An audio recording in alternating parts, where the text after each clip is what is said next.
He surveyed this unfamiliar room, his mind nearly blank. His gaze drifted about the lecture hall. The floors sloped gently, the seats rising in tiers so that those in the back could see clearly over the heads of those in front to the lecturer at the podium. A man stood behind the lectern facing the blackboard. Each time the chalk in his hand struck the rough surface, it gave a crisp snap. The students sat at their desks and he was mingled among them. Those students looked very young. He couldn't tell exactly from the backs of their heads alone. Suddenly something in his peripheral vision moved. His whole body jolted, abruptly bouncing once on the long bench seat. The fright seemed to unshackle his body. Suddenly he felt the damp stickiness of his palms, his shirt clinging to his sweat-soaked back, the dampness of the hair on the back of his head, and his legs trembling like sieves, save from being noticed only by the sturdy desks. His heart, as if summoned by his legs, began pounding like a shot of adrenaline. When he raised his hand to wipe the sweat from his brow, he saw the rapid rise and fall of breath in his palm. As his body stirred, his mind followed, a flood of thoughts pouring in. Where was he? How had he gotten here? Why couldn't he remember how he came here, and where was this place? Who were these people? It looked like a classroom, but he didn't recognize a single person. Where had he been before coming here? Why couldn't he remember anything? The question, who am I, crashed over all other thoughts like a tidal wave, choking his breath in his throat. His whole body burned with feverish heat, as if fallen into a furnace. His head was heavy and dull, his eyes ached with a burning sting. Sitting rigidly upright was unbearable, leaning back against the chair was worse, and pressing his head down on the desk left him gasping. The spacious classroom felt cramped and stifling. He wanted nothing more than to rush outside and gulp fresh air. Takumi. The voice pierced through the buzzing in his ears. In an instant, all his torment vanished as if it had never existed. He raised his head and saw the teacher looking in his direction. No, the teacher was looking at him. He realized the teacher was calling him. What had the teacher called him? Takumi. That name sounded familiar. That was his name, wasn't it? Takumi. Takumi. Takumi. Takumi. No, that wasn't his name. Absolutely not. But why did it sound so pleasing to the ear? Why? Just then memories came flooding back. He knew who he was now. The fear of remembering the past faded, but the fear of the unknown still hung at his neck like a polished executioner's blade ready to fall at any moment. He shouldn't be here in this classroom. This wasn't where he was supposed to be. Takumi. At last he reacted, springing up and standing ramrod straight. Here. He didn't understand why, but the name made him respond instinctively, even though it wasn't his name at all. The teacher stood there with furrowed brows, lips pressed into a thin line. He could sense and see the glances from the other students. Some were snickering, others simply watching coldly, as if observing a spectacle. Were you sleeping in class, Takumi? The teacher asked, his tone quite displeased. A voice whispered in his mind, Kaibe-sensei. That was the teacher's name. He knew it instinctively. No, I wasn't sleeping. Wait, his heart skipped. That voice, those words coming from his mouth, didn't sound right. This was a language somewhat foreign to him. He swallowed hard, and could clearly feel the tongue in his mouth shaping words with effortless, innate fluency, without the slightest hesitation, as if he had been born knowing them. Then you don't mind coming up here to solve this problem, do you? Kaibe said, lightly patting the chalkboard. Something was guiding and pushing him from within, hovering at the very edge of his consciousness, close enough to grasp, yet impossibly remote. When his gaze first fell on the writing on the blackboard for a moment, he couldn't recognize those symbols. But before panic could spread suddenly, he understood the meaning of everything on the board. A few characters he wasn't sure about, but he could guess them from context. He rose from his desk and walked down the sloped aisle of the tiered classroom. Each step closer to the front made his heart pound faster. He stared fixedly at the chalkboard directly ahead. He noticed the board was more green than black, afraid to meet anyone's eyes, afraid to look back, terrified that all eyes were gathered on him, watching him with suspicious gazes. The floor at the front of the classroom sloped upward into a shallow platform. The lectern and two chalkboards stood side by side in a long row. He reached the chalkboard, and Kaibe stepped aside, gesturing for him to solve the problem. He examined the problem on the board again, and found something he recognized perfectly, without any inner conflict. Beside those characters were Western-style Arabic numerals. Though trivial, seeing those numbers brought him a sliver of comfort. He picked up a piece of white chalk from the chalk tray at the bottom of the board, and stepped back to study the pinking problem in its entirety. It was a problem that could be solved with division, very simple. For the first time, he felt a spark of confidence. He stepped forward and began writing out his solution. The problem was easy enough that it could be solved mentally with some effort. Writing it out was naturally no trouble at all. He wrote out the complete steps. It was, after all, a classroom, and showing your work was what the teacher expected. Correct. Kaibe looked at the complete solution, a thread of barely perceptible surprise in his tone. Very well, you may return to your seat. Takumi gave Kaibe a hasty nod and was eager to return to his seat. He turned to take a step and suddenly noticed something. It all happened instinctively before he could react. By the time he realized, his eyes had already widened, and he had turned back to look at Kaibe. Kaibe was wearing a green tactical vest over a blue crewneck long-sleeve shirt with matching blue knee-length pants. Bandages wrapped from his calves to his ankles, and he wore open-toed sandals. But what caught his eye was not the outfit itself, but a metallic object pinned to the left side of Kaibe's sleeve, a leaf engraved on it. An artistically stylized leaf. He might have dismissed Kaibe's outfit as cosplay with a laugh, but he found himself in a strange place without knowing how he got there. He could suddenly speak and read a language he shouldn't know, and inexplicably he knew exactly who Kaibe was. A terrible thought took shape in his mind. He understood what all these facts pointed to. He didn't want to look down afraid to verify, because he didn't know how he would react if his guess proved true. What's wrong, Takumi? Seeing him still spacing out, Kaibe asked. Takumi. Just hearing Kaibe address him by that name felt like a battering ram against his spirit, forcing him to accept the reality before him. Can I go to the restroom? He asked, his voice breaking halfway through. He felt Kaibe's gaze linger on him a moment longer. Had he been discovered? But Kaibe simply said calmly, go on and come back quickly. He didn't know how he made it to the restroom. He simply followed his feet, which carried him through unfamiliar corridors that yet seemed familiar in some corner of his mind, until he stood before a large mirror above a row of sinks. The mirror's reflection showed him a sight he had dreaded to see. The reflection was a small boy with black hair and black eyes. And once again he felt that terrible sensation, his heart torn in two between familiar and strange. The boy in the mirror wasn't him, but he knew who it was. Takumi. But who was Takumi? He had no idea. He turned and stumbled into a stall, bent over the toilet, and vomited everything in his stomach with a loud retch. Then he threw up a second time, completely emptying his body of everything inside. Were it not for the smell and the sour aftertaste in his mouth, he might have sat collapsed beside the toilet in a daze. He cleaned himself up, then drifted aimlessly through the school corridors, observing his surroundings. He walked up to a large bulletin board covered with papers pinned by thumbtacks. Each paper bore scrawled handwriting, as if written by a child. A ninja must see through mysteries. A ninja must plan ahead, lest he live to regret it. A ninja must never show any weakness. A ninja must obey orders. He stared at these rules for a while, then continued walking until he somehow found his way out of the school building. He found himself looking up into the distance at a massive cliff face upon which 4 enormous faces had been carved, faces that seemed to gaze down upon the city and its inhabitants. He could no longer deny where he was. Kanahagakur, the village hidden in the leaves, or simply the Leaf Village. I've arrived in the world of Naruto. He murmured to himself, savoring the awkward taste of those words in his mouth. He looked down at those small hands, already calloused, so unlike his own. He recalled the image he had seen in the mirror. I am Takumi. He didn't know how this had happened, or why. He only knew 2 things. He was in the world of Naruto, and his name was Takumi. Finding himself in a fictional world without warning or reason was not even the hardest part of Takuma's day. After he forced himself to calm down and outwardly accepted the situation, though part of his mind still refused to accept it, taking it for a lucid dream, he got up and made his way back to the classroom. Once again he felt a strange, indescribable unease at the fact that he actually knew the way back. Stepping into the classroom, he met Kaibe's gaze directly, but the other man simply ignored him and continued the lesson.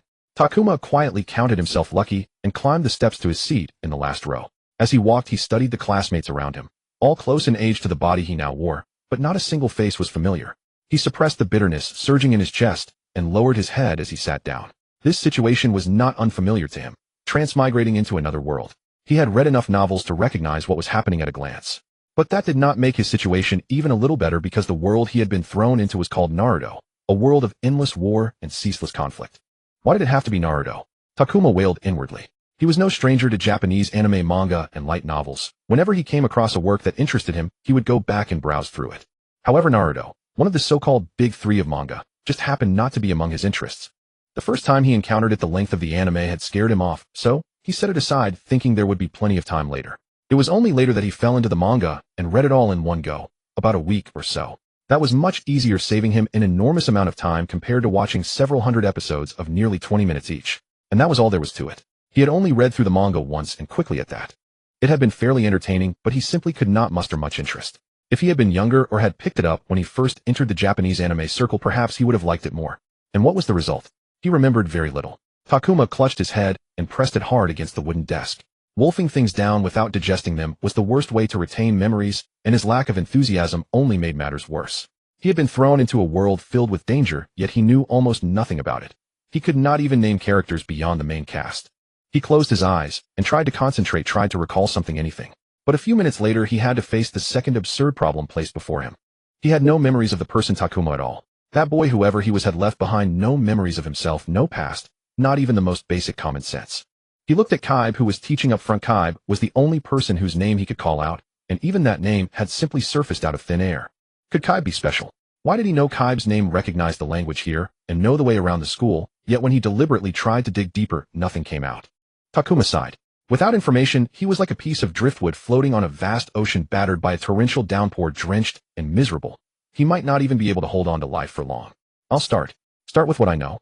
Takuma scanned the area around the desk looking for a school bag, but could not find even a notebook or a pen.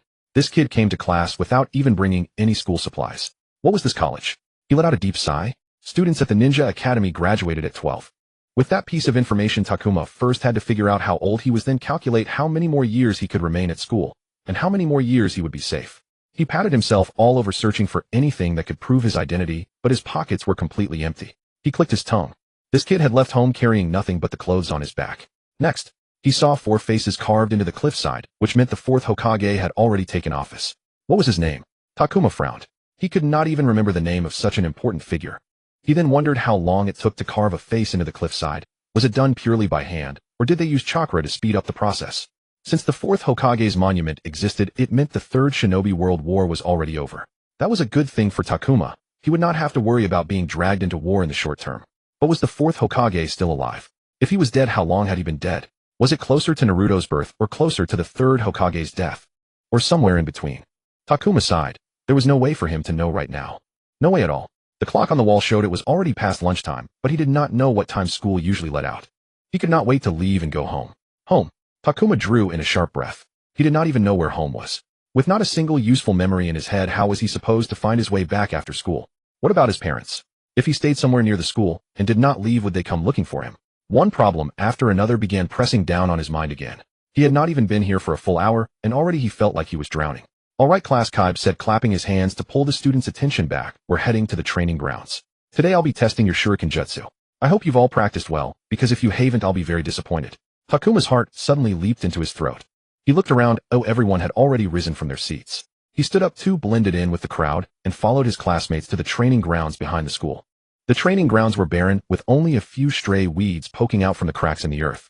Wooden posts stood along the edge. Some thin, some thick, or some looked as though they had been struck by blades, while others seemed battered by heavy impacts. Kaib led the class to 5 posts lined up in a row, each painted with 4 white targets. Some placed dead center, others off to one side. You all know the rules, Kaib said. Split into 5 teams and line up in front of the targets. Each person throws 5 shuriken. The first row throws, then immediately sprints over to retrieve their shuriken and sprints back to the end of the line. He swept the students with a stern look. Only after the first row has run back may the second row throw. Not even 1 second earlier. Anyone who breaks the rules will be in for trouble. Is that clear? The whole class answered in unison, clear. Good, Kaib said with a faint smile. Before we begin throwing practice, I want all of you to run 20 laps around the training grounds first to heat up your bodies and break a sweat. I told you last time. Today's training will be brutal. He grinned. What are you waiting for? Run, run, run. Those words did not need to be said twice. Everyone took off and started running around the grounds. Takuma followed, slipping himself into the very middle of the group and letting the pack set his pace. He had no idea how fit this body was, but he reasoned that since this boy attended the Ninja Academy, his stamina should at least be enough to finish the run without making a complete fool of himself. As it turned out, Takuma collapsed flat on his back, nearly coughing out his lungs. He stood with his hands braced on his knees, his lungs burning, staring down at the ground, soaked with sweat dripping from his nose, chin, and hair. He could not have been more wrong. Yes, this body had been trained enough to finish 20 laps, but it was absolutely not enough to maintain the pace of a mid-pack position. He looked at those who had run slower and fallen behind him. They appeared nowhere near as miserable as he did. Line up, hurry up. Kaib barked the order. Still gasping for breath, Takuma squeezed himself into the very end of the line. 5 wooden crates of shuriken sat at the edge of the grounds, 1 for each team. The cold gleam of sharp metal brought his earlier panic rushing back. With running no longer there to distract him, the panic surged over him like a tsunami flooding a seawall. He had no idea how to throw a shuriken. Next, Kaib's voice yanked him abruptly from his panicked daze, and Takuma's eyes nearly bulged out of his head. He looked and saw that he was next. He watched helplessly as the girl in front of him picked up her shuriken, threw 2 at once, twice, and then 1 final single throw, all aimed at the post. They did not hit the bullseye, but they were not far off. Very good, Kaib said with a smile, undisguised approval in his voice. He looked at Takuma, and the smile vanished. Next, he said. Takuma bent over the crate and carefully took out a shuriken, terrified that the blades would cut his fingers. Takuma stared at the post a few meters away. He could swear that it had not looked nearly that far when he was watching from behind. The other people in his row had already started throwing. Panicking, Takuma fumbled for a shuriken and threw it clumsily. It did not even come close to the post. The snickers and laughter from behind made his face flush as red as a boiled lobster. He was the only one who could not even reach the distance. Even those who missed the target had at least managed to throw their shuriken as far as the post. He glanced at Kaib. There was not a trace of surprise on the man's face. No, the teacher's expression clearly said that Takuma's miserable performance was nothing new. What are you looking at? Keep throwing. Kaiba saw Takuma staring at him and frowned, his arms crossed over his chest. He offered no guidance, not a single hint. Takuma straightened up at once and threw 4 more times, each one failing to even graze the post. At that moment, Takuma wished he could turn into an ostrich and bury his head into the ground just to escape the jeers of his classmates and Kaiba's stern, disapproving gaze. The same humiliation repeated itself again and again. For the rest of that day, Takuma never lifted his head, not even when they ran another lap around the training grounds to close out shuriken practice, nor after they returned to the classroom. He kept his head down until school ended, until the classroom was left with only him. Utterly alone. Even with no one left to judge him, he could not lift his head. By the time Takuma dragged his heavy steps out of the ninja academy, the sun was already low in the west. His eyes red and swollen, he looked out at the broad street beyond the school gate. A school janitor found him alone in the classroom and asked him to leave. It was time to clean up and lock the doors. Takuma walked around the block hoping to find a park where he could sit and wait for the parents of this body's original owner to pick him up. Luckily, there was one right beside the school. He chose a bench facing the park entrance where he could see any approaching figure at a glance. Children were playing in the sandpit, swinging on the swings, chasing each other in a carefree, innocent manner. As the sun sank lower, some children left by themselves while others were picked up by their parents. Takuma waited and waited. Not long after the last flush of crimson on the horizon was devoured by ink-blue night, and the moon climbed high into the sky. Staring at the twinkling stars against the dark curtain, Takuma finally understood. No one would come. The judgment was half deduction, half intuition. He stared into the night sky, fixing his eyes on the stars. It had been an extremely long time since he had seen such a clear, starry sky. The cities he had lived in before had been so polluted that they had blocked out the starlight completely. It looked like he would have to find his own way home. Or else, just make do spending the night on this bench. The moment he stepped out of the park gate, he frowned at the street before him. To the left, a street lamp illuminated the roadway. To the right, everything was pitch black, without the faintest glimmer of light. Yet from that direction came a strong surge in his chest, as if something was summoning him. His gaze swept back and forth between the two paths, one filled with light, one shrouded in darkness. And in the end, he pressed his lips together and stepped into the dark. He stayed close to the side of the road. Before long, he reached a fork, and that sense came again, pointing toward one of the roads. He followed it.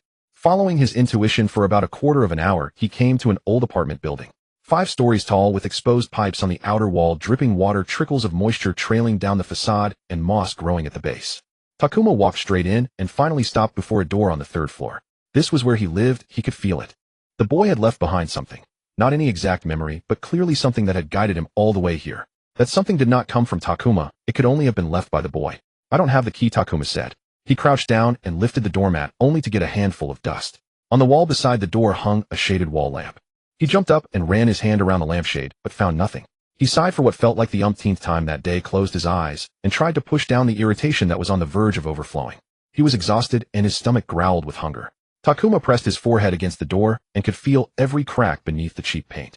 He grabbed the doorknob, intending to give it a violent wrench to vent his frustration, but the moment he turned it, the door swung open. Takuma stared dumbfounded as it slowly drifted wide. That stupid kid hadn't even locked the door. Takuma stepped across the threshold into the pitch-black apartment. A stale, stuffy, heat-soaked smell hit him square in the face, as if the entire room had been tightly sealed with no air moving. He recognized that smell, just like a boy's dormitory closed up with the windows shut all day and no ventilation. He fumbled along the wall for several minutes before finally finding the switch. When the light came on, what he saw made his scalp crawl. It was a tiny one-room apartment. The door opened straight into a living room that doubled as a kitchen. Just inside, a shabby old double sofa lay across his field of vision, covered in dirty clothes. Beside it were a round dining table and 2 chairs. The table was crowded with leftover cup ramen and takeout bento boxes, as if the concept of a trash can had never existed in this place. Even with his shoes on, Takuma could tell at a glance how filthy the floor was, and he didn't want to think about when it had last been cleaned. Behind the dining table was the kitchen. He had expected the sink to be stacked high with dirty dishes, but all he saw were a few grimy glasses and mugs. Then it hit him. The kid never cooked. The garbage on the table was how he filled his stomach. Takuma sighed. Farther in was the bedroom, which contained only 2 things, a wardrobe and a single bed. The wardrobe door hung wide open, half empty, which was no surprise because the other half of the clothes had been piled onto the sofa outside. The bed was in even worse shape. There was no sheet, and half the mattress was covered in a heap of random junk that Takuma could not stand to look at. He shoved the clutter aside as hard as he could, barely clearing a narrow strip just wide enough for him to lie down. He was completely worn out, as if every bone in his body had come loose, and had no energy left to clean the room. Tomorrow's Takuma could suffer through that task in his place. For now, all he wanted was to collapse into bed and sleep, maybe even wake up back in his original world, instead of being stuck in this godforsaken place. Unfortunately, fate refused to oblige. Takuma examined himself in the bathroom mirror. A week ago the mirror had been so badly stained that it had taken him half an hour to wipe a small patch clean enough to see his reflection. He lightly touched the fresh bruise on his shoulder left by earlier today's taijutsu sparring at the Ninja Academy. Just like with Shuriken Jutsu, Takuma's talent for close-quarters combat was a disaster.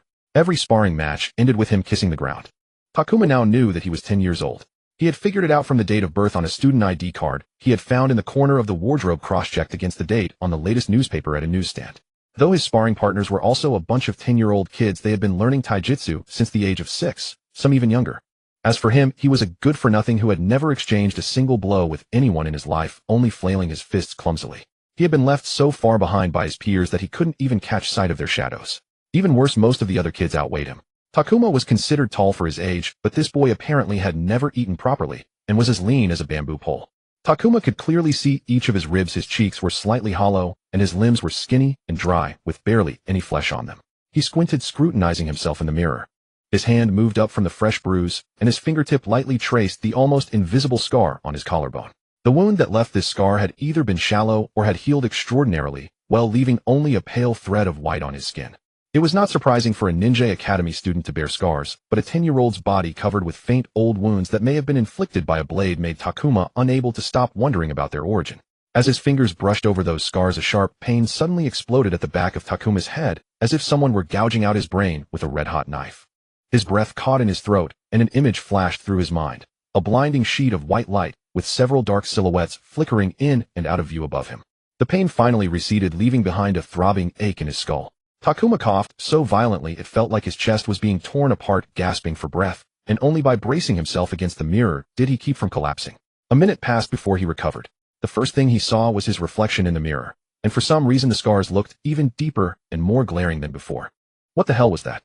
Takuma was still shaking, his hand pressed against his chest as he felt his heart pounding furiously. He had no clue and could only blame it on the boy's broken-down body. Over the past week, Takuma had come to understand his situation quite well.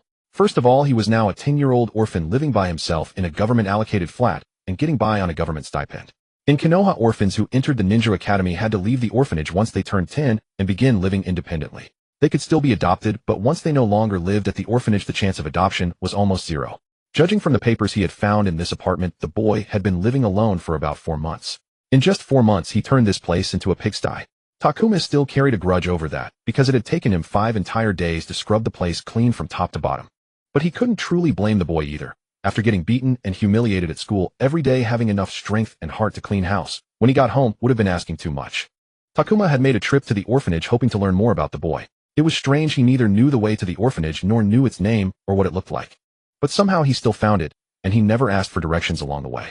Over the past week, Takuma had realized that although he had not inherited the boy's memories, he had inherited something else, an instinct, a special sense which passed the boy's past experiences onto him. When he needed to know the way to a place, the boy often when his body would tell him which intersection to turn at.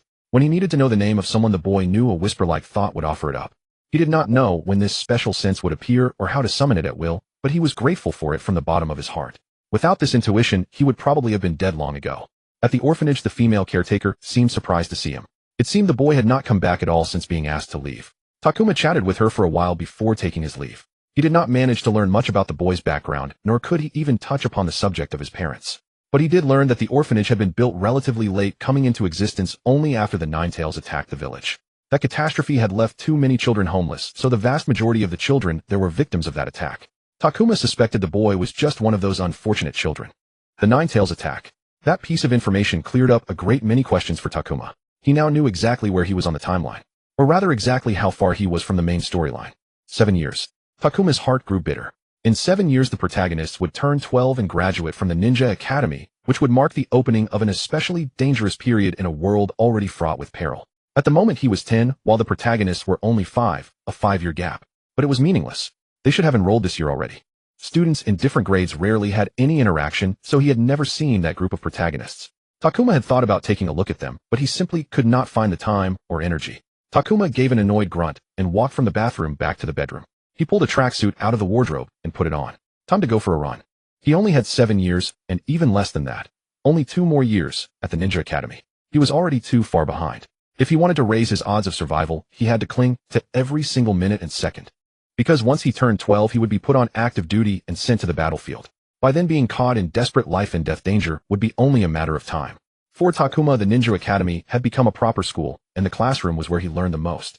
He lifted his head and watched Kaiba lecturing, but the lesson was utterly beyond him. He had grown accustomed to letting his mind drift during class. Takuma was years behind the curriculum. Even straining his ears to listen was futile. Chakra Theory Introductory Ninjutsu Introductory Genjutsu, and the progressively advanced modules of each passing year. He had to learn all of it from scratch. To catch up, he would have to learn faster than his classmates. That meant pacing himself, and in the corner of his home sat every textbook, scroll, and handout the school had given that boy, piled up and neglected whatever the brat hadn't thrown away, and who knew how much he had discarded. Takuma tore through the pile, starting from the very bottom. Though the academy aimed to turn children into battlefield-ready shinobi by the age of 12, the first 2 years of material, for 6- and 7-year-olds, was child's play for Takuma. He planned to plow through the first 2 years of coursework within a month or two, then move on to the third-year curriculum chakra. Physical conditioning, however, was another matter entirely.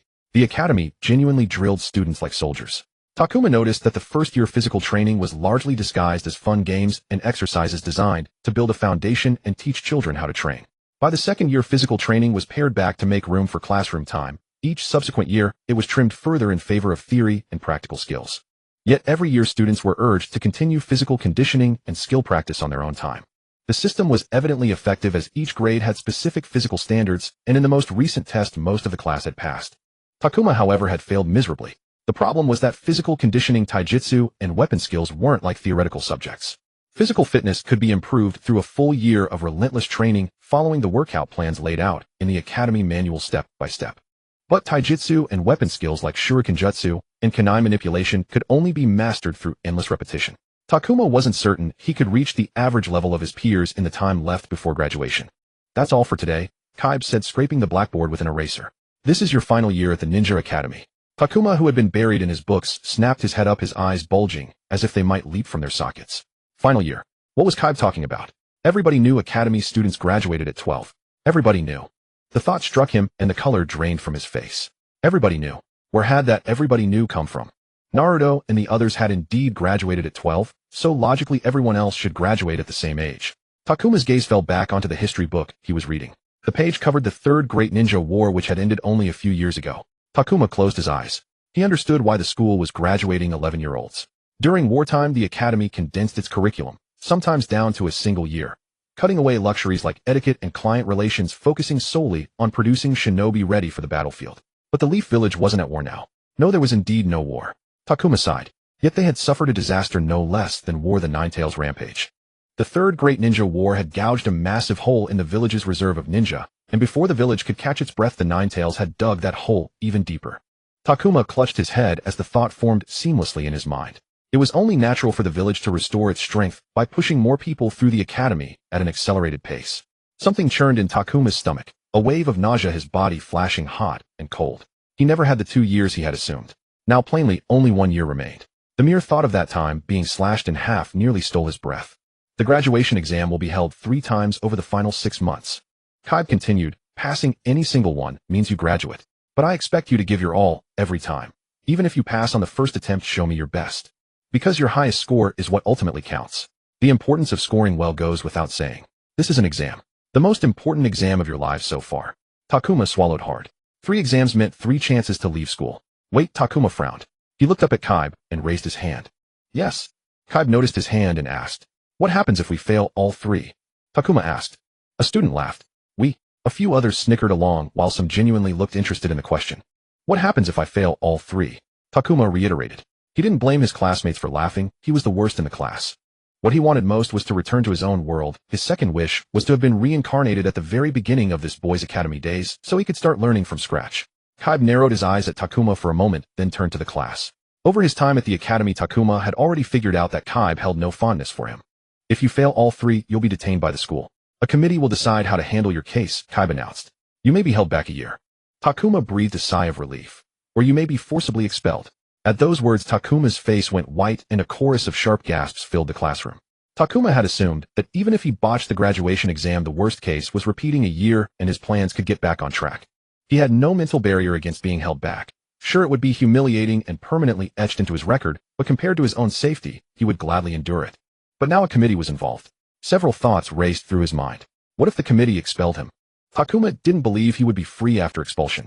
The Leaf authorities would never allow someone trained as a ninja, even a failure, to slip so easily from their system? What if the person was faking his incompetence? What if he was only using the academy to learn how the Leaf Village trained its shinobi? Takuma didn't want to walk down that unknown path. He had no idea what lay at its end. Class ended quickly. As everyone headed out, Kaiba called Takuma to stay behind. Your performance has been unacceptable lately, Kaiba said, arms crossed, looking down at Takuma. I'm not talking about your usual sorry state.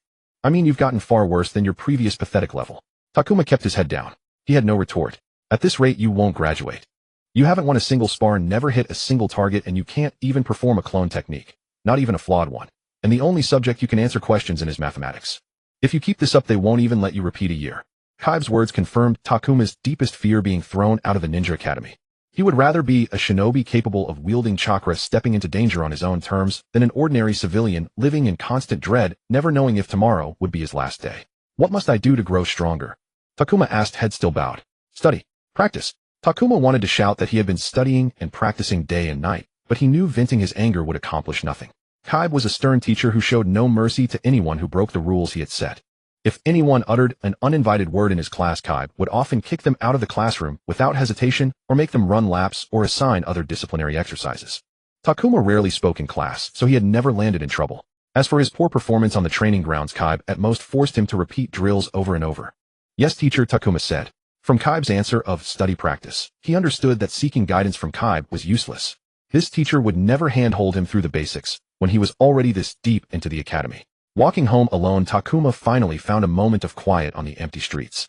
Kaiba's classroom had been quiet too, but somehow the atmosphere of a classroom made Takuma more focused even when he wasn't listening. He devoted every spare moment to absorbing the theoretical knowledge in the school-issued books and scrolls. He had to wrap his books in old newspaper so no one could tell what he was reading from the covers. If his classmates discovered that a fifth year was still reading first and second year textbooks, the humiliation would be immense. And although he could endure shame, he knew full well how cruel children could be. Better to avoid unnecessary trouble. But things like weapon handling and taijutsu couldn't be learned alone.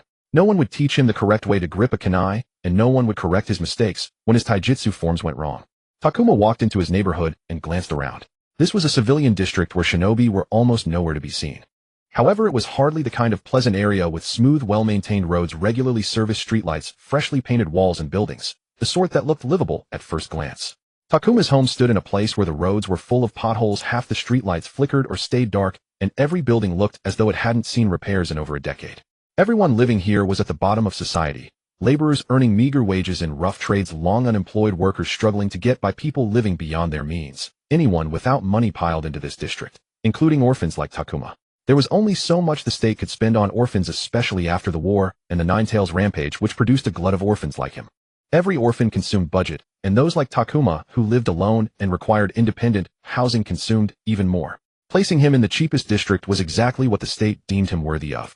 He smiled bitterly. Like his housing, his finances were just as bleak. Each month he received a small allowance, barely enough to scrape by. So Takuma prioritized food above all else. He wanted to put meat and fat on his bones, which required nutritious meals. He couldn't even eat out, as that would destroy his budget, so he cooked every meal himself. The problem was he had no idea how to cook. He went to the school library and public library, scrounged up a few cookbooks, and cobbled together a cheapest possible 3 meals a day menu, repeating it endlessly. Every evening, he cooked all 3 meals at once, put 2 in the refrigerator, and ate the third. In the morning, he ate breakfast after exercising and brought lunch to school. The rest of his money went towards scavenging and hunting for secondhand training equipment, so he would have something to practice with after school. The tools weren't cheap, and since he wasn't a ninja, he couldn't enjoy the ninja-only discounts at military supply depots. He had to find the blacksmiths who supplied the depots and pick through the to-be-recycled pile of discarded weapons that shinobi had sent back for reforging. Every shuriken and kunai he owned had chipped edges, and none were intact. Most were also covered in cracks of varying depth. Takuma had been in this world for less than a month, but he could already be certain that by the end of it his money would be completely gone. Takuma sighed and shoved both hands into his pants pockets. He frowned as the fingers of his right hand touched a hole big enough to fit 2 fingers through. He looked up at the sky, wondering if the boy had hidden a sewing kit somewhere in the house, then let out a dry chuckle. Of course there wasn't one, and even if there was, it wouldn't matter. He had no idea how to sew. Sigh. The Ninja Academy's second training ground was the place Takuma hated most in all the world, bar none. Hideaki. Kaiba stood in the center of the training ground, calling roll. The students sat one by one along the edge of the training ground, forming a large circle. A tall, brawny 11-year-old boy rose from the circle like a fat bull and plodded slowly to the center. Kaiba swept the circle with his eyes and called again, Takuma. Takuma was sitting cross-legged clutching a length of old frayed hemp rope busily practicing a single-strand knot. When he heard his name he jolted. He looked up from his knees realizing he hadn't misheard. Kaiba really was staring at him. And over there Hideaki was picking his ear. The sight made Takuma's face fall. Get up. Now. Kaiba's voice was sharp and harsh. Takuma shuffled unwillingly to the center of the circle, shoving the rope into his pocket as he went. It was a rope he had pilfered from outside a shop, where it had been used to hang a potted plant in midair. Coming to the second training ground meant this period was taijutsu. Sitting in a circle meant paired sparring. And paired sparring was what Takuma hated most in this world. He'd rather run naked through the streets than spar in front of people he had to see every day. Begin, Kaiba said, and retreated to the edge of the circle. Takuma saw Hideaki raise his right hand and make the seal of confrontation. He hurriedly copied him. At the Ninja Academy, every taijutsu sparring match began with both sides forming the seal of confrontation. He didn't know what deeper meaning it held, but rules were rules, and he did as he was told. Kaiba watched them for a second, then ordered begin.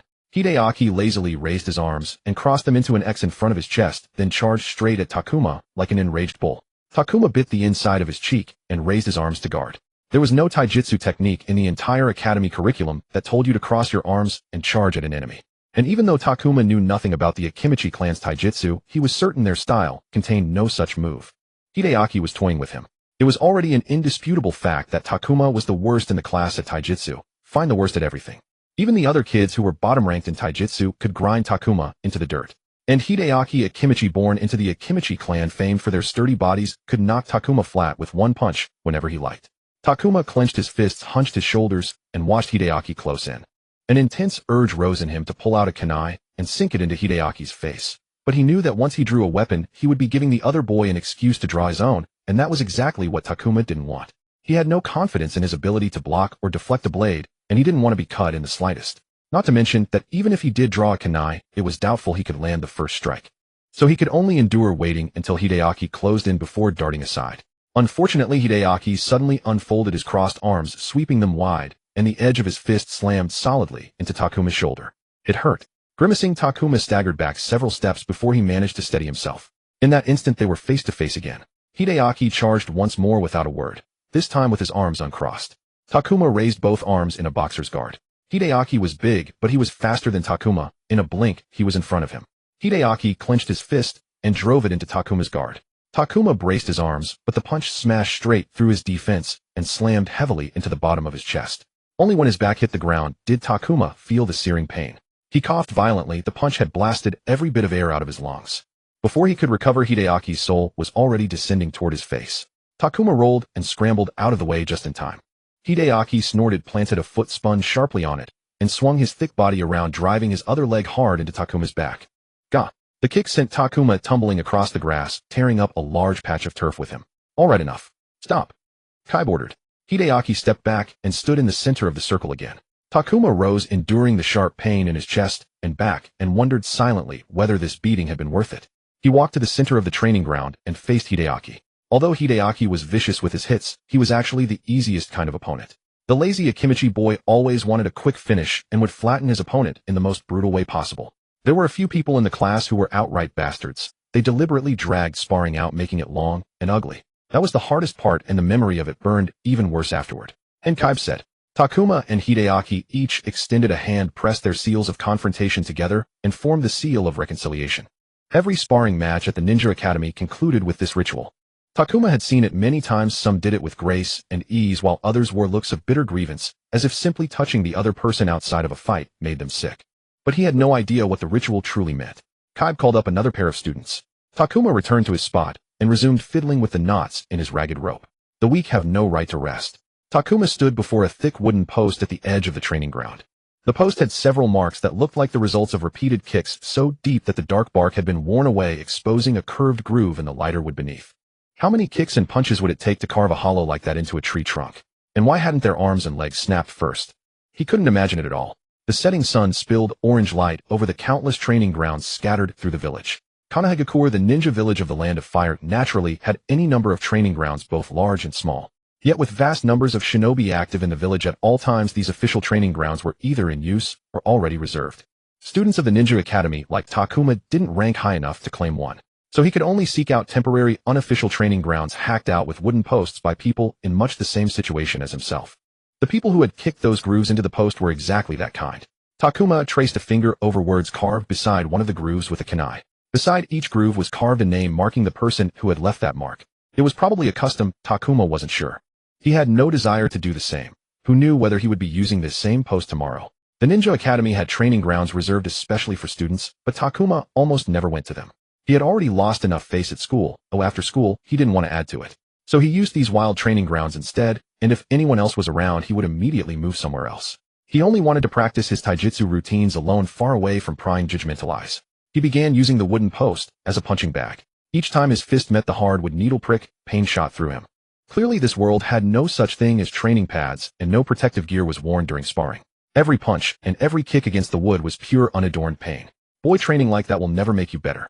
A voice suddenly cut through the silence. Takuma was in the middle of a leg technique sequence when he heard it. His kick hit the post, throwing him off balance and sending him crashing to the ground. He spun around toward the voice. A gaunt old man stood there, back, slightly bent, skin dark from long years in the sun and etched with deep wrinkles. Takuma stared warily at the old man without saying a word. You've been holding back. That's why you'll never improve. The old man pointed a bony finger at the post. Takuma narrowed his eyes. Who are you? Isn't it basic courtesy to give your own name before asking someone else's? The old man smiled. You spoke to me first, so you should give your name first, Takuma said. He looked the old man over, taking in the thin chainmail-lined undershirt, the brown vest, and the bandages wrapped around his ankles above his ninja sandals, and understood at once. The old man was a shinobi. He's very old, Takuma thought to himself. In the half-month since he had come to this place, he had never seen a shinobi that old. I am Kosuke Maraboshi. Kosuke introduced himself, then looked at Takuma with an expectant gaze. Takuma. Kosuke smiled, the wrinkles etched by time on his face growing deeper. It's common to soften your strikes in training and sparring. But holding back this much, bad habits will seep quietly into your techniques. You can't notice it yourself, but your opponent will spot the flaw in one glance, and he will seize it without mercy. When practicing forms, your movements have to be decisive and confident. Takuma frowned. But if I use full force, it hurts. He had always been afraid the wood would crack and send splinters stabbing into his limbs. Pain is necessary. Without it, how else can you toughen your bones and muscles? Kosuke said, assuming the starting stance of the same sequence Takuma had been practicing. But unlike Takuma, his stance was as firm as a mountain, as if he could hold it effortlessly for hours, as easily as standing around. You've made the pain far worse in your mind. Fear is what magnifies it. When the pain actually arrives, you'll find it's nowhere near as bad as you imagined. Besides, with the correct posture, it doesn't hurt nearly as much. He smoothly demonstrated the sequence's linked motions, a blend of fluidity and sharp power that seemed impossible from so gaunt an old man. Now you try. Takuma's brows knitted together. He pressed his lips together, then said, I want to watch one more time, and then do it again. Kosuke smiled in agreement and ran through another short cycle of the basic taijutsu sequence. Takuma watched with complete concentration. He had seen the best taijutsu students in his class move, but even an amateur like him could tell that those kids were nowhere near Kosuke's level. He took a stance and did his best to imitate Kosuke's movements. Takuma's imitation was still miles off, nothing like the real thing. But Takuma sensed a difference. It was subtle, but he could tell from the way his body moved that the transitions were smoother. He had a feeling that if he struck someone now, the damage would be greater than before. Good. Kosuke praised him, then pointed out a few key details. The two stayed together for about half an hour before Kosuke spoke. Remember this well, little Takuma. Mere repetition will not make you stronger. The true key is to use repetition to refine your technique, like honing a blade on a whetstone. Takuma nodded and thanked him. Kosuke waved a hand and strolled away, leaving Takuma alone in the training ground. Takuma watched his back until he vanished from sight. He was grateful for any help, however small. He turned back to face the wooden post and sighed. Hitting it still hurt. When you lunge forward, sink your hips a bit lower. That way you'll shoot off faster. Stay low to the ground, keep your center of gravity steady, and control your direction better. Also, if you need to stop suddenly, the strain on your ankles will be much smaller. Takuma frowned, but he still followed the advice, lowering his hips and running through the taijutsu form he had been practicing. He lunged forward and found that he reached the target point faster than before, and when he stopped abruptly, his feet slipped far less. He relaxed his stance, turned to Maraboshi Kosuke, and nodded gratefully. Ever since he met Kosuke that day at dusk, whenever he practiced taijutsu alone, Kosuke would find him and offer guidance while he ran through the academy routines again and again. Takuma was deeply grateful. The illustrations on the scrolls could only teach him so much, and Kosuke's tips on adjusting his movements were an immense help. Compared to his classmates, he was still far behind, but at least he had made some progress. For instance, he could now sidestep an attack, even if the next second he was sent crashing to the ground with a heavy kick to the stomach, a sunbon needle stuck into the ground barely a few inches from his face. Little Takuma, how old are you this year? Maraboshi Kosuke asked. 10. Takuma replied, while continuing to punch and kick at the training post. Even though he had accepted the reality that he was now a 10-year-old boy, saying it out loud still felt incredibly strange. What had he been doing when he was really 10? begging his parents for more toys, running wild outside with friends, doing stupid things without limit. In short, all the ordinary things a normal 10-year-old did every day. Then you should be in your final year at the academy. For a student about to graduate, your taijutsu is poor. Very poor. Kosuke's voice abruptly yanked him back from his wandering thoughts. Takuma froze completely. He turned and looked at Kosuke, who was sitting on a nearby rock. The old man held a kunai and a block of wood in his hands, carving something. Takuma stared at him for a while before finally asking, "What exactly are you trying to say?" The academy's curriculum is set up so that the final year doesn't teach much new material. That final year is dedicated entirely to reinforcing everything learned over the past few years, ensuring that students can use their skills fluidly on missions. The instructors arrange plenty of sparring and wilderness survival training so the kids can get used to the situations they might face after becoming genin. Little Takuma, before you told me yourself, I thought you were just a tall kid in his second year at the academy. In other words, his level was as bad as a 7-year-old's. Is taijutsu your weak point? Kosuke asked. Takuma nodded. But then he lowered his head again. I'm bad at everything. Sorry, I didn't catch that. Kosuke smiled. These old ears must be failing me. Would you mind saying that again for this old man? I'm bad at everything, Takuma said, glaring at Kosuke with a look that seemed to say, go ahead and mock me if you dare. Was all of this his fault? I'm not that terrible yet, I've only just started, he thought furiously. Bad at everything. Bad at everything. Once the words left his mouth, it was as if a valve had been opened inside him and all his pent-up frustration poured out. I can't beat anyone in sparring, I can't hit the targets, I can't even use ninjutsu. I can't even mold chakra, I'm slow at tying knots, I can't start a fire, I can't catch prey, and I can't even build a shelter in the wild. I don't understand ambush tactics or tracking techniques. I can't do anything, and I don't even have anyone to ask. I have less than a year until graduation. At this rate, I won't graduate. I don't want to fail. I really don't want to fail. Takuma let out a long breath, trying to calm himself down. Calm down, little one. Kosuke's gentle voice rang out. He helped Takuma sit down and handed him a water flask. I'm sorry I lost my composure just now. After he calmed down, Takuma said. As he apologized, he didn't dare look at Kosuke, afraid of seeing the same mockery in his eyes that he saw in everyone else's. I shouldn't have lashed out like that. It's all right. There's nothing to be ashamed of. Even the best of us have moments like this. Kosuke's smile was soothing. You've had moments like that. Kosuke's gaze grew distant for a moment, a faraway look crossing his face followed by a flicker of bitterness in his eyes. But the expression vanished in an instant. He turned his attention back to Takuma and nodded. I've lost my way far too many times. But every time I found my way back. Then what should I do? At this rate, I really will fail to graduate. Kosuke didn't answer immediately. He took the water flask from Takuma's hands and set it aside. Then he sat down in front of Takuma. Do you from the bottom of your heart want to pass the exams and graduate from the academy? He asked seriously. Takuma was a little puzzled, but still nodded. I have to pass the graduation exam. I'm an orphan. Because I attend the ninja academy, I get to live alone in an apartment. They give me a living allowance, but the moment I leave the academy, whether I graduate or not, the money stops. If I can't find a decent job, I can't even afford the rent. And I can't go back to the orphanage either. Once I turn 11, whether I become a ninja or not, I'll be considered an adult. That was the harsh reality. From the moment the original Takuma stepped out of the orphanage and into that apartment, there was no turning back. An 11-year-old with no skills or trade couldn't possibly find a job that paid enough to cover rent, even in the cheapest part of Konoha. If I'm willing to teach you, will you seriously follow my instruction? Kosuke suddenly asked. Takuma's confusion turned into astonishment. He looked into Kosuke's eyes, trying to understand where this offer came from. Then he suddenly snapped back to reality, realizing he had been silent for quite a while. Yes, he shouted. I'll study seriously. Mariboshi Kosuke's brows furrowed deeply. This gentle old man, for the first time since Takuma had met him, showed a side that was not gentle at all. You had 5 whole years to learn. You didn't study then, so why should I believe you'll change now, eh?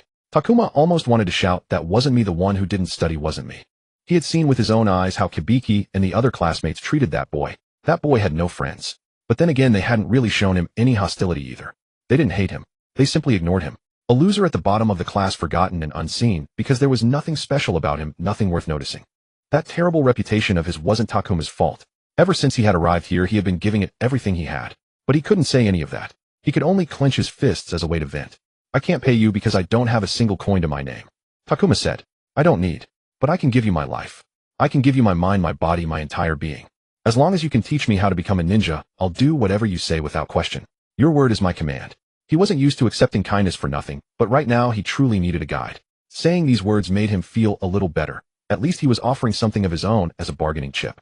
Takuma met Kosuke's gaze directly and said, You asked me why you should believe I'll change. I'll tell you, I've been backed into a corner, and there's nothing I wouldn't do to climb out of it. I can see my life falling apart before my eyes, and I'm willing to do anything to pull it back on track. Takuma looked up at Kosuke. Teach me. I owe you my life. I'll do whatever you ask. You don't owe me anything. I've already made the offer. If you don't want it, that's your choice. It's the only thing I have to give. Takuma said. Kosuke didn't answer. Instead, he stood up. For a moment, Takuma thought he was going to back out, and his heart plummeted straight into the abyss. Mariboshi Kosuke gazed down at Takuma for what felt like an eternity. I will teach you. Hearing those words, Takuma let out a sigh of relief. But at any time, if I feel that you aren't studying seriously, our agreement ends there. Kosuke said. Coming from someone as old as him, those words carried a weight that commanded respect without needing anger. But as long as you're willing to give it everything you've got, this old bones of mine will do everything in my power to teach you everything I know. Takuma scrambled to his feet. I will definitely study seriously, he said firmly. He had been in this world long enough to have observed some of its cultural customs. So he bowed deeply toward Mariboshi Kosuke. Thank you for giving me this chance. Thank you. Mariboshi Kosuke gently patted Takuma's shoulder. Thank me too early. If you want to thank me, do it after you graduate. I'll gladly accept it then, he said. How much time do you have until graduation? Less than a year. Takuma said. He had been in this world for 3 weeks, and the school year had started 2 weeks before his arrival, which meant a month had already passed. The Ninja Academy's school year lasted 11 months with no summer break, only a 1-month recess between school years. I have about 10 months left until the graduation exam. 10 months. Kosuke narrowed his eyes. Is it not enough? Takuma asked, though he already knew deep down that it wasn't. Not enough, Kosuke said. We'll need to put in a tremendous amount of hard training every day. I'll guide you as best I can, but I can't guarantee progress. Only you can guarantee that. I understand. Takuma nodded. If he messed up, the blame would fall entirely on himself. When do we start? Tomorrow. Meet here at 5 in the morning. 5. Takuma blinked. He repeated it again, hoping Kosuke would correct himself, but the old man merely smiled softly before vanishing in a swirl of dancing leaves. Takuma stood alone on the training ground, trying to recall the last time he had been awake at 5 in the morning. He had pulled all-nighters gaming before, but that was in his previous life. The sky at 5 in the morning was blue with a band of orange gold glowing along the horizon. The air was cool and moist, touched by dew, lending a faint weight to the airy lightness of dawn. Takuma slipped out of the woods and into the clearing. He had spoken little the night before. His mind had been churning over and over with thoughts of his first formal training session with Kosuke. But strangely, he did not feel the slightest bit sleepy now. Maybe it was because he was now a child, or maybe he was simply too excited. Walking through the dew-heavy grass made him sigh. He did not like walking on wet grass. The boy had only 2 kinds of footwear, 2 pairs of open-toed shinobi sandals, and 1 pair of indoor slippers, and neither type fully covered his feet. Whichever pair he wore, his feet always ended up soaked.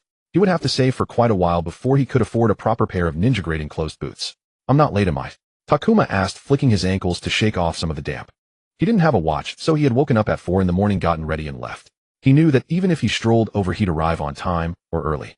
Kosuke was sitting on the same rock as yesterday, wearing clothes of the same cut as yesterday, whittling at a block of wood with a kunai. The carving, whatever it was meant to become, was still far from taking shape. His clothes were much the same as the day before, though the colors were different. Takuma wondered if it was because Kosuke was old that he didn't wear the traditional Konoha shinobi attire like most ninja. Maybe it's a generational thing, Takuma thought. Aren't there more suitable tools for wood carving? Takuma asked. Good morning, Kosuke said with a smile. There are certainly better tools, but I'll never handle any of them as naturally as I use this one. He raised the standard issue Konoha kunai. And that is our first lesson. Know your tools. Kosuke set the wood carving aside and got to his feet. He toyed with the kunai, casually spinning it by the ring at its base, flipping it between his fingers, balancing the blade's tip on his fingertip. His control was so nimble that it was mesmerizing. On the battlefield, in those moments of life and death crisis, your tools can save your life, he said. Knowing what they can do and what they can't. That's the most important thing. Understand the limits of what you carry, and you can plan and adapt. And if you can adapt, you can survive. Tools. I thought my mind and body were what mattered most. Yes, your body, and especially your mind, are indeed what let you stay alive. But just like your kunai and explosive tags, your mind and body are also tools for you to use. Kosuke straightened his back. Everything is a tool. Even the things outside you, like the earth beneath your feet, the sky overhead, and the trees around you. Anything you can reach is a tool. Being able to use all of it is what sets a ninja apart from a common bandit on the roadside. To Takuma, those words sounded very true. Did you bring all your gear? Kosuke asked. Takuma nodded and swung his backpack around to the front. He set the heavy worn pack on top of his feet to keep it from touching the wet ground. He didn't want his only bag to get wet. It was the same bag he used to carry groceries. Spread it out and show me. Takuma unloaded his gear quickly, laying out weapons and assorted odds and ends all over the ground. 6 kunai, over a dozen shuriken, a bundle of sinbin, and a coil of coarse rope. The kunai and shuriken were old and chipped, the sunbon were uneven in length, and the rope was frayed and tangled. Kosuke looked down at the pile, his brow furrowing. What is it? Because they're too worn. Takuma frowned as well. No, not because they're worn. I'm frowning because you crammed everything into one backpack. By the time you take the pack off your back, you'd already be dead, let alone having time to unzip it. Your weapons need to be within reach in the span of a single instinctive reaction. He picked up the big double-strap backpack. This pack of yours is too large. If you're going to carry a pack, you need one that's smaller, lighter, and easier to get into. Better yet, keep several pouches on your body that won't hinder your movements. That way, if you lose your pack, you won't lose every single supply at once. Takuma's knitted brow eased a little, then tightened again. I can't afford those. That doesn't matter. Kosuke waved his hand, crouched down, and leaned in to take a closer look at Takuma's gear. You can make them yourself. Repairing equipment is a skill every ninja must master. Start by learning to make your own gear. Until you can buy equipment from a skilled craftsman, you use what you make yourself. On the battlefield, always carry the best equipment you can get your hands on. Okay. Takuma hadn't expected that on the very first day of school needlework would find its way into the syllabus. What else? I need to know your height and weight, Kosuke said. I don't know. Takuma had never measured either. He looked down at himself, but had no frame of reference for estimating. I'd guess around 1.5 meters and my weight. Probably less than 35 kilograms. Kosuke stared at Takuma for a moment, then said the school infirmary should have a scale. Measure yourself at the first chance. Now take off your shirt. Takuma took off his shirt without a second thought. If you don't mind, could I ask what this is all about? Kosuke said. Takuma didn't react at first. It was only when he looked down that he understood Kosuke meant the scars covering his body. He had actually forgotten about them for a moment. He looked at Kosuke and shrugged. These scars. They've been there ever since before I could remember. He couldn't think of an origin for them, so saying that was better than inventing a lie on the spot. Kosuke stared at the scars for a long time before finally looking away. You haven't been eating properly, Kosuke said. We need to put some meat on you, or you'll be too frail. Muscles don't just give you strength, they also give you speed and stability. What do you eat in a day? Takuma told him with a touch of pride about his new diet, which was rich in protein. Seeing Kosuke raise a doubtful eyebrow, Takuma added as he pulled his shirt back on, I only switched to it a few weeks ago. Kosuke nodded and told him to add a piece of fruit to his lunch. Next came a barrage of questions probing Takuma's knowledge. What he knew, what he didn't know, what he hoped to gain from this guidance, along with many sharp, detailed questions that made Takuma feel as though every last secret about him was being peeled open layer by layer. By the time the questioning was over, Takuma thought Kosuke knew him better than anyone else in the world did. Looks like we have quite a task ahead. Kosuke sighed and gave Takuma a look that Takuma read as pity. Kid, your situation is as if you've never learned a single thing taught at the Ninja Academy. It's as if I have to teach you from beginning to end everything the Academy should have taught you. Takuma swallowed hard because every word of it was true. He really did need to start from scratch. Still, with his mature adult mind, he would definitely learn faster than those children under 10. At least that was what he thought. You know, my parents were among the first families without ninja heritage to settle in the village. My father was a carpenter and my mother was the best tailor in the land of fire in her day. Kosuke wore a warm smile as he recalled the past. My parents didn't need me to help with their work, and they didn't intend for me to learn their trades either, so I became one of the first civilian children to enter the Ninja Academy. Back then, the academy had just been founded, personally established by the second Hokage. There were only 3 of us civilians that year, all the rest came from ninja clans. Takuma didn't understand why Kosuke had suddenly brought this up, but he listened with complete seriousness and great interest. His own knowledge of the academy's history went only as far as knowing that the second Hokage had founded it to unify ninja education and strengthen the village's military power. Back in that era, the academy was only 3 years. And now we have only 10 months. I don't know exactly how much the teaching has changed from that time to this, but I believe what I learned at the academy gave me a solid enough foundation. So here is my proposal. I'll base your lessons on what I learned back then, add in my own experience as a ninja, and combine it with what the academy teaches now. You'll have to bring me all your textbooks and scrolls from school. How about it? Shall we begin like this? Takuma had no objection to the idea and was ready to agree on the spot. But he held back the impulse and seriously considered the proposal. He didn't know exactly how old Kosuke was, but it had been at least 30 or 40 years, if not more, since Kosuke had graduated. How much could have changed in all that time? He didn't believe the Ninja Academy's teaching had stayed the same for decades. What if current methods had become completely different? But he said he'd mix in his own experience as a ninja, so maybe that would make it work. Takuma mulled it over. What could I possibly add to that? No, he had nothing. Whatever the other man offered, he would simply have to accept. I'll follow your judgment. I'll bring the books tomorrow, he said. We'll meet every morning. I'll instruct you in the early hours. You should have time after school, so use that time to complete the tasks I assign. Kosuke said, as for theoretical knowledge, I'll just read during class. Takuma interrupted with a shrug. I can't understand what they teach in class anyway, so I don't listen. Recently, I've been studying the textbooks and scrolls on my own. Subjects like history, math, and physics I can learn by myself. But for courses like strategy and tactics, I'd like you to guide me however you see fit. Although these things could be learned from books, Takuma believed that someone like Kosuke could help him understand how applied disciplines such as tactics and strategy were put to use in the real world. There was always a point where ideal theoretical knowledge had to be converted into practical combat strategy. And that was exactly where real combat experience proved its value. Kosuke looked somewhat doubtful, not entirely convinced. You can test me, that's fine, Takuma said. Kosuke agreed, allowing Takuma to self-study those subjects as long as he passed regular tests. Enough talk, the plan is set. Let's begin training, we can discuss the details during the break, Kosuke said. What are we training? Takuma asked excitedly. Kosuke's face broke into his usual gentle smile. What else could it be? Physical conditioning, of course. Among the schedules Gujia had set for him, one thing irritated Tuajin to no end. He had to change clothes 3 times a day. For someone like him, who had no washing machine at home, it was simply an added burden after dragging himself through an exhausting day. After training with Gujia, every morning he had to change clothes because he didn't want to walk into the classroom reeking of sweat and sit among a room full of people. Tuajin Quan, come up. Hearing Mubu's command, Tuajin stood up from the circle of seated students. At least the clothes he wore at school didn't need changing. Even if it got dirty during the sparring later, he could still wear it for evening training. He walked to the center of the sparring circle and faced his opponent. Yuzhibo Quan, a girl with deep black eyes and her bangs tied back into a ponytail. Today's opponent left Tuajin quite satisfied. Yuzhibo Quan was the strongest in taijutsu in the class, but unlike others of her level who aimed at vital points and struck as painfully as possible, Quan's strikes were far gentler, and the spots she hit didn't hurt much. He knew it wasn't because she was weak. He had personally seen Dao Xiuming rolling on the ground, clutching his fat belly after sparring with her. And she even left no bruises. If every sparring partner were Quan, Tuajin would come to school grinning every day. Begin. Tuajin lowered his hands from the opposing seal, immediately jumped back, barely dodging Quan's sweeping kick. He then crouched down, dodged another kick, and rolled backward, finally escaping her attack range. He's improving, Tuajin thought to himself, which lasted for 3 seconds.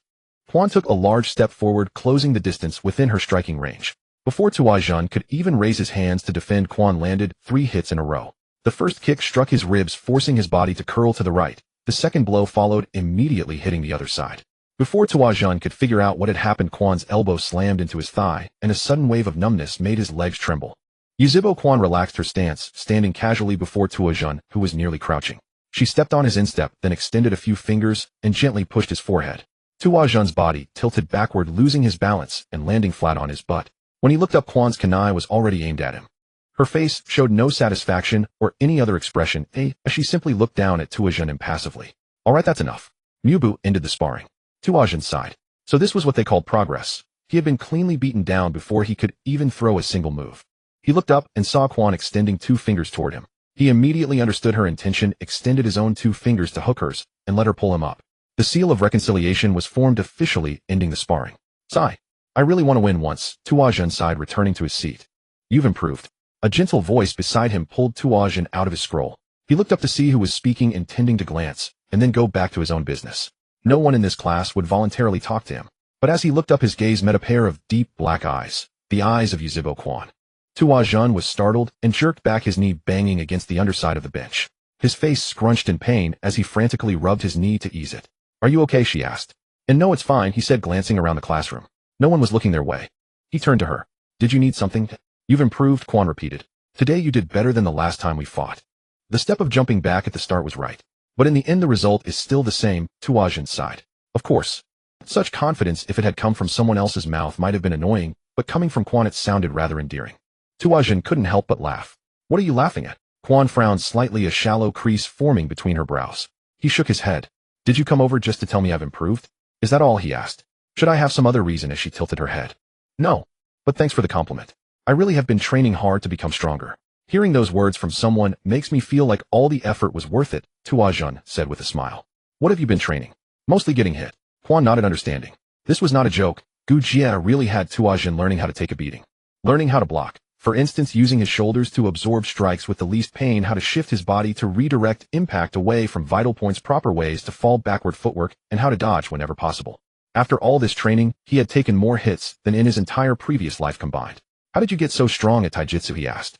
She was his age, but she was stronger than him by an unknown margin. No matter how experienced Gujia was, he wasn't a 10-year-old child. Maybe a different perspective would be good for him, Tuajin thought. I train myself, Quan said after a moment of silence. Is she the type who relies purely on instinct? Tuajin thought. How did you train? I still don't know when to switch from defense to offense. How can I tell when it's best to rush in and attack without getting hit the moment I show my head? He asked. For Tuajin, taking the initiative was a huge challenge. At school, he had at least one sparring session every day, and sometimes Mubu would even arrange a second if he felt Tuajin's daily quota of humiliation hadn't been used up. In every sparring session, he had to find his own opportunities trying to land a hit on his opponent. But every opponent he faced had better technique and a stronger body. Even the girls who weighed the same as him and were shorter and slimmer were stronger and faster than he was. He suspected it was the effect of chakra. For most of the sparring, he stayed on the defensive, desperately dodging and blocking, and every time he tried to turn defense into offense, he would be solidly slammed and ground into the dirt. I can't explain this clearly to you on the spot, Quan thought for a moment and said. There's a timing to strike right after the opponent has just launched an attack. At that moment, they reveal their openings, and you can find the opportunity to strike. There are many other timings with a high chance of landing a hit. I learned all these timings through sparring. Some I noticed myself, and some were pointed out to me by others. You just have to spar over and over, until your mind no longer thinks and your body acts on instinct. Tuajin narrowed his eyes. That made sense. Gu Jie had told him that fighting wasn't about thinking on the spot, but about instinct forged through countless repetitions. Maybe it's her eyes that help her taijutsu, he thought. When the Yuzhibo clan was mentioned, what first came to people's minds was their Kekkei Genkai, one of the three great dojutsu, the Sharingan, the copy eye. Those infamous red eyes adorned with kama-shaped marks allowed the Yuzhibo to copy ninjutsu and taijutsu by reading the movements of their lips. Under the gaze of the Sharingan, no technique was unsolvable, every secret would be exposed ready for the Yuzhibo to exploit. As long as the body was capable, even taijutsu could be copied. Yuzhibo Zhuizhu had once done this to Li Luoka, copying the taijutsu genius's moves like a mirror, then desperately honing his own body until he could imitate those unbelievable movements. Those movements could originally only be performed after day, hour after hour of hellish training. When this scene flashed through Tuajin's mind, he looked at Yuzhibo Quan before him and felt a chill in his heart. Zhuizhu copying Li was not the most terrifying part of the whole story. What was truly frightening was the method by which it was done. Zhuizhu had not been present at the time. He had never witnessed Li displaying the full extent of his taijutsu against what AI Luo. It was Chimu Kakaxi who with his transplanted Sharingan copied those moves and then taught them to Zhuizhu. In other words, what Zhuizhu learned was secondhand. Yet even so, the moves ultimately appeared exactly the same without the slightest difference. A thought surfaced in Tuajin's mind. When the Yuzhibo clan was exterminated by Zhuizhu's older brother, Yuzhibo Zhuizhu had just turned 6. Such a young child would not have spent much time training with his clan members. Those teachers who taught him had seen all kinds of taijutsu styles, fought all sorts of opponents, and copied all their moves. Tuajin thought, how much could those teachers instill into their students? The Yuzhibo clan had not yet been annihilated. The Yuzhibo Quan before him was living proof. Not just her, Tuajin had even seen ninja from the My Police force patrolling the streets. Each of them wore a fan-shaped emblem resembling the Yuzhibo clan crest. He couldn't remember exactly when the Yuzhibo massacre had taken place, but this proud clan was still thriving now with a flourishing population. This meant Quan's taijutsu must have been taught by a Yuzhibo clan member. At this thought, he felt both fear and envy. What he feared was that she could have been much harsher in sparring. What he envied was that he did not have that bloodline, which would have made his life much easier. But then Tuajin frowned again. Did Quan have the Sharingan? He pondered, at her age it was unlikely she had awakened it. Then she was strong purely through hard work. Tuajin immediately felt ashamed of his previous thoughts. In the end, the only way to become strong is to keep training until you become good, right? Tuajin sighed. There was no pair of Sharingan in his eye sockets waiting to awaken, nor any Kekkei Genkai. In other words, to become stronger, he had to fight more. The more he fought, the more he would learn. What do you usually eat? He asked, casting aside his thoughts about the Yuzhibo. They would only make him wallow in self-pity. Everyone was stronger and faster than him. Maybe kids these days were eating things he and Gu Jie didn't know about. Quan shrugged, saying she ate whatever her mother gave her. The food she listed were all home-style dishes from my village. She even listed a whole bunch of candies she ate as dessert after meals. Tuajin was full of envy. He could only have fruit for dessert. Why is your flexibility so good? My leg can't even kick my head. Tuajin wrinkled his brow. Gu Jie was an empathetic person and a good teacher, but he had already expressed his dissatisfaction with Tuajin's iron-stiff body without any concealment. I don't know. I've always been like this. These talented dogs. Tuajin cursed inwardly. But I do stretch every morning. Oh, what stretches do you do? Show me sometime.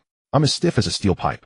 Quan burst out laughing, covering her mouth with her hand, her big eyes curving into crescent moons. What kind of metaphor is that? That's funny. Well, at least his gloomy thoughts could make someone laugh, Tuajin thought. He hoped that one day he too could smile and enjoy all this. And hoped that day wouldn't be too far away. Yuri shifted the journal and folder onto her right forearm, curling her fingers inward to clamp them securely in place. With her hand freed, she smoothed the creases of her white dress, then tucked a few stray strands of hair behind her ear. She straightened her spine and pressed the doorbell, its surface yellowed by years of sun and wind. Stepping back, she waited. A dozen seconds later, footsteps echoed from behind the door. The darkness in the peephole flickered with light for a fleeting instant, then dimmed once more. A few seconds later the door swung open and a boy revealed half his body, while keeping the rest concealed behind it. "Can I help you?" the boy asked. Yuri studied him, matching the face from the file with the one before her. "Hello there, Takuma. I'm Yumita Yuri. Don't you remember me? On the day you moved in, I was the one who brought you to see this apartment. We've met before. I even came to visit you once a few months ago." The boy narrowed his eyes as though skeptical of her words. "Is that so? Then what brings you here today?" he asked. "I've come to conduct a routine home visit," Yuri said. Takuma's suspicion did not vex her in the least. Orphans attending the ninja academy were often even more vigilant and more distrustful than civilian orphans. She had seen plenty of such children over the years. "A routine home visit." Takuma knitted his brow. "I haven't received any notice about a home visit. Sorry, but who exactly are you again?" Yuri produced a laminated ID card and held it up before Takuma. "My name is Yumita Yuri from the Konoha Children's Welfare Office. I'm here today for a routine meeting with you. We didn't notify you because we wanted to pay a quiet visit, to give you a surprise." She smiled. "I'd like to have a brief chat with you, see how you're getting along, and then ask a few questions required by procedure. Nothing serious." The purpose of her visit was to assess how he had been managing on his own since leaving the orphanage. Yuri was about to retrieve her ID card when Takuma snatched it out of her hand. Looking at her, he said, "You seem like a good person, but I hope you don't mind." With that, he carefully read her ID card. She was caught off guard. No one had ever taken her ID card from her hand to scrutinize it before. Usually people merely glanced at it before their gaze returned to her. "Oh, of course I don't mind," she said, forcing a smile. "This looks fine," Takuma said, handing the card back to her. "If I came across as too rude just now, I apologize. I can't recall having met you before. I don't have a good memory for people's names and faces." He pulled the door open and stepped back, inviting her inside. "With memory like that, you still want to be a ninja?" Yuri thought as she stepped through the doorway. Then Takuma led her further into the room. In truth, she simply followed him into the tiny single-room apartment. When the interior came into view, her eyes widened a fraction for a moment. Her previous visit had been nearly 5 months ago. At that time, like all the other orphans, Takuma's place had been an absolute disaster. Clothes were strewn about everywhere, rubbish had piled up on the table for weeks, and the walls and floor looked as though they hadn't been washed or mopped in months. She had documented all of it faithfully in her report and reminded Takuma to clean up his residence. At the time, it hadn't been a major issue. Children who moved out of the orphanage due to school regulations would indeed keep messy homes at first, but usually as time went on, once they became ninja and learned orderliness in the rigid military-style life, things would gradually improve. She hadn't expected to find a clean home today. Not this clean, at least, she thought. The room was immaculate.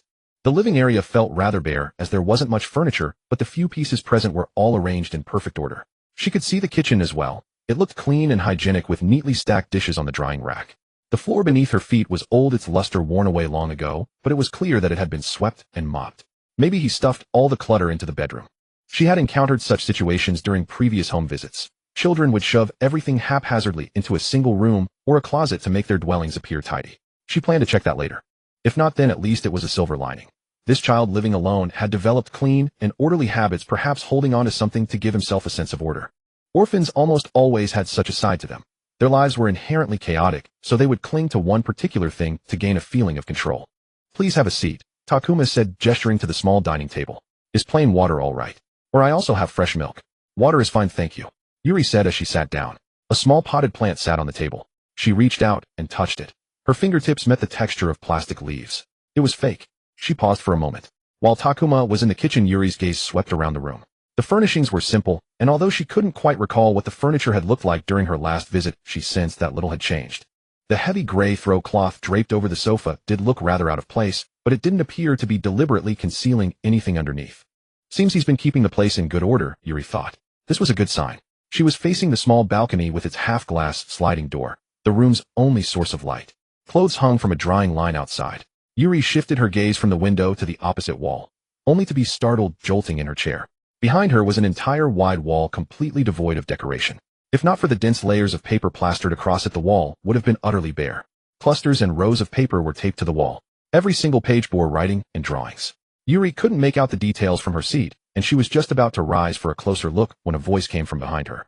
"Please don't look at those." Takuma returned, carrying a tray. He set it on the table. On it sat a glass of water and a cup of milk with steam gently rising. "What are those?" she asked. "My notes. I like to keep them in plain sight. It's handier when I need to memorize things." Takuma let out an embarrassed little laugh. "So you said you wanted to ask me some questions?" Takuma asked. She snapped back to the present and looked at him. She paused before nodding. "I just wanted to see how you're doing. I know living alone can be tough. There's so much to tend to at home on top of school." Takuma shrugged. "It was hard at first, but I got used to it gradually. Yuri opened her journal and uncapped her pen. How about school? I hope everything is going well. If I'm not mistaken, this should be your final year. It's going fine, Takuma nodded. I've learned quite a lot. Some of it's interesting, some of it's rather dull. But well, that's only natural. We do plenty of sparring. A few days ago, we even spent a night out in the forest. That was fun. I'm working hard to improve, and I'm hoping to become a ninja by the end of the year. With grades like yours, forget it. Yuri thought grimly, her pen steadily moving across the page. This routine home visit was indeed a standard arrangement for all orphans in their final year at the Ninja Academy. But ordinarily the children were notified well in advance. Takuma's case, however, was entirely different. Yuri studied the boy before her. According to his file, he ranked dead last in his class with abysmal grades. Many second years and most third years could be thrown into the graduating class and still do better than him. Takuma hadn't won a single sparring match in 3 years. Ever since entering the Ninja Academy, his scores had been barely hovering around the passing mark. And recently things had taken a turn for the far worse. Takuma had suddenly become vastly worse than before. It was precisely for this reason that the monitoring system had flagged the case to the authorities. This was exactly why Yuri had come knocking. She was here to uncover what lay behind it all. Then she would compile her findings into a report and submit it to the ninja administrative authorities. The authorities would take that report into consideration in deciding whether Takuma was fit to become a Konoha ninja. Or should he fail his graduation exam, whether he was worth keeping at the academy or being drafted into something like the Civilian Spy Project, a program in which his identity would be erased, and he would be sent to infiltrate crucial locations under deep cover, gathering intelligence as a spy, spending an extraordinarily long time constructing a false identity sturdy enough to withstand the most exacting scrutiny. Sometimes dispatching a ninja actually made it more likely to blow their cover up precisely because they were ordinary civilians. With negligible chakra and negligible combat power, they drew no suspicion. Though the boy before her had not the slightest inkling, this meeting was of paramount importance to him. What about finances? The conversation continued. I think I'm managing all right, Takuma said. Towards the end of each month things always get a bit tighter than I'd expected, but there's nothing I can do about it. He shrugged, then leaned forward and asked, say, is there any way I could get a bit more? You see, I'm sorry, but everyone's stipend is the same. Unless there are extremely exceptional circumstances, it will not be increased. She cut the subject off before it could even take root. Takuma sighed and sank back into his chair. That's what I figured. How do you usually spend your money? What do you typically buy each week? She asked. Takuma stood up, went into the bedroom, and quickly returned with a folder. Here. These are my budget and spending records for the past 3 months, and for this month up to now. The month isn't finished yet. Every single day since I started keeping this ledger, every coin I've spent is in there. Any receipt I could get I've attached at the back as proof. Yuri was caught off guard yet again. She accepted the folder and opened it. Inside was an extraordinarily detailed ledger of Takuma's expenditures. Every expense was marked with perfect clarity, where it was spent, when, and how much. Flipping idly to one page, she saw that Takuma had bought some groceries. You cook for yourself? She asked, noticing the items that looked like ingredients. Yes, cooking my own meals is cheaper. This was yet another point in Takuma's favor, and yet it only left Yuri more bewildered. She turned to the last page and found Takuma's most recent expense, a piece of leather purchased from a fabric and leather goods shop. When she asked him what he intended to do with it, he answered, I've been learning to repair my own gear these past few months. The best way is to make it yourself. With that, Takuma bent down, rolled up his trouser leg, and revealed a leather sheath strapped to his ankle. He drew a small knife from it and placed it on the table, the blade pointing toward Yuri. She glanced at the coldly gleaming blade, then up at Takuma. He merely smiled as though rather pleased with his craftsmanship. Oh, by the way, I was just thinking that thing. Takuma pointed at the folder in front of Yuri. Does it concern me? Hey, could I take a look at it? Just for a second. Takuma reached for it, but Yuri pulled the folder back. Sorry, this document is for internal personnel only. I can't show it to you. She said it with an apologetic smile. There was in fact absolutely nothing inside that folder. But it was a clever tactic. It made people feel exposed, distracted them, and led them to unwittingly let slip the truth. I see. Takuma let out a soft huff and leaned back in his chair. He looked as though he had completely lost interest in the conversation. What does your daily routine look like? Yuri asked. Tell me. After I leave, what will you do next? Start with that. Takuma picked up the small knife and twirled it between his fingers. Well, today's Sunday, so no training. I'll go grocery shopping, then clean the house, then start making dinner along with tomorrow morning's breakfast and lunch. While cooking, I'll do the laundry on the side. Since I didn't have lunch, I'll have dinner a little earlier. Then in the time before bed, I'll study, practice my auxiliary skills, and relax a bit. A perfectly ordinary Sunday. So ordinary, it was almost uncanny. Yuri had assumed that a child of Takuma's age would want to go out and play. Tomorrow I'll get up at 5, take a dump, and take the clothes in from the line. Takuma said. Yuri suppressed the urge to frown. Was he deliberately wasting her time with trivial details? She had absolutely no need to know when exactly he took down his dried clothes. Then I'll head out to train with Master Kosuka. Kosuka. Yuri cut in. That was the first time Takuma had mentioned a single person. Who is this Master Kosuka? The small dangerous knife in Takuma's hand stopped spinning abruptly. He looked at her, and fell silent for a long stretch as if every sound in the room had vanished in that instant. She did not speak, nor did she press him to continue. A ninja, he answered briefly and nothing more. Then why does this Master Kosuke train with you, she asked. Takuma shrugged nonchalantly. No idea. He just wanted to. You never asked. Why would I ask? A ninja offered to train me, so I accepted. He's a ninja after all. A glint flickered in Takuma's eyes as he finished speaking. In Takuma's file there was not a single record of anyone called Kosuke. An unidentified ninja had been in contact with an orphan from the Ninja Academy. This was something she was bound to report. That unidentified ninja was most likely a spy dispatched by an enemy nation seeking to lure a naive orphan into serving as their undercover eyes and ears. Otherwise, why would a ninja bother helping a child like Takuma, an orphan with nothing whatsoever to offer in return? According to Takuma's file, his parents had been itinerant merchants who traveled across the Land of Fire and had met with an accident during the Nine Tails rampage, losing their lives. What rotten luck to wind up in Konoha village of all places. What does he look like, she asked. Huh. He's tall, really strong, knows a ton of stuff, kind, and incredibly skilled. Takuma said with a smile. You know what? He can throw 10 shuriken at once and nail the bullseye with all of them. This description. Yuri's brows drew together. That description could apply to virtually any adult ninja. It was simply how things looked through the eyes of a 10-year-old brimming with adoration. It narrowed things down by not one whit. Do you have his full name, she asked. No, idiot. She sighed inwardly, thinking, that man probably fed him a false name. Yuri closed her journal and put on a smile. Thank you, Takuma. That's all I needed to ask. You're living well. I see nothing amiss. Keep working hard, and I hope you'll become an excellent ninja in the future, bringing honor to the village. As she stepped out of the small apartment building, Yuri looked up and saw Takuma standing on the walkway in front of his own door. The very instant her gaze found him, he turned and disappeared back inside. Was he frowning just now? The thought flickered through her mind, but she walked on, telling herself it had been nothing but a trick of her eyes. Little Takuma, have you mentioned our arrangement to anyone else? Takuma jerked his head back, flinging the sweat-soaked hair from his face, and looked at Kosuke. He paused in his labor of pushing the iron crate laden with heavy sand. Don't stop, Kosuke said. Takuma's face scrunched up, and he resumed shoving the wretched thing forward through the muddy ground. Feeling the wet mud squelch between his toes, he hated himself all the more for not yet having saved enough money to buy a pair of shinobi sandals. What do you mean? Takuma pushed the crate with a surge of force, his voice rising along with the effort. Someone came to ask me what my relationship with you was. Takuma frowned, stopped in his tracks, and turned to look at Kosuke. Keep pushing, Kosuke said before Takuma could slacken. Then stop talking to me. He shoved the crate again, each step sending a clear ache through his thighs. It was a woman. I think her name was Yumida. I'd have to check my notebook to be sure. Kosuke had taught him to always carry a pocket notebook and jot down information on the spot. She was from the Konoha Child Welfare Office. She came to my home for a talk, just asking what I usually do in a day. It was then that she brought you up. What is something wrong? Takuma wished he could let go of the handles and use his shoulder or even his back to push the blasted sand crate, but he couldn't. Kosuke had given him a direct order. The one who came to see me was from the Konoha Genin Command Division. What's that? They handle the assignment of Genin strategic personnel management and human resource programs and services. In short, anything to do with Konoha's Genin falls under their jurisdiction, Kosuke said. You can stop now, he added. Takuma stopped pushing, turned around, and leaned against the iron crate. Why would they come asking? Takuma asked. He wasn't even a Genin yet. Hadn't even scratched the surface of becoming one. I believe they also handle the recruitment of students from the academy. You're in your final year now, so you'd fall under their purview too. What did they want to know from you? Just some questions, nothing more. The person asked if I knew you, how we met, how long we'd known each other, and why I was training you. After I told them everything about our arrangement, they left immediately. Kosuke shook his head. Am I in trouble? Takuma asked. No. From what I can tell, he just wanted to know why I decided to train you. As for why they were interested in that, I asked but got no answer. Kosuke sighed. Takuma narrowed his eyes.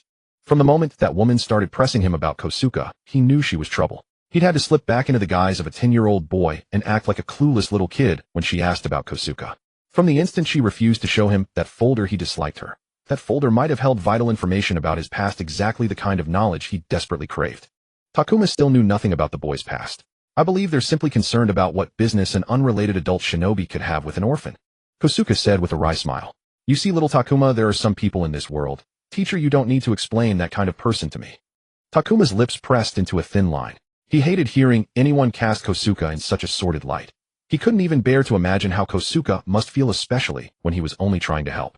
In truth, I'm deeply grateful to have met you, teacher. Kosuke didn't smile.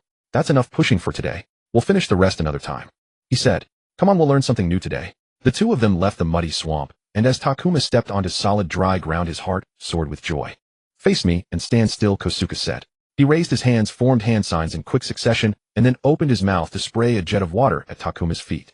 Startled, Takuma nearly lost his balance. He stared blankly at Kosuke's mouth, which was spewing water like a fountain. The sight mesmerized him. This wasn't his first time witnessing ninjutsu. Back at the academy, he'd seen the clone technique and the transformation technique. Those clones and transformations had been so convincing that they startled him every single time. He had no idea how anyone could tell the difference between real and fake. But this was his first time witnessing an elemental ninjutsu firsthand. The water jet was powerful and concentrated, blasting the mud off Takuma's feet, completely clean, without him so much as wiggling a toe. That force reminded Takuma of the dangers of water he'd seen online in his past life. How high-pressure streams could slice through metal plates like a saw, and how fragile houses were against a raging flood. He could imagine what such forces would do to a human body. It made him acutely aware that in this world someone with enough skill could replicate such devastation. Kosuke stopped spewing water, looking like a Pokemon wearing a turtle shell, and smiled. Today, we're going to learn about chakra. Takuma couldn't help but take a sharp breath. He had been under Kosuke's tutelage for 4 months now. In all that time, Kosuke had never once brought up the subject of chakra on his own. Every time Takuma was the one to bring it up, pressing Kosuke for answers about chakra and when he planned to teach it. And every time the response was the same: it's not the right time yet. It had left him deeply disappointed. Little Takuma, let me ask you something. What is chakra? Kosuke inquired. Takuma answered swiftly. Chakra is an energy inherent to all living things on this planet. It's created from the fusion of physical energy and spiritual energy. By training both of these energies, one can harness more chakra. He jabbed a thumb toward his left chest. The heart fuses these two energies to produce chakra, which is then transported through the body's chakra circulatory system, serving the same function as blood vessels do for blood. Without chakra, there's no ninjutsu. Without ninjutsu, there are no shinobi. So without chakra, you can't become a shinobi. Takuma stared bitterly at his own hands. No matter what he did, he just couldn't stimulate his chakra. Kosuke, unaware of Takuma's inner turmoil, smiled. Very good. I couldn't have summarized it better myself. It's clear you've already studied up on chakra knowledge. Takuma had practically memorized that booklet, Introduction to Chakra. Unfortunately, when it came to practical application, Takuma couldn't sense a thing. It filled him with dread. He even began to fear he might never be able to mold chakra and become a shinobi. That was precisely why it wasn't the right time then, Kosuke said calmly, utterly unbothered by Takuma's implied accusation. As you said, without chakra there is no ninjutsu, and without ninjutsu there are no shinobi. But let me add something here. For a student at the Ninja Academy like you, chakra isn't actually all that important. Is that what I think I heard? Takuma was stunned. Sorry, but I'm not sure I can agree with you there. Chakra is the foundation of everything. A shinobi without chakra can't be considered a shinobi. The Ninja Academy was not the only path to training chakra. Rogue shinobi had long allowed the methods of chakra training to spread far and wide across the land. In the darkest corners of society, there were those of ill intent who would indeed teach chakra to people without discipline, and those people would only use that power for evil. Moreover, scattered across this land were a handful of shrines and temples that practiced non-combat methods of chakra training. Even within religious sects, the cultivation of chakra existed, as well as in the swordsmanship of the samurai, and many other organizations that use chakra in their own ways. Young and naive, aren't you? Kosuke let out a soft sigh and offered a gentle smile. One day you will come to understand that what makes a shinobi is far more than the chakra they command. Being a shinobi is a way of life. I hope you'll understand that someday. You ordinary students don't have enough chakra in your bodies. Children haven't yet reached puberty. They haven't hit that growth stage where the body and chakra reserves develop rapidly together. Kosuke continued. Although the academy teaches the transformation technique and the clone technique, neither is of much use in actual combat. Trained shinobi can easily see through those illusory clones, and while the transformation technique can fool civilians, a shinobi can see through the disguise at a glance. Disguise itself is an art that takes years to master. The transformation technique in class can fool me anytime, Takuma thought to himself. When it came to perceiving such things, he was probably worse than even the dullest person.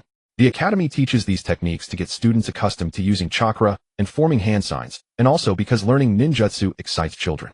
Kosuke said, after all, these techniques aren't worth spending too much time on. Better to use that time to teach other essential skills, the ones that give children real ability and a chance to survive on the battlefield. And you, with graduation not far off, I'd rather focus on strengthening your body and teaching you practical skills. What about those from clan families? They've been learning their clan's secret techniques since childhood, Takuma said. Is that what a friend from one of those clans told you? Kosuke asked. And no, Takuma stammered. He had no friends. Then let me tell you what most of those clan kids would say.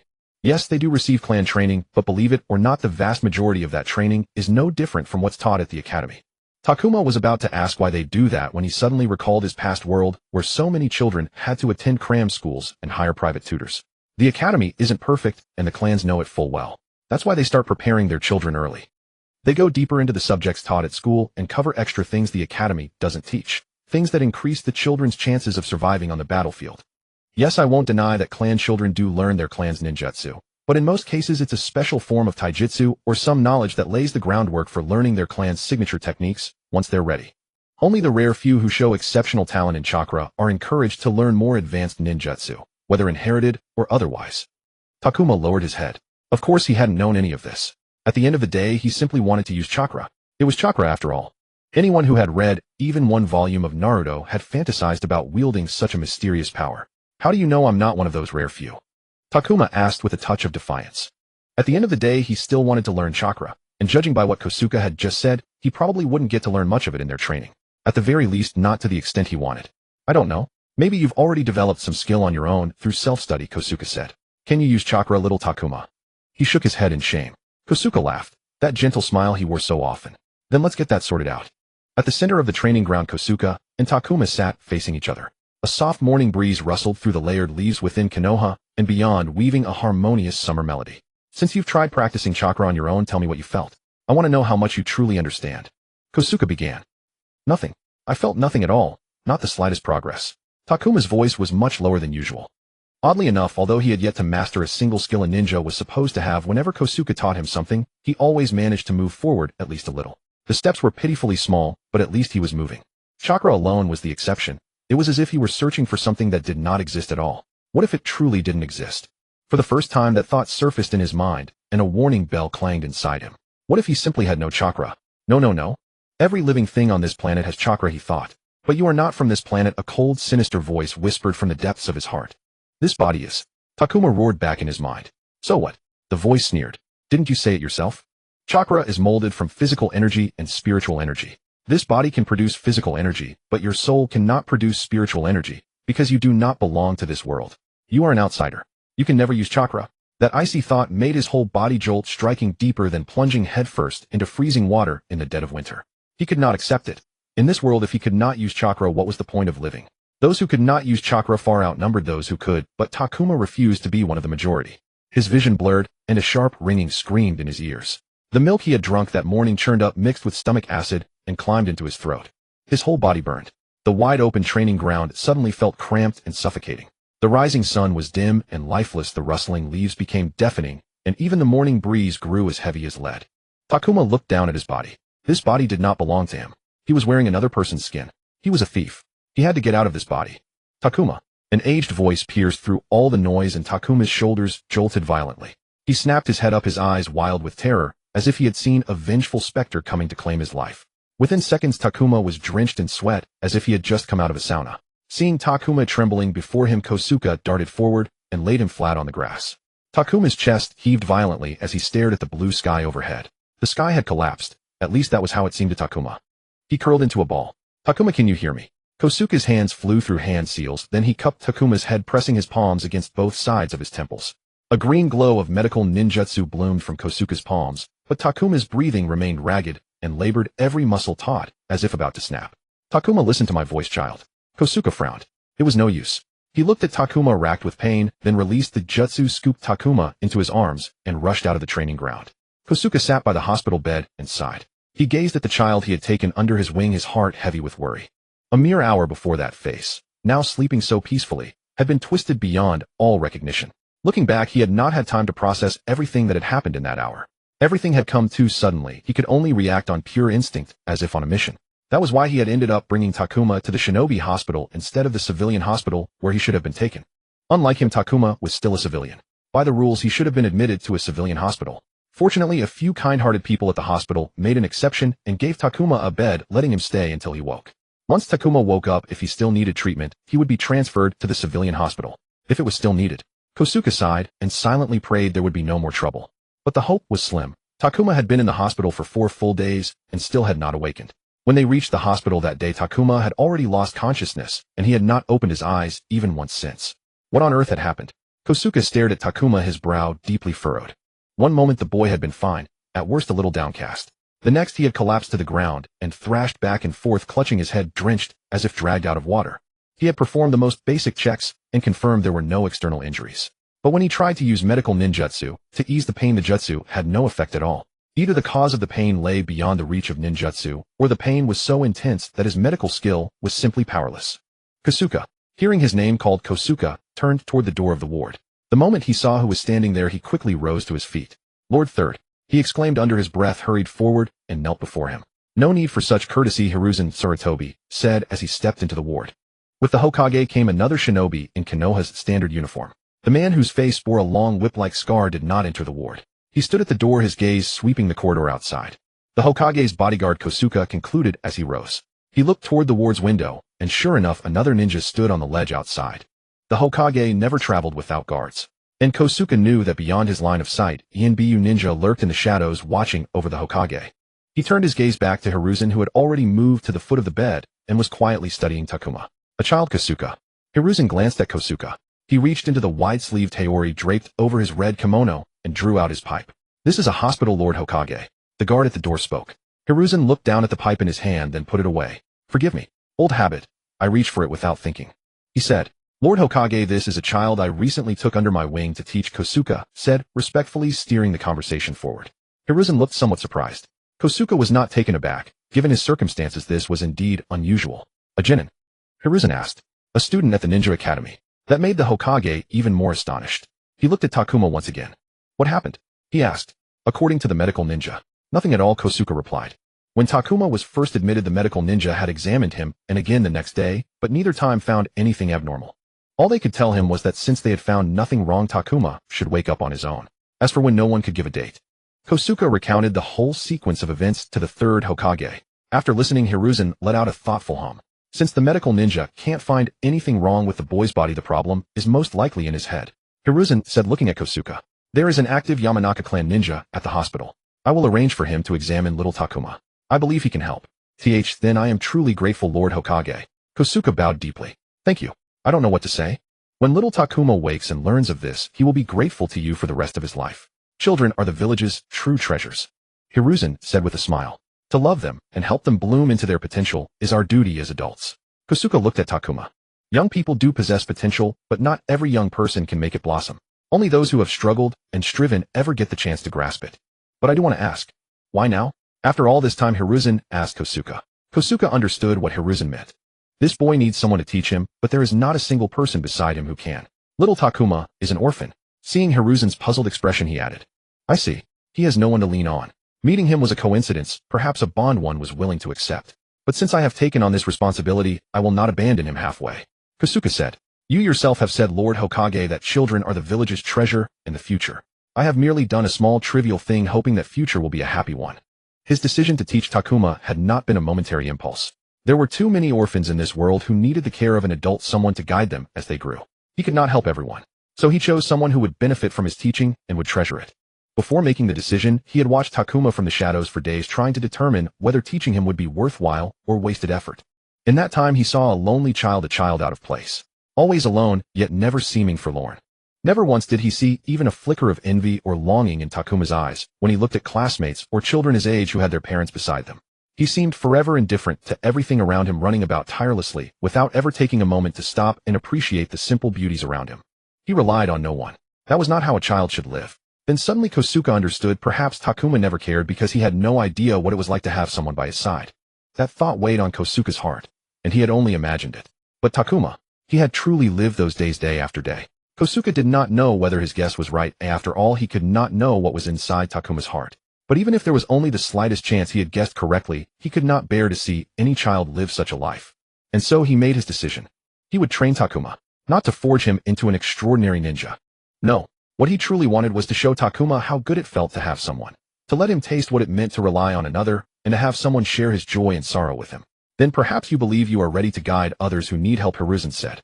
Kosuke met his Hokage's gaze and shook his head firmly. He was not ready. He might never be ready. Training one ninja academy student once a day without life and death pressure hanging over his head could never compare to that. He did not voice what he was thinking, but Hiruzen understood his head shake and did not press the subject. Kosuke was profoundly grateful. Hiruzen stayed a while longer looking at Takuma. He even asked Kosuke many things about Takuma. Kosuke was quietly amazed.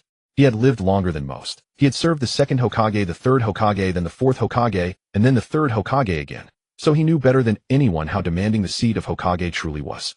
With a hint of pride, he recounted to the third Hokage all of Takuma's recent progress, how much the boy had learned in so little time. He told the Hokage that the boy was young, but exceptionally clever with a shrewdness and depth of insight far beyond his peers. And there was that stubborn, unyielding drive to endure anything without a single word of complaint. Takuma had never once asked to slow down, never once asked for less. Every task Kosuke assigned the boy had never refused. Takuma was a good student. No matter what anyone said, nothing could shake that belief. Hiruzen listened until he had no choice but to rise and leave. Kosuke felt a flash of shame he had talked far too much. He apologized for taking up too much of the Hokage's time, but Hiruzen simply waved a hand. To hear that such an excellent child will soon be joining our ranks is a joy, Hiruzen said with a smile. Perhaps the next time we meet, I will hear it from his own lips. After Hiruzen left, Kosuke sat back down beside Takuma. He had not accepted any missions, and he had nowhere else to be. Wake up soon, little Takuma. He longed for Takuma to wake. Already the solitary morning felt cold and empty to him. Takuma's eyes snapped open, his memories flooding back all at once, leaving only the final images he could still recall. Fear, despair, and utter collapse seized his heart in a single crushing grip, as if he had been yanked back to that training ground with Kosuke still beside him. The scene before him barely managed to catch his attention, but in the next second the question, "Where is this?" shoved every other thought out of his mind. He was about to take a look around when he suddenly noticed a man at the bedside looking down at him. Long dark golden hair pulled back into a ponytail that hung over one shoulder. He didn't recognize him. The churning flood of emotion from moments ago was crushed beneath this violent shock and temporarily receded to the back of his mind. Takuma immediately rolled in the opposite direction, trying to put distance between himself and the stranger. He rolled off the soft mattress, hit the floor with a thud, and banged his head against the nightstand. Crouching on the ground, Takuma instinctively pressed one hand to his head while shrinking backward. Who was this man? Where was this place? Where was Kosuke? How long had he been unconscious? The sword sheath strapped to his body was gone. He needed to find something to defend himself. Takuma. Those two words cut his thoughts straight through, and he instinctively turned toward the voice. Kosuke stood at the foot of the bed, his eyes filled with both worry and relief. The moment he saw him, the effect was immediate. All the tension in Takuma's body released, his muscles went slack, and he collapsed onto the floor. Master. Takuma gasped out. Kosuke walked over to his side, knelt on one knee, and placed a hand on his shoulder. It's all right, kid. You passed out on the training ground, he said. This is the hospital. This gentleman is the medical ninja who treated you. You've been unconscious for 6 days. Kosuke laid out the situation with perfect clarity. That was Takuma's first thought before the weight of the words caught up with him. 6 days. He nearly jumped up. An entire week gone. 1 full week. He wouldn't have wasted even half a day, and simply thinking about losing a week made his liver ache. What exactly happened? He asked Kosuke. It was the doctor who answered. You experienced an episode of extreme fear. Sudden, overwhelming fear, the man said, can trigger intense physical reactions even when there is no real danger or obvious cause. When it happens, it makes you feel incredibly terrified. You might think you're losing control, having a heart attack, or even dying. Your mind has been under fatigue and high pressure far beyond what is healthy. Your overtaxed mind simply forced you into unconsciousness so you could recover. My brain can do something like that. Takuma was stunned. The human brain is capable of all sorts of things, Takuma. The man smiled. Don't treat this as a bad thing. Your body simply sensed danger and was protecting itself. I'm sorry, little Takuma. This is all my fault. If I hadn't kept pushing you, you wouldn't have ended up like this. Kosuke's voice was steeped in self-blame and grief. Nonsense, Takuma replied at once. I don't know what makes him say my mind is exhausted. He pointed at the doctor. I've never once felt driven to the point of breaking. Yes, every day was hard and exhausting, but I never complained because there was never anything to complain about. It was simply my body breaking down on its own. Master, you don't have to take the blame. I don't blame you, and you shouldn't blame yourself either, because this was never your fault. If there was even the faintest thought in Kosuke's mind that this kid couldn't handle pressure, Takuma would snuff it out immediately. That kind of thought could never be allowed to remain. The medical ninja picked up a notebook from the nightstand, wrote something down, tore off the page, and handed it to Takuma, who had already sat back down on the bed. You don't need any medicine, but for at least the next week your training needs to be reduced. Takuma let out a groan at that. I also recommend adjusting your diet, and once your body recovers we can change it back. Takuma took the medical instructions, looked down at them, and surprise appeared on his face. What is it? Kosuke asked. Nothing. I just never expected a doctor to have such beautiful handwriting. Takuma said. The few lines on the instructions looked like calligraphy from a copybook.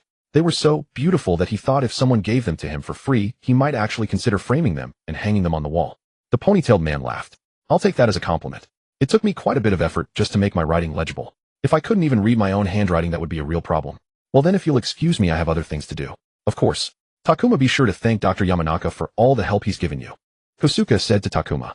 Takuma was about to do just that when his mind finished processing the whole sentence, and a key word jumped out. Yamanaka. He cried out, staring at the medical ninja with shock he couldn't hide. Did you dig through my head? He asked, his voice full of fear of hearing the answer. The Yamanaka clan of the Hidden Leaf Village was a ninja clan dedicated to the art of mind-based secret techniques, excelling in intelligence, gathering, infiltration and reconnaissance, interrogation and coercion, and a host of other abilities. They could read memories, possess minds, communicate telepathically. The clan's secret arts granted them far too many abilities to count. I did observe your mental world. Takuma's breathing instantly turned rapid, and a powerful surge of fear and panic welled up from the bottom of his heart. Exactly the same feeling that had flattened him that day. For a transmigrator, the identity of transmigrator was the secret he buried deepest, the one secret that absolutely could not be known by anyone. If it were ever exposed, he would be locked away in some place, without a single ray of light, interrogated over and over, until every last piece of information was wrung from him, and lose his freedom forever. In this world, the Yamanaka clan, the man in front of him, was his most deadly enemy, his natural-born nemesis. Any single person from that entire clan could crush his life into dust that could never be reassembled. But I only observed the morning you fainted. Dr. Yamanaka said, in order to give an accurate diagnosis, I had to experience what you went through at that time. And as a medical ninja, I have sworn never to betray a patient's trust. Everything I see within a patient's mental world will never be disclosed. Everything you felt is safe with me. That is my promise. That promise did not make Takuma feel any better. Even if the man was telling the truth and truly had seen only that morning, one thought would still linger in Takuma's mind forever.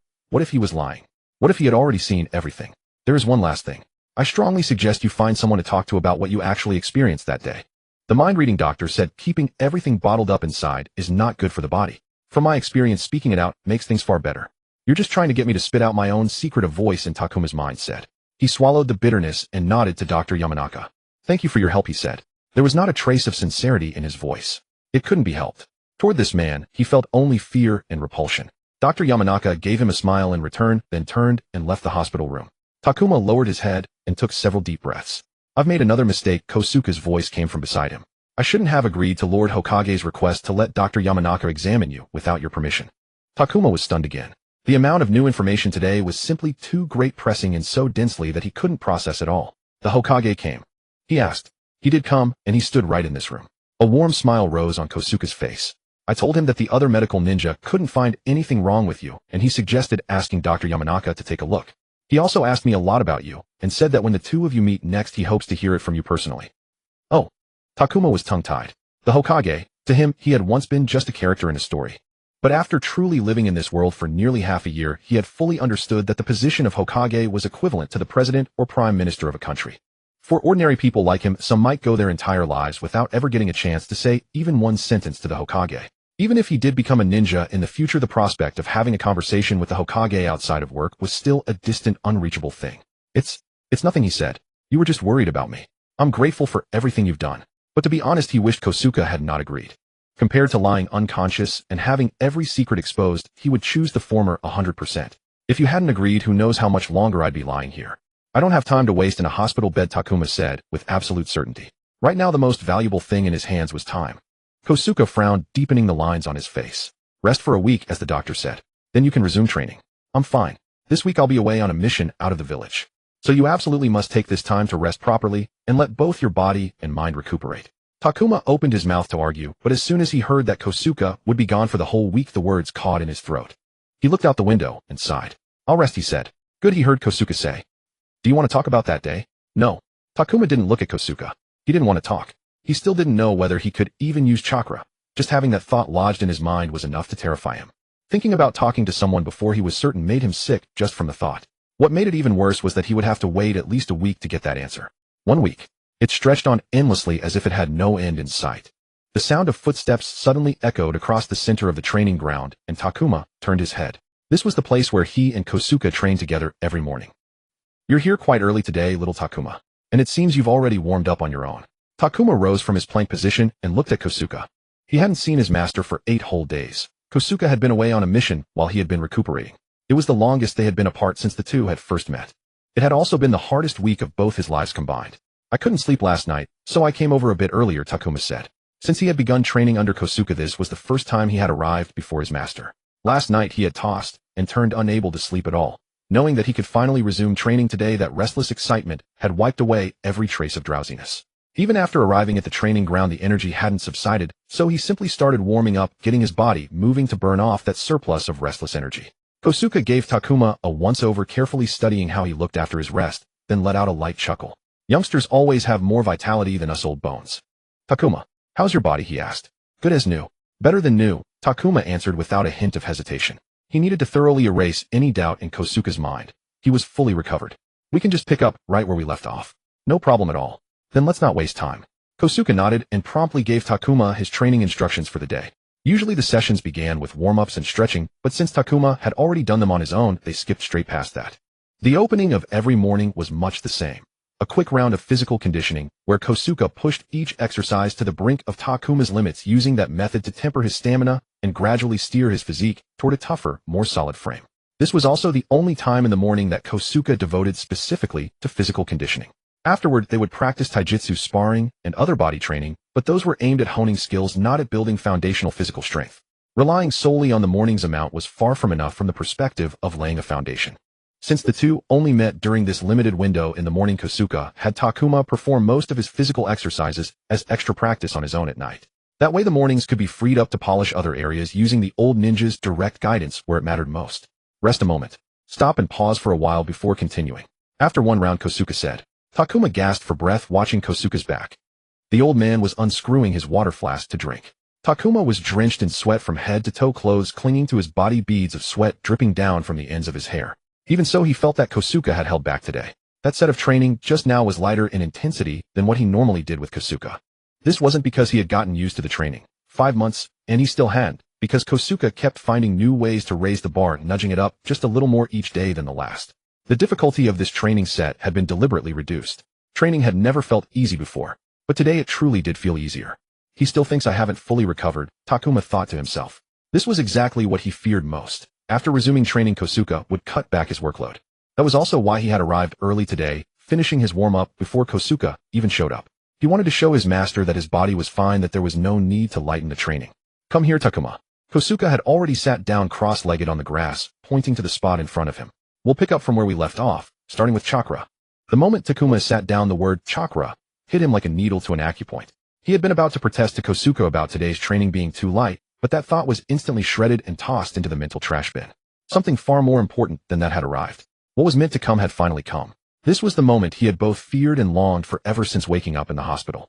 Now, if I remember correctly, you said that when you tried practicing on your own, you could never sense your chakra.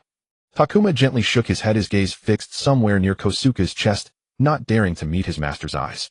During that week of rest, he had tried once more to stimulate his chakra, and the result had been exactly the same as before, enough to make one want to die. Forget using it, he couldn't even sense a single trace. His body was like a completely barren wasteland, unable to squeeze out the slightest bit of energy. Thinking back on it, he shouldn't have tried again. It only made the anxiety in his heart heavier, made food harder to swallow, and sleep harder to come by. In the rare moments of shallow slumber, all kinds of thoughts would invade his mind. That being transmigrated was the reason he couldn't sense chakra. But then Kosuke spoke. There's nothing to worry about. Although it's rare, there are indeed some children who cannot sense their chakra on their own and need outside help to find that energy within their bodies. Takuma lifted his head to look at Kosuke and discovered that his master actually had a smile on his face. Rare, but not non-existent. He was one of that minority, Takuma thought to himself. Give me your hand, Kosuke said as he extended his own wrinkled, aged hand. Takuma placed his hand onto it without hesitation. Kosuke's palm was almost entirely covered in thick calluses, rough to the touch like gravel. Takuma had developed some calluses from training with thrown weapons, but when placed beside Kosuke's hands, his own looked like they belonged to someone who had never done a day of manual labor in his life. Take a deep breath and follow it as it travels through your body, Kosuke said, taking a breath himself first, and tightened his grip on Takuma's hand. Takuma's brow twitched. Follow what? Follow what as it travels through the body? But the question was cut off before it reached his lips. Deep in the center of his palm, something had begun to grow warm. He looked down, expecting to see a small flame burning in the center of his palm, but there was nothing there. That warmth was moving, spreading outward from that single point in his palm, washing over his fingertips. You can feel it. Good. Takuma closed his eyes and Kosuke's voice rang out. Then let's continue. Takuma drew in another breath, this one broken into fragmented beats by trembling. That current of heat traveled up his arm, washing over every inch of his flesh, seeping deeper within. The heat was still rising. It was no longer just inside his body. He could feel it radiating outward in waves, passing through his skin, seeping into the air. Soon his entire arm was submerged in that warm energy being channeled over from Kosuke. Just as he thought he had grown accustomed to it, the energy expanded, surging into his chest cavity. He could clearly feel his entire chest being filled with that same energy. At this point, Takuma's mind had stopped thinking about anything at all. All that remained was following that energy as it flowed through his body. It poured into his limbs, his torso, his abdomen, the crown of his head. Every corner of his body was soaked through with that wondrous energy. Takuma's eyelids fluttered open slightly, but only the whites of his eyes were visible. His pupils had rolled back. He could no longer see the sky above his head, no longer hear the rustling of leaves around him, no longer smell the scent of the forest, no longer feel the touch of grass blades brushing across his instep, no longer taste the morning dew suspended in the air. To Takuma at this moment, the only thing that still existed was that energy flowing and radiating within his body. After what felt like an eternity, that current of heat finally receded, dispersing outward from within his body, leaving behind an empty, hollow chill. Takuma's eyes snapped back into place. He stared at his master, parting his lips to speak, yet not a single word could escape. Kosuke smiled. I think you can sense it now. Takuma didn't dare move a single muscle. Just managing to keep himself from trembling was already an achievement. He was afraid that if he moved, this newborn sensation would scatter like smoke in the wind. He truly did sense it. It was as if he had gained an entirely new sense. A sixth sense conjured out of thin air beyond the 5 basic senses. Two currents. He finally managed to force the words out from his throat, his voice hoarse and unfamiliar to his own ears. I can sense 2 currents. The wrinkles on Kosuke's face deepened, and so did his smile. He said nothing, letting Takuma continue. The first one is everywhere. Everywhere. Takuma set his eyes wide as saucers. The second one is here. He slowly raised his right hand and gently pressed it against his lower abdomen. And it originates from inside my heart. As he finished speaking, he lifted his hand and touched the spot where his heart was in his chest. That feeling was impossible to describe. A second ago, Takuma's body had been the same one he had grown familiar with over these 5 months, and the next second it was already different. No, it's not that my body changed, Takuma thought. This feeling was new yet not unfamiliar at all. It was too natural, as if this was how it had always been meant to be. He had merely discovered something he hadn't known existed before. There is an energy, Kosuke began, that resides within all living beings in this world. This power is as real as life itself. He raised 2 fingers. It is formed from the fusion of 2 energies, physical energy produced and stored by the countless cells within the body, and spiritual energy, refined from the mind, through sharpening one's consciousness, cultivation, meditation, and the stimulation of experience. When these 2 energies merge within the heart, they give birth to the very foundation of all ninjutsu. That energy is chakra. Kosuke brought his hands together in front of his chest, his 10 fingers interlaced. A moment later, water surged out from between his palms, gathering more and more until it spilled over the edges of his hands and dripped down into the grass at his feet. This wasn't the first time Takuma had seen Kosuke use ninjutsu, yet every single time, his fascination remained undiminished. If this were in his original world, the scene before him would either be dismissed as an elaborately staged magic trick, or Kosuke himself would be worshipped as a deity descended from the heavens. He reached out and dipped a finger into that pool of water. An involuntary soft hiss escaped him. The water was cold, dampening his fingertip. That meant it was real. Right before his very eyes, water had been created from nothing. No, not created from nothing, Takuma thought. It was created with chakra that he now possessed as well. 2 laughs slipped out from Takuma's mouth. I can use chakra. The words were more of a breath of air than an actual voice. Yes, you can. Kosuke said with a smile. I can use chakra. Takuma said it again, this time more like he was saying it to himself. He laughed, the corners of his mouth pulled upward by something invisible. He laughed. This was his first laugh in an entire week. A week that had felt as long as a century. He could no longer hold up his composure. He leaned back and fell onto the grass. His chest heaved heavily, and a weightless sensation lifted him upward. The sky no longer pressed down on his chest, and the air no longer hung heavy, weighing on his body. It had been so long since he last felt this way. I'm going to pass out, Takuma panted, his heart thundering in his chest like a bass drum. Give me a minute. Just a minute, please. Holy. Oh my God. That scared the hell out of me. Mind your language, Takuma. Kosuke said with a stern face. Takuma couldn't care less about that at the moment. He closed his eyes, stretching the corners of his mouth as wide as they would go. For an entire week, every fear, every nightmare, every darkest thought, none of it held up anymore. He pressed his hand against his chest, feeling the gentle pulse of his heart beneath his palm. This was the proof that he possessed it. The most precious and most powerful force in this world. Something that could let him protect himself. Something that would let him unleash ninjutsu. Something that would let him become a ninja. In the last row of the classroom, soft sunlight bathed Takuma in a warm golden glow. He stuck half his tongue out from the corner of his mouth, pressing his pencil heavily against the paper as he scribbled messily. The dark graphite marks clumped together, uglier than chicken scratch. Snap. The pencil lead snapped against the paper, leaving a broken stub behind. Damn it. Kaib turned from the blackboard, swept his gaze across the class, and barked. Who said that? Step forward yourself. Takuma ignored Kaib, entirely glaring at the broken lead. It had left an extra unnecessary scratch on the page. In this classroom full of prospective ninja, no one would ever tattle. Nobody liked snitches, even future spy prospects included. He pulled a kunai from his ninja tool pouch and was about to sharpen a new tip with its blade when a slender hand slid a sky blue pencil sharpener toward him. Takuma looked up. Izumi was smiling at him, those big eyes urging him to use it. He tucked the kunai back into his pouch. The kunai would have been more convenient, but he didn't want to brush off her kindness. Thanks, Takuma said as he handed the sharpener back. He was about to resume taking notes from the tactical textbook when Izumi spoke up. What exactly happened to you? Kaibe-sensei said you were sick. Takuma raised an eyebrow. He had been back at school for a week now, and no one besides Kaibe had asked about his health. He had been absent for 2 weeks, one unconscious and one recovering at home on doctor's orders. Actually, Takuma had wanted to return during the second week, but Kaibe had sent a messenger pigeon telling him to rest properly. Chickenpox. I had to be isolated at home, so I wouldn't infect anyone, Takuma said. Telling the truth would only cause trouble. He didn't want to explain how he had had a mental breakdown and spent a week in bed. What does chickenpox look like? Izumi asked curiously. I've never had it. Good thing I wasn't around then. It's highly contagious. 9 out of 10 people who come into contact with someone infected will catch it. But once you've had it, you usually won't get it again. It's not that serious. You just have to stay locked at home and you can't scratch even when it itches, Takuma said. He didn't know whether this boy had ever had chickenpox before, but he had in his previous life. That made him suddenly wonder, would the hospital have medical records for every child born here? Why are you sitting here? Aren't you always in the front row? Takuma asked Izumi. After 5 months of classes 6 days a week, he had a fairly clear picture of everyone in the class. Uchiha Izumi was a popular girl. Almost everyone in the class liked her. She got along with boys because she had a tomboyish streak, and of course, she was very pretty too. Even so, Izumi was still typically girlish at heart with interests much like any other girl her age. Her core circle of friends was made up entirely of girls. She had a friendly personality and was bound to be fun to be around. And since no one in class could beat her in a fight, and she ranked near the top in every subject, everyone held her in considerable respect. A typical top student. We're as different as heaven and earth, Takuma thought. Sitting in the front row gets tiring too, you know. Kaibe-sensei loves calling on the people in front, Izumi complained. When I don't want to listen or when I'm dozing off, I slip to the back or to a seat along the edge in the middle. I was hoping to take a nap before sparring. Are you fighting today? She asked. Takuma nodded. Since coming back this week, he hadn't joined any of the sparring matches. Kaibe thought he should rest a little longer and wait until he was fully recovered. But Takuma knew the truth. Kaibe simply didn't see any point in letting him fight. Any plans to win a match soon? Izumi asked with a smile. Beat you? No chance. But I do think my first win is within reach. If I'm lucky, maybe I'll take it today. Oh, pretty confident, Izumi said, nodding approvingly. Not bad. He really was confident.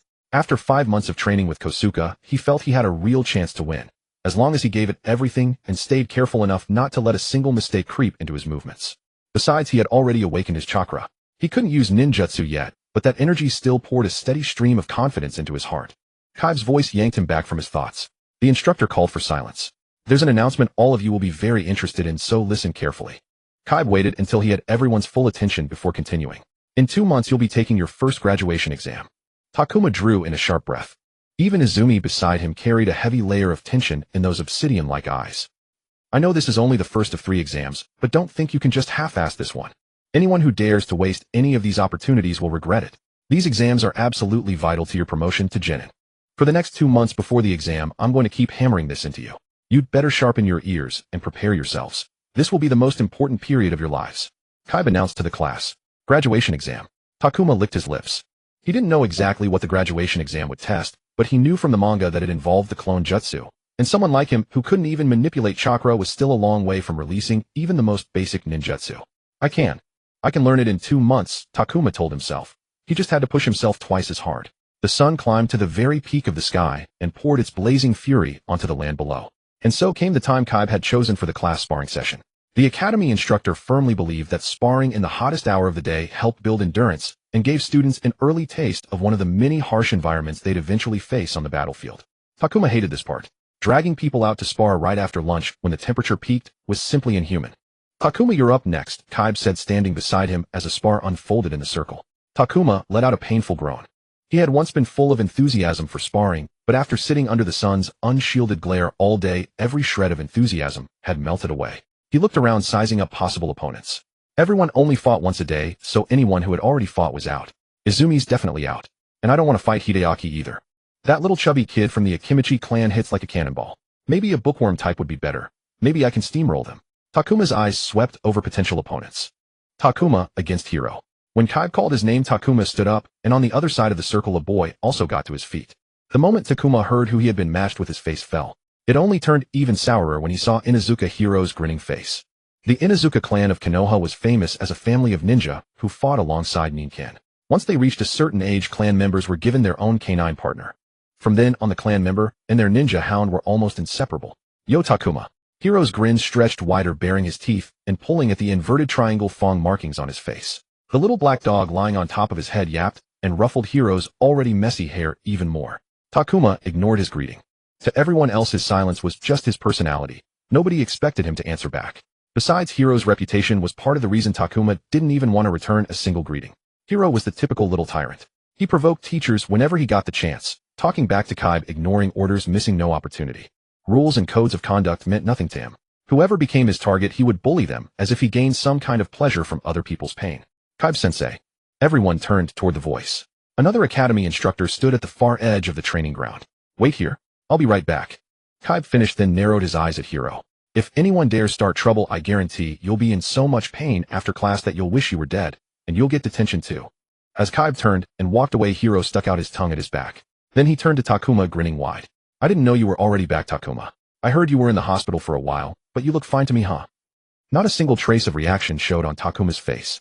He kept his expression as bored and disinterested as possible, as if he didn't care about what Hiro was saying, or hadn't even been listening at all. Hiro clicked his tongue in annoyance, and his black ninja hound let out a low growl in response. Takuma, on the other hand, was quite satisfied. This was exactly how he had kept Hiro from locking onto him as a target. No matter what Hiro did, Takuma always looked completely unaffected and utterly indifferent. Takuma simply treated Hiro as if he didn't exist. After several mild provocations, Hiro grew bored with the unresponsive stones, stopped picking on him, and acted as if Takuma weren't there. But those few provocations had already made up Takuma's mind. In this life, he would never be polite to Hiro, let alone friendly. His financial situation was terrifyingly tight. Every month was a struggle against expenses, and he would turn even a single yen over in his mind 3 times before spending it. So when Takuma found his textbook missing from his desk one day, all he could feel was his heart bleeding. He did get the book back that same day, but it was soaked through and several pages were ruined and torn from water damage. The shrill laughter from Hiro and his cronies made the culprits perfectly obvious.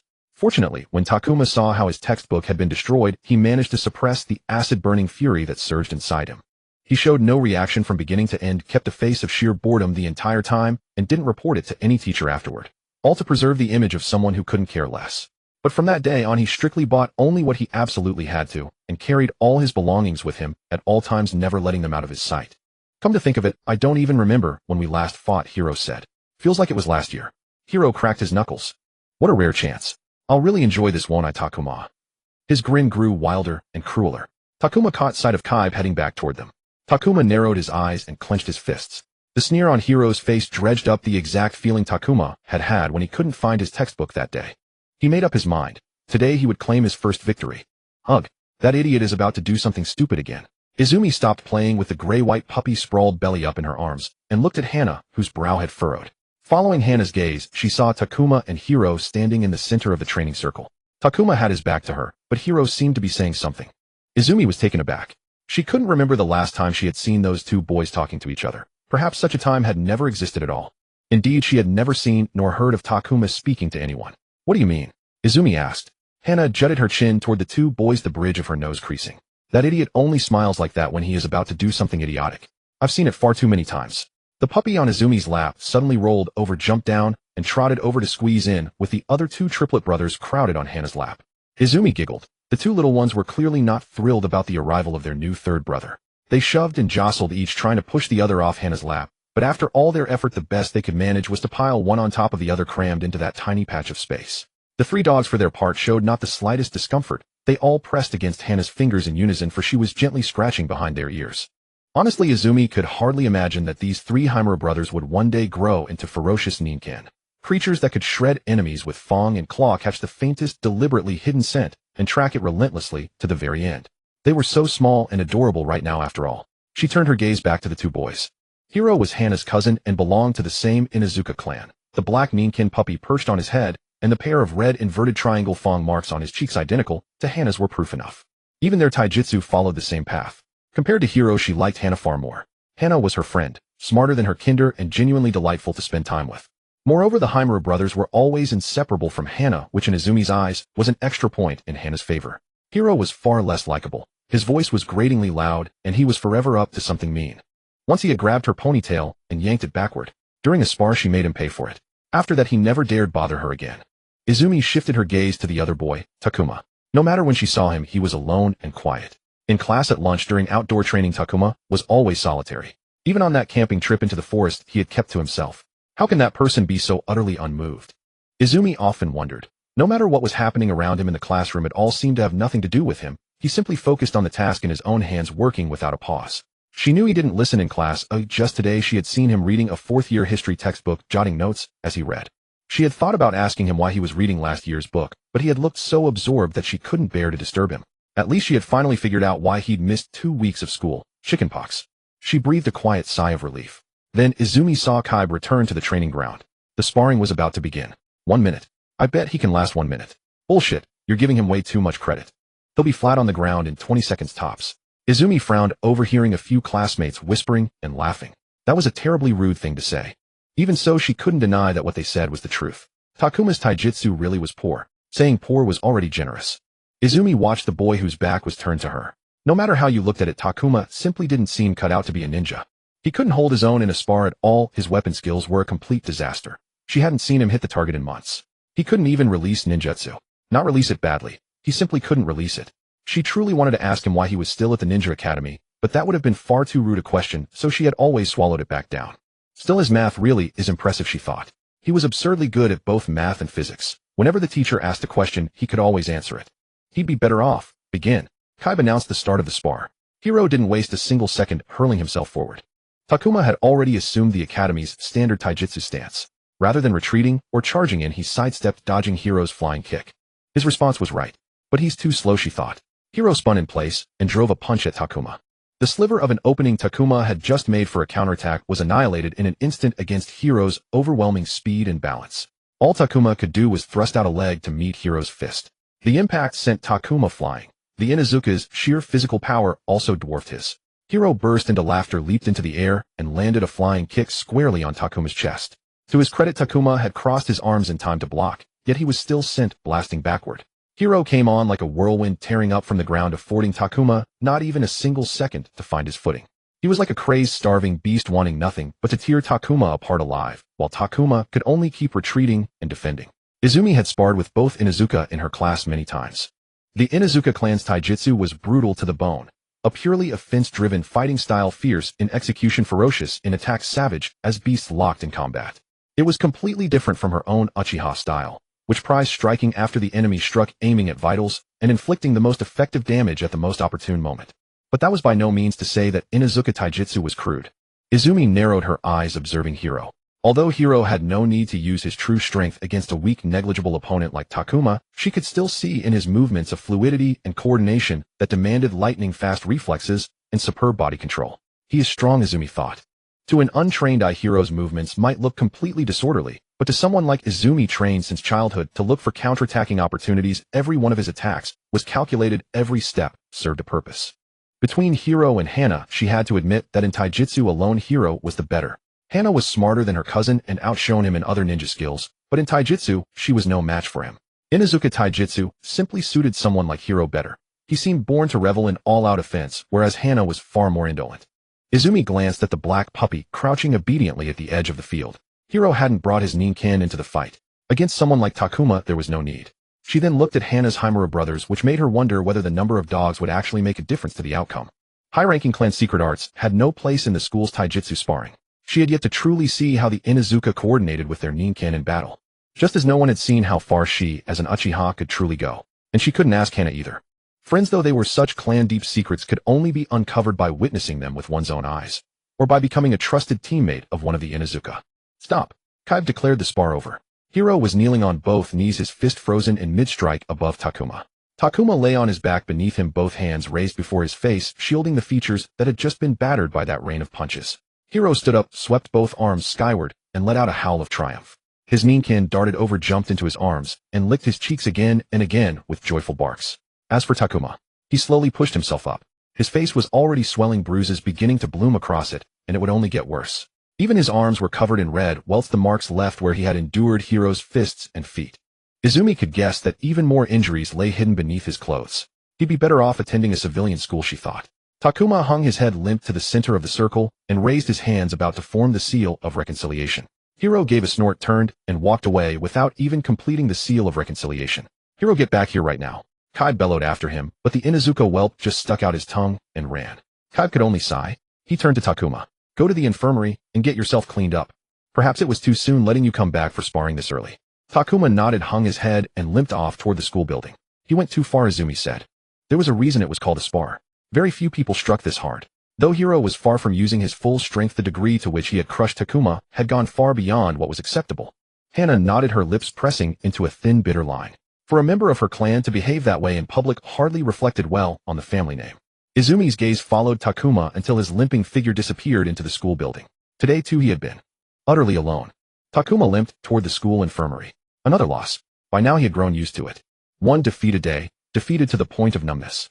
No matter who beat him down, no matter who was pushed forward as his opponent, he felt nothing. Yes, he had gotten used to it.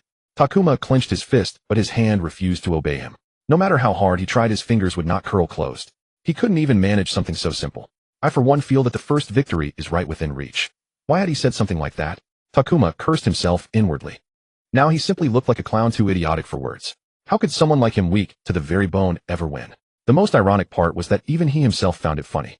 The one who had beaten him black and blue was exactly the person he had been avoiding all along in order to stay out of trouble. He had been hiding. You're just weak, a voice in his head said. To avoid being bullied, he hadn't confronted that bastard face to face, hadn't stood his ground and met him head on. No, he had pretended he didn't care and used that act to slip away from the situation. At the time, he had even thought himself clever for solving the problem that way, the only price being a few extra books carried along with him. Takuma scoffed. In the end, he had merely indulged a thug and forcibly rewritten a part of his own life. If he had truly settled that matter, he wouldn't have to carry all his textbooks with him every single day, afraid they would be destroyed. If he had truly settled that matter, he wouldn't have to force himself into a different persona to dodge Hiro and his pack. So pathetic. He was a pathetic coward. Perhaps it was too soon letting you return for sparring so early. Being beaten to a pulp today was his own fault. If he were strong enough, he could have held out. I'm sorry, little Takuma. It is these old bones of mine that are to blame. I pushed you too hard, and that is why you ended up like this. If he were strong enough, he wouldn't have ended up in the hospital. If he were strong enough, Kosuko wouldn't look at him that way, as if he were a piece of porcelain that would shatter at the merest touch. If he were strong enough, his training load wouldn't have been cut back. If he were strong enough. He arrived at the door of the infirmary. The threshold stood higher than the corridor floor, uneven. Takuma's foot caught on that raised step, and he pitched forward onto his knees, barely managing to hold himself up with his forearms. Oh, are you all right, child? The nurse hurried toward him, hoping to help him up. But Takuma didn't hear her at all. It's all my fault. If I were strong enough, none of this would have happened. Takuma clenched both hands into fists. This time his hands obeyed him. He could feel his nails digging into his flesh little by little. He would grow stronger. This is too hard. Damn it, don't fall. Tuajan's brows furrowed so deeply they nearly formed a single line. The moment the words left his mouth, the leaf stuck to his forehead tumbled off. He reached out to catch it, but instead crushed the thin green leaf in his palm. Get another one. Gujie said, eyes shut, sitting cross-legged in his meditation posture, without moving a muscle. Tuajan let out a miserable groan, scrambled up from the grass, sprinted to the farthest end of the clearing, plucked a leaf from the tree, and dashed back to Gujie. Tuajan had already concluded that the leaf concentration training was the most torturous thing that had befallen him since he arrived in this world. As it turned out, chakra control was an exceedingly difficult skill to master and train. For a novice like him, simply using chakra to stick a leaf to his forehead was enough to drive anyone insane. And that wasn't even counting Gujie's hellish punishment. Every time the leaf slipped off his forehead, he had to sprint to the tree at the farthest end of the clearing, pick a fresh leaf, and run all the way back. If Gujie's previous physical training had already been brutal, this punishment mechanism turned the first week of chakra control training into an absolute nightmare. Tuajan barely had a few seconds to sit between sprints before he had to run out and fetch yet another leaf. Why? In Gujie's words, this is to give you motivation and push you to improve faster. When he first heard that, Tuajan thought it sounded reasonable. But after an hour of practice, all he wanted to do was punch his teacher in the face. Morning training had become the time of day Tuajan dreaded most. You need to let go of the tension in your heart and your body, child. Gujie said, his eyes still closed. It's useless. Tuajan grimaced as he carefully pressed the leaf onto his forehead, with his fingers holding it there until he confirmed that chakra had gripped it. His hand trembled as he pulled his fingers away. Seeing the leaf held securely on his forehead, he breathed a sigh of relief. But the very next second the grip vanished and the leaf dropped once more. See, relaxing doesn't work at all. Gujie opened his eyes and watched Tuajan stand up, sprint to the farthest tree, and run all the way back. Only when Tuajan returned did he speak. Let me ask you something, are you pushing your chakra outward or drawing it inward? What do you mean? Tuajun asked between ragged breaths. In my experience, there are two kinds of people. One kind needs to forcefully pull chakra out of themselves like hauling water from a well, while the other kind needs to carefully adjust the knob on a faucet so the water doesn't burst out all at once. Which kind do you think you are? Tuajun frowned and thought for a moment before answering. The second kind. The one who adjusts the knob so the water doesn't spray out. Chakra is born from the fusion of physical energy and spiritual energy within the human body. It cannot be stored by itself. Physical energy and spiritual energy can be stored in the body, but chakra cannot. When chakra is needed, the body extracts the two energies and fuses them to create chakra, which must be used within a certain period. Once that time passes, it dissipates, wasting the energy that went into producing it. For Tuajun, the moment his body produced chakra, it was eager to surge outward, practically desperate to be used at once. It was as if the chakra were saying, "Use me now, or I'm gone." He had never needed to forcefully pull chakra out of his own pool of creation the way Gujia had described. What he needed was to release the thing that was always gushing outward at just the right rate. Interesting. For me, it's always been about pulling my chakra outward, Gujia said. I've had many friends and acquaintances who describe their chakra the same way you do. They channel their chakra differently than I do, but there's one thing both kinds of people do the same. What's that? They use imagery. Gujia raised his hand and showed his open palm to Tuajun. There's a reason chakra is easier to channel to the hands than to places like the forehead, even though the forehead is much closer to the heart than the hands are. Chakra is generated in the heart and transported through the chakra circulatory system to its target location, where it is released from one of the body's 361 chakra points. The farther the target point is from the heart, the harder it is to control the chakra there. That is why controlling the chakra in the chakra points of the soles of the feet is an extraordinarily difficult task. Because we use our hands so much, it's easier for us to imagine chakra within our hands than in any other part of the body. Gujia continued, imagination is a powerful tool. It can help you use chakra effectively until chakra becomes second nature, something you can do without even thinking. Try to imagine how you regulate your chakra as if it were something that flows. I have an acquaintance who, like me, is the pulling out type. He imagines his chakra points as straws, and he has to suck the chakra out through them. Open your mind and find the method that suits you best. Tuajun nodded. Gujia had inspired him considerably. For now, though, keep practicing exactly as you were. Gujia said. Tuajun's face fell instantly. He slapped the leaf onto his forehead, glaring hatefully at Gujia. The old man had already closed his eyes again and sunk back into meditation. The hellish torment did not follow Tuajun home. Tuajun sat at his own dining table, a transparent plastic box set before him. Inside the box were small square slips of paper made by gluing bits of newspaper together, each roughly matching a leaf in size and weight. He had brought leaves home to practice before, but after discovering that the furniture smelled of leaf juice, he threw them all away. The paper slips were a substitute. He pinched one stiff piece of paper hardened by glue and pressed it to his forehead. Unlike when Gujia was watching him here in the warm comfort of his own room, he could practice leaf concentration training in peace. This exercise had already become an unshakable part of Tuajun's daily routine. Only by improving himself after class could he make the training under Gujia a little easier, or at least less unbearable. Imagery. Tuajun recalled Gujia's advice. He had never thought of incorporating any imagery into his chakra use. No, that's not quite right. Tuajun reconsidered. There was indeed a picture in his mind when he practiced the image of the leaf stuck to his forehead. But the kind of imagery Gujia meant was more about the concept of chakra control itself rather than sticking a leaf to the forehead. The latter was merely one application of chakra control. The two dynamics of pulling out and regulating chakra were an entirely new concept to him. He didn't recall seeing anything like it in the manga he used to read. The concept fascinated him. As Tuajun kept pressing the slipping paper slip back onto his forehead, he pondered what different types of imagery might help him control his chakra. The faucet imagery suited him best. That motion was so familiar. He had turned a faucet countless times since he was a child. He could call up the image with his eyes closed. There were other pictures too, a squeeze bottle of the kind used for ketchup or other condiments, or a fountain pen whose ink flow was regulated by the pressure of the nib. Even the image of urinating flashed through his mind, but Tuajun refused to compare his chakra to urination, even if that image was the most familiar one of all. Tuajun shook his head and drove the image out of his mind. He decided to use the faucet imagery, but with a slight modification, replacing the faucet with a watering hose. Because every diagram of the chakra circulatory system he had ever seen showed a network of pipelines with the chakra points as the outlets. He imagined a regulating valve at the end of the pipeline to control the flow. I am that regulating valve. Tuajun took a deep breath and pressed the paper slip to his forehead. The water was chakra. The paper slip itself was very light, and the lighter the object, the less chakra it required. Tuajun imagined himself turning the valve knob just a few degrees, releasing only a hair-thin stream of water chakra. It's sticking. Tuajun felt his chakra gripping the paper slip. He moved his fingers away, and the slip held steady against his forehead. He didn't celebrate. The task wasn't done yet. At the moment the chakra's grip on the paper slip was barely enough to keep it attached, the faintest breeze could knock it off. The grip needed to at least be strong enough that he gave his head a vigorous shake, and the paper slip didn't budge. Tuazhan turned the knob a few more degrees, letting the output increase ever so slightly. But unexpectedly the chakra gushed out all at once, shoving the paper slip away like a feather caught in the wind. Damn it! Tuazhan cursed. Again, he picked up the fallen slip, pressed it back to his forehead, and waited until the paper was secured by a faint grip once more. This time slow, he told himself. As he gradually increased the output, he turned the knob in his mind's eye slower and gentler than the last time. The trickle that had been flowing outward became a thin laminar stream, smooth as a ribbon. Tuazhan slowly stood up, clenched his fists, and cautiously shook his head side to side. The paper slip didn't fall. He added a slight nodding motion, and the grip remained steady. Growing bolder, Tuazhan gave his head a sudden sharp snap. The paper slip stayed fixed as if glued to his forehead, motionless. Tuazhan raised both arms and cheered. No more running, he thought. The very next moment the slip drifted into his field of vision, tumbling downward. Tuazhan stared at it for a long while, then bent down, picked it up off the floor, and pressed it back onto his forehead. He was determined to make sure that never happened again when he saw Gujia tomorrow, even if it meant staying up all night. I did it.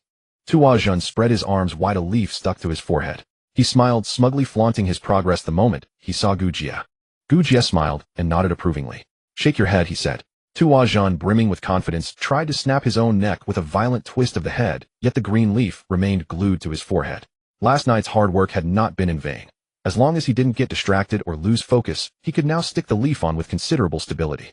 That imagery advice really helped, Tuazhan said.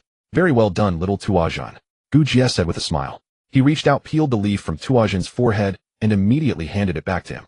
All right, now put both of these on. Tuazhan looked utterly confused until he lowered his gaze to his own palm. His smile vanished in an instant. 2 leaves lay in his hand. He looked up at Gujia in disbelief, his eyes full of terror. Both at once, one on each side of your forehead. Gujia briskly pointed out the exact placement to Tuazhan. If either one falls, the punishment resets. Tuazhan felt a tremor crawl up his legs. Takuma dragged his feet through a vast sea of golden grass that rose to his waist, his gaze sweeping restlessly around him, drinking in everything. He slipped his arms through the backpack straps, tugged the adjustment buckles, and redistributed the load on his back. Takuma looked up at the sky, the sunlight stabbed at his eyes, making him squint. By his estimate, it was around midday. He hoped he wasn't wrong. Reading the time by the sun had never been his strong point. Using the sun to fix his bearings, he glanced due east. That was where he needed to go. A few more kilometers on. Takuma took a deep sniff. The moisture in the air was heavy. There was water nearby. His eyes lit up, and he strained his ears for the faintest sound of it. He knew there was a lake somewhere in the area. He had confirmed it over and over on a reliable map while planning before setting out. Over there. A faint sound drifted in from the right. He ran toward it, pushed through a stretch of woods, and the view opened up. The lake lay there in stillness, reflecting the blue sky laden with clouds like the smoothest mirror on earth. The sight struck him breathless. He had always lived in the city and had never truly walked into the wilderness. Even Konoha village, whose greenery seemed woven into the city's very design, was still a city spinning at full speed. This was the first time he had seen nature so raw, so untouched. Not a single man-made thing met his eye. He stepped toward the lake, and his foot caught on something. A metal can went tumbling several feet away. So he had been wrong. There was still one man-made thing here. Takuma picked up the can and sighed. The top of the can was clearly printed with "Please do not litter," yet someone had dumped it right here. He stuffed the can into his ninja tool pouch. His attention now shifted away from the beautiful lake to the ground at his feet. If there was one can around, the odds of finding an old campsite were high. Takuma circled the area and sure enough found what he was looking for. A perfectly level patch of ground enclosed on 3 sides by a natural low wall of huge rotting logs.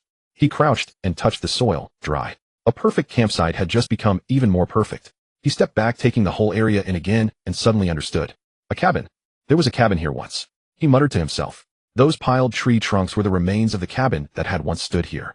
Takuma felt lucky, very lucky. To find the ideal campsite the moment he reached his destination was practically a gift from heaven. Judging by the sky, if he hadn't found a spot to camp soon, he was in for a rough night.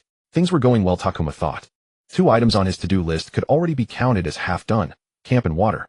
To fully cross them off, he still had to build a shelter and get a fire going to boil the water. The fire building step would also tick off the 3rd item on the list. He set down his backpack. Aside from carrying groceries, he hadn't really used this pack in a long time. There was no helping it. He couldn't get a storage scroll, so he had to cram all his overweight luggage into a backpack and carry it. I wonder when he'll finally teach me the sealing technique. Takuma thought to himself as he took the bedding out of his pack. Before setting up the shelter, he would have to clear the campsite. He drew a kunai and began slashing away the low-hanging branches around him. If one of those poked him in the eye, it would be no laughing matter. With the clearing finished, he took out his bedding.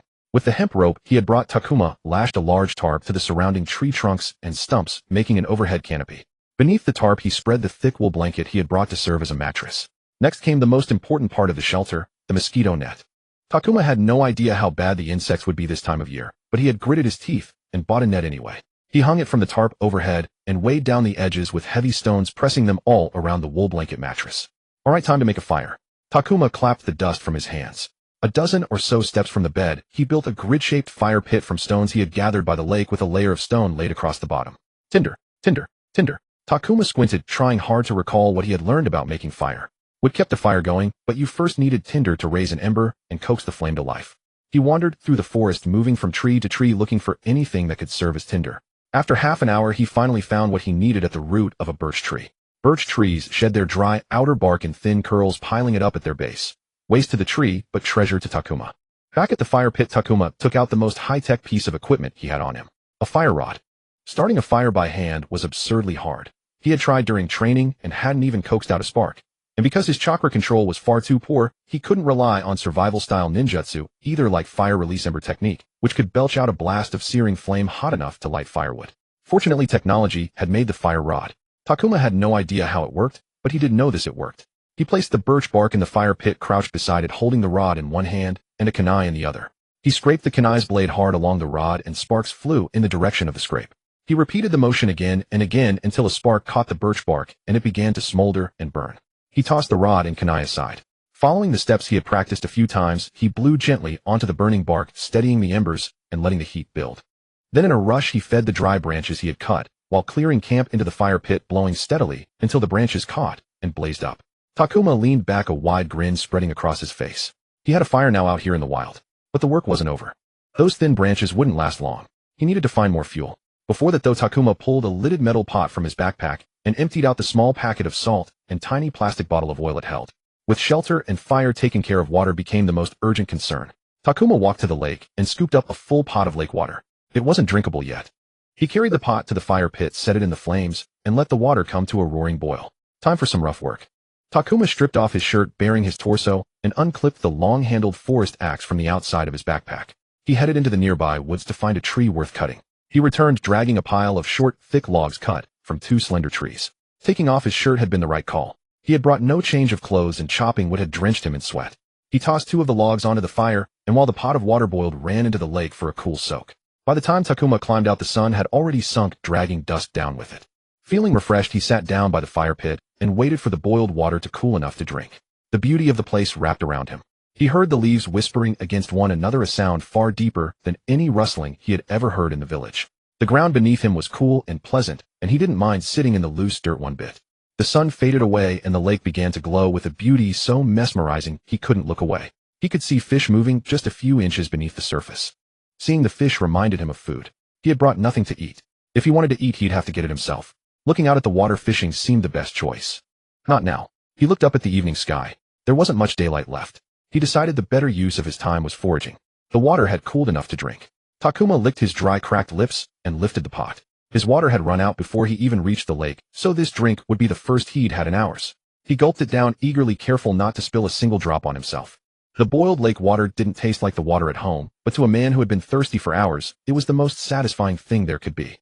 Before he knew it, the pot was empty. He went to the lake and filled it again. When he came back, the fire had died out.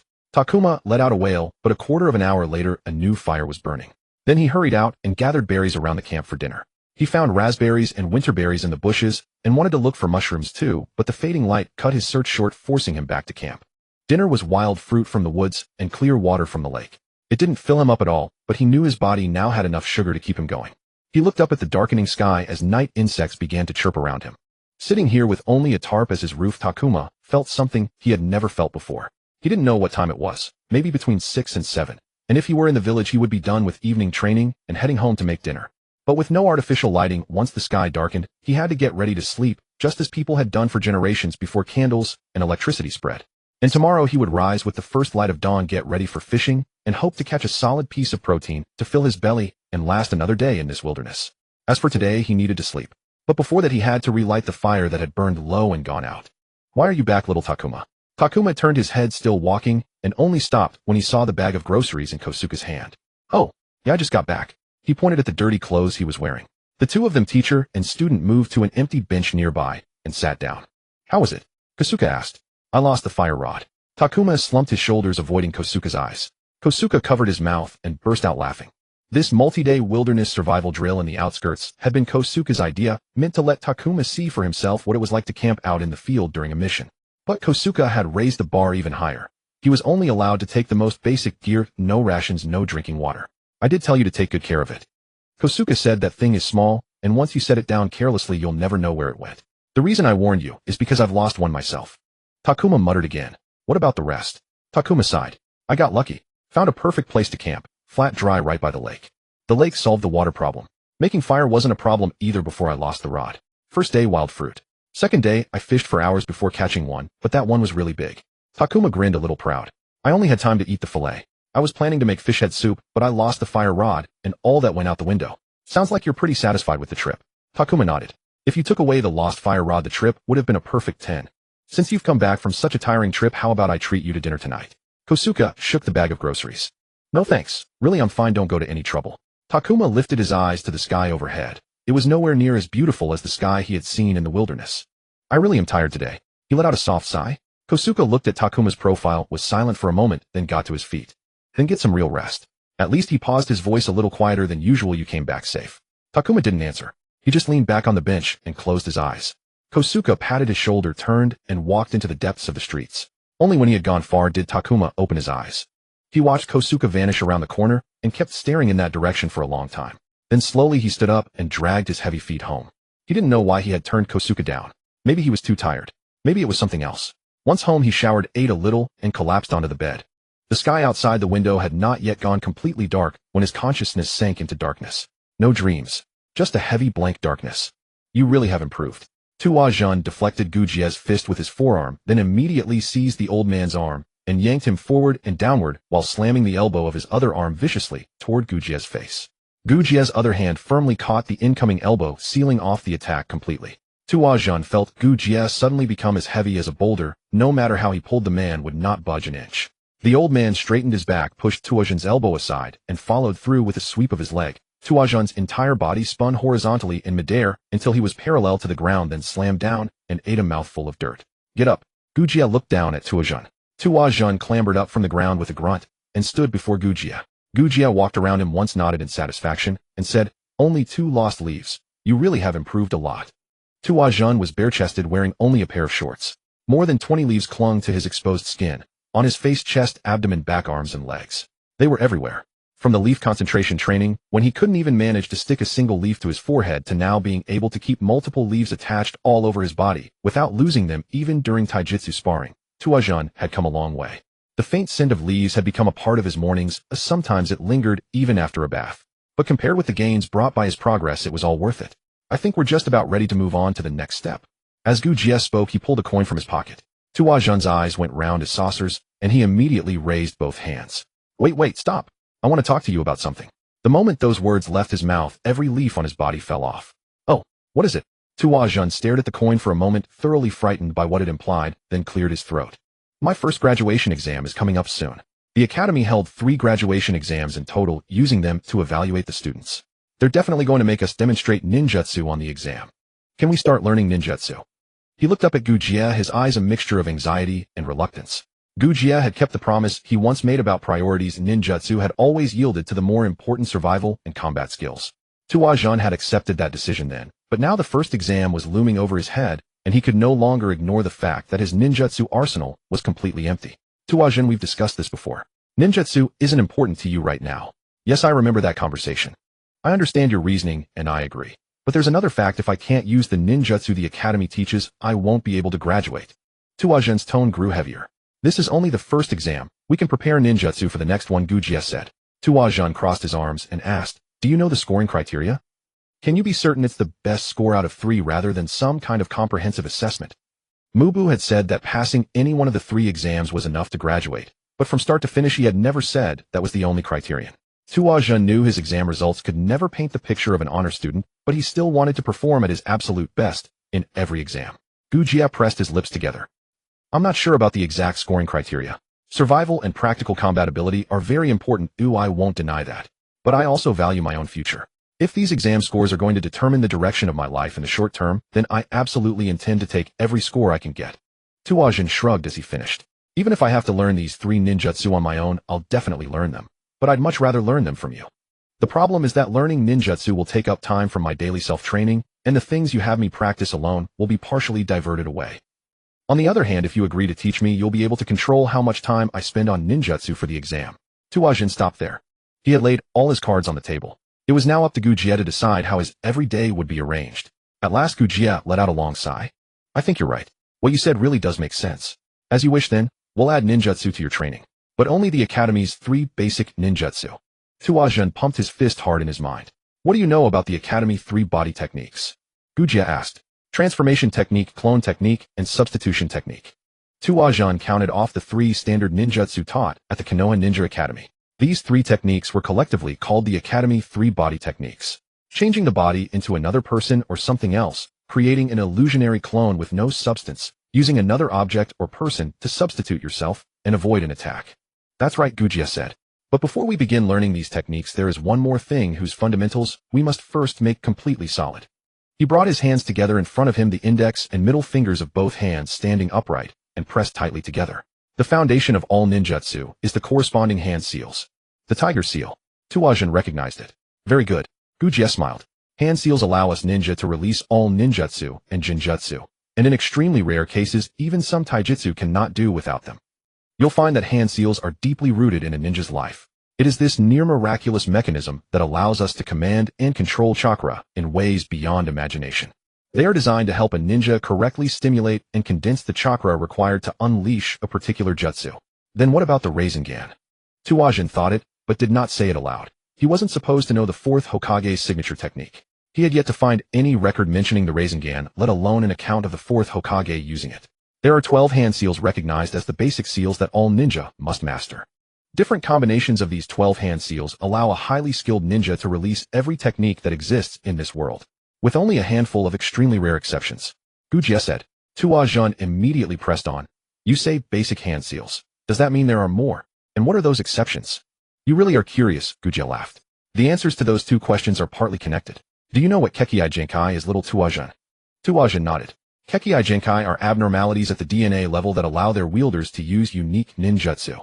They are passed down from generation to generation within a clan, so in essence they are hereditary. He looked down at his feet. In our village there are the Uchiha and the Hyuga clans, the holders of the Dojutsu Kekkei, Gunkai, the Sharingan, and the Byakugan. There's an Uchiha in my class. Correct again, Gujie said. These 12 hand seals aren't the ceiling.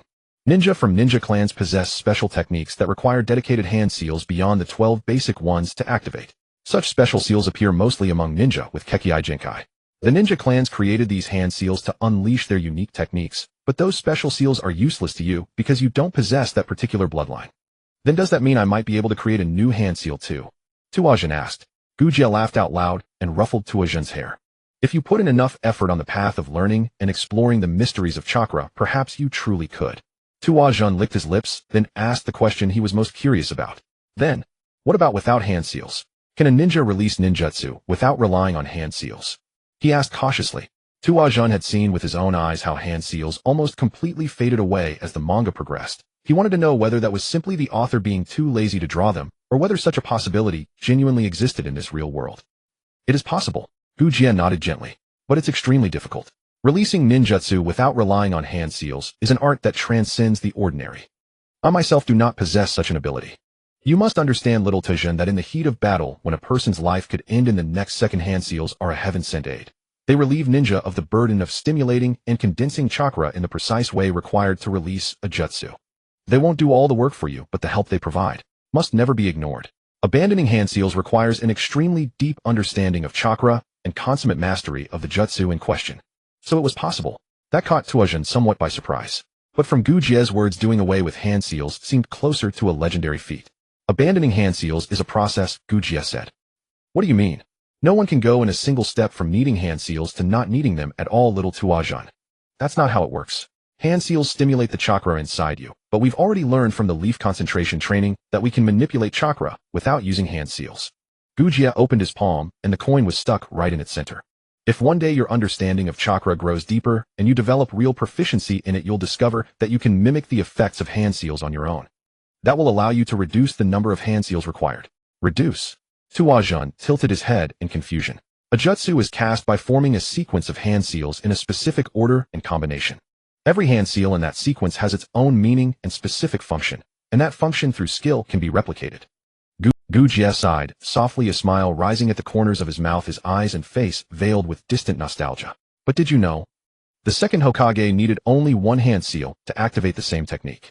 He had mastered that jutsu to the point of perfectly replicating the full function of the complex combination formed by the other 43 hand seals. He looked at Tuajun. Not everyone can reach that level, but if you're willing to train diligently, you'll be able to omit several hand seals from a long sequence. Even saving a single sliver of time may tip the scales of victory in a fierce battle. However, all of this is still too far away for you. For now, you should focus on the fundamentals such as chakra control.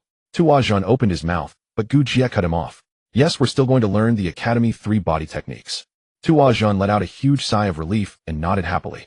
But I won't let you neglect your chakra control training. The leaf concentration exercise is only the starting point. Gujie held up the coin. We'll start from the very beginning. First, stick a coin to your body, then move forward step by step. A chill shot up from the base of Tuajun's legs, and a nameless queasiness churned in his stomach. He stammered. For the first time in his life, Tuajun looked at money and felt not even a flicker of excitement. What do you sense? Tell me. Gujie paced around Tuajun, whose hands were still forming seals. Tuajun scrunched up his face, concentrating with all his might on the chakra flowing through the meridian system inside his body. It's strange. This feels completely different from the leaf concentration training. It doesn't seem to obey me. As it turned out, hand seals did not automatically guide you through all the chakra steps required to release a ninjutsu. He still had to issue the commands himself, merging the two energies together to create chakra. Only then would the hand seals guide the chakra in a specific manner through the intricate meridian network formed by the 8 gates, while the nature of the chakra itself changed to suit the jutsu. Throughout the entire process, Tuajun had to maintain his focus and follow the flow of chakra. If his inner concentration was severed, the whole process would collapse and the chakra would scatter. Can we learn a ninjutsu now? I can already perform all 12 basic hand seals. Tuajun pleaded, though some of the seals still felt awkward when he formed them. The finger positions for some of the seals were simply too strange. While teaching him to release ninjutsu, Gujie had him learn the 12 basic hand seals one by one. He had to become familiar with the chakra flow triggered by every hand seal until each one could be completed flawlessly every single time. He was still far from 100% success rate in the intense environment of battle, but in a quiet setting, he could already perform all of them without a single mistake. Gujie scratched his chin and said, I think before you start learning ninjutsu, it's best to practice the transitions between every pair of hand seals until you've mastered them. An involuntary hint of reluctance appeared on Tuajun's face. He had indeed practiced hand seals a great deal, but practicing them was unbearably dull. Forming a single hand seal produced no effect at all. Even the tormenting leaf concentration training, when switched to a coin-based version, at least let a coin stick to his body. Merely making hand seals caused nothing to happen. Still, I suppose we can learn one of the 3 basic jutsu first. But after you learn it, you'll need to master every transition between 2 hand seals before you learn the next one. If you agree, I'll let you choose one to start with. Gujie finished. I agree. Tuajun seized the offer immediately. Alright. But little Tuajun, you must understand that executing hand seals correctly is vital. Every time you fail a hand seal, you waste the chakra you are using. In battle, that can get you killed. After repeated failures, you should have already felt the exhaustion. Gujie's tone was serious. Yes, I understand. For the transition practice later, I'll train however you tell me to. Tuajun said hurriedly. He grinned. Now teach me a ninjutsu first. Gujie sighed. Which one do you want to learn first? He asked. Clone jutsu. Tuajun said. Gujie looked surprised. Clone jutsu. I thought for sure you'd pick transformation jutsu. Tuajun shrugged. He knew these 3 academy ninjutsu were almost worthless in real combat. Every ninja was trained to see through illusions created by the clone jutsu. Transformation jutsu at least could still be used among civilians who couldn't perceive the traces of chakra disguise. But even knowing that, the thought of creating a clone still filled Tuajun with excitement. The clone jutsu allows a ninja to create an intangible illusionary clone, which is why it cannot interact with the physical world. That's why clones are easily seen through, Gujie said. In fact, although it is classified as a ninjutsu, this technique is actually a hybrid of jinjutsu and ninjutsu. He raised his hand and formed the seals. Ram, snake, tiger. Poof. 3 clones that looked exactly like Gujie from every angle appeared beside him, accompanied by a puff of white smoke that vanished almost instantly. Tuajun wasn't surprised. He saw his classmates make clones almost every day, but he still looked at the 4 Gujies before him with appreciation. In his eyes, they were no different from the real Gujie. He could identify the original only because the real Gu Jie had never left his spot. Look carefully, Gu Jie said as the three clones began to walk around. What do you see? Tuazhen narrowed his eyes and stared at the clones' feet. They're not crushing the grass beneath their feet. And they make no sound when they walk, he said. At the same time though, Tuazhen thought these problems would be far too easy to cover up with a few simple tricks. This is how you identify clones, Gu Jie said. Another translucent puff of smoke dispersed, and the three clones vanished. Now form the hand seals as I demonstrated. You haven't practiced consecutive seals yet, which is exactly why I wanted you to practice transitions between two hand seals first. You must know that between one seal and the next chakra becomes a little harder to control. But you must never let the chakra deviate, you have to guide it forward. Come on, try it. Tuazhen formed the seals in order. Because of his lack of practice, his movements were clumsy and rough, but the slow, careful motions did allow him to guide the chakra gradually. The hand seals directed chakra into the meridian system and the 8 gates, but Tuazhen had to push the chakra forward himself. To put it simply, he had to supply the pressure himself, pushing water-like chakra through the pipes, the meridian system. Or the hand seals were in charge of steering, while he was in charge of stepping on the accelerator. He couldn't even describe how the hand seals changed the nature of the chakra to match the jutsu. Tuazhen felt the chakra moving through his body. When he switched from the ram seal to the snake seal, the chakra suddenly trembled violently, lost all forward momentum, and dissipated moments later. Try again, Gu Jie said. Tuazhen muttered and formed the seals once more. The chakra slipped out of his control between the seals again, just as before. Damn, this isn't easy. It takes time to get used to, Gu Jie said. Try again. Tuazhen didn't try again immediately. He closed his eyes and recalled that feeling of losing control. It wasn't actually as hard as he had thought, Tuazhen mused. He sat with the sensation for a moment longer, then tried once more. Ram, snake, tiger. Poof. Gu Jie's eyes widened. A thick cloud of white smoke burst beside Tuazhen, briefly swallowing his entire body. When the smoke cleared, there was another person beside Tuazhen, his clone. Tuazhen looked over excitedly, but when his gaze landed on his clone, it felt as if someone had dumped a bucket of ice water over his head. The clone was indeed his, but far from identical. Its features were crooked, it was a bit taller, its colors were faded, and the entire figure was semi-transparent. This is just pitiful, Tuazhen said heavily. No, Gu Jie said, his eyes still slightly wide. To achieve this much on your first attempt is already quite good. Don't lose heart. Try once more, little Tuazhen. Tuazhen nodded, studied the pitiful clone for another moment, and then dispelled it.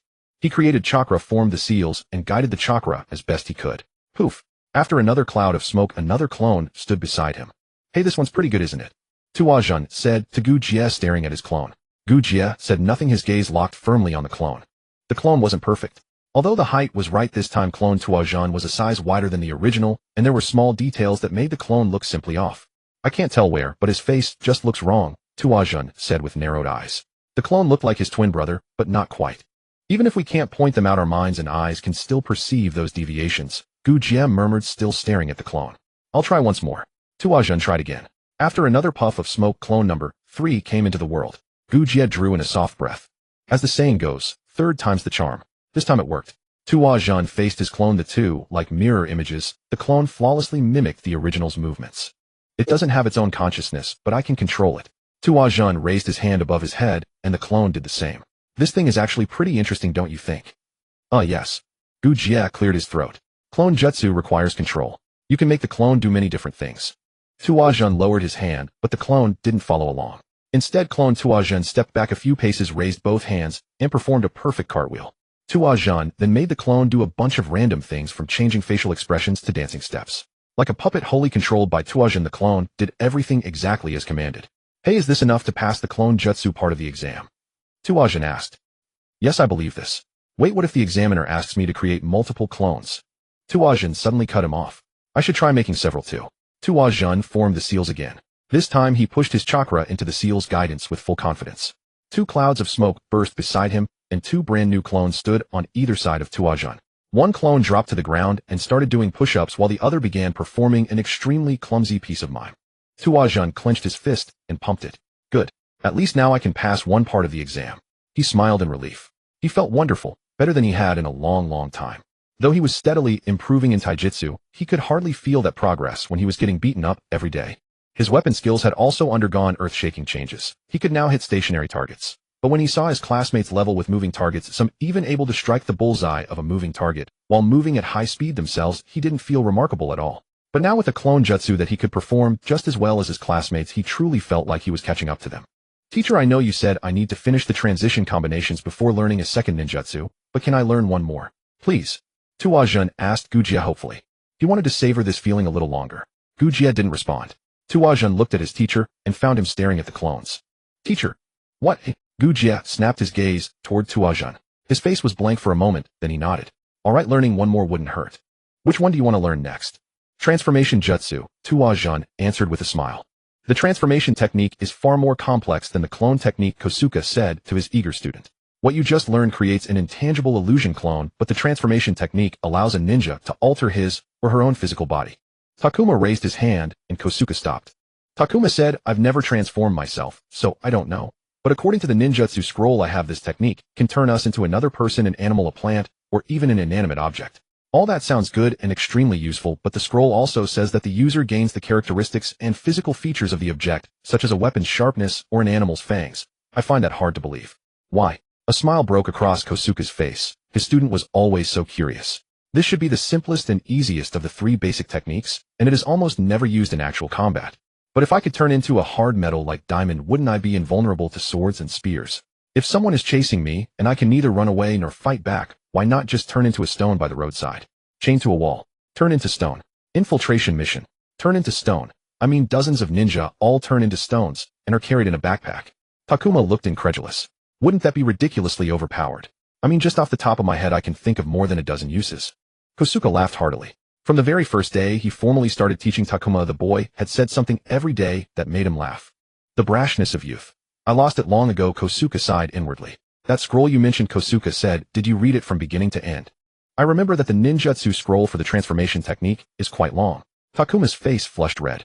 Exactly as he had thought, Kosuke smiled. He knew how curious Takuma was, but he was equally impatient. Always charging ahead, as if something were chasing him, never willing to pause for even a moment to take a proper look at the things around him. What child was not like that? Kosuke thought. If you read further you will find a detailed study of this technique. The transformation technique has many limitations. It's true that you can turn into inanimate objects, but the claim about inheriting the object's qualities is only half true. If you turn into a block of forged steel, and someone stabs you with a kunai, you will still be wounded when the technique is released, or broken, the wound will show itself. If you turn one hand into a beast's sharp claws, your grip strength will not change, and your claws will be just like your hand. The transformation technique can indeed change the shape and size of the body. On the outside, everything looks exactly like the target, but the moment someone reaches out and touches you, the wrongness becomes immediately apparent. The farther your transformation is from your original form, the harder the change is, and the poorer the quality of the result. What about stone? Takuma asked with a frown. Kosuke shook his head. There is another limit related to mass. You cannot deviate too far from the original mass of your body. How far you can go is determined by the depth of your skill, though. You can push past that limit. Takuma's eyes lit up. But that requires an enormous amount of chakra. Even the Hokage himself would struggle to gather enough chakra to turn into a pebble for a few seconds, and afterward, he would collapse from chakra exhaustion. Extremely impractical. Ninja only use it to become another person because that does not stray too far from the human form. When transforming into a person, the mass requirement is greatly relaxed because structure and composition are similar. Moreover, turning into an inanimate object requires an extremely deep understanding of the target object. Kosuke sighed. In short, even leaving aside the chakra requirement, the effort required to make it practical in combat is not worth it for the vast majority of ninja. Takuma crossed his arms and frowned, clearly not persuaded. Kosuke was not worried. Takuma would learn in time. After all, making mistakes and learning from them was the best way to learn. You should spend some time after class reading the ninjutsu scroll. You won't understand all of it, and that's normal, but knowing a little more will help you use ninjutsu more easily and with greater quality. Kosuke clapped his hands lightly. Enough talk, well, let's begin actually practicing this technique. You need a target to transform into. Takuma straightened up, energized. I know the hand seals. I can transform into you, he said. Kosuke shook his head. It's good that you remember the hand seals, but I'm not suitable as a practice target for a beginner. I weigh about twice as much as you, and my height is also quite different. Because we're both human, you can transform into me, but the chakra required for each attempt makes it unsuitable for repeated practice. You need a transformation target with a build similar to yours, so even if you fail over and over, you won't exhaust your stamina too quickly. Even if you fail over and over. Kosuke thought to himself. Takuma had learned the clone technique far too quickly. It had only taken 3 tries. 3. Even if Takuma was a genius of sorts, mastering a ninjutsu in 3 tries was far from ordinary. If Takuma had extensive experience using ninjutsu, and were learning a new technique with a nature similar to another he already knew, for example, learning a new fire release technique after mastering fire release Great Fireball, then it would be easier to understand. But the clone technique was the first ninjutsu Takuma had ever learned in his life, and he perfected it in just 3 attempts. He had even gone on to produce multiple clones in a single breath. Was he a genius? Kosuke had been teaching Takuma for nearly half a year, and watching the boy's progress, he could not put Takuma into the genius category. Takuma learned things quickly, that was beyond doubt. He had seen with his own eyes how Takuma picked up all kinds of skills at astonishing speed. Takuma spoke with a cleverness entirely at odds with an 11-year-old. Kosuke often felt he was talking to an older child. His speed with numbers and calculations was astonishing. He displayed a shockingly profound understanding of history, whether ninja history or not. During their occasional casual conversations, Takuma would express his views on history and current events from angles such as society, economy, politics, and diplomatic relations among ninja clans or hidden villages, and every point landed firmly in reality. Let me transform into a target for you. Kosuke formed hand seals, and a surge of chakra rushed through every inch of his body like a tide. The familiar sensation of sinking into water enveloped him. Even though he knew there was no water nearby, he unconsciously held his breath. It has been a long time since I looked at things from this height. Kosuke looked at Takuma, now the boy was level with him. Is that you? Takuma asked, eyes wide, looking Kosuke up and down. The usually old and feeble man had become astonishingly young, so young that his whole body had shrunk. Every wrinkle and blemish had vanished as if they had never existed, and his gray-streaked ponytail had become a head of youthful black hair. Kosuke could not see his own appearance, but he nodded. This is the way I imagined I looked when I was your age. Imagined. Imitation is the key to the transformation technique, little Takuma. Kosuke grinned. I can only know what I looked like back then from photo albums and memories, so I can only imitate it according to what I remember. Who knows, maybe I got some parts wrong. Takuma fell silent, lost in thought. Kosuke's eyes brightened. Takuma was not a ninjutsu genius like Kakashi Hatake, nor did he possess the awe-inspiring sharpness of mind of Shikage Nara. His taijutsu was also a million miles from that of Might Guy. He did not even have a Kekkai Jinkai to rely on. But he possessed one crucial ability. Everyone observes the things around them. They look, they listen, they feel. But only a very few use all these observations to ask the right questions. If I imitate poorly, will I be exposed? Takuma frowned. No, then this technique would be useless in actual combat. You can't expect the target to stand in front of you until you perfectly memorize his face. That's ridiculous. Does that mean most of the time perfect imitation is simply impossible? He was silent for a moment, then his eyes suddenly lit up. You don't need to become another person completely, he said. That was it. The corners of Kosuke's mouth lifted a little. You only need to become similar enough that no one is suspicious at first glance. I don't think I would notice subtle differences in height, weight, or build. Takuma said slowly as if he were weighing every word. Right, I think I've read about this somewhere. The rest can be made up for with clothing, posture, manner of speech, and those little habits unique to that person, by observing the person from a distance to collect these. He frowned at Kosuke. But your original voice has still not changed. How is that solved? A full smile spread across Kosuke's face. Sometimes Takuma's reasoning went off in bizarre directions, but that did not matter. As long as he kept asking the right questions, the more he learned and experienced, the sharper his conclusions would become. Kosuke opened his mouth and a youthful voice full of boyish spirit flowed from his throat. Through hard practice, plus a bit of chakra control. Teach me. Takuma's face showed admiration and awe. Then his expression settled, and another frown appeared. But it must be very time-consuming to figure out a person's little habits, or wouldn't that be difficult on a mission? What an impatient child, Kosuke thought. When carrying out missions that require disguised ninja, do thorough reconnaissance beforehand, and only move when they are confident they can fool everyone's eyes. This is just one part of the transformation technique. Completing a convincing disguise requires many more skills. But for now, let's focus on this one alone. Try copying what I look like now. Takuma nodded. He did not form hand seals right away. Instead, he circled around Kosuke. Kosuke stood motionless, letting Takuma observe. All right, I'm ready. Let me try. Takuma nodded and began forming hand seals. The first attempt failed, then the second, then the third. Kosuke kept encouraging Takuma while offering constant guidance.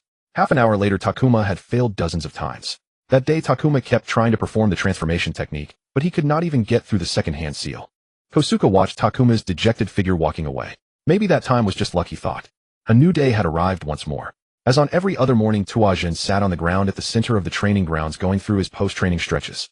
When he finished, he could leave and begin the rest of his day. You look rather disheartened, little Tuajin, said Gujia, performing the same stretches beside him. Tuajin pressed his lips into a thin, taut line. I think I'd better practice the transition between these two hand seals until I've mastered it before I go back to practicing the transformation technique. Gujia looked rather taken aback. He had been practicing the transformation technique for quite a few days now. Every morning, Gujia would set aside some of their joint training time to coach him on the jutsu. Whenever he had a spare moment during the day, Tuajin would attempt to release the transformation technique, and his evening training had a dedicated time slot for practicing it as well.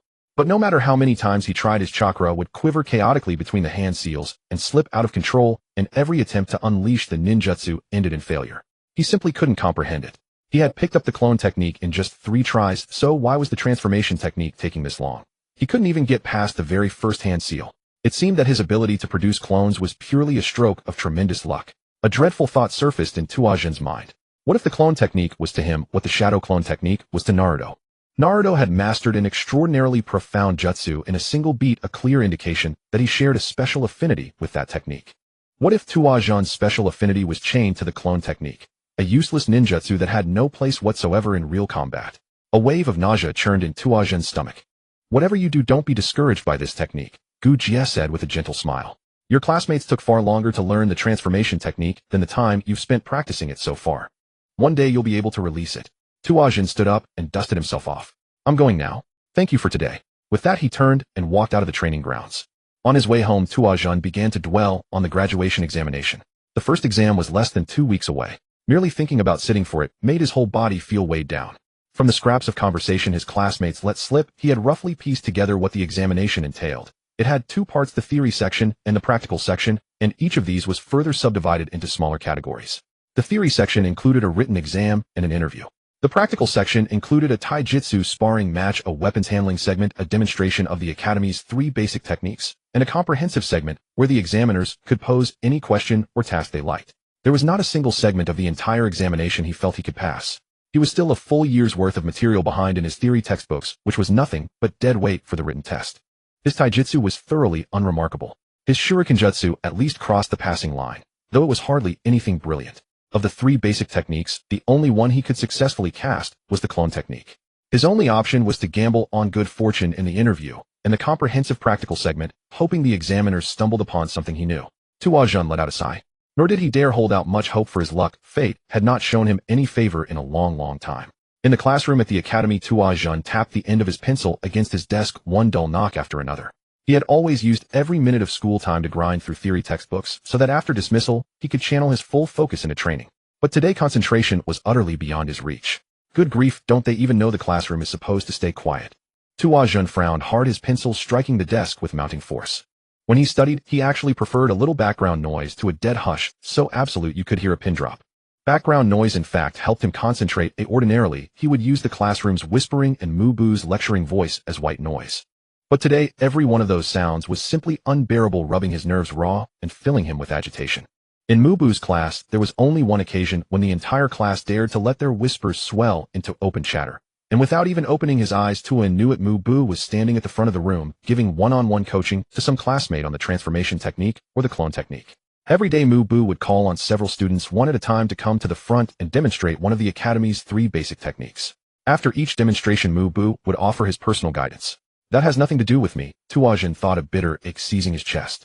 Mubu had stopped calling on him long ago. After countless times of failing to produce even a passable clone or transformation, the instructor seemed to have given up on him.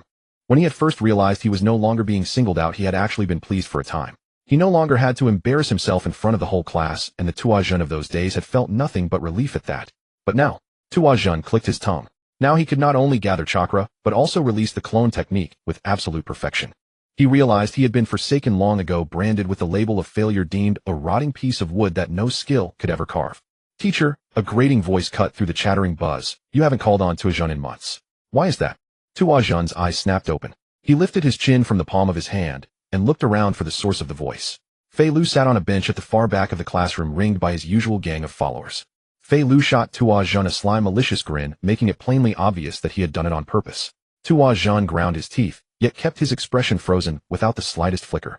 He could not hand Fei Lu the satisfaction of wringing any reaction from him. Hey, shut up, Fei Lu. You've got some nerve. How can you be so shameless?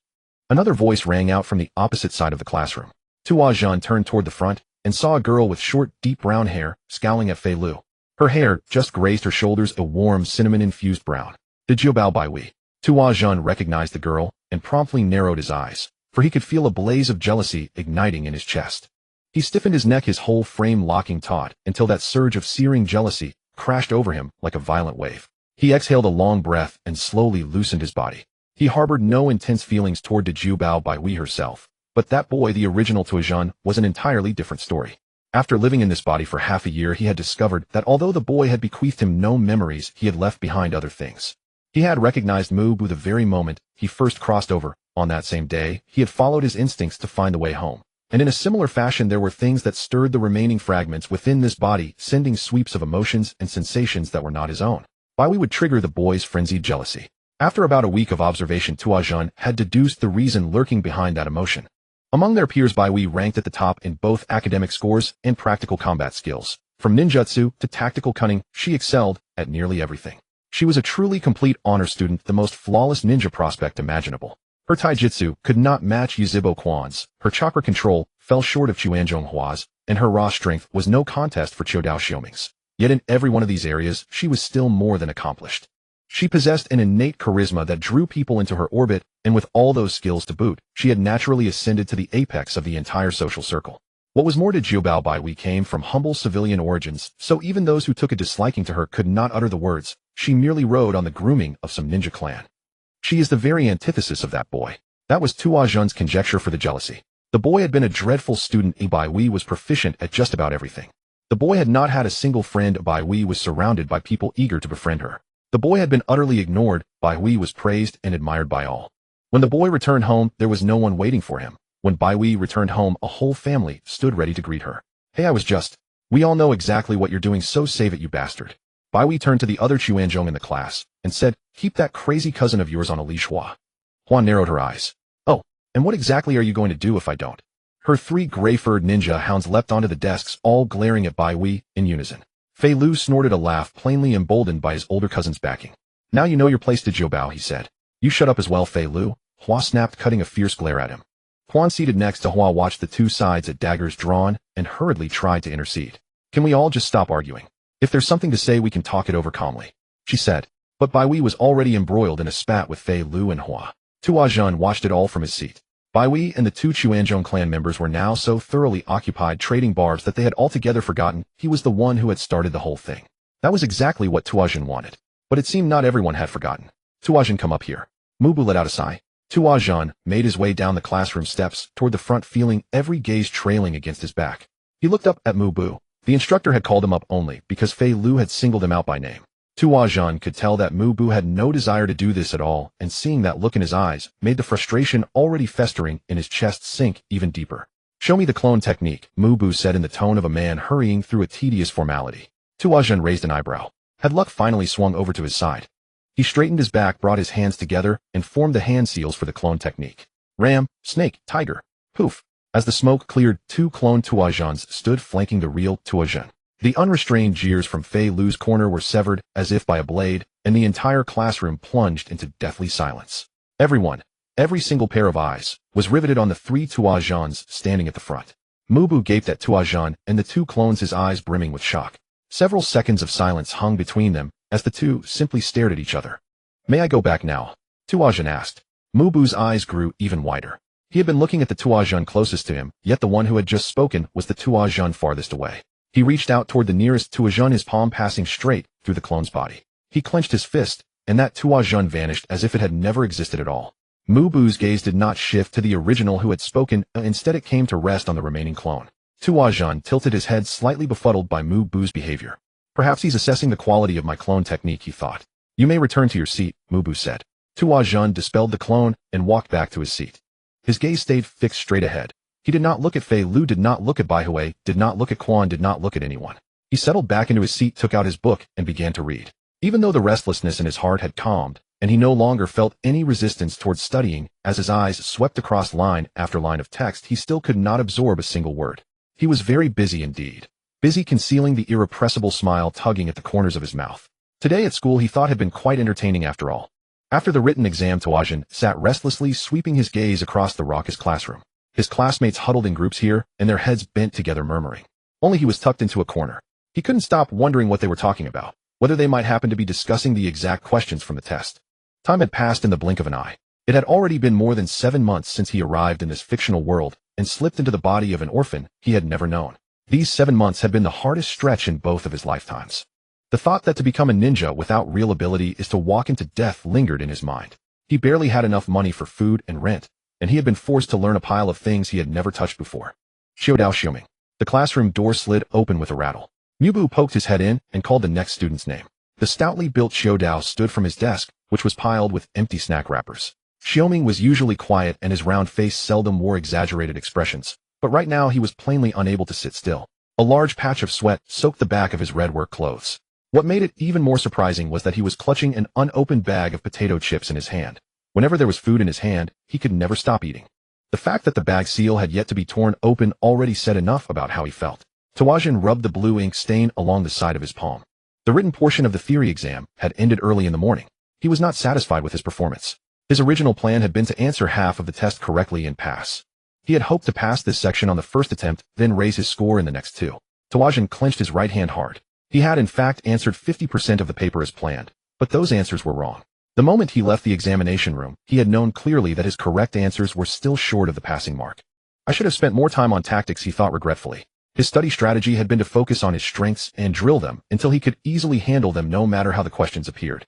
That strategy had indeed worked. He had answered the mathematics and physics questions with ease.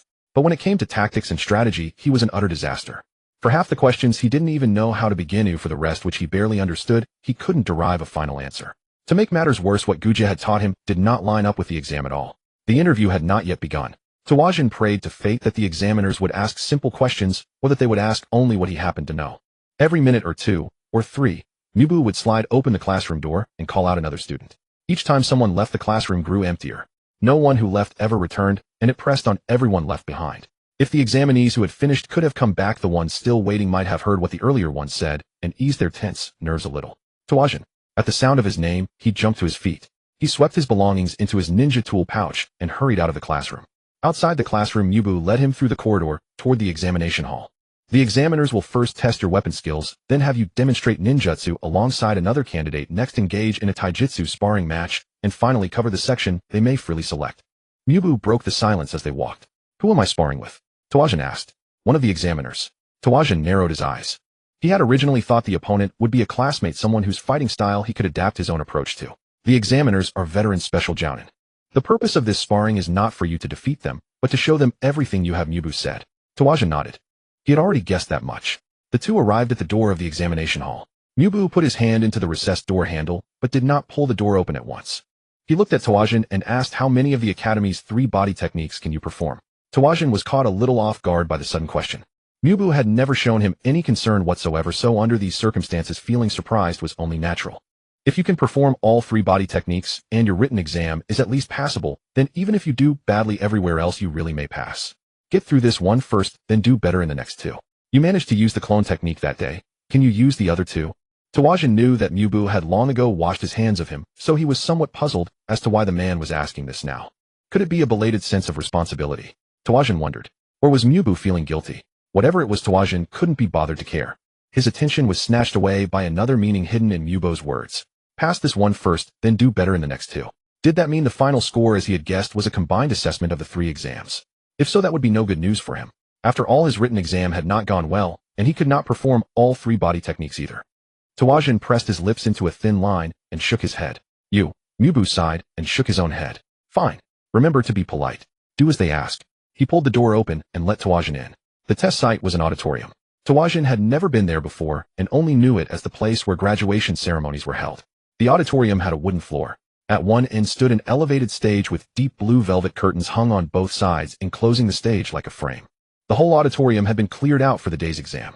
The floor appeared to be divided into several sections, each staffed by shinobi wearing the standard my uniform, green tactical vests over dark blue undershirts, as they conducted different tests with Tawazin's classmates. Every one of those shinobi carried a notebook clearly marking them as the day's examiners. Looking up, he saw railed galleries hanging in midair along 3 walls of the auditorium, all except the side above the stage.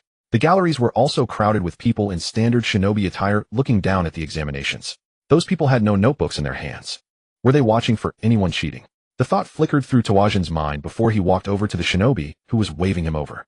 Are you Tawazin? The examiner asked. Tawazin nodded. The man then asked him for identification. Tawazin handed over his student ID. The man compared it with Tawazin's face for nearly half a minute before returning it. Good, that step is complete. Next I'll test your weapon skills. Which weapons do you know how to use? Kunai, Shuriken, and Sunban. Tawazin said, feeling that the wording of the question was a little off. Anything else? Tawazin was stunned. Did the academy really expect him to know more weapons? Was that really important? No, he said. Right now he had not even mastered those 3 basic weapons, so thinking about more was pointless. See those targets over there? The examiner indicated the round targets around them. Some were mounted on the wall, others propped on stands. For the kunai and shuriken, hit the targets. For the senbon, throw them at me. Tawajin's brow furrowed, but there was not the slightest hint of joking on the examiner's face. Mubu had reminded him that the examiners were all special jounin. That thought flashed through Tawajin's mind and made him nod. With his meager skill, he could not hurt a special jounin. The examiner pointed at a table nearby covered with weapons and told him to use them. Tawajin counted the targets, took an equal number of kunai and shuriken, and picked up 4 senbon. The table also held swords, short knives, nunchaku chain, weapons, knuckle-style close quarters weapons, long staffs, and all kinds of other options. The array of weapons before him had already answered the question he had been silently wondering. Tawajin hefted the weapons in his hand. The weights were off, either too light or too heavy, in no way like the standard issue produced by the weaponsmiths of my village. A few kunai had the proper weight, but their balance was crooked. He glanced at the examiner and noticed the man was watching him. Begin, the examiner said. Whiz. A kunai lodged in the farthest target on the wall a few centimeters off the red bullseye. Whiz. Whiz. Whiz. One after another kunai and shuriken struck all the targets. Flawed weapons were simply not a problem for him. His entire box of equipment had been pieced together from defective and damaged items salvaged from scrap bins. Broken tips, chipped blades, warped bodies. He had long since practiced through all of them. A shuriken with perfect weight and balance was predictable. It let the user know exactly how it would fly after release. A defective weapon, however, would veer differently according to its own flaw. He had merely learned to perceive where the defect was, anticipate what deviation it would cause, and adjust his throwing form to compensate. As a result, every one of his throws hit the target. To be sure, most did not hit the bullseye, and he had thrown each weapon separately. But he would not use moves beyond his ability, just to impress the examiners.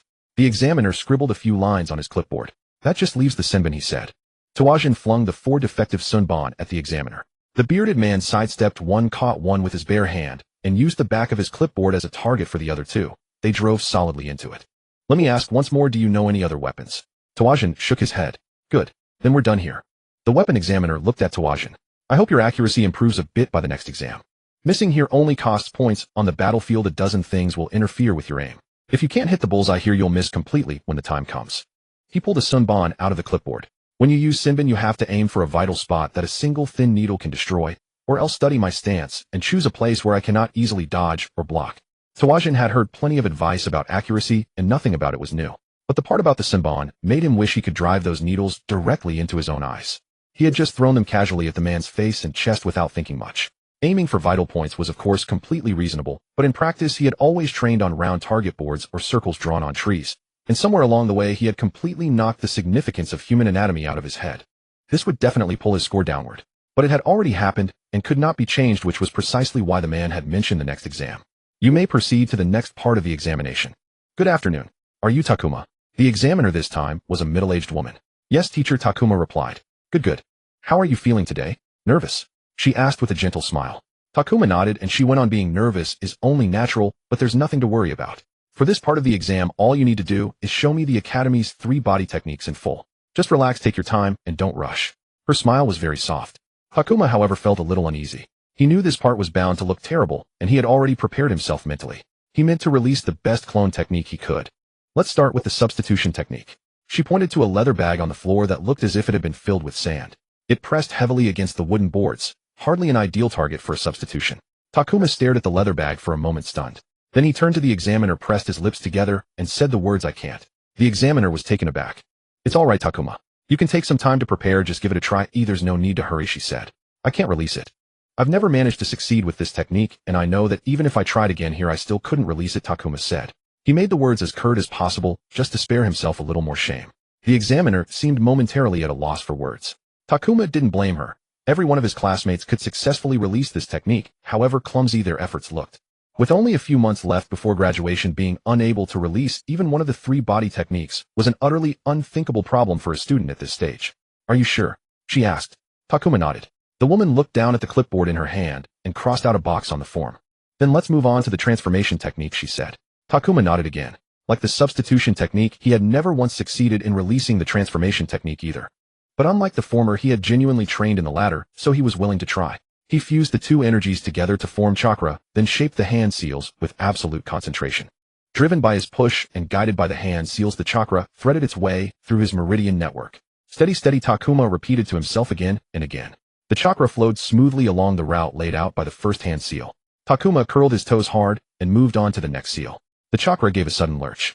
He summoned every ounce of control, clenched it tightly, and drove it forward. The trembling stopped and the chakra spiraled through the seal's pathway. Now came the final hand seal. By the time Takuma formed the ram sign, his palms were soaked with sweat. The instant the hand seal was completed, the chakra became like a wild, charging ram. It slammed into the meridian walls with brutal force, and the impact wiped away every effort Takuma had made. No smoke. Nothing. Takuma lowered his hands and lifted his eyes to the ninjutsu examiner biting hard on the inside of his cheek, using the pain to drown out everything else churning inside him. "Do you want to try again?" she asked. Takuma shook his head. He had already made enough of a fool of himself today, and the rest of the exam wasn't over yet. "Then what about the clone technique? Can you release it?" she asked with undisguised pity in her eyes. "She thinks I can't release this one either." Takuma read that judgment in her eyes at a glance. Stiffly he nodded and formed the hand seals in a rapid blur, bringing forth 4 clones. He did not try to play any clever tricks in front of this examiner the way he had before Kaiba. He couldn't make her mistake one of his clones for the real body, because the very first thing she did was lower her eyes to his feet, seeking the shadow cast by the actual Takuma. That was the step Kaiba had forgotten that day because he had been too stunned by the sight of Takuma not failing, of actually releasing a technique, to think of checking. She inspected each clone carefully, comparing every one against the original until she was completely satisfied. Then she made him direct the clones to move to see how well he controlled them. "Good. Very good. Excellent." She beamed. "That's one of the best clone techniques I've ever seen. Well done, Takuma."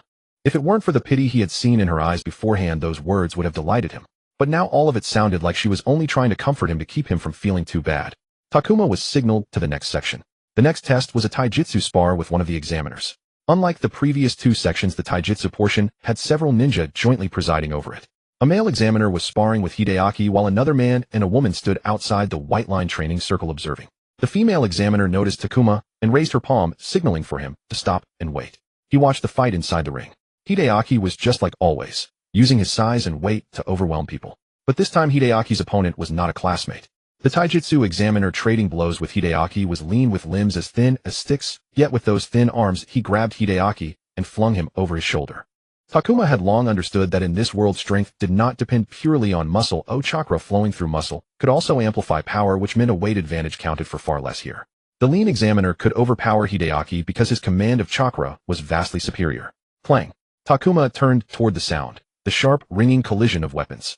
Momo Okubo was trading blow for blow with the weapons examiner wielding a straight-bladed ninja sword against him. She actually knows how to use a sword. Takuma stared in disbelief as Momo deflected the examiner's strike and immediately answered with a slash of her own. The examiner smoothly raised his knocked-aside blade and met Momo's follow-up with the firm block of his sword hilt. Having been in the same class as Momo for 7 months, Takuma had long since figured it out. Momo was immensely talented and learned everything quickly. But seeing her in person, blade in hand, trading blows with an examiner and looking thoroughly skilled at it deepened that understanding even further. He simply could not take his eyes off the exchange. Momo's current way of fighting was utterly unlike her style in taijutsu sparring. The Momo Okubo he had observed before was a person who would wait until she had a clear opening to strike.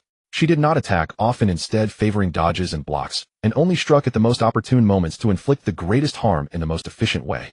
But the Momo standing before him now was nimble, swift, and ferociously aggressive. The sword in her hand seemed weightless, her steps were light, and her whole body seemed to be in the middle of a sharp and deadly sword dance. It was simply mesmerizing. Takuma caught a glimpse of ninja on the second-floor gallery, also watching Momo's fight. "Takuma." A hand dropped onto his shoulder, the female taijutsu examiner. "Sorry, I was distracted," he said, bowing his head in apology. "That's all right," she said with a smile, "but let's get you started soon. There are still other candidates to test." Takuma was called into the sparring ring, and another male examiner stepped inside at the same time. Unlike the one who had just fought Hideaki, the man now standing before Takuma had a broader frame with solid shoulders and a muscular chest, built like a brute and clearly not easy to handle. "Use everything you've got. Don't hold back," the man said in a low voice. From outside the ring, the man who had just fought Hideaki covered his mouth with his hand and laughed quietly. There was a faintly soft feminine note in his voice. "You could at least say a bit more, Takeo." He tucked a lock of curly hair behind his ear. "You're Takuma, right? This big one here is your opponent. We're here to test your taijutsu skill. Show everything you've got. Don't be afraid to hurt him. He's tough." "Okay," Takuma answered. "Come on," Takeo said. Takuma did not rush in right away, and neither did Takeo. So he spent a short while observing his opponent. Takeo had not taken any fighting stance at all. He simply stood there, straight arms folded across his chest, the spitting image of an unmoving statue. Takuma narrowed his eyes, then charged at Takeo, throwing several punches at his chest. The ninja unfolded his arms and used those thick, bulging limbs to ward off every single blow. Takuma stamped a foot, launched himself upward, and drove his heel toward the man's face. Takeo caught his ankle in one motion and pushed it back. Takuma had no choice but to cast every planned move aside and focus entirely on landing safely to keep from toppling over on his back in public. The moment his soles touched the wooden floor and his knees had bent low enough, he pushed off from the rear and lunged forward. He aimed for Takeo's knee. No matter how large a man was, anyone would collapse if his knee was struck. Takeo suddenly lifted one leg as if about to kick forward. Takuma's ninja sandals screeched across the wood as he twisted his trajectory at the last hairbreadth. Rising again, he drove a kick into the side of Takeo's waist just above the lifted leg. The attack never landed. Takeo merely reached out, caught hold of him, and threw him bodily away. Takuma was forced to roll across the floor several times to bleed off the momentum. Then, riding the roll, he scrambled back up and charged at Takeo once more. No matter what Takuma did, Takeo either dodged or blocked with effortless ease. Eventually, it became a pure cycle. Takuma straining with all his might to land a single hit only to be tossed aside each time. He attacked from the front and circled around to the back. He aimed at legs, torso, and head. He used feints and deliberately exposed openings. He tried everything he could think of, and nothing worked. All right, that's enough. Stop, the female examiner called out. Takuma froze in the middle of his movement. He had been trying to circle behind Takeo, kick the back of his knee to drop him, and then go straight for the throat. Takuma gasped for breath while Takeo still stood like a motionless statue, upright with his arms crossed. All right, Takuma. Go through that door, and you'll see the next examiner. The female examiner pointed to the door leading out of the auditorium. Was that it? Takuma had expected to hear more. But looking at the three examiners, none of them offered him any real feedback. He walked out of the sparring ring, and after a few steps pulled out a towel to wipe his sweat. He had been pushing himself at full effort for so long that he had given himself no breathing room to settle his breath. He glanced back and saw Momo already standing in front of Takeo. He very much wanted to stay and see what that genius would do differently, but he still had the next test to take. Takuma pushed open the auditorium door and stepped outside, where he found a wizened old man sitting in the shade of a big red umbrella. The old man sat in a garden chair with an identical empty chair placed opposite him. Beside it was a small round table with a single leg on which rested a complete set of traditional ceramic teaware. Takuma? The old man asked as Takuma came into his view. Takuma nodded. A long silence stretched between them, a good several minutes. But under the old man's fixed, unblinking stare, those minutes felt like several whole hours. Not knowing what else to do, Takuma stared straight back. I'll ask you only one question, the old man broke the silence. This question will fill in every blank remaining in your entire examination, including that last section you took inside. Takuma swallowed quietly. One question. The stakes of that one question had been pushed to the highest point. Answer correctly, and his odds of success would be excellent, but answer wrong, and he would lose a great deal too. This question is very simple. Any person in your position should be able to answer it, the old man said. He paused, then slowly released the question. In that auditorium earlier, how many people were standing on the second-floor gallery? Takuma's eyes went still. He didn't even blink. His mind was yanked violently back into that auditorium, back to those ninja on the second-floor gallery, the ones he had taken to be watching from above, keeping guard against cheating. When he opened his mouth to answer, his entire mouth felt as dry as if he had swallowed a handful of sand. I don't know. Tuazhen staggered, barely dodging the blow Gu Jie swung at him. He rolled aside, trying to regain his footing, but Gu Jie was already on him, forcing him to leap backward again and again. He kicked off with both feet, flipping his whole body backward, caught himself on his palms, then pushed off again to hurl himself far away, widening the gap between them to a safe distance. Ever since he had unlocked the ability to wield chakra, he had become faster, stronger, and more agile than before. Moves that had once been impossible for him, he could now pull off with effortless ease. The counterintuitive, physics-defying movements he had once seen in online Naruto battle videos, things he had thought utterly impossible when he first began training with Gu Jie, now felt increasingly within reach. But even so, he was still too slow. Compared with Fei Luquan Bai Hui, or even Xiao Ming, whose taijutsu stood above the rest, he was like a child whose athletic instincts had not yet developed. When his classmates no longer held back in sparring, the agility they displayed in motion was something he simply could not match. That won't do, little Tuazhen. You can't keep running forever. Gu Jie barked. Tuazhen's legs and arms were numb, heavy as lead. He didn't want to run. I'm waiting for an opening. He put up a brave front, but Gu Jie drove him back step by step. In the daily morning training, sparring made up a huge part of Gu Jie's program, even though they actually only fought 2 matches, 3 at most. Yet every bout under Gu Jie's control was dragged out to 15 or 20 minutes. Sparring at the academy lasted only a few minutes, rarely more than 4. But Gu Jie's marathon-like approach squeezed Tuazhen's stamina out drop by drop. He was forced to rein in his power and manage his breathing so he wouldn't exhaust himself before the bout ended. That was exactly what he had forgotten completely during his taijutsu exam. Back then he had attacked like a completely undisciplined savage, never thinking to conserve his stamina, and after just one short bout, he was gasping, barely able to catch his breath. If you let your enemy dictate the rhythm and flow of the battle, you will never win. Gu Jie stepped forward, just one step, and as if gliding erased the distance Tuazhen had strained every nerve to create. The old ninja spun around, and slammed his heel into the defense his student had raised. Tuazhan cried out in pain, and was sent flying by the immense force, skidding several meters across the grass, and tearing up a trail of grass clippings and loose soil. Tuazhan lay on his back staring at the sky, a searing pain burning across his ribs. He knew without looking that the skin must be black and blue. His knuckles, wrists, and shins were hardly better off. He wondered how long he could lie there. Get up, little Tuazhan, Gujia said. It seemed he couldn't stay down for long. Come on, try to attack me. Gujia clasped his hands behind his back. Tuazhan narrowed his eyes. A phantom image appeared beside Gujia. The taijutsu examiner, arms crossed over his chest. Tuazhan clenched his fists and charged. The two clashed back and forth on the grass. For every 8 or 9 times he was solidly hit by Gujia, Tuazhan managed to land one clean punch on his teacher. It was far from enough. Gujia had deliberately lowered his speed, striking power, and reaction time to the same level as Tuazhan's. But his classmates were faster and stronger than this. He launched a combo attack at his maximum speed and managed to force Gujia back several steps.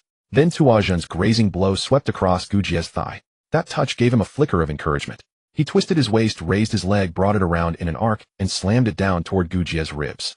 The kick was clean and fast, but Gujia was far more seasoned.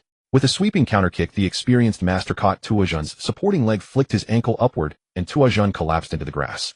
Tuazhan grunted. His head hit the ground, and a burst of spots danced before his eyes. Beyond the spots stood Gujia, ramrod straight, hands once again clasped behind his back. Are we done? Tuazhan asked, hoping the sparring session would end soon. Your heart isn't in this, Gujia said. You're venting. Tuazhan was in fact venting. Realizing they would not continue fighting, he simply stayed lying on the ground. You never asked how the exam went, he said. This morning had begun like every other, unchanged in every way. Not a single word about the graduation exam.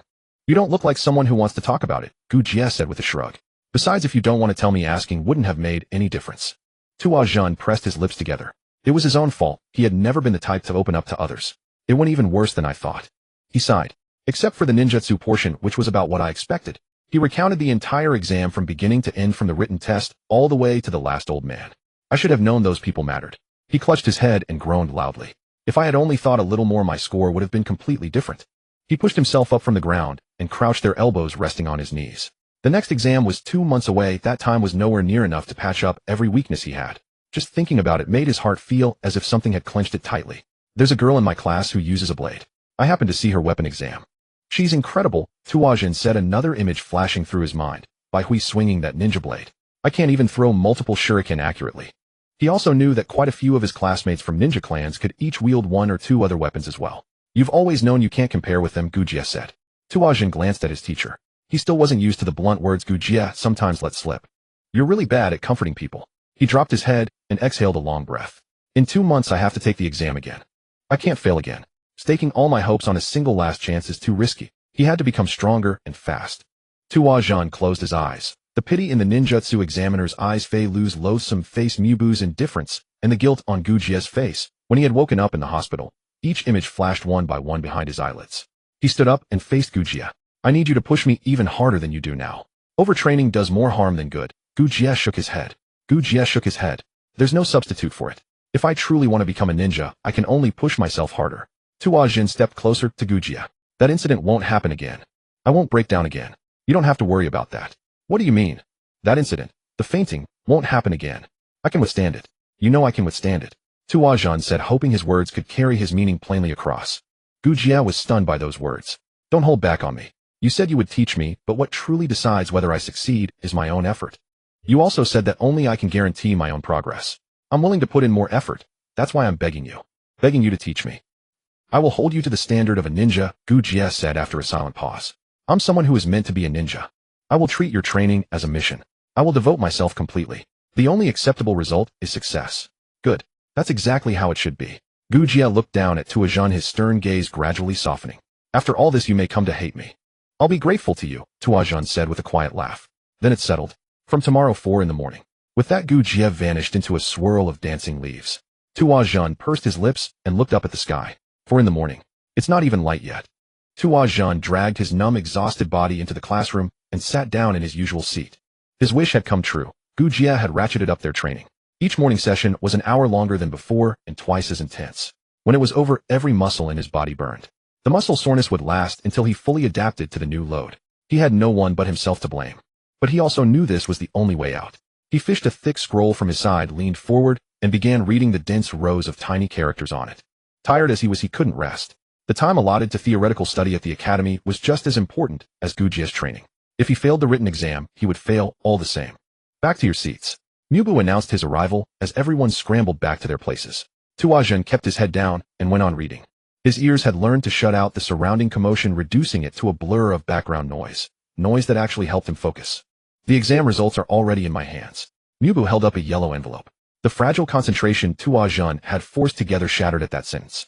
He looked up sharply at Mubu. The rest of the classroom stirred with low murmurs, and then the entire room fell silent. I'll call your names one by one. When you're called, come up and collect your grade slip. As he spoke, Mubu broke the wax seal on the results. I hope all of you can learn from these results and strengthen your weak points before the next exam. Mubu called the first name, Anya Aime.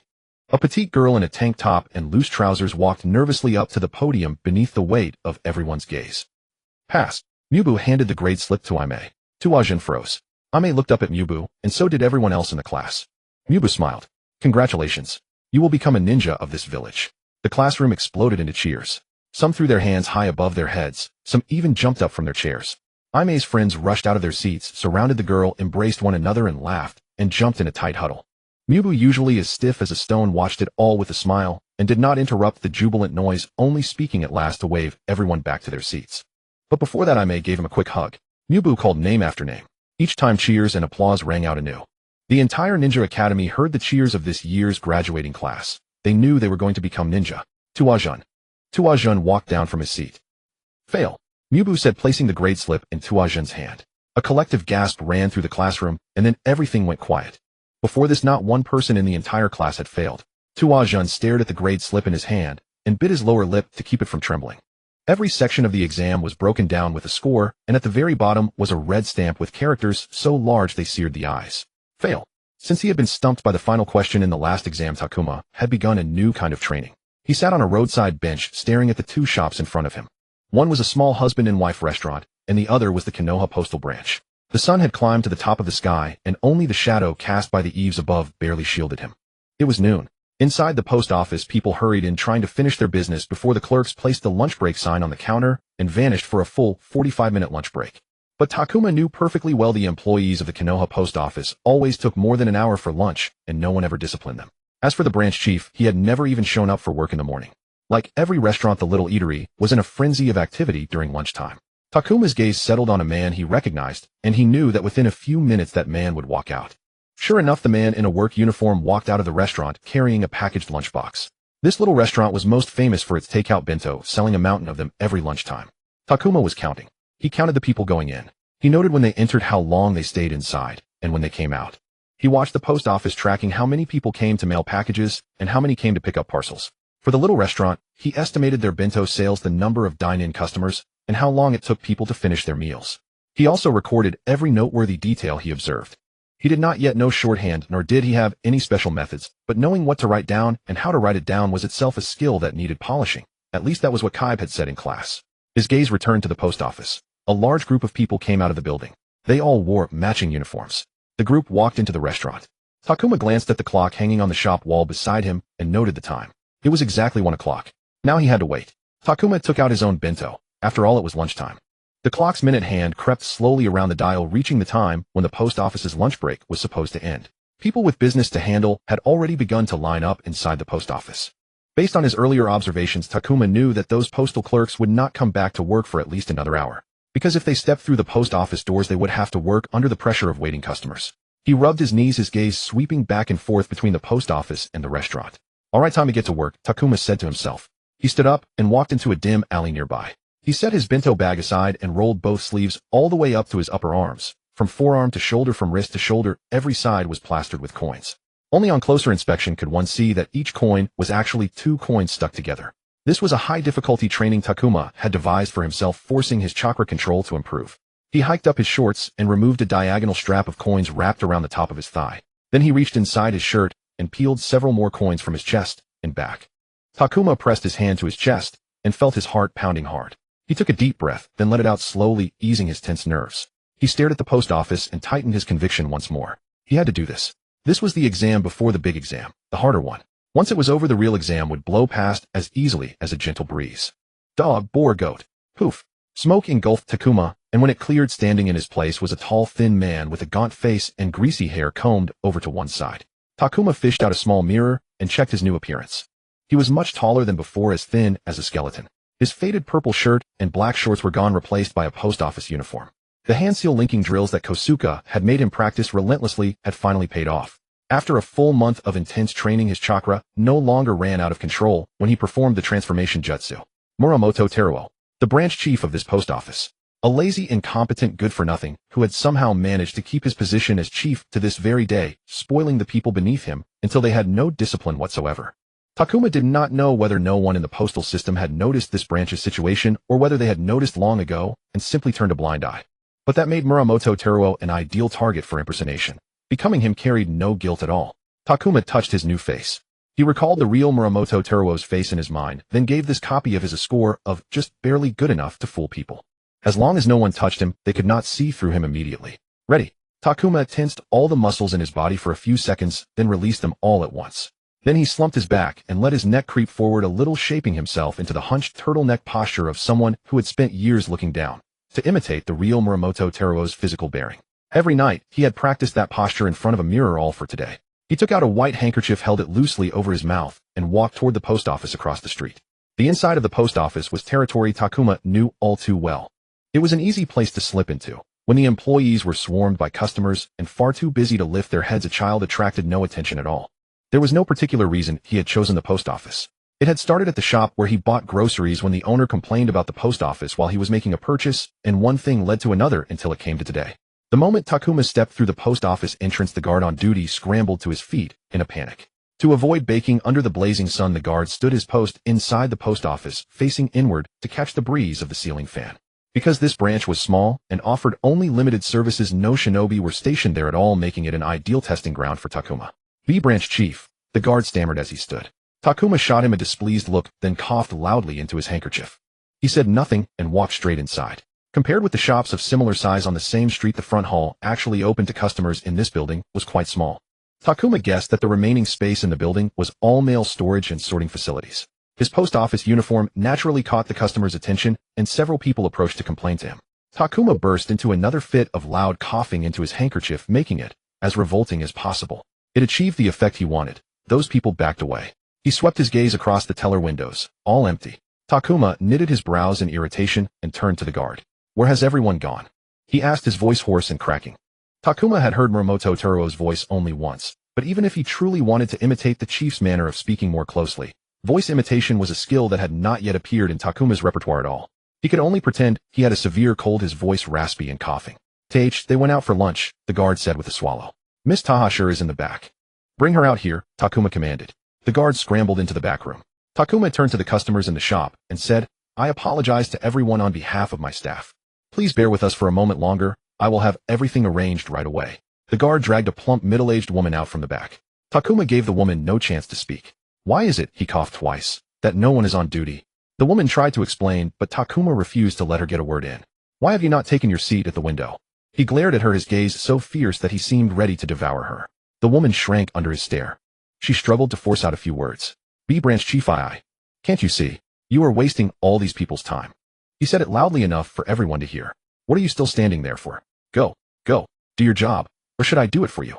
The terrified woman rushed to her window and immediately opened for business. "I am certain not a single one of these people can do their jobs properly." Takuma muttered gruffly. He turned to the guard and berated him. "What are you still standing there like an idiot for? Can't you see so many people are waiting?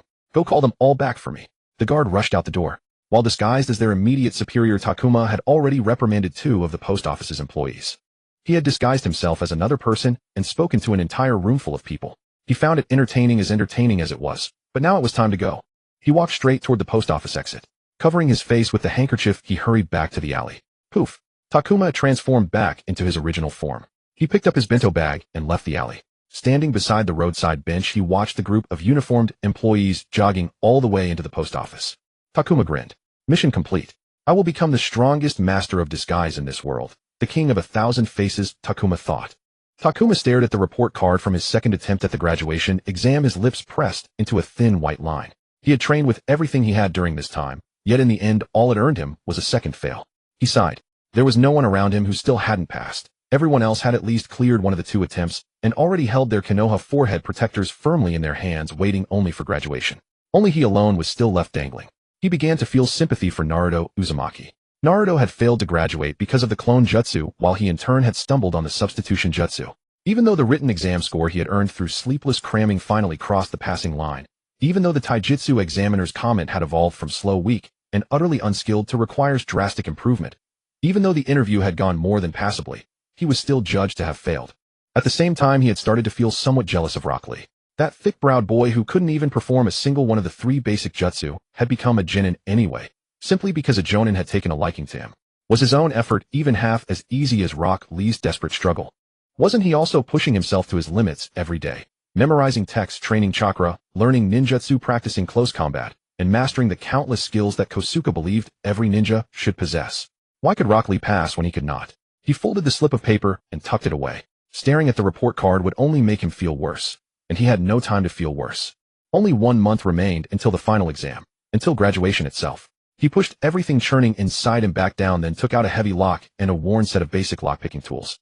Kosuke had given Takuma his old used lockpicking tools so that he could practice opening locks. He let out a breath, forced himself to stay calm, and fixed his attention on the lock in his hands. Kosuke appeared to have collected a great many different locks over the years. For a long time, he had kept gathering them, so that he could familiarize himself with all the various kinds of locks he might encounter on missions. Kosuke handed the locks to him like assignments, leaving him to figure each one out on his own until he succeeded in opening it, then moving on to the next, an endless cycle. "Hey Takuma. Failed again, you dead last loser." Fyro's taunt drilled into his ears. Takuma wasn't surprised, annoyed certainly, but not surprised. Last time he had failed, Fyro had done exactly the same thing. That mad dog of the Inuzuka clan had mocked Takuma's failure for a full week, stopping only when he finally grew bored of the game. Fyro was unquestionably the most irritating person Takuma had met across both of his lifetimes combined. He genuinely believed the world would be a far better place without that guy yapping and making noise in everyone's ears. Now Fyro was at it again. Takuma fell back into the same old silent routine. To be honest, it was much easier to endure now. After months of slamming against Takuma's cold hard stone wall, Fyro had begun to lose interest in him. Even when his attention did drift back, it never lasted long. Today he could only hope Fyro would move on faster than usual. He was far too tired to deal with him. Out of the corner of his eye, Takuma caught Fyro clicking his tongue, turning and walking back toward his friends. Takuma lowered his head, even further hiding a faint smile. Almost there. Just a little longer, and Fyro would leave him be. "Fyro, are you causing trouble for Takuma again?" Takuma looked up. It was Okubo Momo, the genius girl. That girl seemed to carry an overflowing surplus of justice, always reaching out to people she believed needed help and offering her assistance at any opportunity. "She thinks you're weak," a voice in his head said. Takuma's eye twitched. Being seen as weak was an uncomfortable thought no matter how he turned it over, and Takuma was no exception. "Haven't I already told you not to do that?" Momo crossed her arms over her chest and glared at Fyro. "Like I care?" Fyro made a face at Momo. "There's nothing fun here anymore. Let's go somewhere else." He led his band of friends away, clearly trying to avoid her. Takuma nodded to Momo in sincere acknowledgement, a quiet thank you. She had been a real help in driving Fyro off, but all she had to do was show up and Fyro would leave just like that. Then he lowered his head once more and went back to fiddling with the lock. "What are you doing, Takuma?" Momo leaned over, curiously peering at the lock in his hands. "A lock. Lock picking." She saw the tools in his hand and asked. Takuma nodded wearily. "Why are you learning this?" she asked. "What?" Takuma tilted his head. He had assumed that Momo, being the genius girl who could do everything, would have mastered something like lockpicking long ago. "You don't know how to pick locks." Momo raised an eyebrow. "Should I?" she asked in return. He had thought she would. Kosuke had said that lockpicking was an indispensable skill for a ninja who wanted to remain stealthy on a mission. Every building had doors, and most doors had locks. Nor was it only doors. Storage chests equipped with complex locks and security mechanisms also had to be opened by skill, because any attempt to break open the outer container might damage what was sealed inside. "So you really don't know how to pick locks?" Takuma asked again. Momo shook her head. Takuma was stunned. No matter how he thought about it, he couldn't understand it. Kosuke had emphasized again and again that lockpicking was a critically important skill in a ninja's arsenal, and that Takuma had to get the hang of it as soon as possible so he wouldn't be clumsy when a mission eventually forced him to use it. And it made complete sense to him if one day he went on an infiltration mission, he would have to hide his tracks entirely. Kicking the door to pieces with a single blow was obviously not the right approach. How could any ninja not learn to pick locks? The skill had to be vital. Otherwise, how could Kosuke, knowing full well the graduation exam was approaching, still have him set aside dedicated time to practice it? "Do you want to learn?" Takuma asked. He figured that if he taught her the basics, he could use the chance to ask her a few questions in return. "No, it's fine," Momo said. Just then one of her friends called to her. Momo was about to turn and leave when she glanced back at Takuma and said you shouldn't be wasting your time on this sort of thing. She narrowed her eyes, studying the lock and the tools laid out beside it. You've already failed twice. The next exam is your last chance. You really should focus your attention on more important things. With that, she turned and walked away. Takuma stood frozen in place. He looked down at the tools in his hands, and the two Scarlet Fail report cards flashed through his mind. On one side stood a veteran old ninja who seemed to know everything, on the other a genius girl who could do anything. Takuma shook his head, casting out the stray thoughts, then lowered his head again and went back to opening his lock. Perhaps her refusal was a good thing. He felt that in his current state he truly didn't have the extra strength to converse properly with anyone. It'll be fine. He still had a month. He would definitely pass. Takuma gripped the tool in his hand even tighter. At night, on a training ground at the edge of the village, a figure wearing only a shirt and shorts stood before a thick wooden post. The sturdy post was being tormented by his legs and feet without end, each landing with precision, burying the ball of his foot into the wood. Across the snow-dusted grass deep in the night, a steady, dull rhythm echoed, one blow after another. Takuma lowered that leg, waited only half a second, then kicked toward the post again. The open-toed ninja sandals on his feet were worn beyond recognition as he drove his foot again and again into the same spot on the post, a spot where the dark bark had long ago been stripped completely bare by his relentless strikes. He looked at the impact point on the wood, then at his foot, striking that same point again and again. Then he repeated the cycle. He didn't know what time it was. Everyone, genius or dead last, only had 24 hours in a day, not a single extra minute. Daylight hours weren't nearly enough. He could only desperately wring out more from the time he had been given. He wanted to stop. He truly did. Every nerve in his body was screaming with burning pain and taut tension. But only by fixing his mind firmly on his training could he avoid thinking about the fact that tomorrow would be his last day at the Ninja Academy. The day after tomorrow would be the third and final chance at the graduation exam. Why hadn't he trained harder? If he had pushed himself this desperately from the very start, maybe he wouldn't have wound up in this position. Takuma felt his heartbeat quicken, not because of his body's exhaustion, but because he was now standing at the crossroads he feared the most. He wasn't ready, nowhere near ready enough. As he thought this, he kicked a little higher, sending a chunk of bark exploding off the post. He raised his leg to strike the post once more, only to find it completely refusing to obey him. He collapsed onto the grass. He stared up at the night sky. He was hungry, yet too exhausted to muster the strength to put food in his mouth, and his empty stomach wasn't enough to keep him awake. He simply wanted to sleep right there on the training ground. But he couldn't. Takuma stood up and dragged his body away from the battered, scarred post. He was staking every last ounce of strength from this entire year on this. No matter what, whatever the outcome, he would carry it through to the end. Mubei watched his students gathered in a circle on the academy training grounds. Next week, they would receive their graduation certificates, their forehead protectors, and their assigned placements. Mubei pondered how his class would be broken into individual squads. He had already submitted his recommendations and evaluation reports, but the final decision was not his to make. The Konoha Genin Resource Command would determine the final distribution plan. He raised the notebook in his hand, which contained the sparring schedule he had prepared for the week.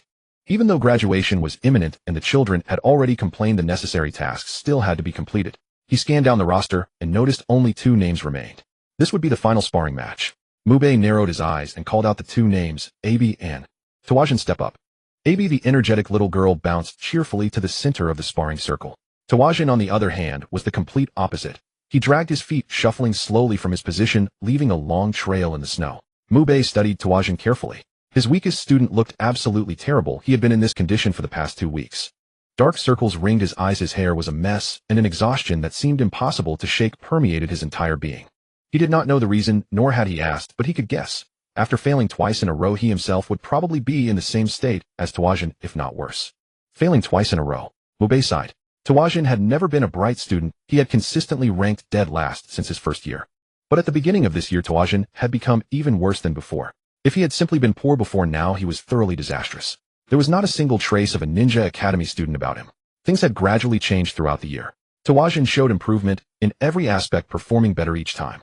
He could now hit the targets, last longer in sparring sessions, and even perform ninjutsu. Mubei had been genuinely startled the first time he witnessed it with his own eyes. His graduation exam scores also showed he could execute transformation jutsu and clone jutsu with theoretical knowledge, even exceeding average levels. As long as he can perform the substitution jutsu, he should pass, Mubei thought. The grades wouldn't be impressive, but he would still pass. And for Tawajin, that should be enough. Ready, he asked. Ready, Abi called out enthusiastically. Tawajin merely raised his hand and formed the crossing seal. Begin, Mubei announced. Abi charged forward immediately. In an instant, she lunged at Tawajin, throwing a straight punch toward his head. Tawajin leaped backward in an attempt to dodge, but Abi was faster. There was no time to evade. Her fist was about to land when at the last moment Tawajin's arm shot up to block it. Forced into pure defense, Tawajin kept retreating backward, but Abi was swift. Her relentless combination of strikes drove Tawajin all the way to the edge of the sparring circle, nearly pushing him out. Mube had already prepared himself for the match to end, being pushed out of the circle meant an immediate loss. Even the children behind Tawajin had anticipated Abi pushing him out of the circle, moving aside to clear a path for his retreat. But at that moment Tawajin counterattacked, landing a series of blows to Abi's arms and shoulders that disrupted her upper body momentum and balance.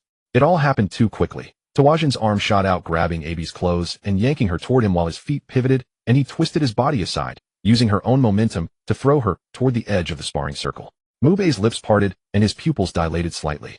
He had just witnessed Tawajin use himself as bait, tricking Abi into thinking she could push him out, only to reverse the maneuver and nearly throw her out of the circle instead. Unfortunately, Tawajin's timing was still off. Abi, with her agility, managed to regain her footing at the very edge and stayed within the circle. She immediately pulled herself back from the boundary while shooting Tawajin a look filled with astonishment. Tawajin lowered his stance, leaning slightly forward, and began mirroring Abi's movements around the circle, each step quietly closing the distance between them. He's going to attack. This shouldn't have been surprising, but he had never once seen Tawajin initiate an attack. In every sparring session, he had always just run, dodged, and blocked. Each match dragged on until his opponent forced him to concede. As if responding to Mube's thoughts, Tawajin launched his attack, lunging toward Abi, but the girl twisted her body and evaded the strike. Tawajin immediately followed up with a leaping step forward, his leg carving a sharp arc as he aimed a side kick at Abi's exposed back, but she spun around, blocking the strike while driving her elbow toward his temple. Tawajin quickly recoiled, creating distance at top speed as he retreated out of Abi's striking range. Abi took a moment to catch her breath before pressing forward again, launching a rapid series of strikes at Tawajin's shoulders, legs, and arms. Tawajin circled while blocking each attack. Mube's lips tightened into a thin line. Abi was one of the most agile students in his class. She was nimble, flexible, and fast, able to effortlessly circle her opponents, landing quick strikes that frustrated them into making reckless moves, which she then exploited. However, despite her physical prowess, she hadn't yet mastered the ability to fully utilize her talents. Her choice of targets was often poor, her timing frequently off, causing her to waste precious opportunities and leave herself open to counterattacks. Abi swung a powerful wide strike. Tawajin blocked it.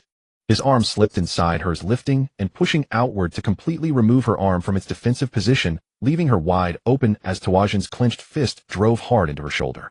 Abi cried out in pain and desperately tried to retreat, but before she could create distance, Tawajin pressed his attack, delivering a heavy kick to her upper arm.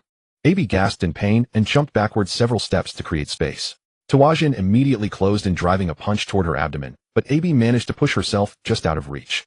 After all, her speed was still superior. Mube glanced at Tawajin, wondering if he would be discouraged for not capitalizing on the opportunity to end Abi, but the boy's dark eyes remained locked onto his opponent. It was an extreme, pure focus. Abi growled, her face contorted with effort as she threw herself entirely at Tawajin, her mind consumed only by the urge to attack. Tawajin stood perfectly still, his eyes never wavering from Abi since the battle began. He drew one foot back and then stomped hard into the snow, sending a cloud of powder flying directly at Abi. "Teacher," one student called out. "Silence." Mube snapped sharply, his gaze fixed intently on the fight. Abi cried out instinctively, raising her arms to shield her face. Tawajin moved. He delivered a low kick that drove hard into Abi's knee, causing her to cry out in pain and bend double. He grabbed Abi and hoisted her over his shoulder, slamming her down onto the snow. Abi struggled to roll free, but Tawajin kicked her in the stomach again. Then he stood before her, bent down, and raised his clenched fist, ready to strike down at her lying on the ground. Mube saw Abi curl into a ball and knew it was over. He spoke. "Stop." Tawajin froze, then stumbled backward. He panted heavily, his breath pluming in clouds that dissipated into the air, his wide eyes fixed downward on Abi lying on the ground. Mube looked at his weakest student and declared, "The winner, Tawajin." These were words he had never spoken before, and they felt truly strange to say. There were no cheers or applause as there normally were after each sparring session. The entire class remained completely silent. Everyone simply watched the outcome before them. Mube stepped forward. "Get up, Abi," he said. The girl rose to her feet, but kept her eyes fixed on her toes, unable to lift her gaze. Perhaps losing to Tawajin felt too humiliating for her. "Reconciliation seal," Mube commanded. Abi lowered her head, raised her hand, and extended her index and middle fingers. But Tawajin's hand did not reach out. She suddenly lifted her face, anger twisting her expression. "You." Her words trailed off unfinished. Her eyes widened in shock. Tawajin threw his head back and pressed both hands firmly over his eyes. His shoulders trembled silently. The anger on Abi's face shifted to bewilderment, then concern. She crossed her hands over her chest and took a step toward Tawajin. Hey, are you okay?" Abi couldn't finish her sentence. She was suddenly pulled into Tuajin's embrace, completely enveloped by his arms. The tall boy completely wrapped around the petite girl, and she let out a soft cry of surprise. Mubei watched his weakest student on his final battle, on the class's final battle. He had won his first victory in life. Hey, you won, you know that, right? Abi's muffled voice came from beneath Tuajin's chest as her hands gently stroked his back. I know I'm amazing, but you didn't have to cry over it. A faint chuckle escaped Mubei's lips. Mubei gazed at Tuajin. He hoped this boy would deliver the same performance tomorrow, on the day that truly mattered. You look like you've recovered, Gu Jie said, studying Tuajin. The dark circles under Tunin's eyes were gone, and his once slumped shoulders had straightened. After sleeping for 12 hours straight, it's hard not to feel refreshed, Tuajin said. That's good. Gu Jie seemed to let out a breath. The last chance at the graduation exam was just over an hour away. Tuajin shrugged. I don't want to take it. I want a little more time to prepare. But at the same time, I want to get it over with. At least this time, after it's over, I can rest. He sighed. In his past life, he had only been an ordinary college student living in an era of peace. He had never suffered through any unforgettable anguish. Nor had he ever truly given everything he had to any cause. Only now did he realize that in the past he had never genuinely faced any real hardship. He had to become a ninja capable of protecting himself, to find a sense of security in this brutal Naruto world. He was tired. He was tired before he ever reached the starting line. I'll give it everything I have. Tuajin offered a faint smile. It's best if I pass, but if I don't, then it's up to fate. He raised his hand and pointed at the sky. Gu Jie looked down at him with a strange expression. What's wrong? Gu Jie shook his head gently. A ripple of a smile spread across his deeply wrinkled face. You'll make a fine ninja, little Tuajin. You only say that because every skill I have was taught by you. Tuajin said that, but he was smiling too. Tuajin sat in the classroom, a room that had been temporarily turned into the exam waiting area. He closed his eyes and tried to drive the noisy chatter of the room full of classmates out of his mind. During the first exam, a low buzz of whispers had hung over the classroom, and everyone was tense about whether they'd do well. During the second exam, people had loosened up a little and conversations started to spark, trading predictions and the tricks that were supposedly best for scoring high in the practical portion. This time, there was no tension to be found in this room at all. No one looked worried about the exam.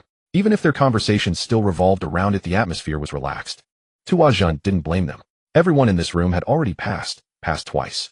Mubu's tireless nagging about don't slack off had long since run out of strength. The people sitting in this classroom had long since become ninja, except for him. Tuajin felt that the words he'd said that morning had been too soon. The pre-exam anxiety struck harder than on any other day. He tried meditating, something Gu Jie strongly advocated, but at the moment it seemed completely useless. Then an idea came to Tuajin. He took out a coin and slapped it onto his arm. By pouring all his focus into this coin-sized version of the leaf concentration exercise, he could at least concentrate on nothing but chakra control, with no room left for those scattered racing thoughts. Tuajin. He opened his eyes and saw Mubu standing at the door. His turn had finally come. He stood up from the bench in the back row and walked down the steps. He quietly did breathing exercises. Going to fail again, Tuajin. Good luck. I'll root for you. Fei Lu jeered from his seat across the classroom. Shut up, Fei Lu. Mubu immediately barked. Tuajin looked at the guy who occupied the top spot on his most despised list, and a thought came to him. Today was the last day of school. He raised his arm and gave Fei Lu the middle finger. Scram, mad dog. Dozens of eyes in the class turned in unison. Their gazes landed on him first, then all shifted to a dumbfounded Fei Lu.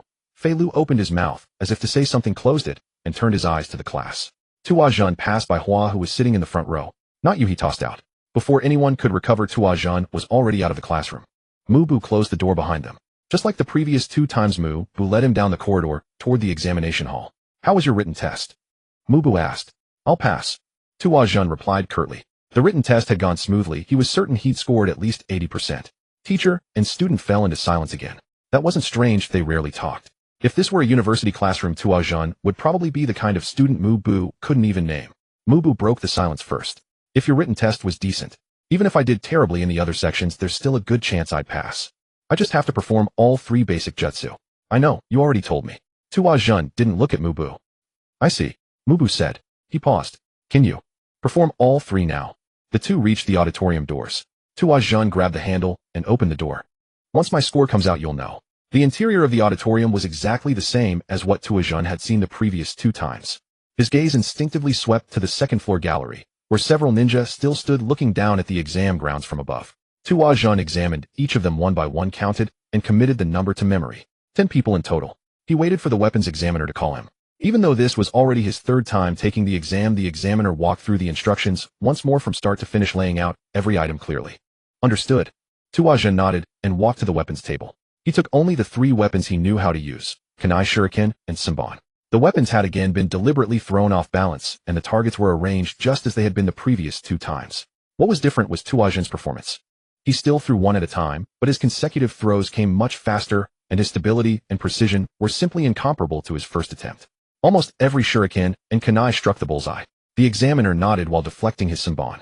This time he had aimed at vital points every single time. This examiner was neither of the previous 2, and unlike the weapons examiner from the first time, he didn't offer any comments after the test. Tuajin moved on to the next stage of the exam, the part that for him was probably the most deadly of all. Oh. The sound slipped out of Tuajin involuntarily. The ninjutsu examiner looked up. It was the same middle-aged woman. Her eyes brightened, and Tuajin knew. She recognized him. Tuajin. Tuajin nodded. The woman repeated the instructions for the ninjutsu test. Let's begin with the clone technique, she said. Tuajin formed hand seals, and 6 clones appeared around his body. They moved, changed expressions, and made different movements. The examiner's eyes lit up. She wrote something on her notepad, then told him to demonstrate the transformation technique. She didn't specify what to turn into, so Tuajin directly transformed into one of the ninja on the second-floor gallery. He still remembered that person's face, and he knew very well that transforming into the examiner herself would have been an incredibly stupid choice. Even if she was supposed to stay objective while scoring him, there was a good chance his imitation would contain some detail that might offend her. He didn't want to take that risk. Finally, it was the substitution technique's turn. It was the worst of the 3 basic jutsu. Tuajin had known from the very beginning that Gu Jie disliked it, because it was from the ground up a completely useless ninjutsu. The technique required the user to substitute an object at their current position to absorb the attack, then escape the enemy's line of sight. In essence, it was raising a shield to block the hit, discarding the shield, and running away. What Gu Jie disliked was precisely the running away part, even though nearly all the hand seals of this technique were made while running. In Gu Jie's words, the run and hide part was extremely inefficient. It was only usable when the surrounding environment happened to cooperate. In a forest it might work fairly well, but out on an open grassy field it was useless. In addition, the user had to chain hand seals together at tremendous speed for the technique to activate smoothly. Furthermore, if an attack came faster than the user could locate a replacement object, the technique would fail outright. The only reason the school taught the substitution technique was that the chakra flow produced by its hand seals gave the user a brief burst of speed, one that could help them hide quickly, though it was worthless if the enemy's eyes could track such rapid movement. And this chakra flow pattern was about 60% similar to the body flicker technique, a high-speed movement skill that let the user travel in a straight line over a distance too fast for untrained eyes to follow. The body flicker technique was an essential skill every ninja had to master, which was why the school used the substitution technique to lay a foundation for the students. The substitution technique had never been meant for actual combat. In the end, it was nothing more than a training tool, yet for some reason the school had never told the students so. Well, he knew because Gu Jie had told him. The examiner pointed at a sandbag and told him to use it as the substitution target. The examiner threw a blunted kunai at him as Tuajin stood a few meters away. A puff of smoke burst out, the kunai sank deep into the sandbag, and Tuajin was already standing a few feet away from it. Wonderful. The examiner clapped her hands. All 3 basic jutsu. You performed every one of them beautifully. You've improved so much. I knew it. Tuajin thought to himself. This examiner really had remembered him all along. But he didn't say anything and quietly walked to the next stage, taijutsu. The taijutsu examiner didn't call on him right away, and Tuajin was grateful for that. If he'd been called up at once, he didn't know if he could have stayed steady. His legs were shaking violently, completely beyond his control. He had passed. 3rd time really was the charm. After failing twice, he had finally done the hardest thing he had ever done in this life. Tuajin felt the boulder that had been pressing down on him being lifted away at last. He wanted to run out of the school, find Gu Jie, and tell his teacher that he had made it. A whole year of struggle, 10 months of hard training, countless sleepless nights. All the time he had put in had not been wasted. He had made it. He couldn't quite say what it was. He had never felt like this before. It was a sense of accomplishment, yet it was completely different from every so-called achievement of his past life. Every honor he had ever won before was nothing in the face of what he felt now. But he had no time to dwell on it. The taijutsu examiner called his name. The test itself was nothing special. When facing an opponent who overwhelmingly surpassed you in strength, even a weak person who had improved would show no real difference in performance. His performance looked almost exactly the same as last time. As for what the examiner had written on his clipboard, he would only know when he got his results. Go through that door and take the next test. After the taijutsu test, the examiner pointed to the door leading out of the auditorium. Tuajin nodded and walked toward the exit. But just before stepping out, he looked back into the auditorium one last time. He took a moment to drink in the entire hall. He wanted to remember this moment, this place, to keep it now and in the time to come. When he pushed open the door and stepped into the snow-covered open ground outside, he froze. The old man dressed in a kimono was sitting beneath a large red umbrella. A charcoal brazier sat at his feet. Snow covered the entire courtyard, yet the circle of ground around the old man was bare of snow, and the ground was dry. Sit down, the old man said. Tuajun sat down before him. The whole scene stirred an overwhelming sense of déjà vu. The circumstances from his first exam were replaying exactly. He was sitting before the same old man who still stared at him in the same silence. Except this time, there was a faint smile tugging at the corner of his mouth. Tuajun felt the string he had only just managed to put down being slowly wound tight again. There was always something about this old man that made his skin crawl. I only want to ask you one question, Tuajun, the old man said, the faint smile still on his lips. Tuajun leaned forward slightly in his chair. He was ready. Whatever the man in front of him threw at him this time, he could catch it. How many people were standing in the second-floor gallery of the auditorium? Tuajun froze. This same question again. He had thought there would be a different one. He leaned back against his chair and took a moment to steady his mind. 9, he said. One of them had been sitting. The smile at the corner of the old man's mouth suddenly bloomed into a full smile. Clever boy, he said. Then he stood up from his chair. Tuajun suddenly felt a warm, ticklish breath brush beneath his ear. He frowned, but didn't raise his hand to scratch. He was still sitting before the examiner. The ticklish sensation faded on its own, but the old man who had just stood up frowned as he looked at him. Tuajun was baffled by the sudden change in expression, but he said nothing. The old man's expression slowly loosened. He took a step away from his chair, and Tuajun's eyes went wide. There, seated on the chair, was another old man who looked exactly like him. It was as if when he rose he had left an afterimage behind in the chair. How was this possible? Tuajun's gaze darted between the two identical old men, one sitting, one standing. He glanced at their feet. Both of them had shadows. Not a clone. A shadow clone, he thought. But there had been no hand seals, nor that telltale puff of white smoke. Smoke could be erased, but hand seals.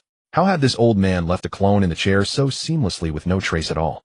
As Tuajun's mind raced, desperately searching for an answer, the standing old man caught his gaze jumping back and forth between himself and the chair. His expression wavered again. You can already see through it, the standing old man said, astonishment thick in his voice. Huh. Yeah, I can see that clone, Tuajun said, thoroughly confused. Was he not supposed to see it? That's not a clone. The old man pointed at his chair. Tuajun's confusion deepened, his brow knitting tightly as he stared hard at the old man in the chair. If it wasn't a clone, then what was it? It's Jinjutsu. Tuajun's right hand flashed through a hand seal and cleanly shattered the Jinjutsu that had been covering him. Gujia had never taught him how to cast Jinjutsu, but he had taught him how to break one. The movement was simple. The old man in the chair vanished. Only the standing old man remained. Tuajun let out a long breath, but the confusion still clung to him stubbornly. Once he calmed down and thought it through, the logic was obvious. The old man's original plan had been to deceive him with Jinjutsu. Hidden by the illusion, he had stood up from the chair himself, leaving behind the illusion that he was still seated, so that Tuajun would believe nothing had changed. But why could he see the standing old man who should have been invisible? The Jinjutsu had clearly been successfully placed on him. Had the old man himself made a mistake? Tuajun never got an answer. That day before the old man let him leave, he did not say another word. Takuma leaned into the auditorium. Only last week he had taken his graduation exams here back, then the place had felt so empty that weapons, ninjutsu, and taijutsu, all 3 disciplines, could fit under one roof without getting in one another's way. Today was the graduation ceremony. Takuma glanced down at his clothes. For this formal occasion, he had dug out his most presentable outfit, a light blue shirt and a pair of black pants. It looked a bit shabby, but it was his only choice. Everything else in his wardrobe was training gear made for movement. He had thought about renting something better, but ultimately decided it wasn't necessary. The auditorium was full of parents in formal attire, all neatly dressed for their children's graduation.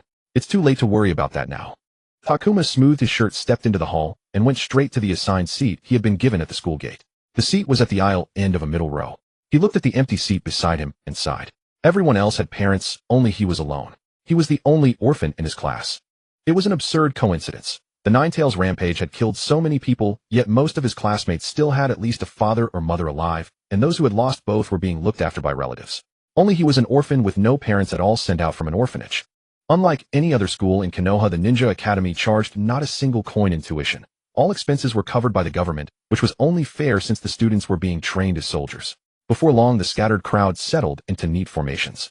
Most of the adults present were shinobi, long accustomed to discipline, so the ceremony proceeded smoothly. Listening to the long, tedious speeches, Takuma's mind inevitably wandered. He turned to studying the parents, trying to find similarities between them and his classmates. The Inuzuka all had those red inverted triangle fong markings on their faces. Hana's mother looked far wilder than Hana. Izumi looked very much like her mother, especially around the eyes. The Akimichi father and son sat together like one large dumpling and one small dumpling. Momo's parents exuded affluence from their demeanor to their clothing. The 3 Okubos seated together were a textbook image of the perfect family. Next, we humbly welcomed the Hokage. Everyone in the hall rose to their feet, and Takuma hastily stood up with them. Hiruzen Sarutobi, the third Hokage of Konoha, walked into the auditorium, escorted by 3 shinobi in standard Konoha attire. The Hokage wore the Hokage Haori handed down through generations over a long crimson kimono, and the wide-brimmed red Hokage hat was on his head.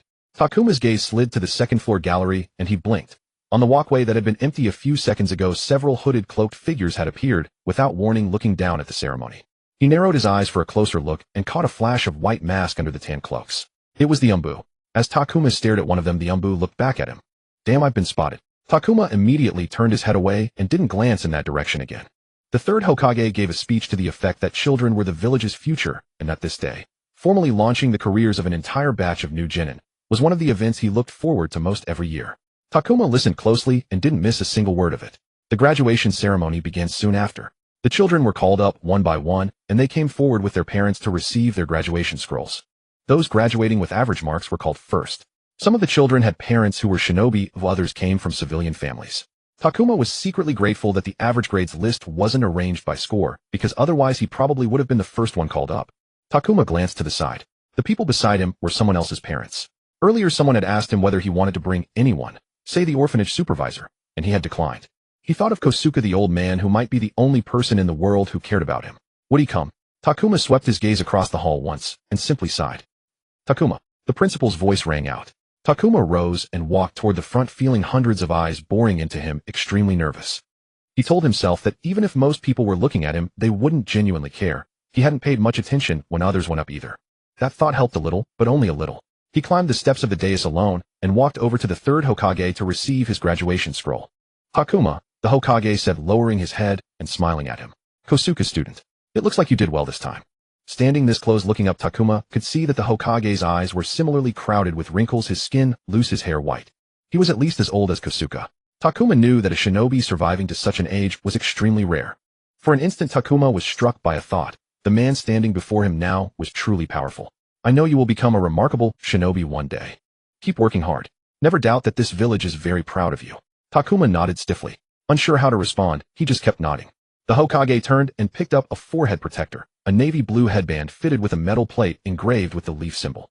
Takuma took the forehead protector with both hands. Looking down at the gleaming metal, he saw his own face reflected in it, the symbol of his identity.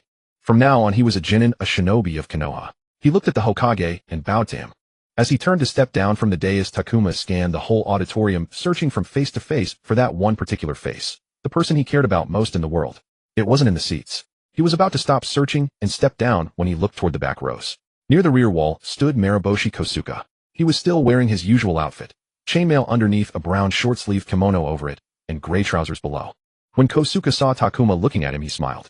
Takuma's throat suddenly tightened. He clenched his jaw hard to hold back the sting in his eyes. He hugged the graduation scroll to his chest and held the forehead protector high above his head. He had done it. Now he was a shinobi. And all of it was because of the man standing in the back row.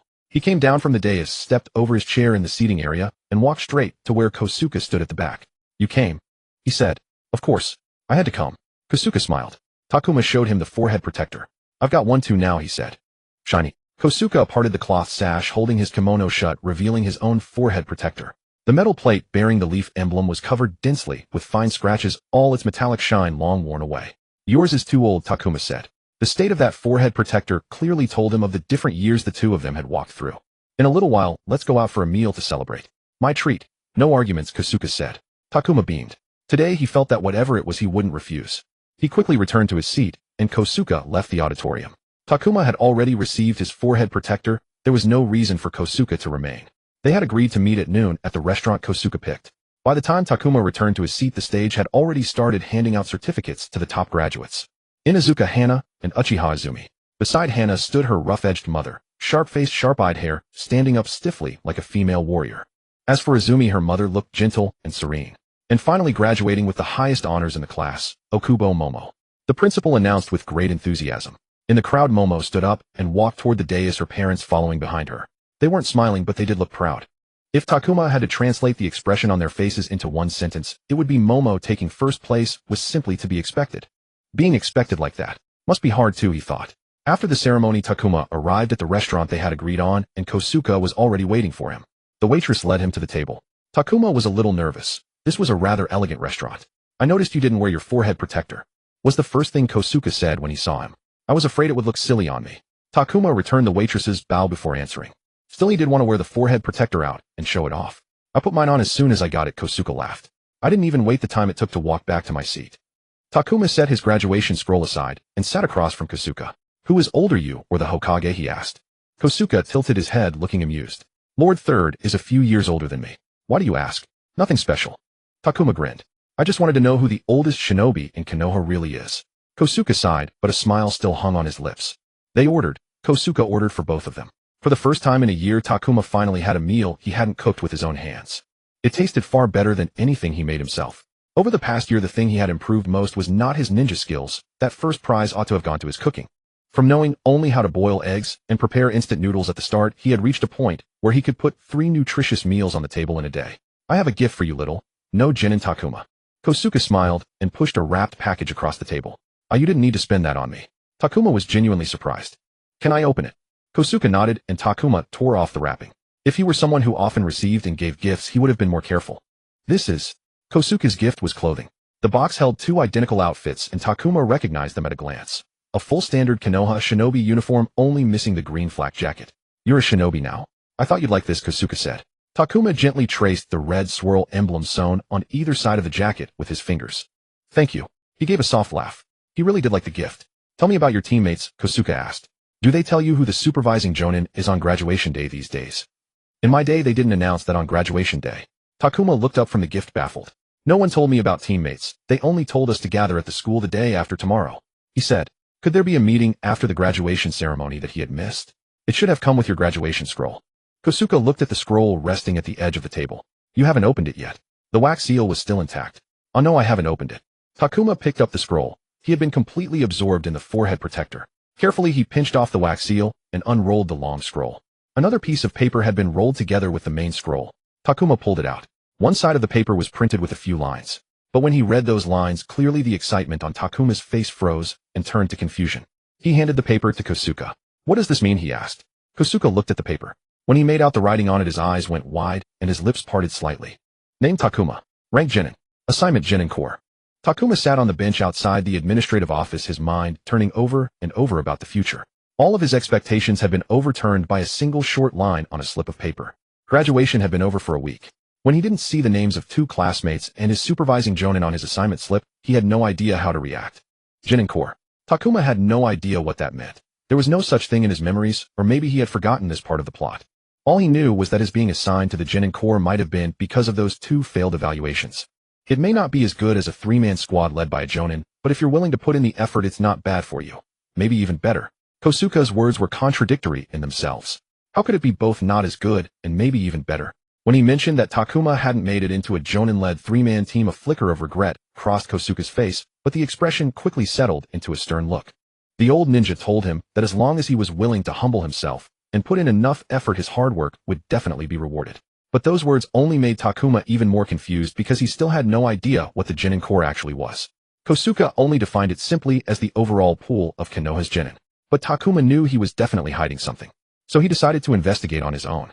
He went to the place most likely to hold the answer, the library. Since his official ninja identification had not been issued, yet he could only try his luck at the library open to civilians. Fortunately, he did find materials about the ninja military organization. They were prepared for civilians who wanted to learn a little more about ninja. But those records told him much the same as Kosuke had, and the Genin Corps was directly under the Konoha Genin Resource Command. The first clue came from a completely unexpected place.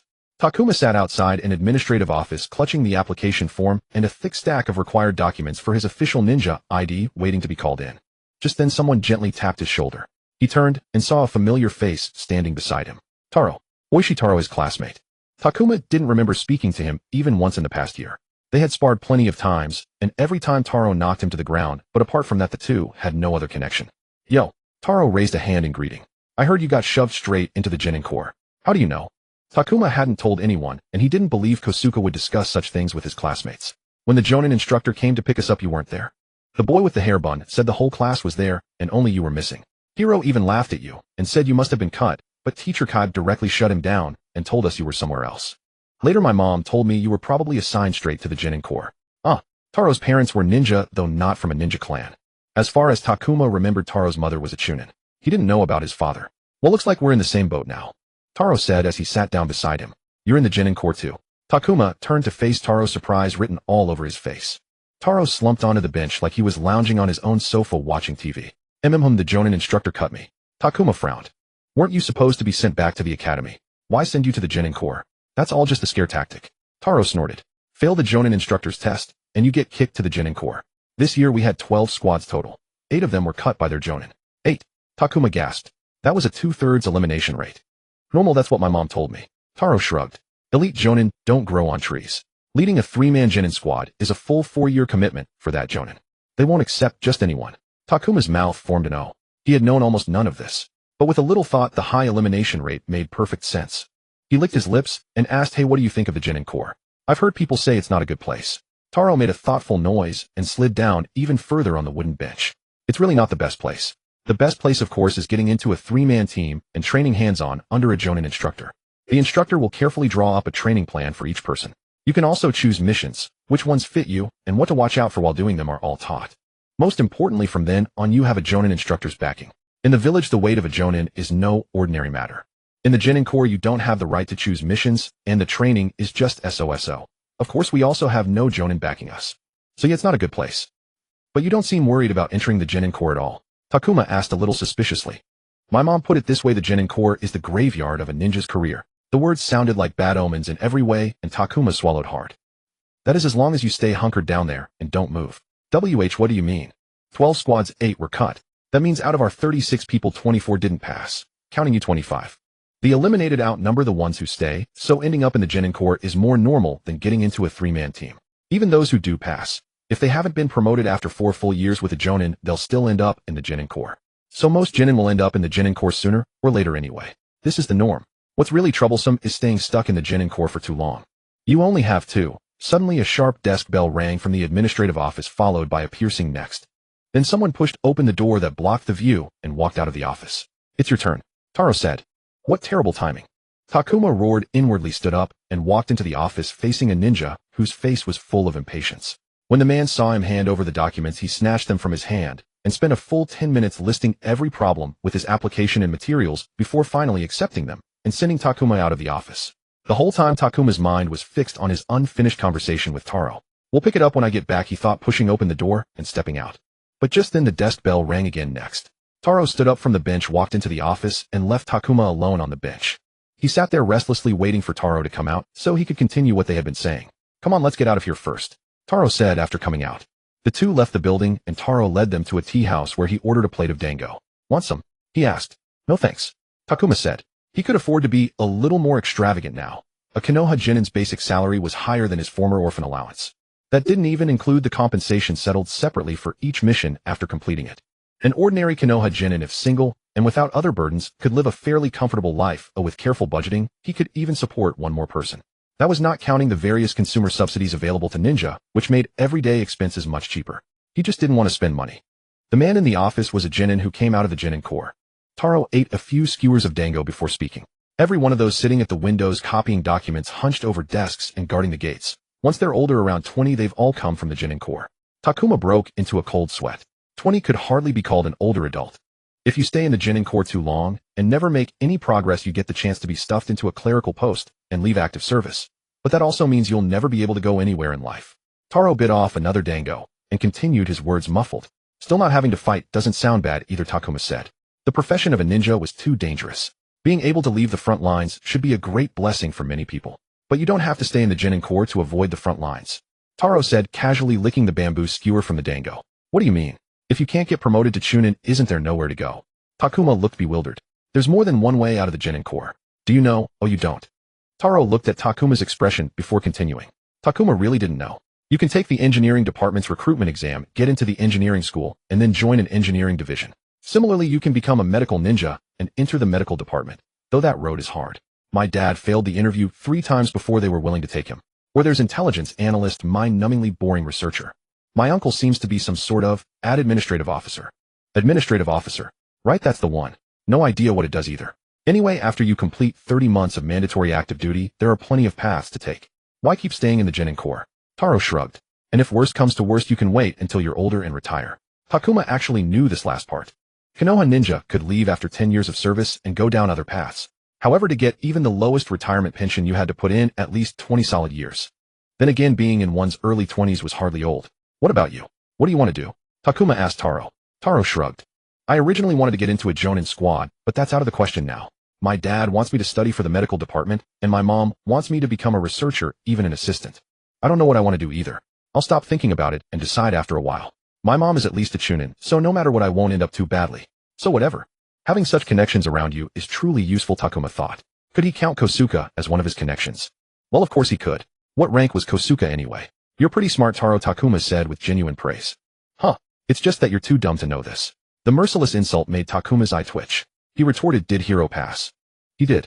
He's with Aimi and Sho. Then that makes you even dumber than that mad dog. That worked. Just seeing Taro's eyes narrow, Takuma knew he had hit a sore spot. I'm just a, what's the word, late bloomer, Taro said. Takuma gave back, then I can be a late bloomer too. No, you're just stupid. Is your vocabulary for insults just that one word? My mom says I can't swear. Takuma sighed, recalling that conversation with Taro a few days earlier. The Genin Corps might not be a good place, but after hearing that a Genin could jump out of it and transfer to another department to improve his career, Kosuke's words about putting in enough effort suddenly made sense. But was that really what he wanted? Takuma frowned. He had desperately wanted to become a ninja, not for career development or a high salary. His most fundamental reason was something else. Next, Takuma walked into the office and faced another Genin at the window. He handed her a slip and gave his name. The woman stood up from behind the desk, walked to a filing cabinet, came back, and handed him a sealed envelope. She told him to open and inspect it on the spot, then sign the collection log. He tore open the envelope and tilted it downward. A laminated ID card slid into his palm. Konoha Ninja Identification Card. Name Takuma. Rank Genin. Status active duty. Pay grade GN1. Takuma stared at the photo of himself on the card. The photo was really ugly. He knew it would remain on the card until the ID expired, and he was forced to get a new one, or until some reason came up to replace the photo. He had chosen to become a ninja not for promotions or higher pay. He chose this path because he knew exactly what was waiting for him. He didn't even need to step outside the village walls. Danger lurked inside this village that should have been perfectly safe. He chose to become a ninja because he had no other choice. He chose this path because it was his only way to survive. Takuma gripped the card even tighter. One day he would do it. The rank on this card would one day read Jonin. An elite. The kind of person who was much harder to kill. Because that was the path he had to walk if he wanted to live. The next day, Tuajun stood on a vast open field. Unlike the grassy fields where Gujia had trained him, every step here kicked up dust. This place was inside a ninja barracks in my village. Today was the first assembly of the freshly minted rookies of the Genin Corps. Tuajun finished his usual morning training, then arrived at the field early. He couldn't afford to make a bad impression on his first day of report. So he stood there waiting for the other newly promoted Genin to drift in. His classmates arrived in groups as if they had agreed to gather somewhere else before coming. He didn't greet them, just stood to one side watching them exchange pleasantries and silently recorded every face. Back at the academy, each and every one of them had thought they were better than him, but now they were standing on the same new starting line. He waved at Tai Lang, who gave him a nod and a yo. Unlike the last time they met, Tai Lang's messy top knot was tied tight and neat today. Tuajun had also cut his hair and tidied himself up, even clipped his nails, all to make a good impression. Soon more and more unfamiliar faces streamed into the open ground in twos and threes. Tuajun didn't know a single one. They were all about his age, and the metal plates on their forehead protectors were all bright and new. Hi there. One of those strangers walked up to him with a smile and a greeting, showing a gap between his two front teeth. Where are you from? Tuajun's brow furrowed slightly. The boy spoke with an accent Tuajun had never heard. In my village he had only ever heard one accent, the one he himself used. But this was different. He could still understand it, it just took half a second to turn the words around in his head. I'm Tuajun. And you? He offered his name. Oh, glad to meet you, Tuajun. I'm in Tungjungming. The boy grabbed Tuajun's hand with both hands and shook it hard. I'm from Daosui. He flashed a grin. Where are you from? Say it again. Daosui, down south past the Haixia Mountains next to the Shotian area. Zhengming rattled off that string of place names like rapid fire. Tuajun paused a beat before splitting the run-together words apart in his head. The political geography of the Land of Fire, its regions, provincial borders, and major cities, was a serious course at the academy. He didn't know Daosui, but he knew the Haixia Mountains, one of the two great ranges running through the Land of Fire. My hidden village itself was located 200 kilometers from the foot of those mountains. He also knew Shotian, the breadbasket of the Land of Fire. As much as 70% of the nation's rice was grown there. So you're not a local from my village. Tuajun looked at the forehead protector wrapped around Jingming's head. You're also a new Genin, right? I took the exam back home and passed last month. I came here with my dad last week, and he went back yesterday, Zhengming said, his smile dimming slightly. Tuajun turned those bits of information over in his mind. He had wanted to ask the most obvious question, but he bit back the words, and instead asked, then what are the schools like where you're from? Huh. There's no school in Daosui. Anshi has one. Daosui, Anshi, and 3 other villages all share that one school. Just as he'd thought. Tuazhan had never known there were ninja academies outside my hidden village, but from what Zheng Ming said, there was one near his home. That was enough to suggest that similar ninja academies were scattered all over the land of Firebuild to recruit more ninja from a wider pool. And that made sense, didn't it? When you had an entire nation of young people to pick from, why only use the children of one village? Tuazhan felt he had touched on something very important. He licked his lips, then asked his second question, did you also take the Jonin test? If Zheng Ming had dog ears, they would have drooped. Yeah, AI Ron Lu and I took it together, but that Jonin instructor failed all of us. His voice sank as he said it.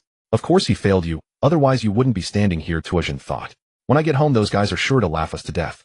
We bragged so much before we left. What do you mean they'll laugh? Then Zheng Ming said something to Tuazhan that made him realize for the first time how privileged his classmates, the ones who'd attended ninja school in my village, were. According to Zheng Ming, every year only the top 3 to 6 students from his school's graduating class, the very best, were chosen to be sent to my village to take a Jonin's test and compete for a spot in a 3-man squad. Everyone else was directly conscripted into the Genin Corps and left to serve in the areas around their school. They never even got a chance to step inside my village. No, even I got preferential treatment, Tuazhan thought. Though he hadn't even gotten a chance to join the 3-man squad selection, at least he had stayed in my village instead of being thrown to some remote godforsaken place. So you're a local then, Zheng Ming said. Huh. Tuazhan had been lost in thought, and only now pulled his attention back to the new companion beside him. Yeah, I'm from my village. Why? Zheng Ming looked toward the largest group on the training ground. That group was made up entirely of Tuazhan's classmates. You don't stand with them and you don't dress like them, so I thought you were from outside like me. Tuazhan looked over at his classmates as well. Every one of them was wearing civilian clothes. Unlike him, and Zheng Ming, who wore the standard dark blue ninja top and trousers. In fact, Tuazhan's classmates along with a few others were the only people there not in standard uniform. Did someone tell you to wear the uniform? Tuazhan asked. The set he wore was one of the ones Gu Jia had given him. After receiving his identity card yesterday, he had been issued 2 more sets. But the ones from Gu Jia were much better in quality. Instructor Jing Qi, the Chunin who brought us here, told us we had to wear standard gear and leave a good impression because we're not locals. Zheng Ming said, still staring at Tuazhan's classmates. You don't get along with them. Tuazhan shrugged. I can't say I do. But they're not bad people. If you want to make friends, go ahead. Then he asked, what about your 2 friends? Why don't I see them? Didn't you come with them? Oh no, they're over there. Zheng Ming pointed at a boy and a girl at the other end of the field. That boy and girl were also in standard uniforms. They stood so close that a second glance revealed their hands were clasped together. Oh, are those 2? Gross. Zheng Ming stuck out his tongue in disgust. They're always like that. Tuazhan laughed out loud. He didn't know whether it was natural biological differences or chakra, but the children of this world really were much more precocious than those in his original world. Being precocious was a good thing, because being a child soldier here was no joke. After a while, about 100 genin had gathered on the field, standing in small clusters. Tuazhan's classmates made up the largest one. A little later, 2 older men in full standard ninja gear and tactical flak jackets walked unhurriedly into the field. One had a crew cut and the build of a bodybuilder, the other wore dark sunglasses and had a forehead protector wrapped around his whole head, giving him a sinister look. Form a 10x10 square at once, the big man announced, his voice naturally thick and loud. There should be 97 of you. Move. The sinister-looking man barked. The new genin obeyed and formed a 10x10 square, leaving the last 3 slots empty. The big ninja waited until everyone was completely quiet, then lowered his gaze over them and raised a hand to show a training stopwatch. It took you 2 minutes and 17 seconds to get into this formation. He stared at the genin and spat contemptuously, a disgrace. Tuazhan narrowed his eyes, hearing the undisguised hostility in the big man's voice. He glanced around and saw the same emotion on the faces nearby, though it showed itself differently on each. Every one of you, no matter which gutter you crawled out of, is standing here because some elite jonin decided you weren't worth their time or guidance. In other words, they labeled you trash. That's why you were kicked into the genin corps. It's the only place that would take you, the big man said flatly. Tuazhan could feel the atmosphere around him turn tense. He saw in tongue Zheng Ming clench his fists. Zheng Ming had told him he had ranked best in his class and had been sent all the way to my village. Yet now this man was pointing at his nose and calling him trash. Tuazhan could fully understand how he felt. I am Chunin Shang Tian Yixiong, the big man said. But you're not worthy to speak my name. You'll only call me captain. Every last word that comes out of your mouths must be followed by captain. Understood? The genin muttered a ragged yes, captain. You bastards can't even answer in unison, the sinister man shouted at them. My ears are fine. I didn't hear a single word just now. Do you understand? This time the whole group roared in unison, yes, captain. Yixiong swept a vicious glare over everyone. I don't know what I did to get stuck with this shitty job, training trash like you into something presentable so you don't embarrass me in front of clients. I'll still try to finish this mission no matter how impossible I think it is, because it's my order, and from now on every word I say is an order to all of you. Understood? Yes, captain. Good. Now tell me, which one of you is Tuajun? Tuajun had been staring straight ahead like a soldier, but the words jolted him. That's me, Captain. He hesitated for an instant, then raised his hand. Ishion crossed the formation and walked straight up to Tuajun, so close that he was almost touching. Tuajun could feel the man's warm breath on his face and smell the deodorant scent coming off his body. He didn't blink, didn't look at Ishion, just stared straight ahead at the back of the head of the person in front of him. Listen up. This classmate of yours, Tuajun, failed the graduation exam twice. On the third try he somehow got lucky and scraped through. I don't know how he made it the third time. If the exam proctors hadn't all been Shunin, I would have thought he cheated. Even now I think he must have done something shady to pass. Otherwise a skinny bamboo pole like him couldn't possibly become a ninja. He's so bad that he stands apart from all of you. He didn't even get to take the Jonin test. Ishiong's voice was so close that Tuajun's heart pounded heavily in his chest. Ishiong leaned in his nose, nearly touching Tuajun's temple. I don't know who pulled strings for you, but if you make one serious mistake here there won't be anyone to save you. Understood, sir. Tuajun answered loudly, his gaze still welded to the front. After all the hardships Tuajun had gone through, the captain's harshness could no longer stir any waves in his heart. Besides, he knew exactly what the captain was doing, killing the chicken to scare the monkeys. He just happened to be the unlucky chicken. As for those judging stares from his classmates, Tuajun had long since grown used to them. Being yelled at from inches away was new to him, but it didn't really affect him. These were people he didn't know, people who didn't care about him, and people he didn't care about at all. Why should he waste his energy worrying about these people's opinions? He had already prepared himself. What really struck him was that his two failures had been publicly thrown in front of everyone who hadn't known, though he had always known it would spread from his classmates' mouths sooner or later. Now his information had been exposed ahead of time. When Ishiong straightened up from in front of Tuajun, he paused for a moment at the loud response. He stared hard at Tuajun and only let go of that fierce gaze when a snicker rose from the formation. The one who laughed was one of Tuajun's classmates. Ishiong didn't catch him, but the sinister-looking man caught him cleanly. He walked quickly to the boy and roared in his face, "What do you find so funny, Jinin? Come on, tell everyone so they can have a laugh too. Do you think you're better than him? Huh, at least he was wearing a uniform.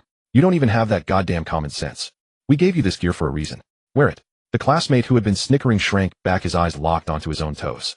"Everyone who didn't wear the issued uniform is staying here today," Ishiong announced. He walked back to the front of the formation and addressed them all again. "From now on you are officially enlisted in the basic training of the Jinin Corps. If I do my job well, after you die you'll remember these hellish good days."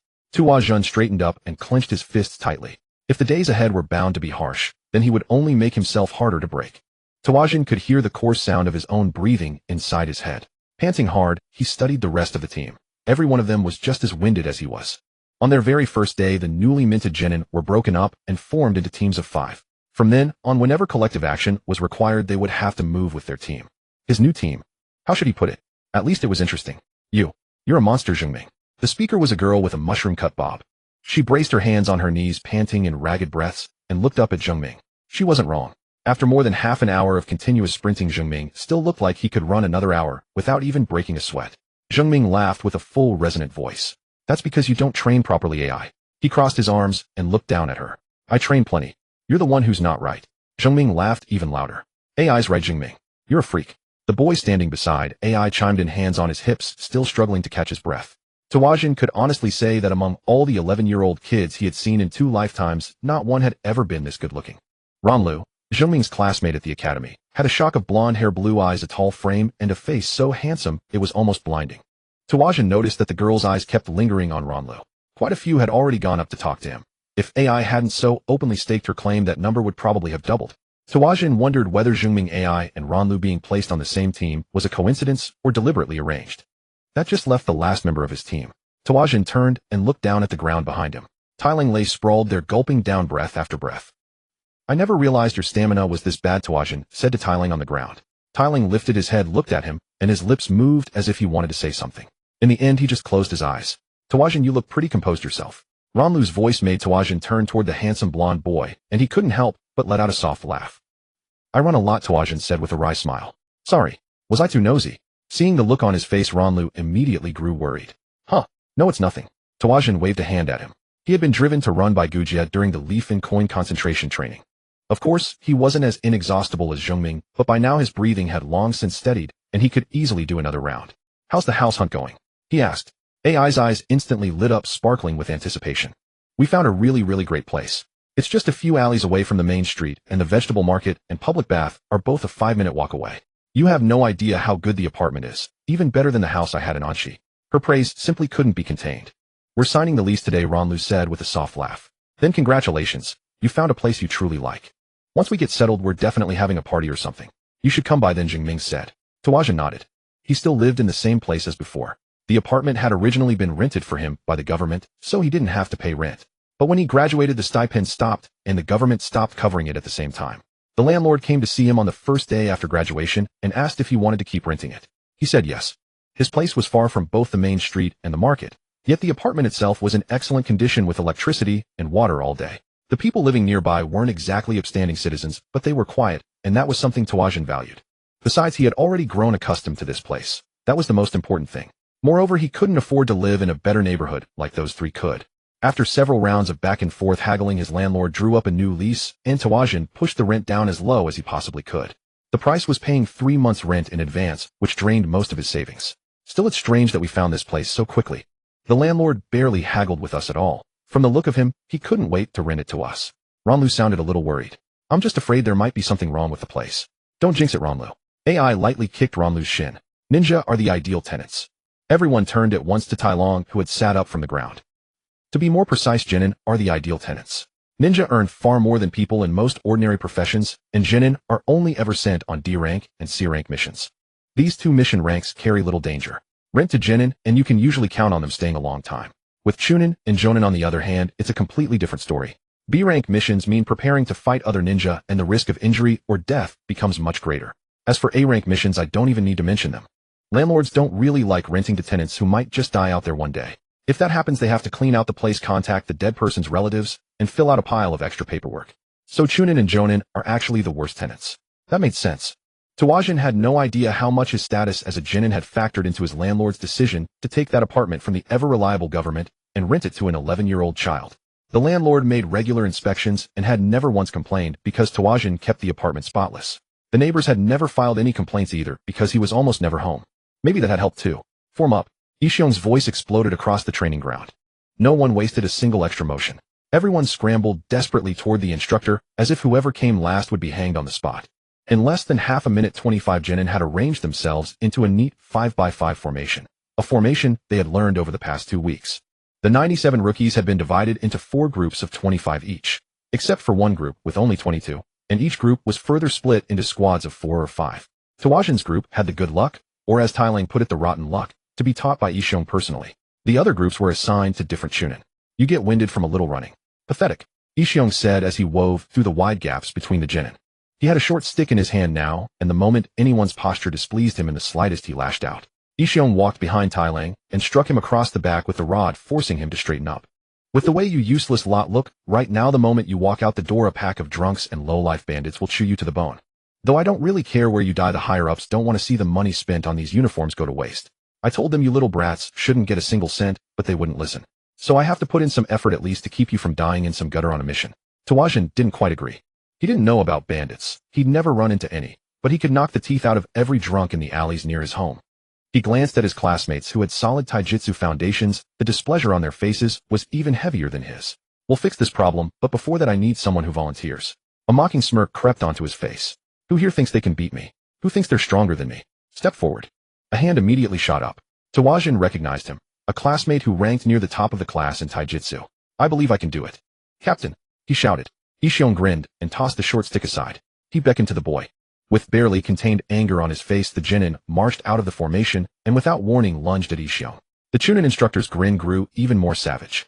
He caught the Genin's incoming kick with ease. The muscles in Ishiong's arms bulged beneath his flak jacket. Gripping the boy's foot, he twisted and swung, slamming the Genin face first into the dirt. The boy let out a blood-curdling scream. Ishiong raised his foot and stamped down on the boy's shin. No sound of snapping bone actually reached his ears, but in Tawajin's head, he could have sworn he heard that sharp crack. Tawajin's breath caught for half a beat. You okay, Genin? Ishiong asked nonchalantly. The boy hugged his leg, trembling all over. His body had curled slightly into a fetal position. He forced the words out one by one in a hoarse voice. Yes. And no, but I think my leg is broken, Captain. Then it's no big deal. Ishiong laughed, then immediately bellowed medic. In the center of the large training ground shared by all 5 groups, the gloomy man, who had been following Ishiong since day 1, was sitting on a folding chair. He put down the book he had been reading, and in the next instant used the body flicker technique to appear from his chair right beside Ishiong.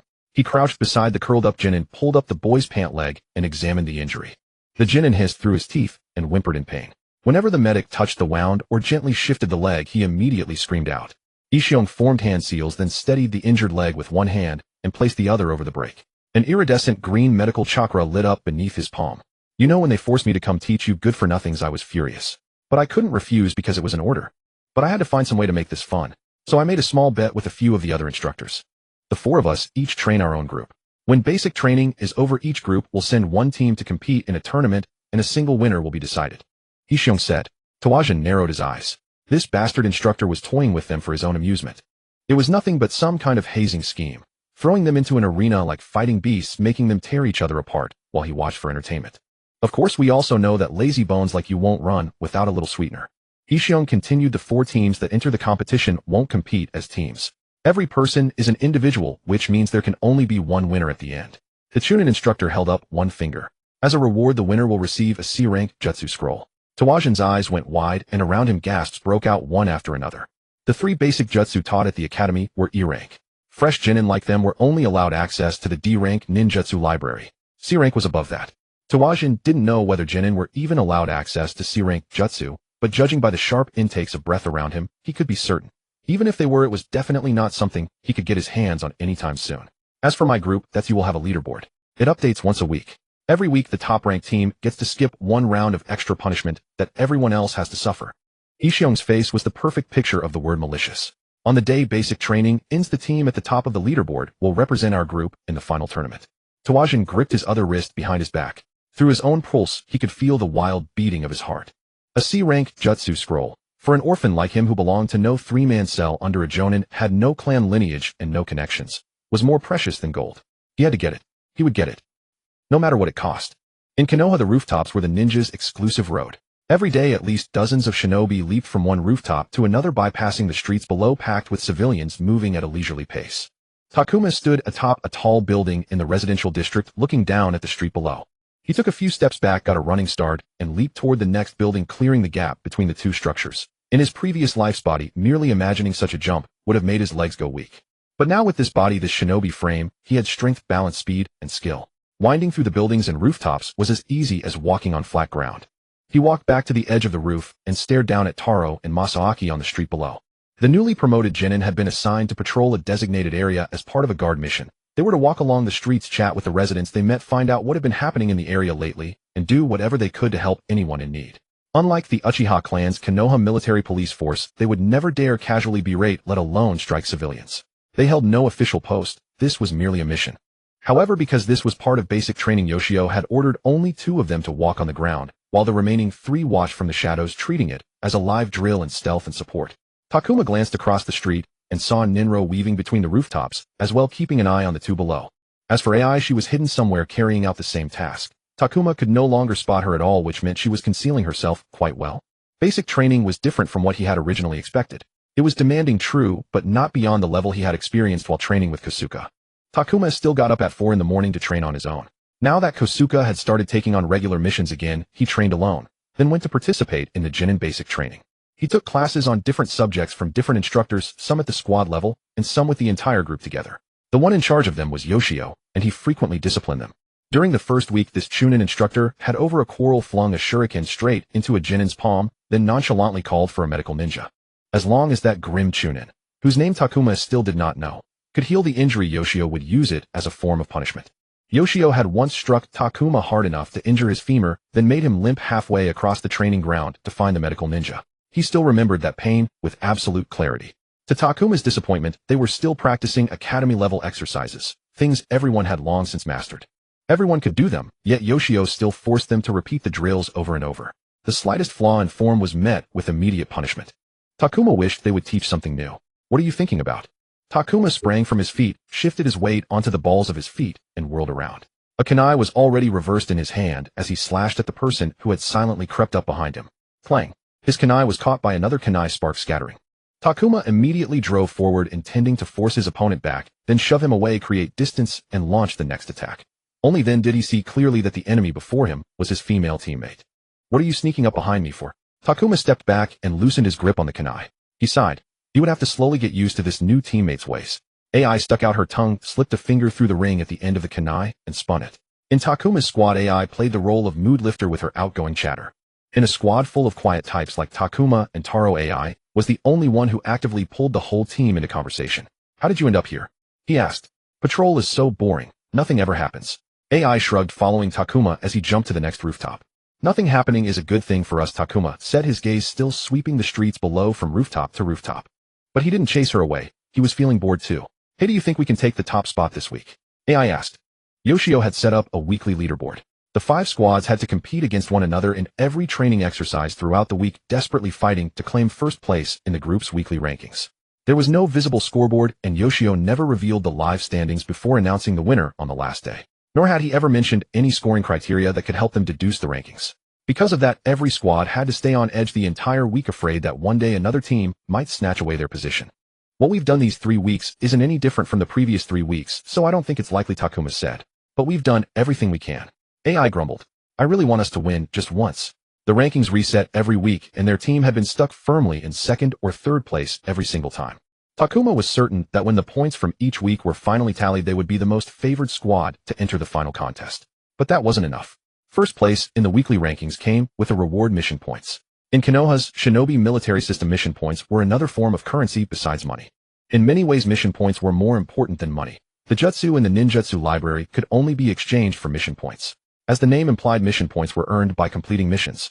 And Genin still going through basic training were not allowed to apply for official missions to earn mission points at all. So for Takuma, the only way to obtain mission points was to finish first in Yoshio's weekly leaderboard. If you ask me to reach the top, you have to win those battles. As he spoke, Takuma stopped on a rooftop and stared at the building across the street. Ninro was running across a house's roof, while a young man hung washed clothes on a balcony. Ninro gave an apologetic nod to the person he had disturbed and immediately jumped to the next rooftop. AI let out a giggle at the sight. Then she asked, Taro said something similar, didn't he? Takuma nodded. Taro had pointed out that every team that had taken first place over the past 3 weeks was the one that had won the most battles during that entire week. He had even shown them a chart as proof, one he had secretly compiled while no one was paying attention. Yoshio said the final contest is a showdown between the instructors. I'm 100% sure they've all placed bets. So by handing out mission points, Yoshio is rewarding the squad with the strongest combat power, because that squad is the one that can help him win the final contest. Takuma analyzed. Even if the other teams hadn't figured it out yet, sooner or later they would all work it out. Combined with Taro's battle win tally, it was reasonable to conclude that combat carried considerable weight in Yoshio's never-publicized internal scoring system. Oh, that's way too hard, AI said, a faint blush rising to her cheeks. Takuma was no longer the weakest among his peers. He had climbed from the very bottom of the pack to the top 15 in this group of 25. He didn't win many matches, but his record was already better than AI's. And AI had won more than Taro. Ninro and Masaaki were the main reason their squad could squeeze into 3rd place and occasionally reach 2nd. Ninro's rank hovered around 10th, but the only one who consistently broke into the top 10 was Masaaki. And that top 10 list aside from him was dominated entirely by children from ninja families and shinobi clans. To reach the very top, Yumi and Taro all need to win more matches. Takuma shrugged. That was the plain fact before them. And finish every training exercise faster and better than everyone else. If we can do all that, we should be able to take first place. Sounds simple enough, she sighed. I don't think it's simple. Takuma pursed his lips, knowing she was just as aware of that in her heart. He had been relentlessly honing his taijutsu. He had watched Ninro and Masaaki fight, and there was a certain fluidity in both of their movements. He had tried asking them what it was, but they themselves seemed unable to understand what he meant. They simply were not lacking in the way he was. If they still wanted mission points, something had to change, and soon. Change came quickly. Today we're going to practice chakra control. After a round of physical training that drained them dry, Yoshio announced. As usual, he made a lap around the formation, letting his cane land viciously on anyone whose posture failed to measure up. Takuma, how do you practice chakra control, if you've ever actually practiced it? Through leaf concentration training, Captain. Takuma's voice rang out crisp and forceful, his body rigid as an iron plate in the attention stance. Oh, then what are we going to do next? Takuma's mind rapidly ran through the same things they had repeated for days, still the same old ninja academy routine, so he had been about to say it all over again exactly as before. But just as the words were about to leave his mouth, he felt Yoshio's body, heat pressing close from behind, so close he could even sense the cold teaching cane. He suddenly remembered how the protagonists in the story trained. Tree climbing training, Captain. He risked changing his answer at the last possible moment. Tree climbing required overcoming one's own body weight, which was far harder than sticking a leaf to the body. But they were genin now. Yoshio had already clenched his cane and was about to swipe it at Takuma when he heard that. The cane slapped back into his palm, and he stared hard at the back of Takuma's head for a good several seconds. For once you actually got something right, Yoshio said. Now you've ruined my good mood for the day. Takuma held back a laugh and watched Yoshio brush past him with a sour expression. Today we're going to learn an advanced form of improving your pitiful chakra control. Follow me. The last one to arrive, carrying the heaviest teammate on their squad, does 30 push-ups. With that, Yoshio shot off. The genin who had just endured an entire long round of physical training had no choice but to desperately keep up with the Chunin instructor's utterly inhuman pace. Yoshio didn't stop until they reached an empty lot. At the very center stood a tall wall, just a lone gray concrete wall planted in the middle of the open space. They had to crane their necks to the limit to take in the wall, which looked about 4 stories tall. Even though it's called tree climbing training, you lot are going to do it on this wall, Yoshio said. He paused, turning his gaze to Takuma. So strictly speaking, you were wrong. That makes me feel much better. Yoshio walked to the base of the wall, and without moving his hands, simply began walking straight up its face. Halfway up, he lifted one leg and crossed it over the other thigh. Gather chakra in the soles of your feet and climb using the same adhesion principle as leaf concentration training. The only difference is that here the weight is different, and the soles of the feet are an extremely difficult place to focus chakra. The better your chakra control, the easier it is to perform jutsu. The second purpose is to cultivate a sense of accumulating chakra within your body. A shinobi is constantly moving at high speed in fierce combat. When most of your mind has to be devoted to other things, the process of gathering and directing chakra becomes extremely difficult. You have to train chakra control until it becomes pure instinct, and tree climbing training is where you start. Yoshio leaped down from the wall, his burly body crashing into the ground and kicking up a huge cloud of dust. He continued, "This is how you'll train. Climb up this wall, then walk down the other side." Then a smile crept across Yoshio's face, one that made Takuma deeply uneasy. Around him came the quiet sounds of other teammates shifting their weight from foot to foot. He knew everyone felt the same way. The first squad to successfully complete this training will receive a reward. Every member of the squad will receive an extremely generous amount of mission points, Yoshio announced. The moment Yoshio's words fell, Takuma knew he had to take this first place. Tuajan felt that this Chunin instructor, for all his bulging muscles and overwhelming masculine aura, was far gentler than Gujia. Tuajan did fear Ishiong's teaching rod, his verbal abuse, and the punishments that followed every mistake, but compared to the price Gujia exacted for failure, none of it amounted to much. Even the advanced wall climbing drill seemed far less terrifying in the face of Gujia's leaf concentration training, which he kept escalating with merciless penalties. Tuajan watched his comrades on either side take off from the ground with a running start, hurling themselves at the wall with momentum and speed. He did not know who had started it, but soon everyone was using the same approach. Only 2 people did not follow suit, Tuajan himself and Tai Lang. Remembering the lessons of the past, Tuajan would rather move slower than the others than ever taste failure again. As for Tai Lang, he simply stood at the back, quietly observing everyone. Tuajan cast a quick glance at him, then fixed his attention once more on the wall before him.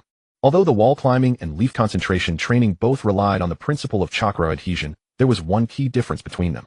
The difference lay in the mass in motion, or rather the force produced by that mass. Yesterday, when Ishiong announced the wall climbing training and the mission point rewards, he had distributed a scroll explaining the exercise.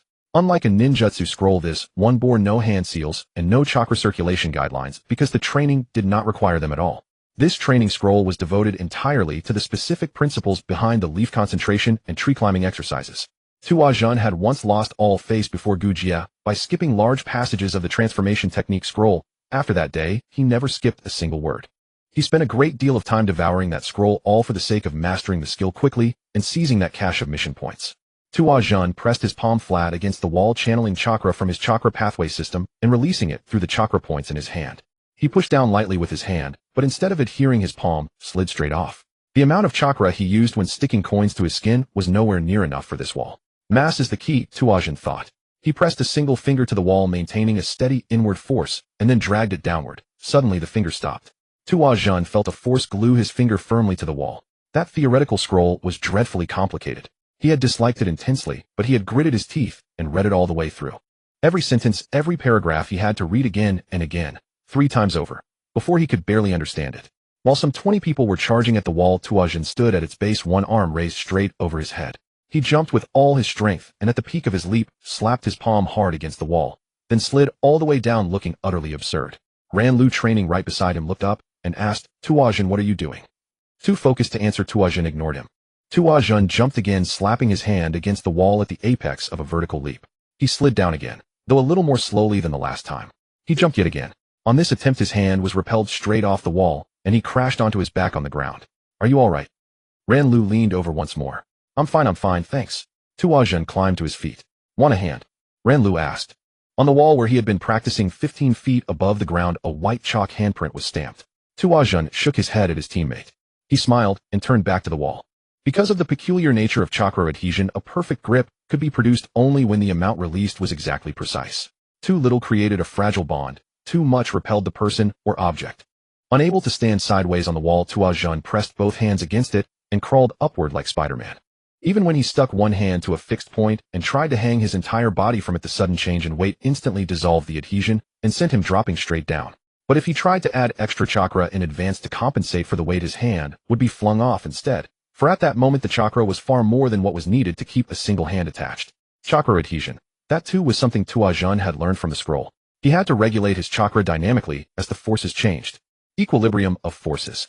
Tuajun was gradually understanding it all. This was precisely what true wall climbing demanded. With each step of force was exerted against the wall, and that force required the chakra output to keep changing in order to maintain adhesion. But his proficiency was still a long way from that level. After countless slow slides and repulsions from the wall, smack, Tuajun slapped a palm against the wall and released chakra through the point at the same time. And then just like that, with one hand stuck to the wall, he hung, suspended in midair. Tuajun looked down and saw that his feet had left the ground. It worked, he murmured to himself. Looking around, he saw the other genin all staring at him in unison. He waved at Zheng Ming. Zheng Ming, his jaw slightly agape, waved back. They still had not managed to anchor a single point on the wall. Everyone was trying to rush up the wall before the fragile adhesion of the current foot collapsed under excessive force. They hurried to take the next step in order to plant the other foot higher. That was not the true tree climbing training. Tuajun remembered it clearly. Yixiong had walked up the wall, slowly stopped halfway, stood there rock steady, and even lifted one foot to show off. Remaining perfectly still on a vertical surface. That was what tree climbing training truly required. Looking up at the top of the wall, Tuajun knew he still had a long distance to climb.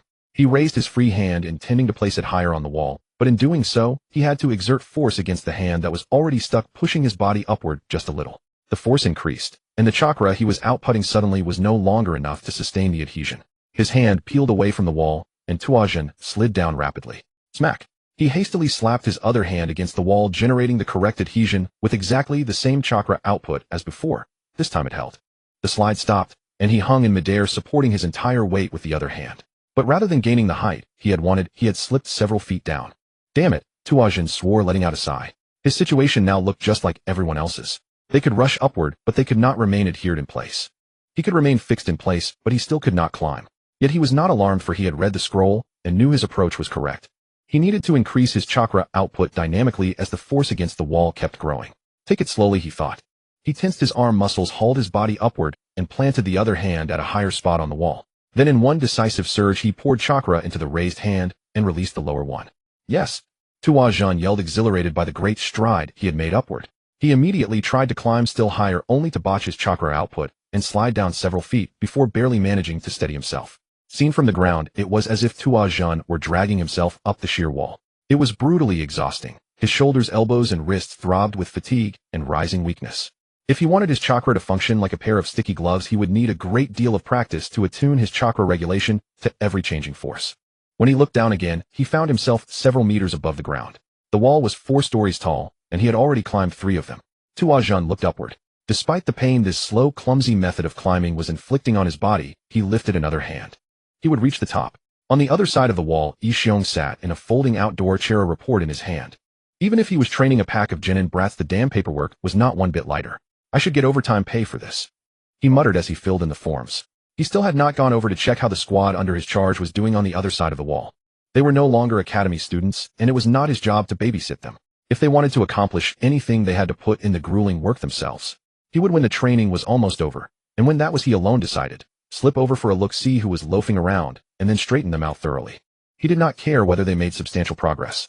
As long as they put in the effort, they would master it sooner or later. Of course, if someone actually produced substantial progress that satisfied him, he had no objection to a bit of laziness. Who? A shout reached his ears. He craned his neck and saw a figure standing on top of the wall, both arms raised high. He squinted to make out who it was. When he recognized Tuajun standing there, his eyes flew wide open. It was that good-for-nothing, the only one who had failed the graduation exam twice. Others had failed as well, but only once. No one had ever failed twice. It had been a long, long time since anyone had failed twice. Because of this, Tuajun had always been a subject of discussion among the Chunin instructors. He had braced himself for a hopelessly lazy good-for-nothing, and he had been ready to whip the brat into a barely passable low-tier genin, the sort destined to be a career genin for life. But the young man who walked in was the polar opposite of most of the descriptions he had seen in the reports. Granted, his basic weapon skills were not yet up to par, but aside from that, his taijutsu was more than adequate, and he performed the 3 body techniques quite well. He was disciplined and seemed capable of blending into his squad. If Yi Xiong had to find fault, Tuajun was a little too rigid and far too quiet. He was by no means the best genin under his command, but neither was he the worst he had ever seen. And as a rule, Yi Xiong appreciated those who worked hard. Never would I have imagined he would be the first to the top, Yi Xiong thought. He had expected someone from a ninja clan. But the next moment, he saw Tuajun begin climbing down. What in the world is he doing? Tuajun was descending with his hands instead of his feet, an entirely different matter from the instructions Yi Xiong had explicitly given. Yi Xiong could see that Tuajun was indeed using chakra, but through his hands, not his feet. And the descent, the part that should have been the most difficult part of the entire challenge, meant that gravity was now pulling in the same direction, making it far harder to keep the body adhered to the wall than when charging upward. When charging upward, you could use a running start. When descending without the correct technique, you would simply plummet. That was how it should be. Yet there Tuajun was climbing down with his entire body pressed flat against the wall, looking utterly foolish. His descent was agonizingly slow, every movement exposing his inexperience with the skill. And yet in the end, Tuajun reached the bottom. Who? The little whelp was celebrating down below, his arms dangling limply at his sides. Just what are you celebrating? Yi Xiong rose to his feet, rod clutched in his hand. Jin and Tuajun, I trust you remember what I said. Only by climbing up the wall without using your hands, and then descending the other side, without using your hands, can the challenge be considered successfully completed. Tuajun snapped to attention, his eyes fixed straight ahead into the distance rather than meeting Yi Xiong's gaze. I remember, Captain, he declared loudly. Then what was that little act just now? Captain, as you said, chakra is extremely difficult to concentrate in the soles of the feet. However, the hands are the easiest place to concentrate chakra. By familiarizing myself with the entire process using my hands first, when I switch to my feet, I will be able to improve faster, Captain, Tuajun said. For a moment, Yi Xiong was at a loss for words. The reasoning did make sense. Because humans use their hands constantly in daily life, it is almost instinctive to concentrate chakra in them. The legs, though also used heavily, are the farthest from the heart that produces chakra. He asked Tuajun a question. Aren't you afraid of making a fool of yourself? By the time everyone else has learned this technique, you will still be inching up there with your hands left far behind, all alone. Tuajun seemed completely unmoved. I am determined to conquer this training, and I will absolutely take those mission points, Captain, he said. Yi Xiong let out a snort. To accomplish that, you would have to get your entire squad to complete the challenge, on their feet, before any other squad. And right now you don't appear to be making any progress. Even so, he could see that the brat's drive and shrewdness deserved recognition. He decided not to punish Tuajun. What are you up to again today? Tuajun looked at the 3 teammates who had come from elsewhere. They were watching him with a curious, or rather suspicious, look. Practicing wall climbing, Tuajun said. It was the second day after Yi Xiong adjusted the training plan, and he had added an extra hour and a half of wall climbing drills to the daily training. This thing has the word training right in its name, you know. AI raised a hand and made air quotes. It's meant to improve chakra control and let people walk on any surface. Nobody trains for the sake of training. That doesn't make sense. Tuajun raised one finger. Actually, that's not how it works. A person who can't do a single push-up can start by pushing against a wall, then switch to a steeper angle, then do knee push-ups on the floor. In short, step by step, getting closer to a real push-up. A lot of movements can be broken down that way. That's what I'm doing now. How is that the same? Ranlu noticed AI had already crossed her arms and stepped forward, so he quickly stuck his arm between Tuajun and AI. What AI means is, this training you're doing for wall climbing, in the end you still have to actually climb a wall, right? He asked. I climbed it yesterday, reached the top, and then came down. Tuajun's whole run yesterday had left his hands scraped and sore from repeatedly slipping and dragging against the rough concrete wall. That gloomy medical ninja could heal them, but dragging yourself over coarse concrete for an hour and a half, that was genuinely painful. Only using your legs counts, you dummy, said the girl on their team, who was usually the sweetest. Ranlu rubbed AI's head. He said to Tuajun, what you did yesterday was too different. You actually completed that challenge with just your hands. We were all stunned. So when we saw you tinkering with something else today, we got curious. Maybe it can help us get through it faster too. Teach us. Zheng Ming let out a shout from not far away that rattled everyone's ears. Tuajun shrugged. There was no harm in telling them. They were his teammates. If he wanted to secure those mission points, he needed the whole team to be the first to complete the challenge. Alright, listen. After yesterday's training, wait, I'll go get Tailang. AI cut him off and ran off to find their last teammate. She came back, dragging Tailang behind her. Tailang was being hauled across the ground, arms and legs flailing. Zheng Ming threw his head back and laughed. Ranlu sighed and shook his head. Couldn't you just ask him to come over properly? He said. I did ask. You did not, you tigress. Tailang protested. I asked you once and you started grumbling. I didn't want to waste time because I knew your endless nonsense was coming. The whole training is only an hour and a half. I didn't have a choice. No other choice. Tuajun didn't need to hear the rest. He had already decided to side with AI. After weeks of working with Tailang plus what he had known before, Tuajun knew better than anyone his former classmates' laziness was unmatched. Tai Lang was the embodiment of the word lazy. He wasn't the kind to shirk openly. Give him a task, and he would always do just enough to get by, never announce more, and never let trouble find him. Alright, you two can argue later. Tua Jun clapped his hands and pulled the focus back to himself. I already told you about the sticky hands climbing method yesterday. Yesterday, after he successfully came down from the wall, the whole group had swarmed around him, pressing him for details. He had politely shared the general idea because he didn't want to strain his relationship with the group. Although they had been split into separate teams, most of the training was still done as one big group. Later, he had pulled his own team aside and given them a little more detail. But no one had actually tried the sticky hands climbing method, not even his teammates. He didn't blame them. After all, on paper, he was the one who had made the least progress. What I'm practicing today is a simplified version of the wall climbing training. Tua Jun went on. Just like the push-up example I gave. AI frowned. I'm doing the same thing you all are, just on a much less difficult surface, flat ground. He pointed at his feet. He still hadn't actually gone up using the standard wall climbing method. Instead, after a whole day of thought, he had come up with another simplified version. When you walk on the ground, you can take your time building that grip with chakra, removing the complexity of a vertical wall altogether. Tai Lang, still sitting on the ground, knitted his brows slightly and stared at Tua Jun's feet. When you take each step, you don't have to worry about falling, so you can focus entirely on adjusting the chakra on the soles of your feet. Exactly. Tua Jun pointed at Tai Lang. That was the core of this simplified version. I can take it as slowly as I want because gravity isn't dragging me to the ground. While everyone else is desperately climbing upward, I can move as slowly as I like. He continued, pointing at his own feet. I'm trying to make every step stick firmly to the ground, not like this. Tua Jun pushed chakra to the sole of his front foot. At that same instant, his whole body was flung backward. He sat up with a muffled grunt. Being flung backward really didn't feel good. This kind of practice is perfect for learning how weight and force are distributed between your two legs as you walk. If you can do it on the ground, it'll be a lot easier when you go back to the wall. Makes sense. Tai Lang nodded. Right? Tua Jun smiled. First, make both feet stick to the ground, then release one foot and lift it while adjusting your chakra for the added weight on the rear foot. Plant the front foot on the ground and hold it firmly with chakra. Only after the front foot's grip is completely secure do you release the rear foot. Then just repeat. Then let's try it, AI said. Ranlu and Zheng Ming immediately agreed. They all chose to do ground walking directly. None of them started with hand climbing the way Tua Jun had. Ranlu even said it was more logical to train directly with the feet. Bringing the hands into it seemed unnecessary. Tua Jun didn't agree, but he didn't argue. What right did he have to tell others how to train? The hand climbing drill had been useful to him. Who knew if it would be useful to anyone else? Hey, where are you going? Zheng Ming noticed Tai Lang walking off and called out. Everyone looked over. Tai Lang was heading toward his original spot. Back to the wall to train. Tai Lang tilted his chin toward the towering concrete wall. You're not doing Tua Jun's thing. No, you all go ahead. I'm still doing it the proper way, Tai Lang said. What's that supposed to be?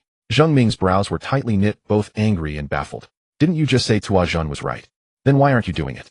Tai Lang stopped and turned around. His eyes half-lidded, hands in his pockets, his face was written all over with disinterest in this conversation. I did say he made a good point, but I never said it would work. Huh. No one has ever verified Tua Jun's method. Never mind other people. He hasn't even verified it himself. He only came up with it yesterday after training. Who knows whether it will work in the end? It sounds logical, but there are plenty of things in this world that sound logical yet don't actually work. I'd rather walk down a road everyone can succeed on than bet on an idea a genin thought up in less than a day. Tai Lang glanced at Tua Jun. To put it bluntly, your past record is right there. We both know it. You're not very reliable when it comes to this kind of thing. You. How could you say that? Zheng Ming's voice sounded angry, but his face held more bewilderment. Even Ranlu and AI felt uncomfortable watching the standoff. Everyone stop arguing. Ranlu stepped forward. Let's talk properly, don't get carried away. He's right, Tua Jun suddenly said. All three turned to him stunned. Tai Lang is completely right. No one can say how much of the progress I'm making on the ground can actually transfer to climbing with my feet. Even if it is useful, whether it's worth the time is another question. Maybe grinding away at the wall from the very beginning would be faster than my way. Those words made his chest feel heavy. Tai Lang's can't be counted on remark had hit exactly the sore spot he refused to admit he cared about. Maybe he was in the basic training camp now, wearing the same rank as every other comrade, but his reputation was still the old one.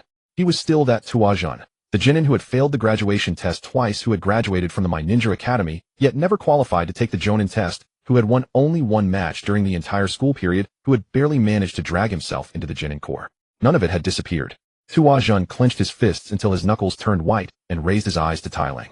Even so, I'm still going to keep going my own way. Go ahead then. Tai Lang shrugged and turned away. Tua Jun closed his eyes, paused for a moment, pressed down the emotions surging in his chest, then opened his eyes and looked at his own feet. He summoned the energy in his body, produced chakra, and sent it to his feet. Hey, Tua Jun. He looked up and saw Ranlu. The instant he was distracted, the chakra he had just sent to his feet failed to form a strong enough grip and scattered. He sighed. We thought it over, and we'll stick with the conventional approach. Ranlu pressed his lips together. The bright, confident charm on his face seemed to have dimmed a little, and when his gaze met Tuajan's, he lost his usual ease. Tuajan nodded. What right did he have to tell others what to do? Ranlu turned and walked away. OAI followed behind her, boyfriend reluctance written on her face. Zheng Ming was caught in the middle. His gaze darted between Tuajan and Ranlu and AI several times before he finally lowered his head and followed the two friends he had known since the Ninja Academy like someone with a guilty conscience. Tuajan lowered his head to look at his feet and tried to gather chakra again, but a hollow feeling gripped him. He knew what it was. Over the past year he had tasted it far too many times. He should have been used to it by now. It shouldn't have unsettled him anymore. But after spending weeks with a team he was with for most of every day, being alone again still stung this much. Don't waste your time. A voice said, remember, you trained this hard to survive, to live better. Since you know how cruel this world is and what is coming, don't waste your thoughts on other people. That's right. Tuajan had no time to waste. He had no special talent to lean on and no clan to back him up. He could only rely on himself, and there was only one road to his goal: train harder and perform better than everyone else. If you want success, you can only rely on yourself. With that, he gathered his chakra once again. Yoshio rose from his chair and stretched his legs, tucking the document he had been reviewing into his pocket. Scheduling the wall climbing exercise at the end of each training session suited him just fine. This way he would gain an entire hour of free time to finish that paperwork, and when training was over he could call it a day immediately. As expected, all the work for the day was already done. For the last half hour he needed to personally supervise his team and observe their progress. He formed the hand seals for the body flicker technique with both hands, and in the next instant appeared on the other side of the wall, keeping a distance from the group of genin so they would not sense his presence. Even if they had already figured out roughly when training would end, and were putting on a pretense beforehand, half an hour was more than enough time for him to hide in the shadows and observe carefully whether this bunch was actually training or just putting on a show. Yoshio knew all too well, for he himself had done the exact same thing when he was a genin. Though back then he had been part of a three-man team led by a jonin. He had eventually been caught by his teacher and thoroughly beaten until his backside was split open. He saw no reason why these brats under his command should be any different from him. Counting from when they had started the wall climbing training, today was already the fourth day. Yoshio calculated in his mind that by the end of the third week most people, or perhaps even all of them, should have developed quite considerable proficiency enough to climb up the wall and walk back down steadily. For those children who were more efficient in their chakra control or came from ninja clans, he expected them to make significant progress before the end of the first week and then spend another 3 to 5 days to complete the entire exercise. Generally speaking, those children without ninja clan backgrounds, but whose parents were ninjas, would follow closely behind and finish before the end of the second week, differing by only a day or two. The remaining students would gradually complete it during the third week. Let's see how much higher they climbed today. Yoshio took out a small notebook on which he had recorded the maximum height each person had reached the day before. Wall climbing training accumulated slowly day by day until one day that feeling suddenly clicked into place, and then it would easily rise to a decent level. The group he was leading was still in this slow accumulation phase. He looked at them team by team, and as expected, everything was proceeding exactly according to his plans. The brats from ninja clans were performing well. Those whose parents were ninjas seemed to be competing secretly among themselves, and the children from commoner backgrounds were also keeping up at their own pace. Yoshio walked over to the last small squad, the fifth team. His gaze first fell on the team leader, that handsome boy Hanru. This kid had talent, even though he had been recruited from outside Konoha, and not from a large village but from a school in a small village. Hanru was on pace with several of the ninja clan children. Yoshio liked him. His fundamentals in all areas were solid. He worked hard, knew how to get along with others, and was well liked. If everything went smoothly, he could see a future Chunin taking shape. After noting the progress, Yoshio shifted his gaze to AI, the girl who had come from the same place as Hanru. To be honest, there were quite a few areas about her worth refining further. The standard genin skills taught at school, AI wielded them no worse than anyone else, but if she could strengthen her fundamentals even more, she could climb to another level. He decided to pay extra attention to her during training and push her forward. Surprisingly, AI's progress on the wall even surpassed Hanru's. Her chakra control ability seemed quite outstanding. Girls often had an advantage in this aspect, but she was performing far better than expected. Yoshio jotted down this observation. He was eager to see whether she would be among the first to complete this challenge. Next up was the third young brat from the same school. As an instructor, Yoshio always took his duties very seriously. Throughout his career, he had personally disbanded and reorganized countless genin teams, all to make them better. But Masaaki was a particularly tough nut to crack. His mental resilience was extremely strong, and this boy had never shown even the slightest sign of breaking down. Yoshio had tried to make him a bit more serious, or at least put on a serious face, but this boy's outward cheerfulness had never changed from the moment he arrived until now. At the same time, he genuinely did like people like Masaaki. They were straightforward and simple, and usually quite good people, and he enjoyed dealing with such people. Besides, this kid's punches were heavy enough. Not anyone in his group could match the force of Masaaki's fists. If this boy had been born into the Akimichi clan, his path would have been smooth sailing. The next one gave Yoshio a bit of a headache. From his experience, so far those who got the furthest were the lazy yet clever ones. If their laziness was the right kind, they would proactively choose the most efficient path and get things done elegantly. And those types of people often ended up in the most important leadership positions. But the basic training camp was his domain, and he didn't care about any of that. He wanted everyone to train with all their might, so that in the end, he could say they had given their all.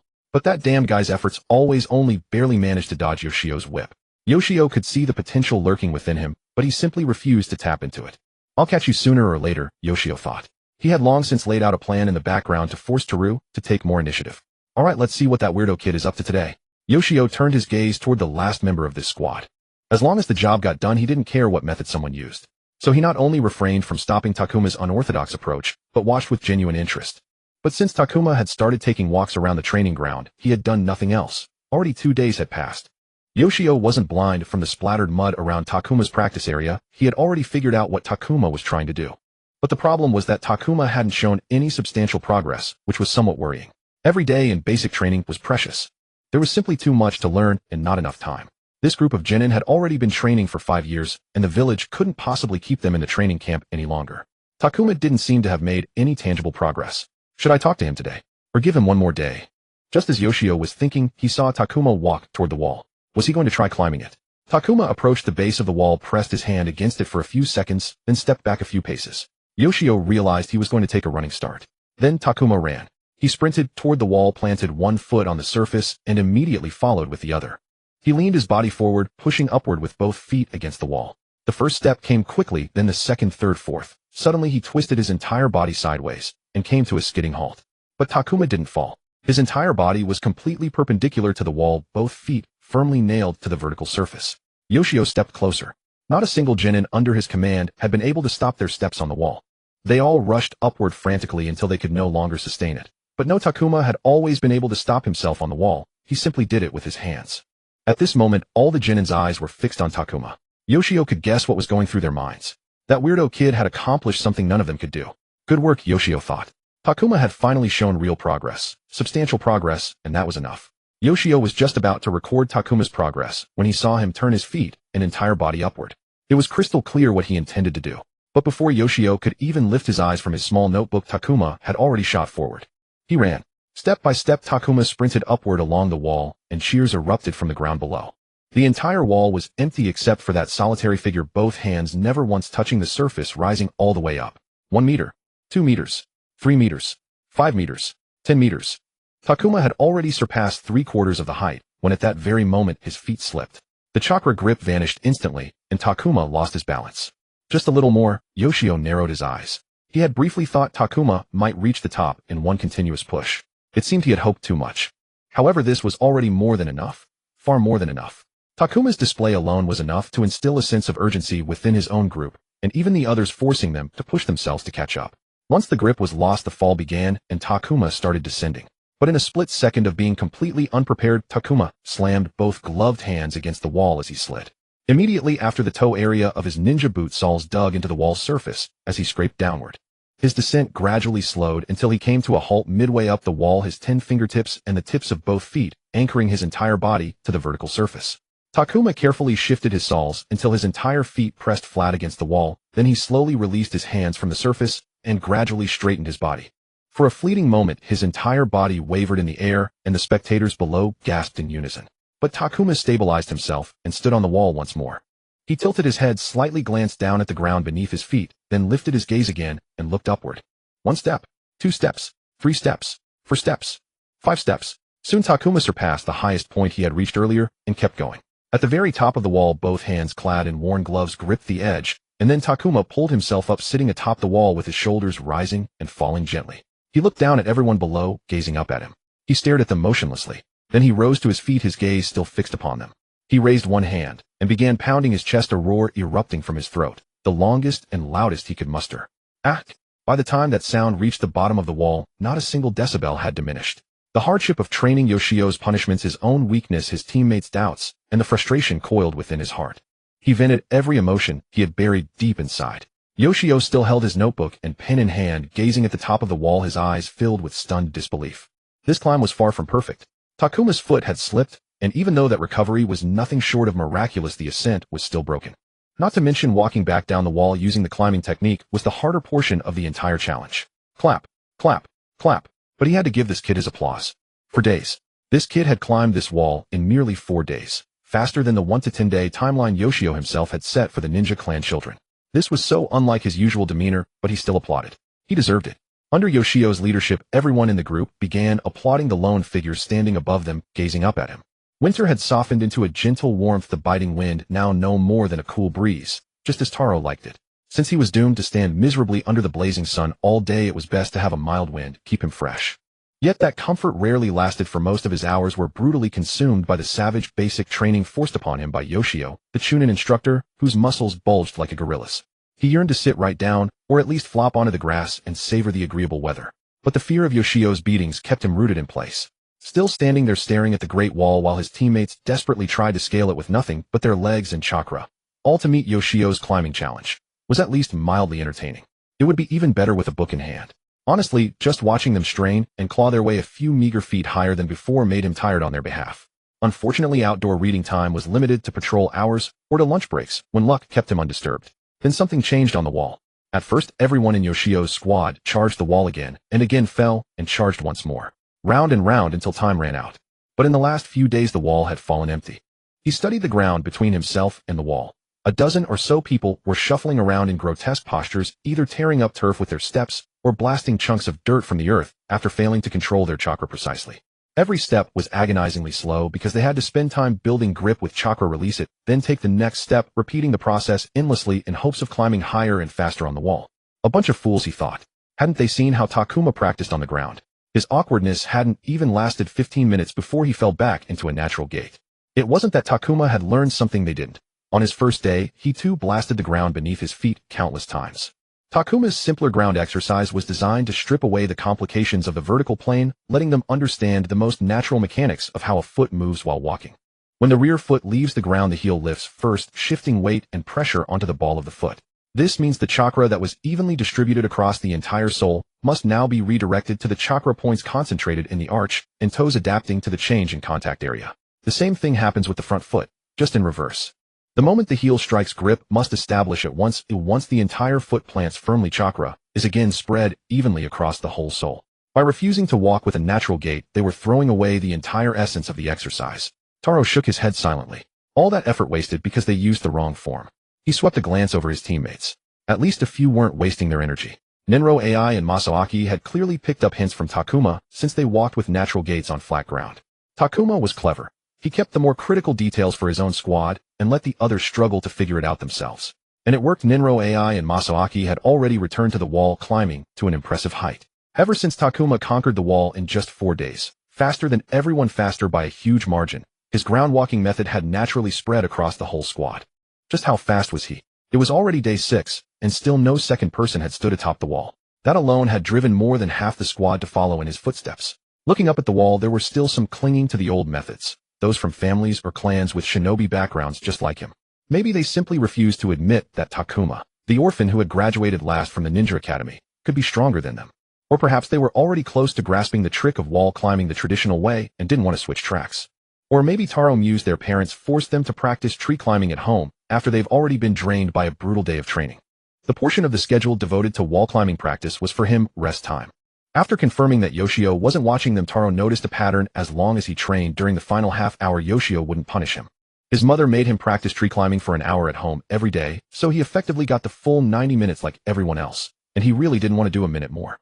A piercing shriek followed by a muffled curse startled a flock of birds into scattering from the trees, their frantic wing beats echoing across the training ground. The corner of Taro's mouth twitched. This scene repeated several times a day, yet he still couldn't get used to it. Everyone turned toward the wall. More precisely, they tried to imagine what was happening behind it. The front of the wall was for climbing up, but only those who had already reached the top could practice descending on the other side. Among all 25 members of Yoshio's squad, only one person had managed to stand atop the wall, and only he was behind it, repeatedly practicing coming down. Takuma cursed. Whenever he got frustrated, he had done the same back at the academy, and it had landed him in trouble then too. Taro had heard Takuma swear more times than he'd heard him speak at school, though that was also because Takuma rarely talked to anyone back then. Even now, Takuma mostly only replied when spoken to first. Another agonized scream ripped through the air, and Taro's gaze instinctively drifted to the left side of the wall. Half a minute later, Takuma limped out from behind the wall, one hand clutching the opposite shoulder, heading toward the medical ninja, sitting under a parasol in the distance. Yoshio hated cursing in front of him, and the madman never hesitated to make people remember their lessons. It was stupid of Takuma not to wise up after he'd been beaten half senseless the first time. Whoa! Taro pulled his attention away from Takuma and back to the wall, just in time to see AI sprinting up its surface. She soared upward, leaving everyone else on the wall behind within seconds. AI didn't stop. She seemed to have found the knack of chakra control, because she didn't pause until she reached the top. The second person in the squad to reach the top wasn't from any ninja clan. She wasn't even from Konoha. For some people that must have stung terribly. Taro glanced at the proud members of Konoha's ninja clans. Good, he thought, genuinely happy for his teammate's success. And he was also satisfied with the breeze brushing his face. Taro, you need to train more too.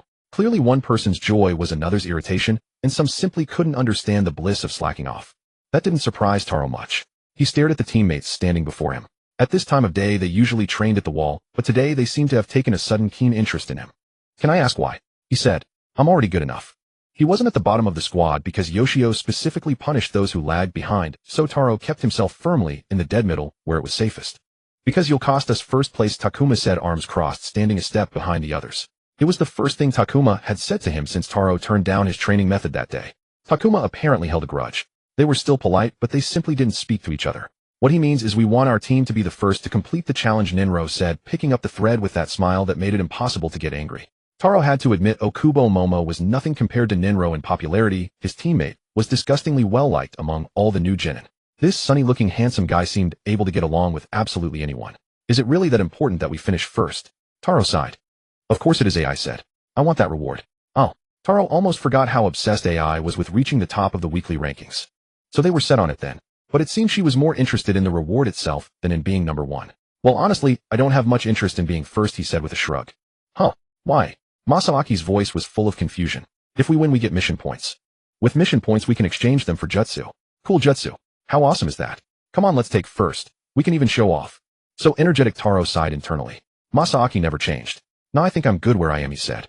Mission points were another currency circulating within Konoha's shinobi system. They had many uses and could be exchanged for nearly anything. But one of the most common uses was trading them for jutsu from the village's official ninjutsu archive. With enough points, any ninja could buy a jutsu scroll and boost their combat power. It was the main way a shinobi obtained new techniques. However, Taro didn't urgently need mission points. Of course, as a fresh genin, he did need to learn more jutsu that would actually be useful on the battlefield. Mission points should have been vital, not only for his own safety, but to keep growing as a ninja. It should have been that way. But for him, there was no need to exhaust himself just for a few measly points. After all, he could just ask his FA. TCH. You're nothing but mud that can't stick to a wall, Takuma said, his brows nodding. Takuma, that's too harsh. AI scolded, looking shocked. No, he deserves it, Takuma said, pointing at Taro. He's a spoiled waste who doesn't want to earn anything by his own effort. He doesn't care about topping the weekly ranking or winning this challenge because none of this matters to him. Right, Taro? Go on, tell me I'm wrong. Taro narrowed his eyes. He didn't like the tone Takuma was taking with him. What?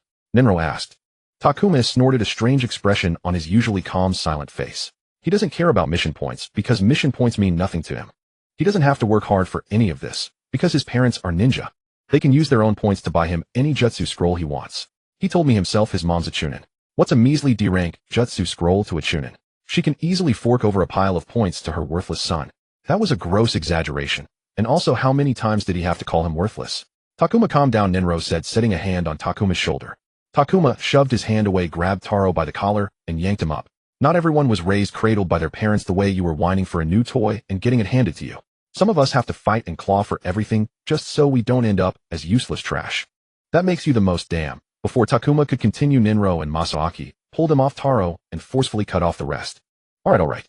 I've held it in. Takuma pushed them away and stepped aside. Hey Taro, come on. Just give it a try, AI said, her usual cheerful tone softening a hint of pleading in her eyes. AI was cute. For a moment, Taro almost considered agreeing. A girl's charm was truly dangerous, Taro thought. But what came out of his mouth was Takuma's right. I don't need mission points. At least not right now. Everyone from a ninja clan or with ninja parents gets help from home. I'm no different. People like me don't need to win challenges or top the weekly ranking for points. Takuma, who had turned his back to him, spun around to face Taro directly. You know, I always thought you were a smart guy. I even said it to your face. He shook his head. Guess I was wrong. You might just be the stupidest person I've ever met. So what if someone has ninja parents so they don't need to fight for first place? Fine, maybe that's true. Maybe they really don't care about being number one or about winning. Takuma pointed at the wall. But at least they're out there right now working. No matter what they're trying, they're working to get better, to improve themselves. You're not just wasting your own time, you're dragging us all down with you. Takuma snorted. Why stay in the Genin Corps? That's what you said to me. You said if you were stuck as a Genin, there were plenty of other roads to take. You said it so lightly. But you know what I think? You're destined to be a Genin forever. Because no one would ever want a good-for-nothing, bone-lazy piece of trash like you. Who would ever want you? Screw you. And with that, Takuma turned and stormed off, still burning with rage. Masaaki shot Taro a look and hurried after him. I don't want to agree with Takuma, but with the way you are right now I have to. Ninro said, then left with AI. Taro watched their retreating backs, then let out a sigh. He had only spoken the truth. Children backed by shinobi had an undeniable advantage over civilians. It wasn't for nothing that so many Jonin came from ninja clans. They had the resources and connections to push their most talented members all the way to the top. You might just be the stupidest person I've ever met, that he disagreed with. On the contrary, what he was doing was smart. He always met people's expectations, not more, not less. Taro cracked his neck. He was an efficient man. Doing only what was necessary, never more. That wasn't laziness. He didn't chase first place in anything, because that only attracted more trouble. He preferred to stay in the middle where it was most comfortable and least problematic.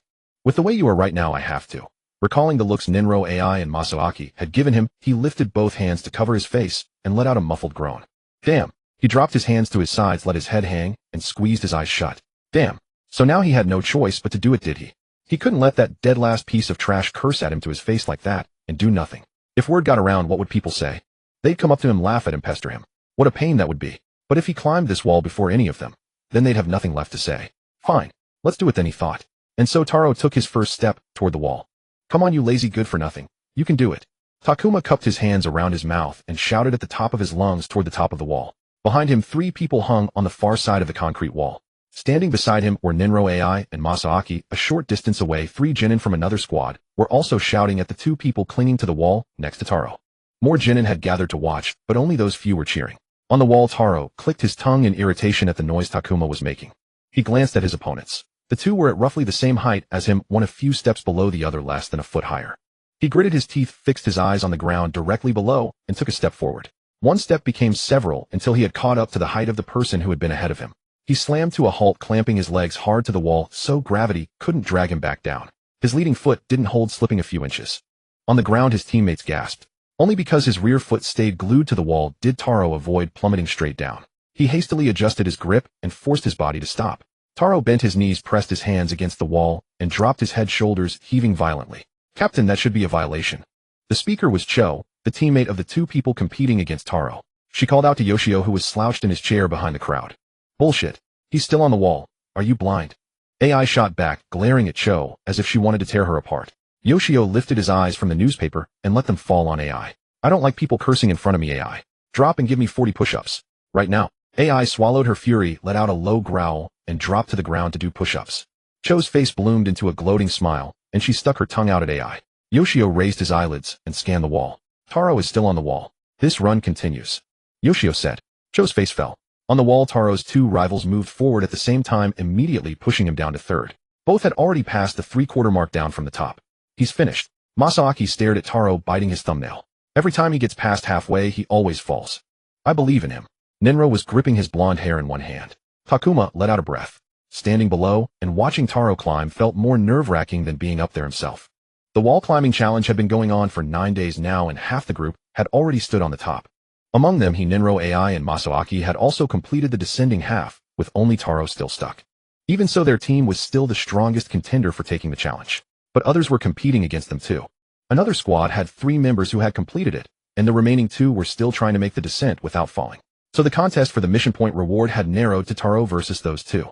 Takuma wished he were the one on the wall right now. He would rather do 2 round trips in one go and take the reward himself than pin his hopes on someone else. But all he could do was watch Taro struggle through the final stretch. He could tell the outcome would be decided today. Compared with yesterday, the failure rate of these 3 had dropped drastically. They still fell, but now they could cover most of the descent, inching closer and closer to success. Why couldn't I have transmigrated into a Yamanaka body? Takuma lamented inwardly. He truly wanted to control Taro. Taro slowly straightened up and began to descend. He walked with heavy, resolute steps, drawing nearer to the ground. He passed the 2 others, but didn't stop, didn't even slow down. He simply kept going. Don't fall, Takuma shouted. A vein jumped at the corner of Taro's forehead. You think I don't know that? He shouted back. Shut up, AI yelled at Takuma. Masaaki bit his fingernails even harder. Then Taro made a move so bold it bordered on insane. He started running. Running while descending took the difficulty up by more than an order of magnitude. Takuma screamed, internally the silent scream lasting until Taro dashed to the base of the wall, stopped just inches above the ground, and stepped steadily onto the grass. Takuma raised his hands, let out a shout of triumph, and threw himself at Taro. Masaaki and AI piled on after him. Get off! Pinned at the very bottom of the pile, Taro flailed his arms and legs while Takuma and the others on top of him laughed uncontrollably. Once they managed to untangle themselves from the heap, Taro turned to Takuma. I'm definitely going to leave the Genin Corps before you do. Remember that. A retort formed in Takuma's mind in an instant, but in the end he simply smiled. At that moment, he was simply too happy. His squad had taken first place, which meant he would receive the first mission points he had ever earned in his life. Yoshio finally stood, his flimsy-looking chair already half broken from supporting him. This marks the end of the wall-climbing training. I can't believe the team with that good-for-nothing who failed the graduation exam twice came in first. I pity the future of Konoha's shinobi. Takuma didn't care anymore. He had long been numb to Yoshio's verbal abuse. If a day went by without Yoshio finding a new way to insult him, something would almost feel missing. Yoshio ordered them to assemble in front and gave the whole group a speech. You've been in basic training for nearly a month now, and every one of you has shown some improvement. Most of it disappointing, but improvement after all. I'm sure quite a few of you feel good about yourselves right now. As he spoke, Yoshio paced back and forth in front of the 5x5 formation, where every genin stood at rigid attention. Takuma did feel good. Good enough that he planned to stop by the market later and buy a better cut of meat for a dinner feast tonight. If you think you're impressive, you'd better think again. Because so far, everything we've done is something my grandmother could do, and she's been dead for 20 years. Yoshio barked at them. Starting tomorrow, we'll do real ninja training. Of course, those who still can't climb the wall will continue practicing after training. So enjoy today, because tomorrow you won't have that chance. Takuma would normally have brushed off threats like that, but when the person saying them would beat them black and blue without hesitation over any mistake, he couldn't afford to ignore them. The final showdown is a month from now, and I want to win, so I can shove that victory in my colleagues' faces. So starting tomorrow, all restrictions on sparring are lifted, Yoshio said. Takuma darted his eyes around, wondering if the people around him knew what Yoshio meant. From tomorrow, ninjutsu and jinjutsu are allowed, and weapons are unrestricted. Anything you think you can use to defeat your opponent, bring it all tomorrow, because I'm allowing it. Yoshio's words buzzed in Takuma's ears.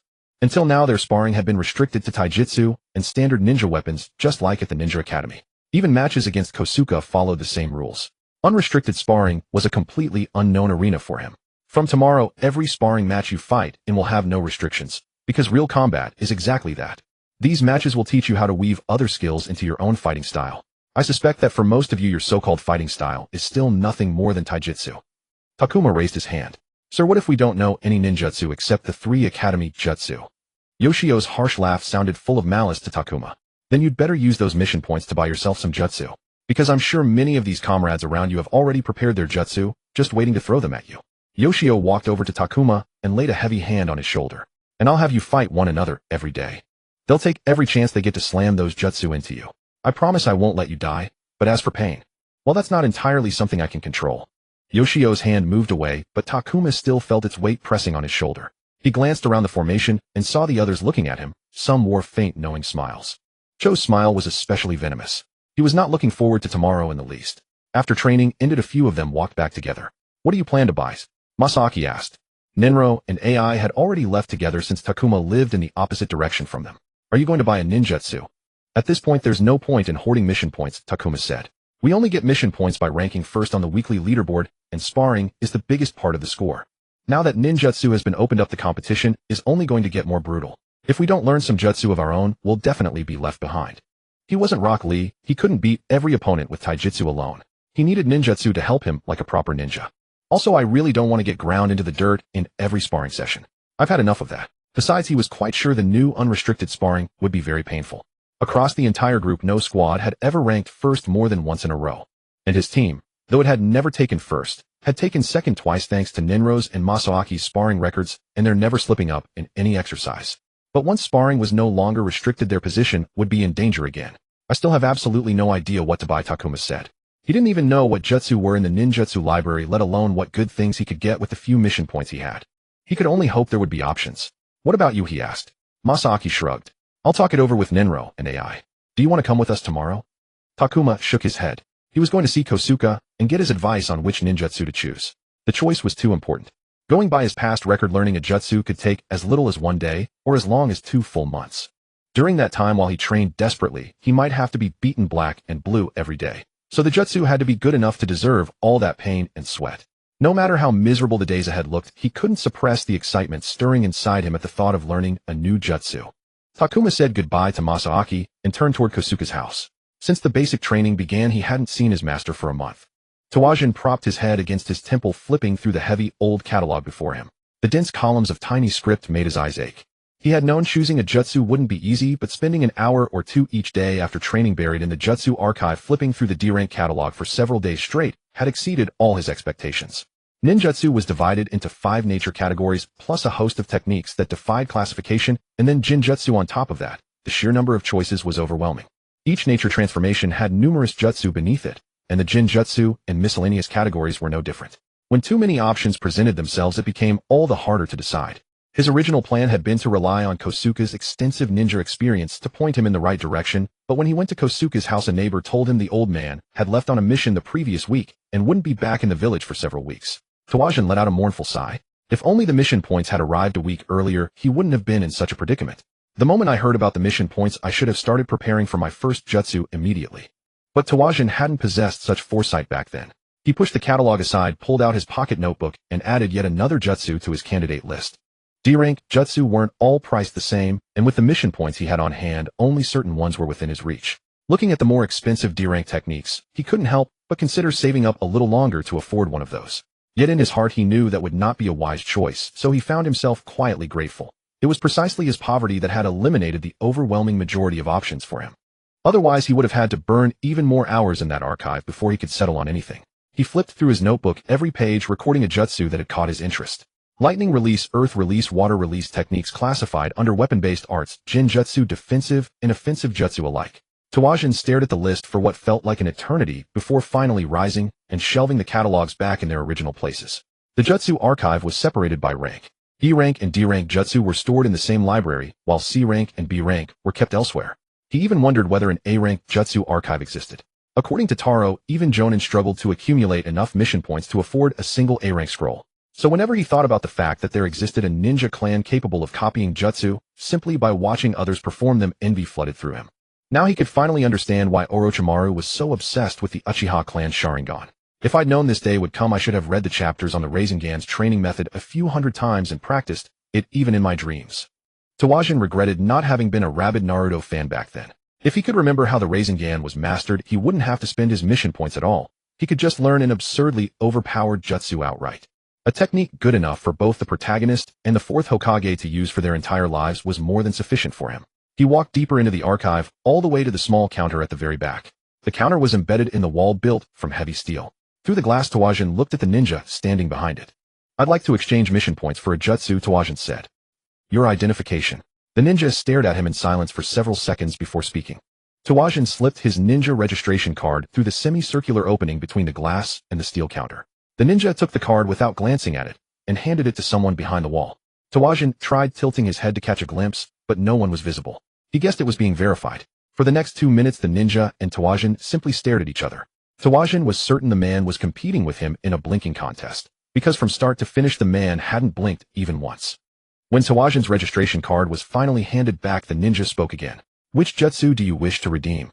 "Lightning release electric shock." Tawajin stated his choice.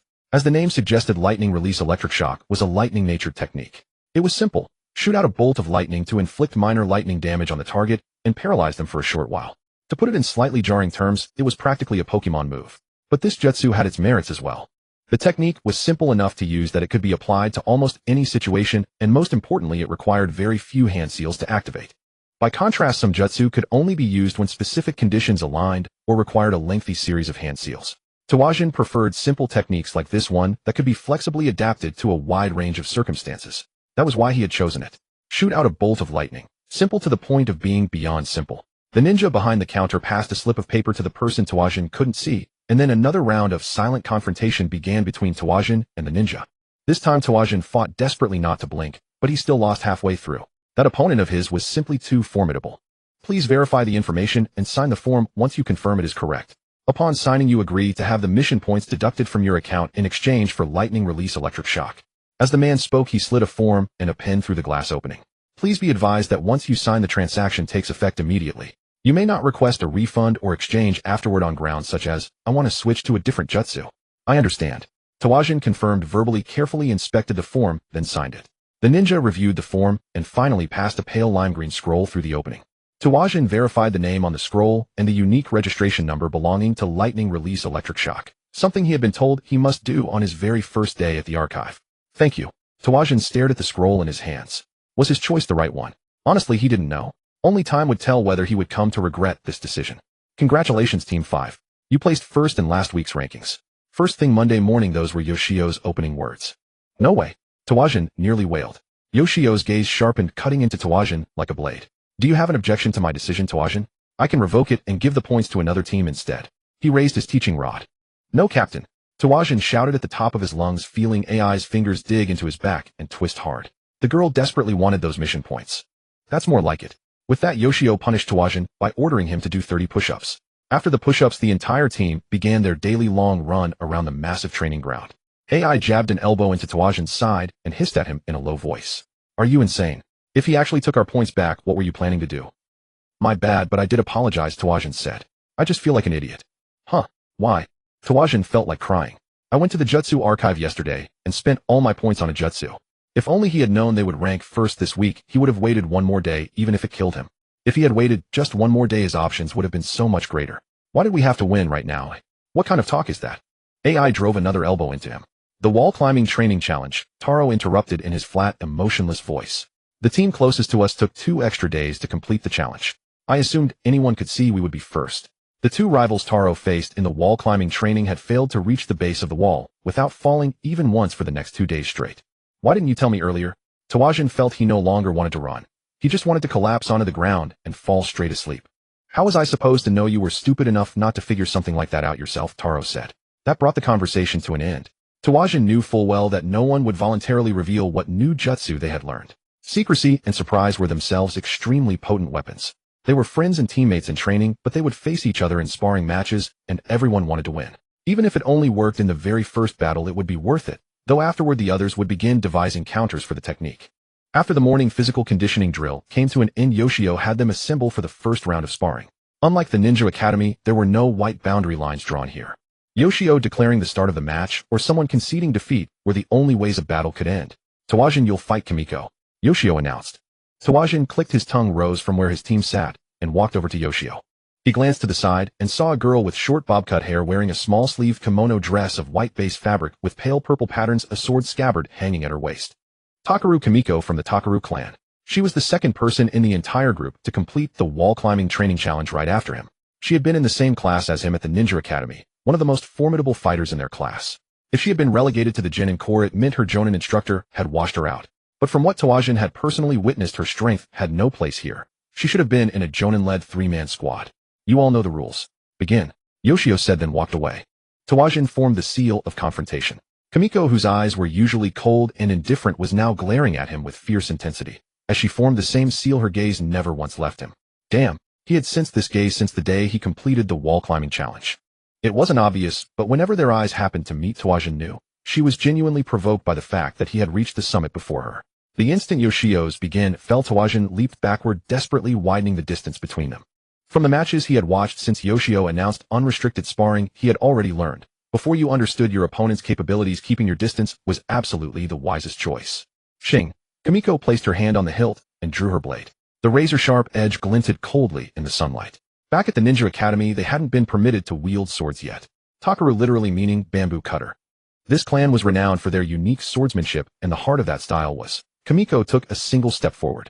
Tawajin felt as though he had been driven into a corner. Even as he frantically jumped backward, the girl a head shorter than him erased the gap between them faster than he could create it.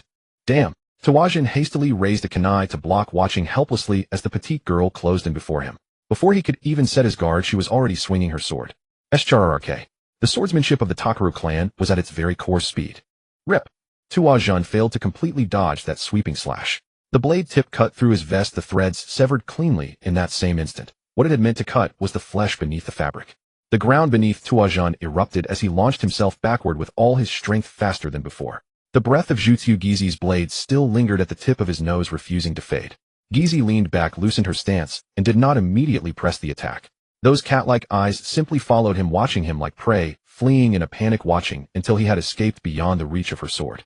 Tuajun pressed one hand to his chest, slipping his fingers through the tear in his vest to feel the chainmail lining beneath, while his other hand still held a kunai raised before him. He looked down at his hand to confirm whether that slash had drawn blood, only to find sweat on his fingertips. His ear caught a faint sound, and his head snapped up. Gizi's blade had become a flash of light, filling his entire field of vision. He raised his kunai, and sparks flew the instant metal clashed. Tuajun took a step back to steady himself, feeling the force of that longer, heavier blade pressing down through his wrist. He looked up at Gizi close enough to see his own reflection in those yellow eyes, and then he slammed a headbutt straight into her face. MMH. Gizi immediately broke contact and retreated. Tuajun flung a kunai at her, but she sent it flying with a single cut. Taking advantage of the opening, while she blocked, Tuajun charged forward, swinging another kunai at her, hoping to end the spar as soon as possible. Gizi casually deflected his first and second attacks with the flat of her blade, then drove a thrust at his abdomen. Tuajun twisted aside and used his kunai to knock the thrust offline. Tuajun stepped in further, seized the wrist of her sword hand, and wrenched it hard against the joint. Gizi answered with the same move, and the two locked together, their feet tangling until both crashed to the ground. A chaotic scuffle followed. The sword slipped from hand, heavy blows landed one after another, the two rolled apart in different directions, and the sword was snatched up again. When both got back to their feet, they had returned to circling each other in mutual confrontation. Tuajun wasted no time at all, charging in to overwhelm her. It was a reckless decision. A horizontal slash grazed his face. He fell back sharply, touched his nose, and this time his fingertips came away with blood. He stared at the blade, which granted Gizi a reach he did not possess, and decided to create distance. Gizi's plan was exactly the opposite. She closed in once more, keeping the blade parallel to the ground, its tip aimed straight at Tuajun's chest. Tuajun used every ounce of his skill, relying on footwork to evade the edge. As he retreated, the sleeve above his shoulder was sliced open. He flung a kunai with his offhand from an extremely awkward angle, the release coming out a little higher than he had intended. Gizi tilted her head, letting the kunai fly past her ear. For that instant, Tuajun finally gained room to breathe and managed to escape beyond the reach of her blade. But immediately after Gizi swung down her sword, Tuajun saw red. The blade swept past in front of him, missing by a full inch, never touching him. Yet blood suddenly burst from his chest. A long wound tore open at exactly the same spot where Gizi had sliced his vest moments before. He was absolutely certain he had not misread, the blade had never touched him. Yet the thin chain mail beneath his vest had been useless. As Tuajun collapsed, he saw the wound, clearly a clean, continuous gash that ran from one side of his torso to the other. Gizi released her stance, and without even looking at the blade in her hand, sheathed it smoothly. She looked down at Tuajun on the ground, trembling all over, staring at his own blood-soaked hands. Get up. Ishion walked over to the two of them. Tuajun, who had been curling and struggling on the ground, used the very last shred of his strength to force himself to his feet. His face twisted into an extremely ferocious grimace, and sweat poured from his body at a terrifying speed. His vision was already blurring. He raised his bloody hand to form the seal of reconciliation. Gizi was forced to adjust the angle of her half of the hand seal, just so she could catch his trembling hand. Then, without a single word, Tuajun turned and walked away from the crowd. No one followed him. No one except Jutsu Gizi. She followed behind him. Even though every step he took was unsteady, his body swaying dangerously from side to side, nearly falling several times, she still did not reach out a hand to support him. Had that blade is vicious enough. Tuajun's destination was the gloomy man who served as the medic Nin for the basic training camp. At one corner of the training ground stood a medium-sized tent with 3 smaller tents and several supply crates beside it. Tuajun collapsed headfirst onto a stretcher. You got lucky, girl. You hit exactly the place where he'd lose blood the fastest, he said, already stripping away Tuajun's vest, chainmail shirt, and cotton underclothes. The moment the clothing tugged at the wound, Tuajun screamed. A sharp tearing pain ripped through his entire body. I don't rely on luck, Gizi said in a low voice, her sharp eyes narrowing. The gloomy man chuckled and examined Tuajun's wound. He formed hand seals, and a rainbow-green glow of the mystical palm technique rose in his palm, which he pressed over the wound. After a while, the blood finally stopped seeping from the exposed interior of the body. He ceased the healing technique, cleaned the wound, then used the mystical palm technique once more to completely close it before bandaging the freshly healed semi-stable wound that could still become infected or develop other complications. After that, he walked to one of the cold boxes, took out a small dark brown, opaque glass bottle, and poured its contents into Tuajun's mouth. There. You'll be bouncing around again soon. He slapped Tuajun across one cheek, rousing him from the fog of dizziness. Tuajun did not feel fine in the least. He was completely unaccustomed to the feeling of being wounded, and then healed within roughly 20 minutes. Pushing himself up from the stretcher and turning back to his team per Ishiong's rules, his head felt heavy as lead, and a chill seized his entire body. This feeling was unbearable. Every time someone was injured, they were sent here for treatment. If the injury was very light, a shallow cut on the arm for instance, that person would return to the field in just a few minutes, as if they had never been hurt. If the injury was severe, like a gash deep enough to cause heavy blood loss, they would end up like Tuajun. And of course there were even worse cases. As long as the injured person could drag himself to the medical tent on his own, even if only by sheer endurance, no one was allowed to help him. The one who caused the wound had to follow behind him the entire way in case he collapsed midway. Ishion wanted them to become accustomed to what he called continuing to act while wounded. He wanted them to carry themselves to safety without assistance after suffering a heavy injury and to live until they received treatment. He also wanted them immediately after being healed to recover to a combat-ready state so they would not become an outright burden. Of course, that was Ishion's ideal. Injuries too severe could completely rob a ninja of all ability to move, but retaining even a trace of mobility under a potentially fatal wound was priceless for survival. I'm leaving. Gizi left those words behind and turned away without waiting for any response. Tuajun had no intention of answering her, either, focusing all his mind on dragging himself back to the formation. Once he was back in the middle of his squad, he threw himself down, landing on his back with one arm shielding his forehead. You really have no answer for fast opponents, do you? Zheng Ming's voice came from directly overhead. He was bending down, his face hanging just above Tuajun. Shut up. I know.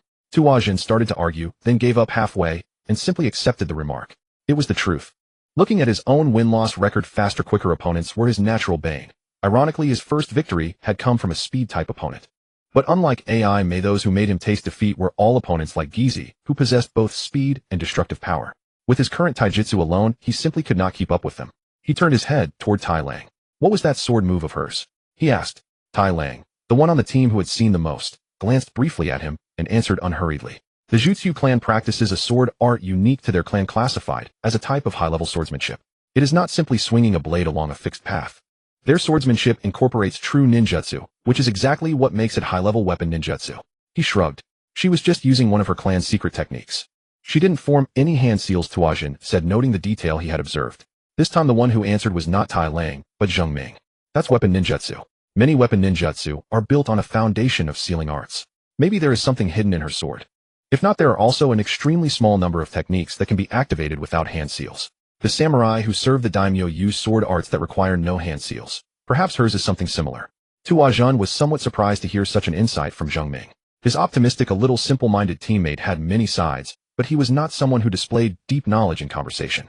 The impression he gave was of a fighter who relied more on polished instinct than learned understanding. Tuajun glanced at Ran Lu and AI. The two of them shrugged, yet there was not the slightest surprise on their faces at Anting Zheng Ming's sudden display of knowledge. Tuajun attributed this to the fact that they had grown up together and knew Zheng Ming far better than he could have learned in just one short month. That is their clan's technique. Without more evidence, speculation is meaningless. We can only reason outward from what we already know. Tai Lang concluded. Tuajun was not sure he fully agreed with the first half, but he absolutely agreed with the second half. He now knew. Gizi had the ability to cut an opponent even when the blade never actually touched them, effectively extending the reach of her blade out of thin air. Was that wind-natured chakra, or a natureless technique that simply created a cutting surface above the blade? Whatever it was, she could extend her attack range. The question that required serious consideration was where the limit of that extension lay. Was it only a few inches, or could she double the length of her blade, or even more? That headbutt was hilarious. Zheng Ming burst out laughing. Ugh, it looked painful just watching from here. When you hit her, my nose even felt hot. AI made a face and glanced toward Gizi's squad. I'd say she's lucky you didn't break her nose. That was exactly what I intended. Tuajun sighed in frustration. She lowered her head at the very last instant. Even though his chest had been cut open, at least he had made the opponent's nose bleed a little. I'm still surprised she used ninjutsu on you, Tai Lang said, watching another sparring match on the field. What do you mean? Ran Lu asked. She's strong, and he's weak. Tai Lang could not even be bothered to form full sentences. I really hope you're my next opponent. Then I'll show you who's weak. Tuajun's mind was gradually clearing, and he shot back a retort. He pushed himself up to a sitting position, grabbed his water flask, and took a big gulp before speaking again. She was probably still sore that I got ahead of her in the wall-climbing drill and took it all out on me. Tuajun took another large gulp of water, his gaze falling on the sparring match still in progress, while his mind replayed his own bout over and over again. Takuma yawned, yet his gaze remained fixed upon the unrolled scroll before him. It draped down on either side of his legs, stretching across the grass of the training ground. This was the very same training ground he had used alongside Kukai in his younger days. Sitting here at 4 a.m, poring over the dense and labyrinthine theories inscribed upon ninja jutsu scrolls was hardly an effective way to sharpen his mind. But there was no escaping it. He could not outrun Kimiko, and in taijutsu, he stood no chance against her, not when she wielded that blade of hers. Once chakra-driven weapon ninjutsu entered the fray, the sliver of advantage he had clung to vanished entirely. He needed ninjutsu to create an opening, something that might grant him even a fraction of an opportunity. Lightning release electric shock was the technique he had chosen. Takuma set the scroll aside and stepped back to a suitable distance. As with all ninjutsu, this technique required hand seals, signs that guided and shaped chakra to conform to the demands of the jutsu's release. The intended result should be a bolt of lightning erupting from his palm, dealing damage to his target and inflicting a brief paralysis. It was for him an ideal technique. He could unleash it from a distance, pulling himself away from close-quarters combat. When his opponent was tormented by paralysis and struggled to move, he could press forward and deliver punishing blows. It compensated for his weakness in taijutsu and granted him a powerful offensive boost. Takuma formed the hand seals, drew upon his chakra, and extended his arm forward. Several blue-white arcs of electricity danced along his arm, converging just beyond his palm to coalesce into a concentrated beam of lightning. Yet the bolt traveled no more than a few inches before dissipating into thin air. Takuma clicked his tongue, flicked his hand sharply, and dispersed the wisp of smoke. The technique refused to obey him. Yet this stumbling frustration was hardly unfamiliar. It had taken time to master the transformation jutsu and body replacement jutsu as well. But lightning release electric shock was different. The pace at which he had grasped it was already quite remarkable. The chakra control he had gained from the wall climbing training was more than adequate to learn a D-rank jutsu, at least adequate for this particular lightning release technique. But not nearly enough to wield it properly. Takuma sighed. The ninjutsu had indeed been released, yet the bolt of lightning it produced bore little resemblance to what the scroll described. That feeble flicker sputtered away after only a few feet. Though Takuma himself had never been struck by it, the pathetic display made it clear the beam lacked any capacity to inflict real damage. Every week Yoshio would publicly announce his rankings, crowning one squad as the weekly champions. Squad 5 had once claimed the top rank, earning them a place among Yoshio's strongest candidates to represent him in the final trials. But just last week Kimiko's squad secured their second weekly first-place finish, overtaking everyone. And Shao's squad, those who had fallen to second place after losing to Takuma's group during wall-climbing training, were predicted by Taro to claim this week's top rank as well. That would mark their second time atop the weekly standings. Squad 5 needed to claim another first-place finish if they were to remain in contention for the final trials. They would have to push harder, and for that he needed to win more fights. Yu versus Takuma. The moment Okazaki Yu heard his name called, a grin spread across his face. As he strolled toward the center of the training ground, he eyed his opponent for the day. Takuma, always such a reliable matchup. Facing him meant a satisfying victory, and a thoroughly deserved thrashing were already in his grasp. It had always been this way since their days at the Ninja Academy. Yu had never lost a single match to Takuma. Even during their two encounters in earlier Genin unit training, he had dominated him soundly. A mocking curve touched Yu's lips as he raised his hand to form the opposing seal. Takuma mirrored the gesture from across the field. Yu said nothing. He waited patiently for Yoshio to turn and walk away for the signal that meant the match could begin, then finally spoke. He knew full well that within the sparring circle anything went. Words, actions, whatever nonsense. Their asshole instructor wouldn't interfere with such trivialities. If anything, he likely enjoyed watching them. Hey Takuma. Still looking like death warmed over, I see, Yu said, his smirk widening. Funny thing is we haven't really sparred since we left the academy. Honestly, I kind of miss those days. We used to have so much fun, didn't we? His uncle had always told him that provoking his opponent during combat often yielded remarkable results. Mistakes made in anger and hasty decisions were the easiest to exploit. In those moments, finding an opening meant winning half the battle. In combat, the mind was just as crucial as the body. Yet no one else in his family agreed with his uncle's philosophy. His father argued that provoking an opponent could backfire, making the fight more vicious and harder to control if he misjudged the line. Yu had always found his uncle's words far more to his taste, especially when he could rattle Inuzuka Hiba with a few well-placed taunts, calling him a filthy dog, say, and watch that Inuzuka brat unravel, leaving himself exposed. The Inuzuka clan was far stronger than the Okazaki family. They had been rooted in Konoha since its very founding. So besting Hiba tasted all the sweeter. And he simply enjoyed watching anger creep across his opponent's face. That expression that seemed to say, "You got to me." But it never worked on Takuma. Yu narrowed his eyes. The moment Yoshio called to start, Takuma's face went utterly blank and his feet were already quietly adjusting his positioning. It was always like this. From Hiba to him, to anyone who occasionally sought out Takuma for a spar. No matter what they said, Takuma never reacted. That expressionless face was thoroughly tedious. And yet it was precisely that which made sparring with him so endlessly intriguing. Because once the fighting truly began, Takuma would struggle desperately before him. And reading a person through combat revealed far more than that rigid, unreadable face ever could. Yu wasted no more time surging forward to seize the first strike. Takuma attempted to dodge, but Yu's momentum left him no room to escape. He could only raise his shoulder to absorb the blow. The impact sent Takuma spinning halfway around, staggering backwards several steps.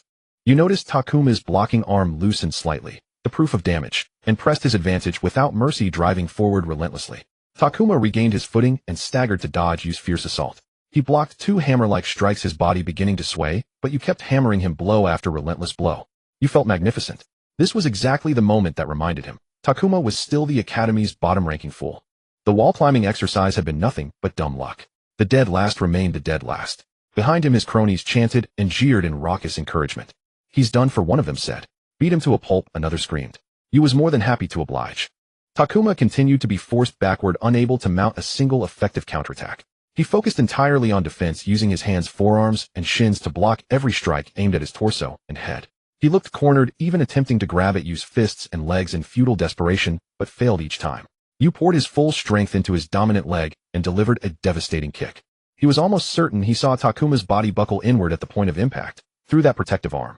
A cruel smile crept across Yu's lips. He quickly retracted his leg, planning to strike again with the same leg in the briefest possible window.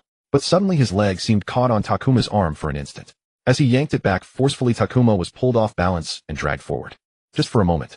In the next instant his foot touched the ground again, while Takuma stumbled, his footing unsteady as he staggered backward once more. What was that? Yu wondered. Had something on his soul caught on Takuma's clothing? Damn it. He heard a rough mutter. Before you could process it further, Takuma inhaled sharply and let out a guttural roar, charging straight at him. The crowd erupted in excited shouts. Yu did not flinch. Standing his ground, he lifted his leading leg and drove a hard kick straight into Takuma's chest. Takuma did not disappoint, launching through the air. Poof! A thick cloud of white smoke exploded before Yu, swallowing Takuma's figure entirely. What? Yu stepped back rapidly, his gaze fixed warily upon the smoke. His eyes darted left and right, straining to pierce the white curtain and locate Takuma once more. Suddenly 4 Takumas leapt from the smoke. They soared through the air, kunai in hand, descending upon him.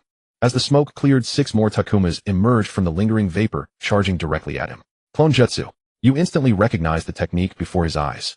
How to identify the real one among the clones? Shadows. But the problem was, would those airborne clones even cast shadows upon the ground? What if the real Takuma was hidden among them? Before you could react, one of the aerial clones dropped down a foot aimed directly at his face. Yu sidestepped instinctively, his eyes flicking to the ground. No shadow. It was a clone. As he reached out to push it aside and dispel the jutsu, he heard footsteps approaching from behind. Yu spun around to see a Takuma winding up for a punch. He ducked and countered by instinct. His fist passed straight through the clone. He scanned frantically in every direction. Everywhere was Takuma. He was utterly lost, having no idea which one was the real Takuma. In that instant, a heavy kick slammed into the back of his head. The force numbed his teeth and sent him sprawling face first into the dirt. Before Yu could recover, another kick struck the side of his head, flipping him from his stomach onto his back. You could no longer tell whether the Takumas looming over him were clones or merely the product of his blurred double vision, multiplying one face into many. Fuck, that was fun, wasn't it?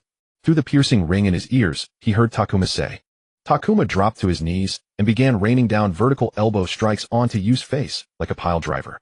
One of Yu's hands was pinned to the ground by Takuma's knee, while his other arm was swatted away when he desperately tried to block.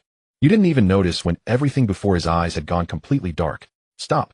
Takuma forced himself to deliver one final elbow to Yu's bloodied, unrecognizable face before backing away from the arrogant kid. His entire body ached, the impact of every strike still reverberating through his bones. Had to use that move after all. Takuma clicked his tongue. You didn't hold back, kid, Yoshio said, crouching beside Yu, who was still twitching. Yu suddenly went still. Knocked out cold. Lucky for him. His opponent will drag him off for medical treatment. Right, Takuma? Takuma knew the rules well. The person who caused the injury had to accompany the wounded to the medical tent, offering no physical assistance along the way. But if the injured party was completely unconscious, the attacker had to carry them. He hoisted Yu onto his shoulder and trudged toward the medical tent. Not even his own mother would recognize that face now.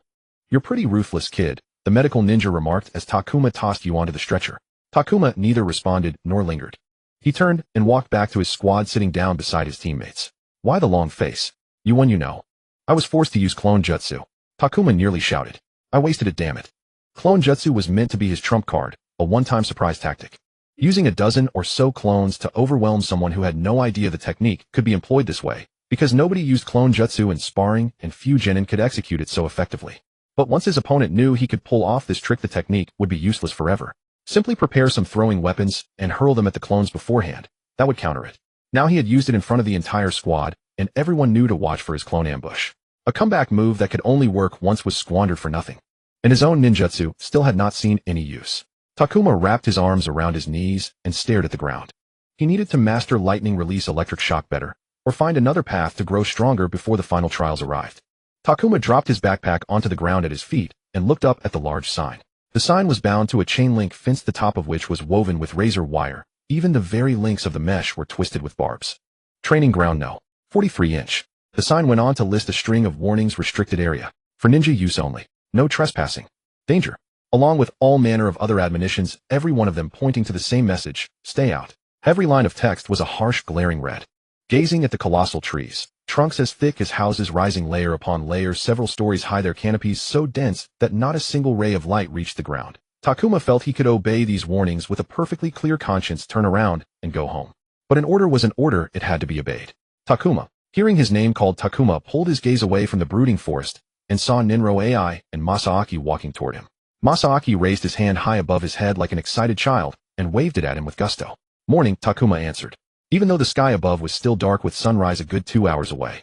That pack of yours is awfully light, AI remarked, eyeing Takuma's backpack. Takuma glanced at the bulging packs on the three of their shoulders, each stuffed so full the seams looked ready to burst. In his eyes they had brought far too much. I've always carried very little, Takuma said. He had long been taught to bring only the essentials to travel light, and to improvise whatever else he might need from whatever the land offered. This is the place, isn't it? Ninro said, gazing at training ground no. 43. Anything you can tell us about it? Takuma stared at the roots of the giant trees, searching for mushrooms.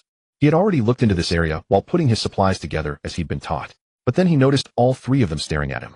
Huh, me, who else would we ask? None of us are from around here. Takuma blinked. That was true. To everyone else, Takuma had always been a local of the Hidden Leaf Village, and he himself had spent a solid year living in this very village. I don't know all that much, Takuma said. I've never had a chance to explore the village's restricted areas. It wasn't allowed before, as you all know. He swept his gaze across the forest, bearing down on them like a curtain.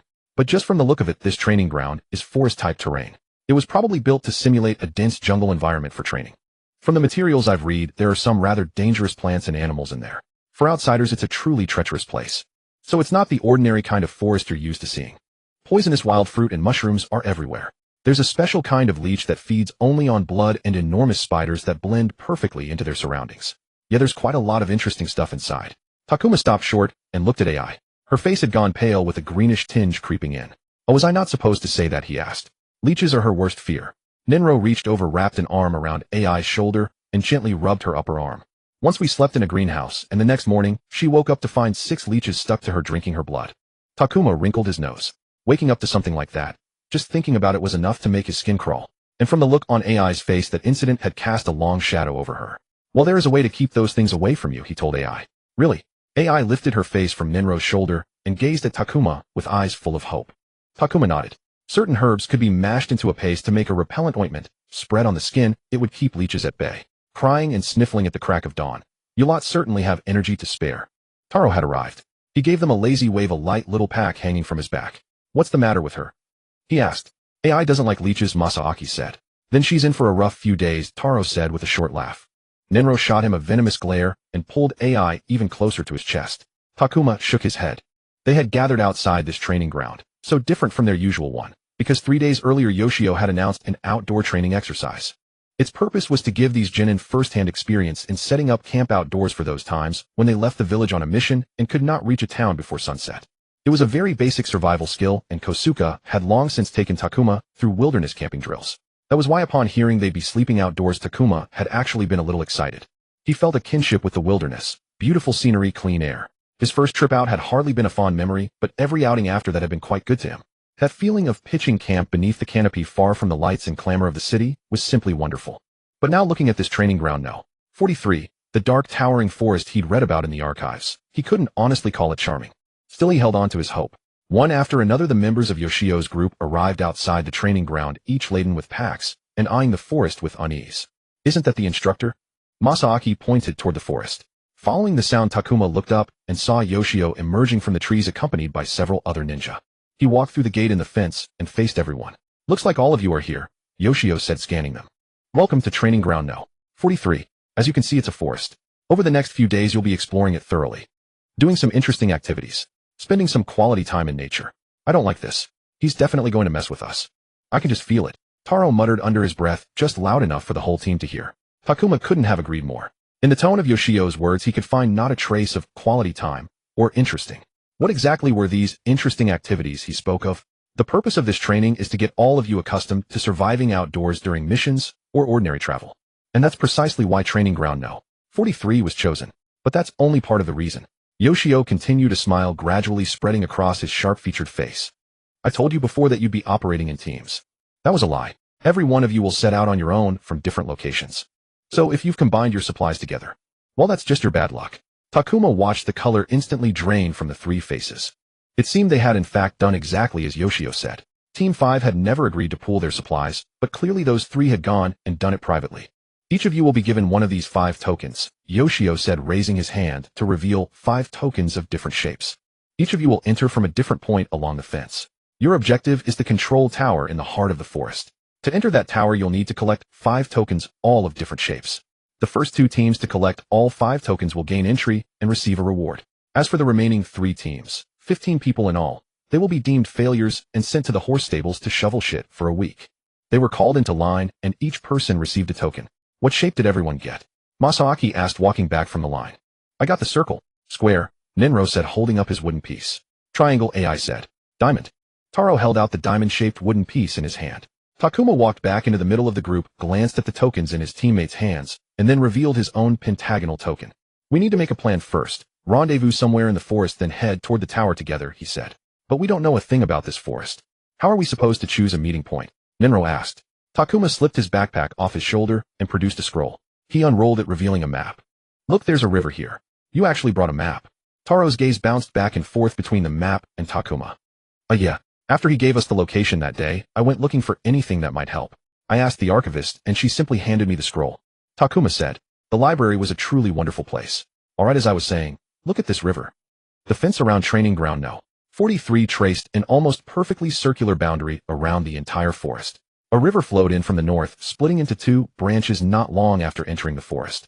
The control tower Yoshio had mentioned stood at the precise center of the forest. We don't know which position we'll each enter from, so I suggest we find the river first and follow it. Takuma pressed his finger against the map spread out on the ground and traced the course of the river. We'll meet at this fork, then head toward the tower together. He pointed at the first fork of the southeastern branch, a spot that happened to sit right beside the central control tower. So no matter which direction you enter the forest, make your way to the river. Don't cut recklessly through the woods. It's too dangerous. Yoshio said we'd be in there for 2 days. During those 2 days, you'll all need water. As long as you're near a water source, you won't go thirsty. I'll say it again, find the river as soon as you can and let it be your guide. Rivers are simply the perfect thing in the wild. They provide both water and food, and for that very reason riverbanks are excellent campsites. And in the real world, every human settlement had been built along the water. So if you simply followed the current downstream, you'd inevitably reach a town or village. But if some of us come in from bad spots, that's going to make it hard. Taro hit the nail on the head. Certain places lay far farther from the river than others. Try to cover as much ground as possible during the day, Takuma said. Get up at first light, spend the bulk of your time traveling, and put as much distance behind you as you can. You've all brought food, right? The 3 all nodded. Good. Portion it out carefully and eat sparingly, so you won't have to waste time hunting. But don't ever let yourself get dehydrated. When you make camp, drink as much as you can and boil enough water to carry with you for the road. Don't drink standing water. And don't put anything in your mouth unless you're 100% sure it's edible. He poured out everything he had learned from every wilderness survival training he'd ever undergone, all to ensure they would reach that meeting point safe and sound. You really do know a lot about camping outdoors. Takuma swung his backpack onto his shoulder. One of the ninja who had arrived with Yoshio had called out his name. Indeed. I've trained for it specifically. We'll see you all later. With that, he jogged over to the ninja. AI turned to Taro and asked, do the schools around here teach this kind of thing? They teach the basics. We've even gone out twice and camped at the edge of the forest. But everything he just said, the school never taught any of it. Taro shook his head. Where in the world did he learn all that? Takuma ran up to the ninja, who handed him a red signal flare. If for any reason you can't continue, fire this into the sky and stay where you are. We'll come find you. The ninja then asked Takuma if he understood. Takuma nodded. He then led Takuma and several other genin onward, walking for a full hour and a half before they finally stopped. He approached a gate secured with multiple locks, unfastened them all one by one, then turned to Takuma. You go in from here, he said. Takuma stepped through the gate. The ninja locked each lock again behind him, then left with the remaining few. Takuma watched until the figures vanished from sight, then turned to face the forest. He looked at the sky. The sun was about to rise. It was time for him to start moving. The forest on Training Ground No. 43 was unlike any woods Takuma had ever walked through. The trees here were leviathans, towering thick and more immense than any he had ever seen. Their crowns were so densely packed that only a few soft shimmering threads of light slipped through the gaps in the leaves. Every trunk was bundled at the roots within a dense curtain of woven vines. The deep brown bases were swallowed by green, while higher up the bark looked charred black as if it had been scorched by fire. The ground beneath his feet was extremely uneven, but grass and moss covered it so completely that it looked flat when it was anything but. He spotted worms as thick as a finger burrowing into the soil, along with fat grubs that would splatter enough blood to smear an entire palm if you stepped on them. Apart from the occasional cries of birds, he could not identify he had yet to encounter any other animals. Takuma looked up at the light seeping through the canopy and confirmed his bearings again. For the first time, he felt his luck wasn't bad. He had entered this forest from the southeast. According to the map, the nearest rivers to him were two. One flowed south, and the other ran roughly due east. He didn't know the exact spot where that ninja had dropped him off, so he couldn't tell which tributary was closer. Takuma flipped a coin and decided to head northwest toward the south-flowing tributary. That river not only ran right past the central control tower, but following it was also a straight road to the rendezvous point. He had no idea which direction his teammates had entered the forest from. He could only hope none of them had come in from the northeast. That area was the hardest terrain to cross. The nearest river from there could only be reached by crossing a vast stretch of extremely deep forest. And that was no good. The longer you stayed in the woods, the greater your chances of running into potential danger. He had already been walking for hours and had a nagging feeling that encountering trouble was only a matter of time. Still, he laced his fingers together and muttered a prayer for heavenly protection. He prayed his luck would hold out a little longer and carry him safely to the river. Snap. Takuma immediately twisted his head toward the source of the sound. What was it? He absolutely did not want to run into any beast. He had never fought a wild animal before and had no idea whether he could win. Even if he won, there was no telling whether his injuries would be too severe to continue. Inwardly, he cursed his own jinxing tongue for talking away what had been a perfectly good situation. He tried to pinpoint the source of the sound. Another noise came, this time closer. He whirled around only to find that the source wasn't an animal at all. It was a member of his own team. Keith. Takuma glanced at her hands. Each held a gleaming kunai in a reverse grip. She kept her eyes fixed warily on him while rapidly scanning the surroundings. "Call me Yumita," said the tall girl. Her limbs were long and slender, a tremendous advantage in close-quarters grappling. It was something Takuma had always envied. His legs were long as well, but his arm span was only a little above average, which sometimes made him feel his reach was just short of where it needed to be. "Fine, Yumita." Takuma's words died midway. He noticed Keith's backpack was gone. He remembered she had definitely been carrying it before. He had seen it on her with his own eyes before entering. She didn't look rumpled or injured, so it was unlikely she had simply lost it. A sudden bolt of insight struck his mind. He hoped he was wrong, but Takuma said it anyway. "I don't want to fight you." Keith's eyes narrowed, and the two began circling each other, studying. "But you've already drawn your kunai," she said. Takuma tightened his grip on the kunai he had just drawn. "You can't exactly stop me from protecting myself," he said, slipping the backpack from his shoulders and tossing it onto the ground behind him. "Let's each go our own way and part peacefully. There's no need to fight. Tokens aren't scarce. As long as 5 people from each team gather, they can all enter the tower. You don't need my token. I think what you really want is to keep us from winning." He stopped there. "Not entirely," Keith said with a smile. "I don't need your token, but I need to take it from you, or simply render you unable to act and unable to go on. You said it yourself, every team already has a complete set of tokens to enter the tower. They can all get in without fighting. But in the end, only 2 teams can win. Those odds are too low. But conversely, if I can strip even 1 token from any team, that entire team might be eliminated in an instant. The odds would change in an instant. For such a small amount of effort, the payoff is enormous." Takuma tightened his grip on the kunai. He hadn't thought of that angle at all before. He had been focused solely on finding water as quickly as possible and getting himself to a safer position, but he had completely ignored one thing. This outing was different from any before. He wasn't acting alone. This time there were other people in the forest besides him, all of them after the same prize, all with ample reason to stop him. "Then I'll leave you here," Takuma said. "What?" Keith's voice was full of confusion. "If we fight and I win, you think you'll win?" She snorted. "Our sparring record is even." Takuma made his voice and expression low and cold. "So yes, I think I can win here. And once I win, if you're too hurt to walk, I'll find your signal flare, take it away, and make sure you can't call for help." Keith froze, her steps halting. Takuma knew his words had hit home. He stopped as well and continued. "I'll leave you here all alone. In this dark, dangerous forest, you'll have no way to contact the outside. And you'll be bleeding from your wounds. The beasts in these woods will be drawn by the scent of blood. You understand what I'm saying, don't you?" "You wouldn't," Keith said, her voice thick with disbelief. Takuma hadn't yet seen fear in her eyes, so he kept going. "I really don't like fighting. I'm not good at it, and I get no pleasure from it. Especially here in this forest full of danger. So if you force me to fight and I win, I will definitely retaliate. Because you force me to fight you here, you drag my life into this forest's dangers too. I won't care whether you're the same squad member I train with every day. I'll leave you here alone." At last Takuma saw it. The emotion he wanted to see surfaced in Keith's eyes. He truly didn't want to fight, but if it took manufacturing lies and making himself sound utterly ruthless to scare this girl, then that was what he had to do. Of course, if they actually did fight, he would never leave her behind. Fear itself was the most terrifying thing of all. No one knew that better than he did. Choose. Are you going to gamble your life on Yoshio's saying, only the first 2 teams can win? Are you that fond of Yoshio? Are you so afraid of Chansher that you'd stake your life? If you want to fight, I'll see it through to the end. Takuma dropped into a fighting stance, kunai, thrust forward. He looked completely ready to take Keed on. Keed stared at Takuma. In a silence that stretched until it nearly froze, she finally began to step backward 1 step at a time until her figure vanished among the layers of trees. We could walk together if you don't mind. Takuma tried calling after her. He got only silence. He sighed. That was too close. He had only been in the forest a few hours and had nearly gotten into a fight. I'll use that trick every time from now on. The encounter with Keed had passed without violence, much to his relief. But as the relief ebbed, a thread of worry rose in its place. Keed's idea, that taking a single token could eliminate an entire team, was truly excellent. If one person could think of it, so could others.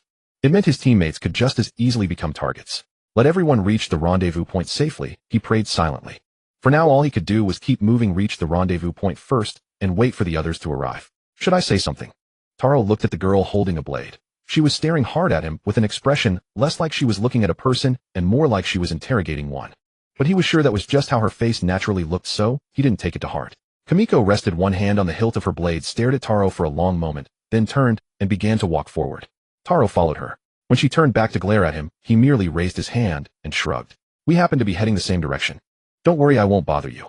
Besides, we both know that if I try to ambush you, the only one who'd end up hurt is me. Kamiko lifted her chin, snorted, turned back around, and resumed walking. Taro had no objection to her attitude. As long as he could finish this exhausting trek with ease and without trouble, he didn't mind at all tagging along beside some big shot as a follower.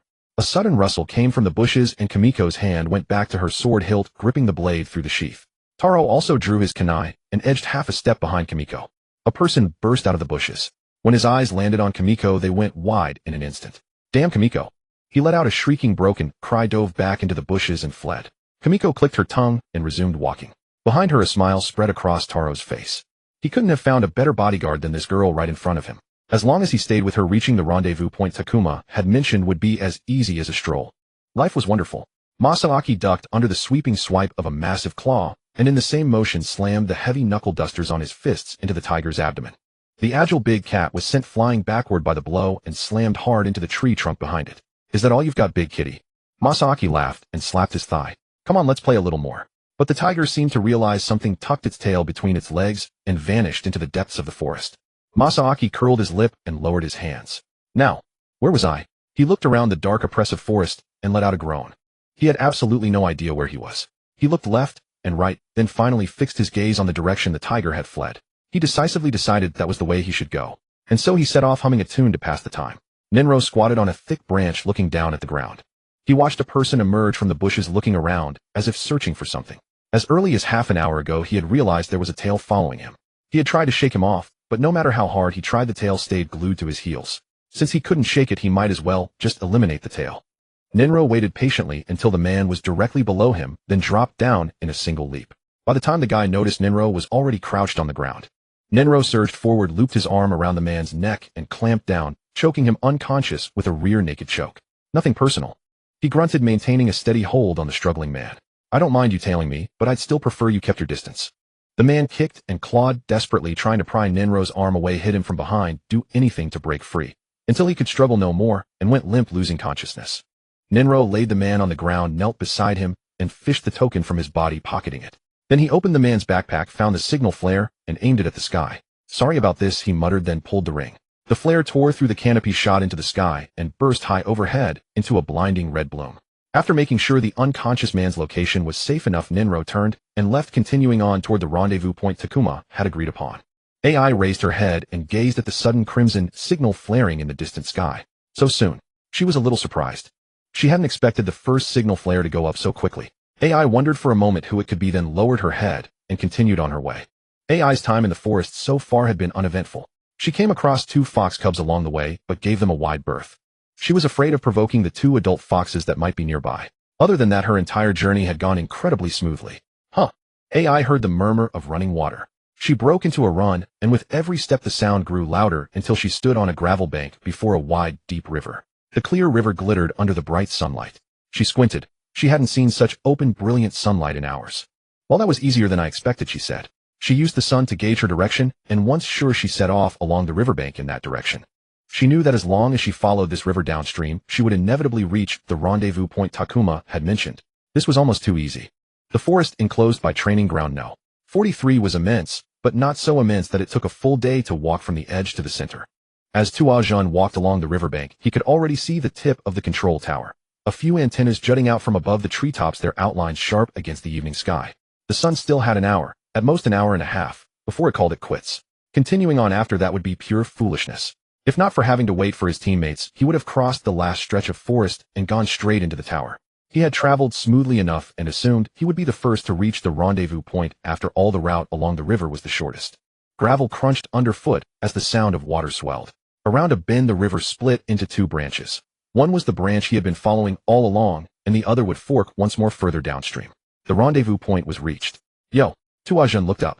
Tai Lang was sitting on a waist-high boulder by the river, one leg dangling and swinging. You're not slow. Tuajun dropped his pack beside the boulder. It's not that I'm fast, she's fast. Tai Lang jerked a thumb over his shoulder. Tuajun followed his gaze. Farther up the bank beneath a tree's shade, Guizi sat with her back against the trunk, eyes closed, a sword resting across her knees. I happened to take the same path as her. She scared off 3 and beat down a 4th. I did nothing but stay behind her at a safe distance. You were lucky to escape with your life, Tuajun said. Tell me about it. If she'd cut me down in passing too, I wouldn't have had anywhere to plead my case. Tai Lang shrugged, his voice flat. What about you? Did you run into anyone? Twice. I scared off one and avoided another. The pacifist route. Tuajun squatted by the river, cupped water in his hands, and washed his face. The icy current jolted him alert. He pulled a metal pot from his backpack and began scooping up water. Which of the 3 remaining on our team do you think will be last? Ranlu. Tai Lang answered without hesitation. That guy Zheng Ming can get lost and still smash a way out with sheer brute force. AI may be afraid of leeches, but her sense of direction is fine. But Ranlu, he's too fond of minding other people's business. When he meets someone on the road, he's sure to stop and see if they need help. Tuajun thought about it and didn't argue. He started a fire and set the water on to boil. Before the water had even boiled, figures began appearing on the riverbank one after another. The first was AI walking up along the bank from downstream, clutching a little wildflower she had picked from somewhere. The moment she saw them, she waved excitedly. Immediately after, a crackling commotion broke out from the woods across the river. Zheng Ming crawled out of the underbrush, dead twigs sticking from his hair, mud smeared over his face, and 3 huge claw marks torn across his backpack. At the sight of the river, he howled and jumped straight in splashing water that nearly put out the fire Tuajun had just built. That idiot. AI sighed. It really is hot, Tai Lang remarked, staring at the river with a rare note of wavering in his voice. When Zheng Ming climbed out of the water, Tuajun handed him a canteen, and he lowered it into the river to fill it. I'm alive again. He wiped his mouth. I was trying my best to find the river. But no matter where I went or how long I walked, it was all trees, trees, trees. Then I ran into a few cats and played with them for a while and got scratched up like this. He held up his backpack. The gash was starkly visible in the setting sun. Tuajun stared at the gash for 2 seconds. Even without the needlework and leather repair experience he had honed over the past year, he could tell that was definitely not a mark that a few kittens could have clawed out. But aside from mud and a few shallow scratches, Zheng Ming was perfectly fine. So Tuajun decided not to ask. Now only Ranlu was missing.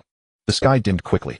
The light leaking through the gaps in the canopy shifted from gold to orange-red, then to dark blue. AI handed Zheng Ming a dry towel, but her gaze kept drifting downstream. He couldn't have gotten into trouble, could he? Hard to say. Tai Lang rose as well, walked over to Tuajun, and lowered his voice. Have you noticed that on Guizi's side only one of her teammates has shown up? And those 2 across the river, their 3rd teammate hasn't appeared either. 2 teams, and both are missing exactly 1 person. You think that's a coincidence? Tuajun gave no answer. His gaze stayed fixed downstream, his fingers unconsciously tracing the pentagonal token inside his shinobi pouch. Deep in the woods across the river, a red light suddenly blazed, followed by a sharp, piercing shriek. Another distress flare climbed into the sky. It wasn't far, just beside the rendezvous point. After the smoke trail faded, the atmosphere on the riverbank changed noticeably. The 2 lower-ranking shinobi who had been standing by the river exchanged a glance, got up, and walked toward Guizi in the shade. What are they doing? AI asked quietly. Tuajun didn't answer. He watched the pair approach. Guizi raise their hands to show they meant no harm, then speak in low voices. Guizi's brow furrowed slightly, then her eyes widened a fraction. Get ready, they might make a move. Tuajun lowered his voice, his hand already reaching for his shinobi pouch. Why? Zheng Ming had just dried his hair and still hadn't caught on. No time to explain. Just get ready. The 4 of them did not stand or take up combat stances, but every one of their gazes locked on the far side. The silence between the 2 groups stretched taut and tauter. Zheng Ming wanted to ask, can anyone read lips? But a look from Tai Lang pressed the words back down. Tuajun strained to hear what they were saying, but the distance was too great and the water too loud. He couldn't catch anything. After a while, the lower-ranking shinobi named Lee, who had been by the riverbank, walked toward them. He raised both hands, a harmless smile fixed on his face. Calm down, AI muttered under her breath, her fingers pinching Tu Jun's arm, so hard it hurt. Then the very next second, she was the first to shout at Lee, "What are you up to, Lee?" "Hey, I've got a proposal, one that benefits you too." Lee's smile didn't shift. "I have a bad feeling about this." Tai Lang said it loudly enough to make sure Lee heard. Lee shook his head. No, it definitely benefits you."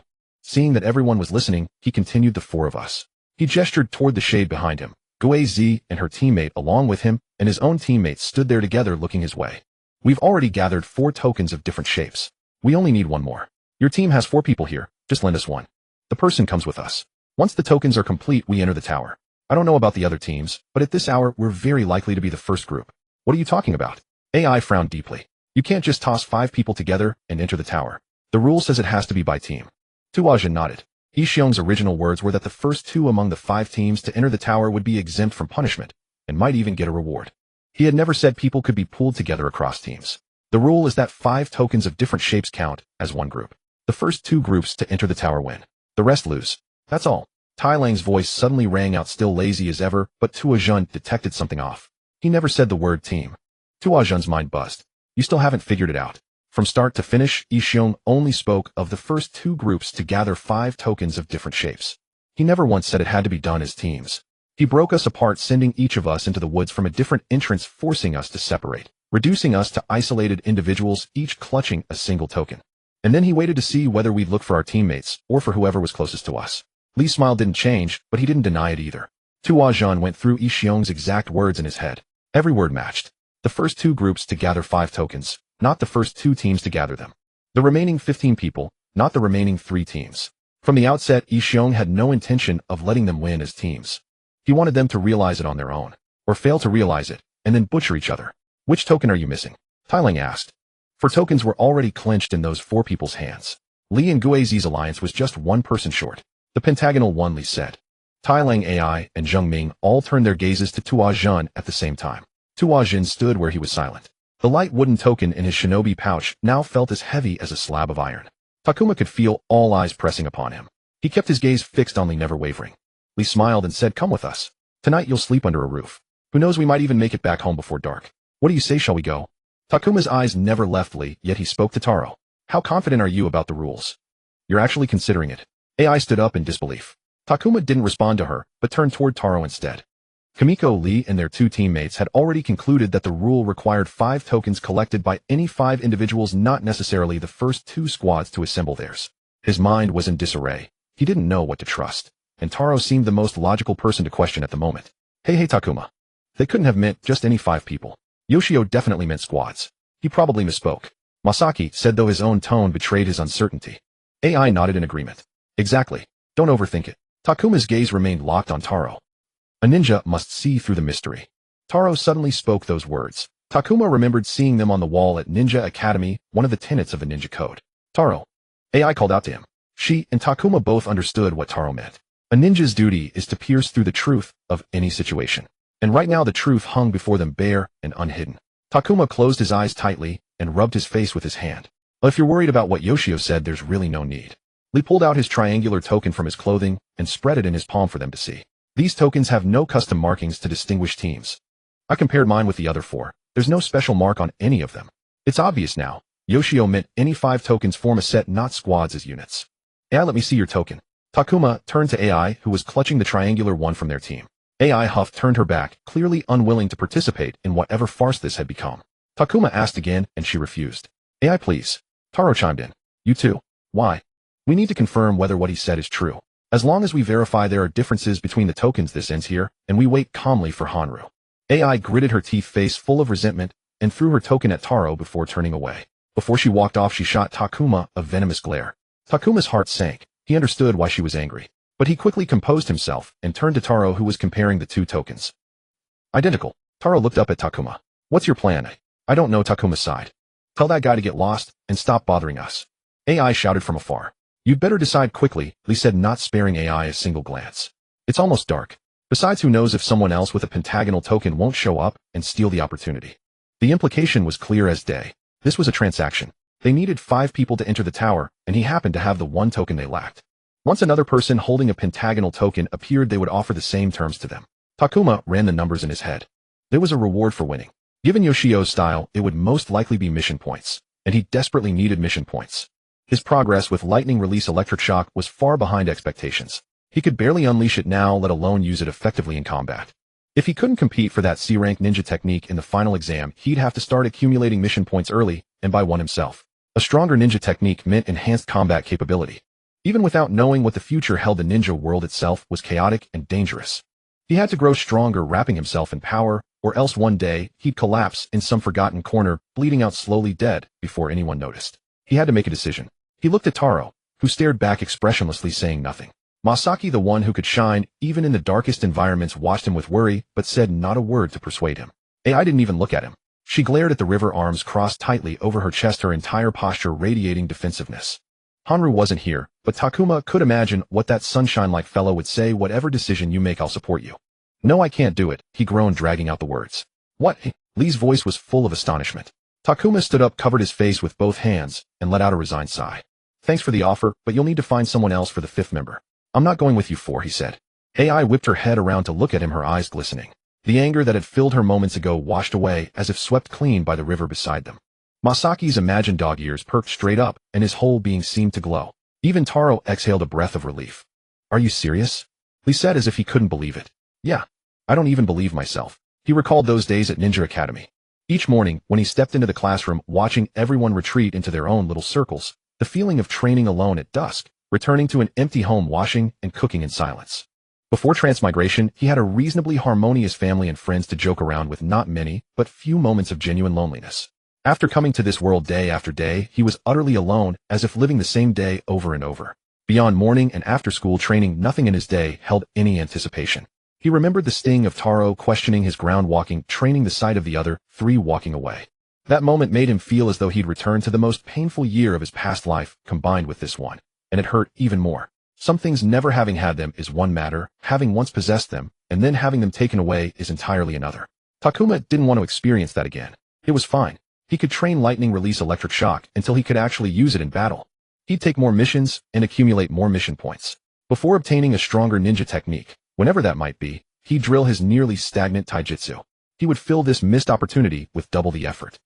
He simply didn't want to be alone anymore. Did you hear that? Scram, get lost. AI stepped between Lee and Takuma, shooing Lee away with furious gestures. Takuma sat back down and let out a heavy sigh. He turned to Taro and asked, what would you do in my place? His lazy teammate replied, I don't know. Nobody knows how they'd choose until they're placed in that position. Takuma appreciated that answer. More truthful than a simple yes or no. Why did you refuse? Taro asked. A ninja must see through the mystery.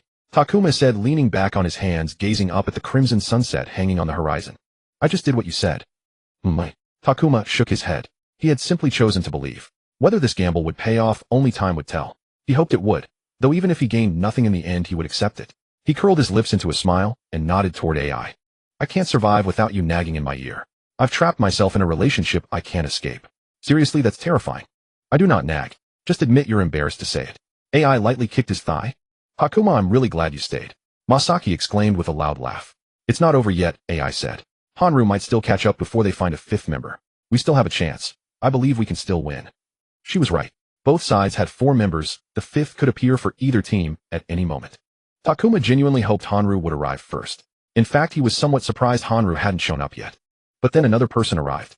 It wasn't Hanru. Lee immediately walked over and began conversing with the girl. Maybe her token is wrong, AI said nervously.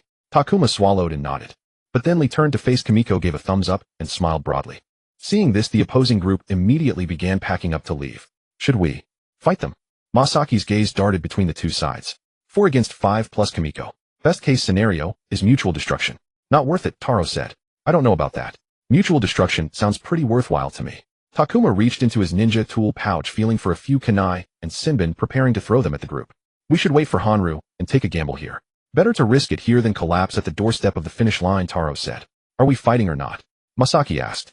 The entire squad stood frozen, watching helplessly as their competitors disappeared into the forest. Damn it, we're just watching. AI muttered under her breath. Anyway, Hanru always makes the final call. AI sighed and kicked at the gravel beneath her feet. Takuma let himself fall backward onto the sandy bank, staring up at the sky. Kimiko and Lee had already left with another person. The the position that might very well have been his. Takuma couldn't help but ask himself in his heart whether this decision was truly correct. The 5th squad was merely a temporary formation during basic training. They were not the 3-person teams that followed Jonin for years without dispersing. As far as he knew, Jonin squads didn't stay together after basic training ended. Though he didn't regret his decision, he allowed that thought to linger in his mind for a moment. After some more time had passed, "Oh, everyone's here." They finally heard the voice they had been waiting for. The whole team turned in unison toward the opposite bank of the stream. A thoroughly beaten-up Hanru was waving at them. He was covered in mud bandages wrapped around his upper arm, and his headband was nearly split in two by a deep gash. The moment AI saw him, she jumped across the stream and frantically inspected his wounds. Hanru didn't appear severely injured, but he clearly had just gone through a brutal battle. "What happened to you?" Takuma asked after Hanru reached them. "I'm not sure. 3 members from other squads happened to bump into each other, and I happened to run into them too." Hanru twisted his neck, producing a crisp crack. "Anyway, they didn't seem fond of me, so we fought. I managed to shake them off later. Lucky break. I almost lit a flare back then." Takuma could imagine the scene. Everyone liked Hanru, but did really everyone? No single thing could receive unanimous praise. There would always be those holding contrary views. Being disliked wasn't particularly concerning in itself, but in a situation like this, the harm it caused could be significant. People could be cruel, and Takuma knew that very well. "Let's go head to the tower." Masaki stood up directly and slung his backpack over his shoulder. "Can you last much longer in this condition?" Takuma asked. "I could walk for a whole day," Hanru said with his customary smile, the kind that seemed to bask in sunlight. "It's almost dark," Masaki said. "Time for some encouragement." Takuma chuckled and slapped Masaki on the back. They had to reach the tower as quickly as possible before nightfall. "Too late," Yoshio said. "Too late," Yoshio said. 2 days after returning from training ground No. 43, Takuma walked into his group's training area, as usual. But today he had traded the waist pouch he usually wore at his back for a slightly larger one stuffed with a raincoat and shoe covers, ready to slip on when he went to muck out the stables later to keep that stench off him. He wasn't looking forward to it in the least. Morning. After a full day of rest, he greeted his teammates. Ninro and AI seemed to share his mood. Taro gave his customary nod as usual. Impossible to tell whether he was just as listless as ever or simply dispirited by the week of punishment that lay ahead. "Good morning." Masaki was his usual self with that ever-energetic booming voice. "Too loud." Taro sighed. Takuma swept his gaze across the training ground. The whole group was radiating an uneasy atmosphere today. As he observed his fellow group members, he felt something amiss. He couldn't quite put his finger on it. Then suddenly it hit him. They've fallen out, haven't they? Though everyone in the group knew each other most of the time, people still kept to their own squad mates. But today Takuma saw several squads visibly fractured, not a word passing between their members. Obviously those who lost simply can't accept having been betrayed by their teammates. Taro sat cross-legged on the ground, chin propped on his hand, lazily appraising the rest of the group. As it turned out, neither of the 2 winning teams had been composed of members from the same squad. Like Kimiko and Rei, the other victors had likewise been assembled from different squads. Just as Taro had said, the winners saw no fault in themselves whatsoever, but those left behind took a very different view. The atmosphere back in the rooms must have been painfully awkward, AI said with a slight grimace. After entering the control tower in the forest, everyone had been treated by the medical ninja, then assigned rooms by squad for the night. Squad 5 had washed up and fallen asleep without delay, but it wasn't hard to imagine what had gone on in the other rooms. To have gone through something like that, and still sleep in the same room. Too awkward for words. Ninro said. The rooms were small to begin with. 5 people squeezed inside, could barely manage to sleep. Good thing we don't have that problem. True, but we had to listen to his snoring all night long. Taro shot Masaaki a glare through half-lidded eyes, and Masaaki's face flushed bright red on the spot. I can't help it. Ninro consoled Masaaki, saying that he himself had been so exhausted that he hadn't heard a single snore. Fallen. Yoshio had arrived. The entire group swiftly fell into formation, movements flawless. After a month and a half of training and brutal conditioning, discipline had been carved into their very bones. Even with the faint tension still stretching between the squads, the ranks stood perfectly straight. I am extremely disappointed in your performance during this forced operation. Yoshio tore into them without preamble. I clearly reserved this training ground for 2 days, but my expectation was to march out of those woods by the second morning. But instead I was forced to wait several extra hours, all because you worthless lot couldn't reach the tower in time. That made me lose face before my colleagues. I can barely believe that after training you all for so long you can still be this pathetic. Takuma, standing in the back row, saw several heads hang low. Even so, I promised a reward to those who won. I have always been a man of my word. Those who won stepped forward, Yoshio said. 10 people stepped out of the ranks, naturally lining up at the front. Takuma noticed that among the other 5, 3 were Cho's squad mates. And he knew very well that the rest of Cho's squad had not been eliminated at all, which meant their team could have walked into the tower intact. But they didn't. You completed the tasks assigned to you at the fastest speed. For that I will award each of you mission points. Yoshio said. Takuma sighed inwardly. It looked like he had lost his bet after all. He had made a wrong choice. Treasure those mission points you earned by betraying your squad mates, Yoshio went on. What? Takuma snapped his head toward Yoshio, his face full of astonishment. The normally taciturn Kimiko narrowed her eyes. The rules never required us to complete the challenge with our own squad mates. We betrayed no one. Yoshio strode over to Kimiko, his burly frame looming over her like a mountain peering down from above. When you addressed me just now, you left out Captain. Did I mishear? Take Torai, Kimiko?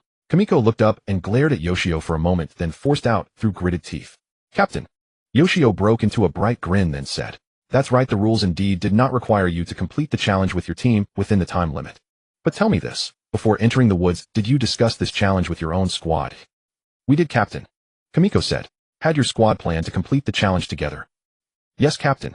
Then at that time did you tell them that you might leave them behind and go on your own? Kimiko was silent, but Yoshio did not let up. Did you tell them or not? Take Torai, Kimiko. Take Torai. Kimiko pressed her lips into a thin line and held her silence for several long seconds before she spoke. No, I didn't tell them, Captain. So, you originally planned to complete the challenge with your squad, yet in the end you finished the task with others. By my understanding, that is betrayal. Take Torai, Kimiko. Yoshio leaned slightly toward her, then stepped back and swept his gaze over the other 9. Every last one of you betrayed your squad for an unknown reward. I hope you understand what that says about you. How will the comrades assigned to the same mission as you in the future see you? Think hard about it. Taro, standing in front of Takuma, leaned back slightly and murmured, So this is the trick you said you saw through earlier? Something like that, Takuma replied in an equally low voice. To be honest, he had been hoping that Yoshio would deem them winners too, since they had completed the challenge with their squad intact, and hand them mission points as well. Yet watching those 10 now being berated until they couldn't lift their heads, he found this outcome acceptable as well. Yoshio resumed, I am a man who appreciates loyalty. And in this group, only one squad has demonstrated it. He turned toward Squad 5. Takuma felt every eye land on them, and he straightened up unwittingly. Therefore, I declare that Squad 5 takes first place on this week's ranking. At Yoshio's words, Takuma's mind raced at full speed before it arrived at an exceedingly simple conclusion. First on the weekly ranking meant mission points. They were going to earn mission points. He was so overjoyed he wanted to curse. This also meant that Squad 5 had now claimed the weekly top spot for the second time. Training as usual today, but the 15 who lost the challenge. After training, come with me to the ranch to receive your punishment. Now prepare. AI abruptly cut Yoshio off and blurted out, Wait. You just said we are loyal, so shouldn't we be exempted from the punishment, Captain? Yoshio had already turned to leave, but at these words he turned back to look at AI. He paused before speaking. Rule 4 of the Ninja Code: a ninja must always place the mission above all. He scanned the entire group and went on. This world has never been fair, kids. On the battlefield, loyalty is everything. For other than your squad mates, who else can you trust to watch your back? But there will equally be times when you are asked to put the mission first, even if it means placing your life and death comrades in peril, as long as that will bring about the mission's success. We are ninja. We are people who must obey orders. We stake our lives for the village, for this country. And we stake our lives for those who can afford to pay. He looked toward Squad 5. You placed your loyalty to your squad above the reward. I praise you for that. But at the same time, you lost the challenge. That too is a fact. Throughout your careers as ninja, you will face trials again and again, and whether you are willing or not, you will have to make choices. That is the fate of people like us. But Captain, then how are we supposed to? Yoshio shook his head. I don't have the answer. Only you yourselves can answer that. I can give you a piece of advice: find your own ninja way and hold fast to it, so that in the future you will not regret the choices you make. Takuma clenched his hand into a fist. He had forgotten much of the original story's plot, but he remembered Hatake Kakashi's conviction, placing loyalty to one's comrades above everything, even the rules, even orders. What moved him was not the conviction itself, but how that man had lived it out with his own life. Kakashi's father, Takuma couldn't recall his name, after placing his teammates' safety above the mission, had chosen suicide, for he could no longer bear the contempt of the village. Yoshio's words about life being unfair and about having to make hard choices brought the memory back to Takuma. The choice he himself had made 2 days ago had not led to any consequences significant enough to alter a life. But he was in this cruel ninja world, and as a ninja, sooner or later he would be pushed before a truly life and death choice. Life is unfair. No one knew that fact better than Takuma. The very proof was that he stood here now, on this land that had never belonged to him. The mark left on this group by Ishiong's forest training lesson had become plainly visible as basic training entered its final days. Team 5 continued to function as normally as before, but the other squads were a completely different story. The 2 victorious makeshift alliances had members drawn from 4 different squads. But in each of those teams, at least one person had abandoned their squad mates during the challenge in order to collect a reward. These teams have completely lost their unity. Tawajin commented as he watched AI sparring with an opponent. As long as we stay steady and perform normally, making it into the final match won't be a problem. Ishyong's group was made up of 5 5-man squads, each competing against the others on the weekly ranking. No one dared to claim they had fully figured out how the ranking worked. The scoring criteria had never been made public, and Ishyong only announced the rankings at the end of each week. Still, through the observations of a few sharp minds, a rule had been deduced. Weekly sparring results carried enormous weight in the scoring. But that did not mean sparring was the only measure. As of now, 3 of the 5 squads were leading with 2 first-place weekly rankings apiece. Team 5 Gizi's Team 3 and Dai's Team 1. Team 5 had secured its second first-place finish in Week 6 through the Force Challenge, making it the last of the 3 squads to claim a second top spot. What no one had expected was that Team 2, a squad that had never placed first before, would take the crown in Week 7. The reason was that while patrolling, they stopped a kidnapping and rescued a wealthy merchant's wife and daughter. That single deed sent them straight to the top of that week's ranking. It had proved that sparring results were not the only criterion. In Week 8, however, there were neither unexpected incidents significant enough to sway the ranking, nor an additional challenge like the one that had helped Team 5 take first twice in a row. A glance at the records made Team 5's situation look unpromising. They had never won any week's ranking through sparring results alone. But in Week 8, things were different in Ishyong's group. Squads formed from strangers had gradually learned to work together as a unit, but the Force Challenge had jammed a wrench into the gears of these freshly coordinated teams. More errors appeared in team training, and those errors sparked many arguments, especially since those drills took up a large portion of the daily schedule. This in turn handed Team 5 an opportunity. Tawajin threw a punch into the air and cheered as AI sliced open a gash on her opponent's arm. He grinned. So far this week, we're the best performing squad. Luck is on our side too. Ranlu and Zhengming haven't lost a single match. AI's match is nearly 1-2. I haven't fought badly either. And this was true even though he was hiding a brand new trump card for the final match, never showing it at all. And you actually won too. Shut up, Tailang muttered under his breath. Tailang's record had always featured more losses than wins. Tawajin didn't say it out loud, but he was secretly pleased. His win rate was higher than Tailang's. After all, just a year ago Tailang could still pin him to the ground and beat him senseless. As long as no curveballs come our way, if we keep winning, we'll take this week. That assumes we keep winning, Tailang replied. Before them, AI flung out the kunai in her hand, sinking it deep into her opponent's thigh and forcing him to his knees. Ishyong called an end to the spar. Tailang went on. You're right, we've been lucky with our opponent assignments. We've only been matched against pushovers. But there are only so many people in this group. Sooner or later we'll run into someone tough. He glanced at Gizi, the strongest person in the group. It's only a matter of time. Tawajin had considered that possibility, but he still believed that as long as they continued performing well in the other drills outside combat, their chances of winning remained high. After dragging her opponent to the medical tent, AI came back. Did you see that? I completely fooled him and made him open up his guard. A thin layer of sweat had formed on her forehead. Saw it. Nice work, Ranlu said with a smile, handing AI a towel. Picking up the previous topic, he continued, I agree with Tawajin. As long as we keep doing our own jobs and the others don't suddenly get their act together, I think our chances are solid. Ishyong called the next sparring pair, and Zhengming sprang to his feet excitedly at hearing his name. He reached into the ninja tool pouch on his back, pulled out a pair of brass knuckles, and slipped them over his fingers. Tawajin stared at the metal glinting coldly on Zhengming's hands. Zhengming didn't use ninjutsu, but with those things on his fists he didn't need to. He could beat opponents with ordinary punches and kicks alone. Tawajin glanced at Gizi again. In his eyes, if Zhengming had even one more compatible weapon jutsu, he could compete head-to-head with Gizi's swordsmanship. Team 5's good luck seemed to have genuinely given them a solid footing. It was already Thursday, and things were developing just as Tawajin had predicted. They had maintained a decent win rate while the other squads were still wrestling with their own teamwork. But not everything was smooth sailing. She looks furious, Tawajin thought as he looked at Dai in front of him. The girl's scorched-looking dark brown twin tails seemed especially menacing at the moment, and the vicious glare she fixed on him confirmed it. She was still holding a grudge, because Team 5 had beaten her Team 1 to win the wall-climbing training challenge. Or maybe it was for some other reason. Tawajin and Dai stared at each other while Ishyong walked away. There was no formal starting signal. Strictly speaking, from the moment Ishyong read out their names, they were allowed to strike. Tawajin never usually struck first. He was more accustomed to observing his opponent and then counterattacking. But today he moved first. He stepped back to create distance, yet at the same moment 3 shuriken were already flying toward Dai. Dai's problem was that she always wanted to win a fight while taking as little damage as possible. That made her overly defensive, which gave him exactly the opening he needed to apply pressure, Tawajin thought.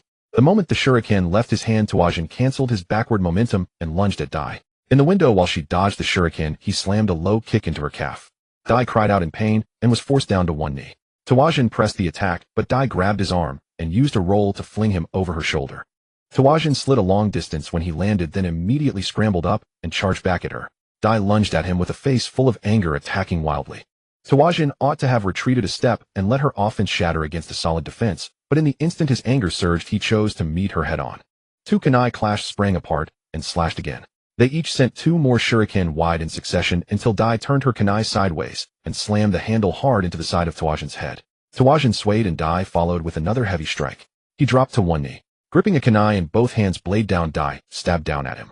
At the last instant, Tawajin raised his kunai to block the strike, then rolled away and staggered back to his feet. Dai gave him no chance to catch his breath, but she simply wasn't fierce enough. Taking several hits, Tawajin managed to regain his footing through a series of sharp exchanges. He decided to gamble everything on the rhythm he had just seized back. He drove an elbow hard into Dai's shoulder socket, and in the moment she jumped away in pain, he struck her neck with a palm blow. Dai let out a shrill scream and crumpled downward. Tawajin reached into his ninja tool pouch, and the first thing his fingers touched was a handful of sinbin, so he grabbed them and flung them. Even while clutching her throat, Dai forced herself to roll out of the way. The hair-thin sunbon sank deep into the yellowed earth. Tawajin clicked his tongue and moved toward Dai. But as he sharply snapped his head around, a wave of dizziness burst from the spot where his head had been struck. He gritted his teeth, forced himself to stay upright, and glared at Dai. Then his pupils abruptly contracted. Dai was lying on the ground, both hands raised toward him, forming an incomplete bird-shaped hand seal. Dai did not stand up. Lying on her back in the dirt, she lifted her face and gave him a smile brimming with malice. Air rapidly gathered around her body, and with a roaring howl like a gale, a blast of wind slammed into Tawajin head-on like a truck.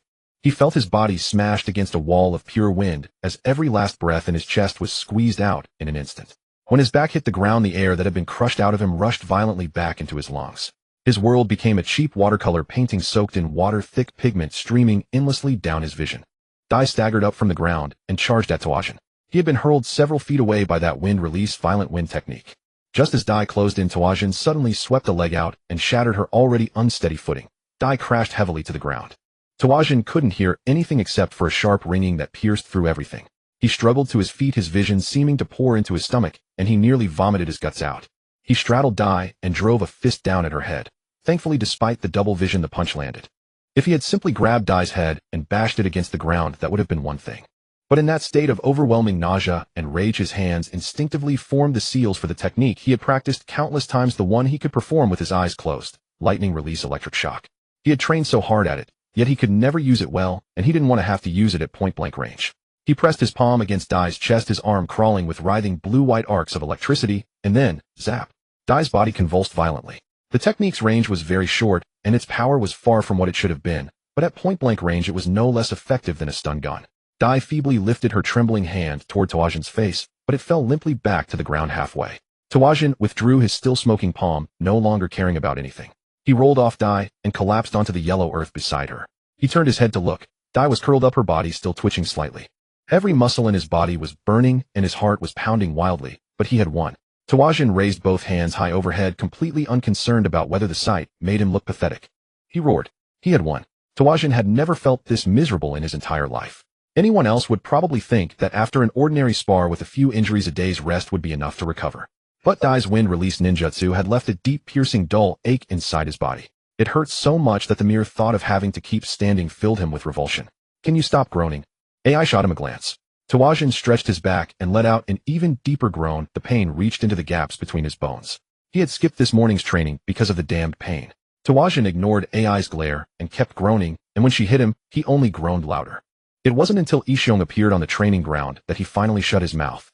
As the group formed into a square, he caught Dai's eye. That woman actually dared to keep glaring at him. Tawajin stared harshly back at her without hesitation. She was the one who had made him feel so awful. "The final match is set for the next 2 days, tomorrow and the day after." That was the first thing Ishiong said. In that single instant, Tawajin forgot all about the pain. "I'll announce this week's ranking ahead of time," Ishiong continued. "The squad with the most victories will represent me in the final match. You had better win it. I don't want to lose face in front of my colleagues." Tawajin felt his heart had never beaten so anxiously. Why couldn't he just say the result? "This week's first place goes to Team 5.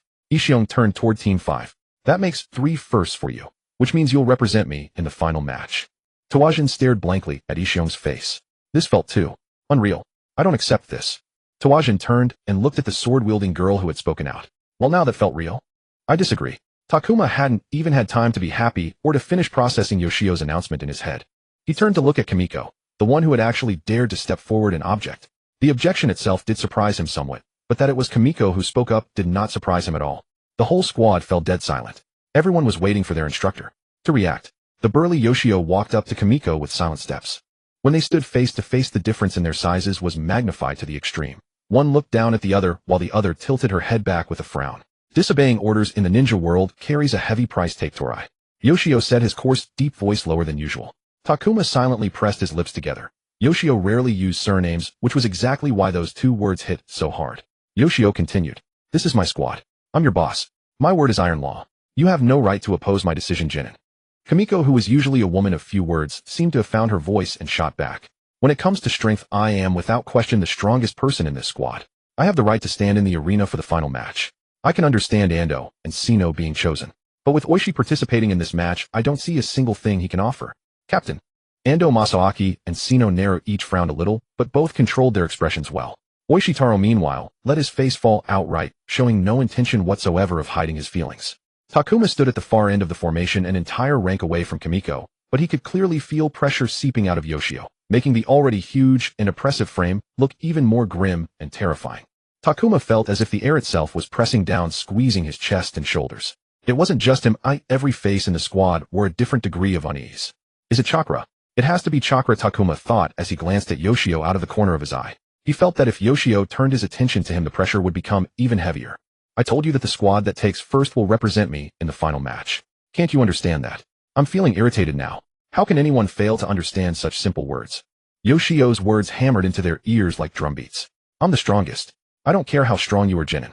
This is my choice and I'll choose however I want. Yoshio roared, his voice like thunder. Takuma forced down the urge to shrink back, even though he was several steps away. Yoshio raised his hand and pointed at the medical tent in the distance where that medical ninja was. I could break his bones in 100 different ways. Give him a chance, and 99 times out of 100 he still couldn't stop me. I could hand him the keys to my house and let him try to assassinate me when I'm least on guard. Even if he snuck into my bed while I was sleeping, I would still survive. The gloomy man in the distance clearly noticed them looking. He looked up from his book and waved at them. Yet even so, because he trained in a rare medical ninjutsu in most situations, he is considered more valuable than me. Strength isn't everything. Carve those words into your heads. Takuma looked at the medical ninja. Princess Tsunade, one of the legendary Sannin, the future 5th Hokage, had once pushed with all her might for every squad to be equipped with a medical ninja. This practice was eventually widely adopted because a squad that had a medical ninja saw its survival rate skyrocket to a staggering level. The advantage brought by this reform was so great and indisputable that every ninja village made it part of their standard structure. Because of it, she earned immense praise throughout the entire ninja system. However, most squads still had no medical ninja. Medical ninjutsu was an extremely complex branch of the ninja arts, requiring ninja with the right aptitude to invest enormous time and energy before they could truly make a difference on the battlefield. And most ninja did not even possess the prerequisite for stepping into that field: precise chakra control. Because of this, the number of medical ninja was never enough to go around, making them a scarce resource that everyone scrambled to obtain.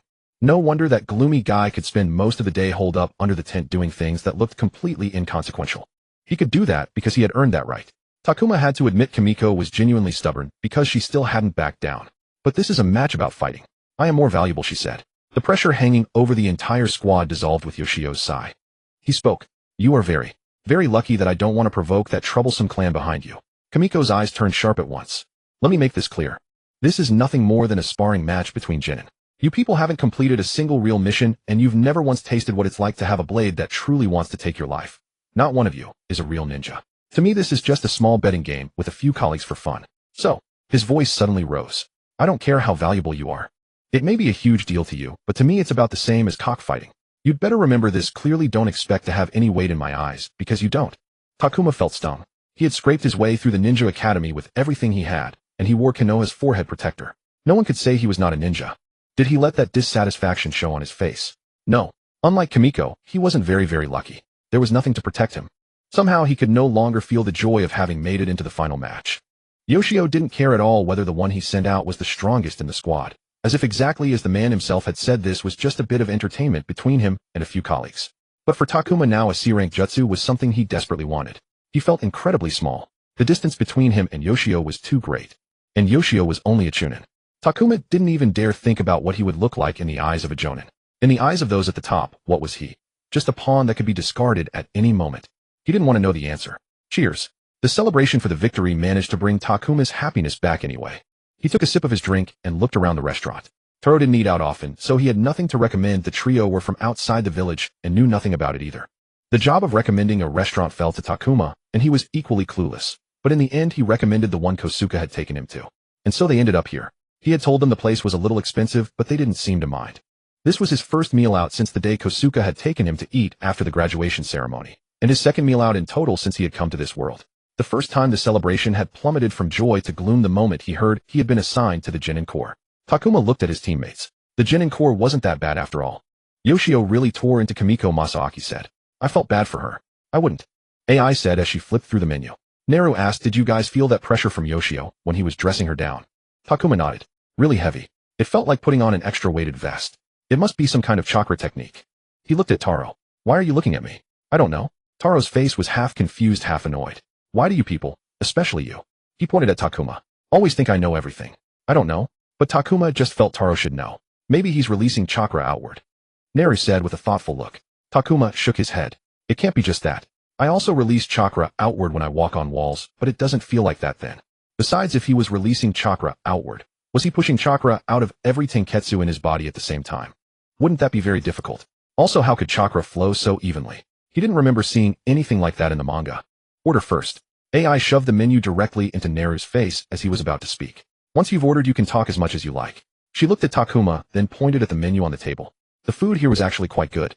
Last time he ate here, he had been so preoccupied with the Genin Corps that he hadn't had the mind to remember it. How do you feel about tomorrow's match? Masaaki asked with a grin. I'm excited anyway. Who are we going to fight? Taro, do you know? He tossed that last question to Taro. Again, why do you guys keep asking me? I've been with you the whole time. Taro sighed. There were 97 newly promoted genin in their batch, divided into 4 squads. 3 squads had 25 members each, and 1 squad had only 22. Each squad trained in the same area set aside for genin basic training, but their training grounds were not connected to one another. Takuma didn't know how it was for the others in his squad, but aside from occasionally nodding when they brushed past one another on the road, he had almost no dealings with genin outside his squad. 20 people, he said. 4 squads, 5 from each squad. If it's single elimination, that's 4 to 5 rounds. Or they might be eliminated in the first round. Everyone looked at Taro. Takuma could imagine Taro if he ran into a tough opponent in the first round, most likely just throwing the match and conceding. Takuma didn't want to see that happen. Compared to most people, Taro was an easier opponent. If Taro advanced far enough and they met in the arena, winning that match would be a lot easier. No matter who I fight, I won't hold back, Masaaki declared with his arms crossed. Same here, Naru said. Just try it. AI smiled. Their gazes naturally turned toward Takuma. He thought for a moment before speaking. To get that C-rank jutsu, I'll do whatever it takes, even if it means beating every last one of you down. A faint smile tugged at the corner of his mouth, but every word he said was sincere. He had invested too much to earn this chance at a C-rank jutsu. For the next 2 days, Squad 5 would no longer be a team. Each would fight for himself, holding nothing back. Oh. AI let out a soft sound, her expression dimming. Naru asked what was wrong, and only then did she answer. Squad 5 is over, isn't it? These squads were only meant to last until basic training ended. Oh. Takuma had actually forgotten that. In the Genin Corps, missions were assigned directly by Konoha's Genin Resource Command. From the mission objective to the members of the team, everything was decided for them in advance. Today really was the last day of Squad 5. For a while, none of the 5 spoke. Over the past 2 months, they had fought one another, laughed with one another, eaten together, and been punished together. Most of their waking hours had been spent with one another. It wasn't a long time, but they really had become a team. It's okay. Even if we're no longer an official unit, we're still a team, and we're still friends. This bond won't change. Naru raised a cup and said loudly, cheers. Cheers. Tuajun frowned, twirling the shuriken between his fingers as he tried to fix the target's position. The dense white mist veiled his vision, hiding the wooden stake painted with a red and white bullseye completely from view. He tried to recall where the stake stood, but his mind had ideas of its own, quietly slipping thoughts of the coming match into his head. Less than 2 hours from now, he would have to be on the training ground fighting like a gladiator for that C-rank ninjutsu hanging overhead as a prize. The people he was about to face, he had never even seen how they fought. Even his classmates from the ninja academy who had been placed in other teams, he had only ever watched use taijutsu. All their other fighting styles were shrouded in fog. He needed to win 5 straight. If he got lucky and earned a first round by then 4. He was afraid. He had never won 4 consecutive matches in one stretch. Now he was set to face the strongest team selected from each group. With the overall standard of his opponents raised so high, the odds of winning 5 in a row looked slim, no matter how he counted. But he had to win. Tuajun hurled the shuriken into the white mist. A moment later, the dull thud of it sinking into the wooden stake echoed back through the fog. He walked through the mist to the stake. There was no shuriken in the red and white bullseye. Off by an inch. He sighed. The tension had finally caught up with him. See, I told you they had bet money. In that instant, Tuajun's earlier tension vanished without a trace. On this training ground, normally home only to genin undergoing basic training, a small crowd of ninja had gathered, Definitely not people still in basic training. All of them were ninja, and from the colors of their tactical flak jackets, every one was a chunin. They aren't even bothering to hide it. Tuajin saw a man carrying a laminated slip of paper moving through the crowd, collecting money as he went. Can we get a piece of that too? Tai Lang asked, a shrewd gleam in his eye. I think if we team up and work it right, we can make a decent sum. Are you talking about throwing the match? Renlu asked. I didn't say that. But if that's how you want to read it, fine. Tuajin looked across the training ground. One of the other group's teams was standing with its chunin instructor. A little farther off, another team and its instructor were positioned as well. Every team had brought their chunin instructor. That made him ask the question he couldn't hold back. Where is Yi Xiong? Zheng Ming pointed toward a knot of chunin. Yi Xiong's tower-like frame stood in the middle of them, laughing along with the group. I think this is the first time I've seen him smile, said, her expression a little unsettled. Seeing Yi Xiong smile truly was an unsettling thing. Tuajin met Yi Xiong's gaze, and Yi Xiong walked over. I hope you're all ready. Today is the time to show your best. Everyone here came to watch you perform. Leaving them a good impression won't hurt you. They might regard you more highly in the future. What did that mean? In Tuajin's eyes, these people had clearly come just for entertainment. He didn't have time to think it over. A ninja had already walked to the deliberately clear area at the center of the training ground. That was obviously the stage today. Don't disappoint me, Yi Xiong tossed back at them before turning and striding back to the group he had been with. Welcome to another new Genin Combat tournament. The host announced with a dazzling, charismatic smile. Today 20 of the finest newcomers will clash fiercely for the coveted C-rank ninjutsu reward. Just yesterday they fought side by side as comrades. Today they will collide to prove who is the strongest. Do you want to see who climbs to the top and who gets crushed underfoot? The crowd erupted in hoots and cheers. God, it's just like some fighting tournament, Tuajin thought. It also told him, this contest was definitely not official. It really was entertainment. The host continued, since there are 20 participants, we need to eliminate some before we can draw a full bracket. Therefore the first round will be a preliminary round with 4 matches. The host then read out the names of those who would take part in the preliminaries. Each team sent 2 people. The 5th team's names called were AI and Tai Lang, the ones with the worst records. Zheng Ming said bluntly. At least the 2 of you don't have to fight each other, Ranlu said. That means you both have a shot at advancing. And yet both of them lost. I told you that was an obvious possibility, Tai Lang said with a shrug, unfazed by his defeat, as he worked the shoulder that had been kicked during the fight. AI, on the other hand, looked genuinely dejected. Ranlu stayed by her side, comforting her. Among the spectators, cash began changing hands again.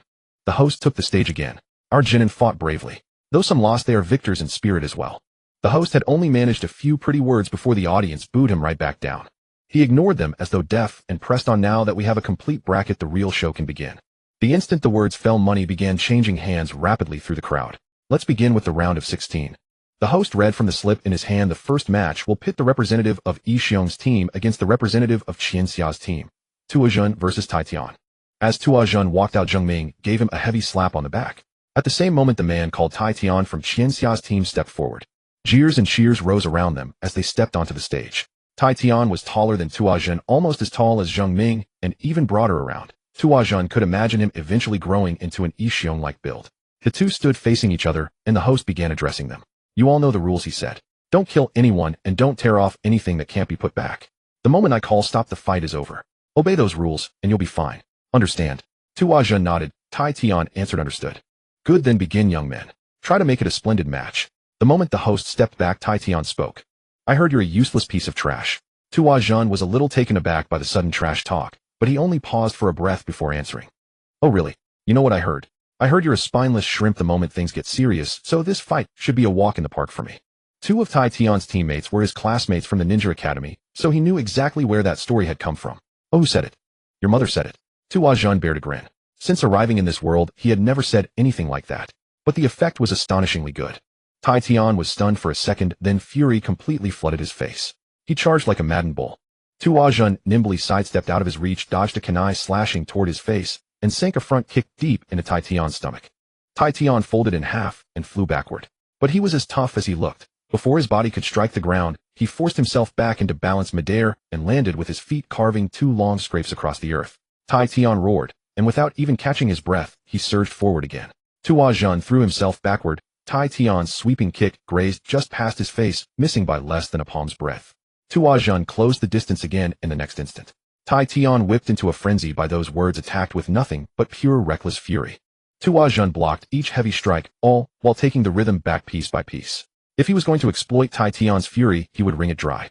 He threw no real offense, only precise parries and shallow counters, gradually tightening his grip on the pace. Tai Tian's heavier frame was perfectly suited to his fighting style. He wasn't the agile sort. Every leaden attack told his opponent the same thing: he prevailed through pure power.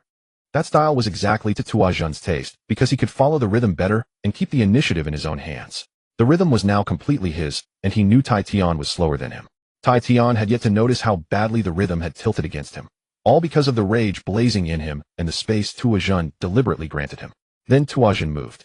Tai Tian's arm carved through air. Tuajun ducked beneath it, stepped into the inner circle on the drive of Tai Tian's own momentum, and slammed a fist into his face. Tai Tian's attack stuttered to a panicked stop.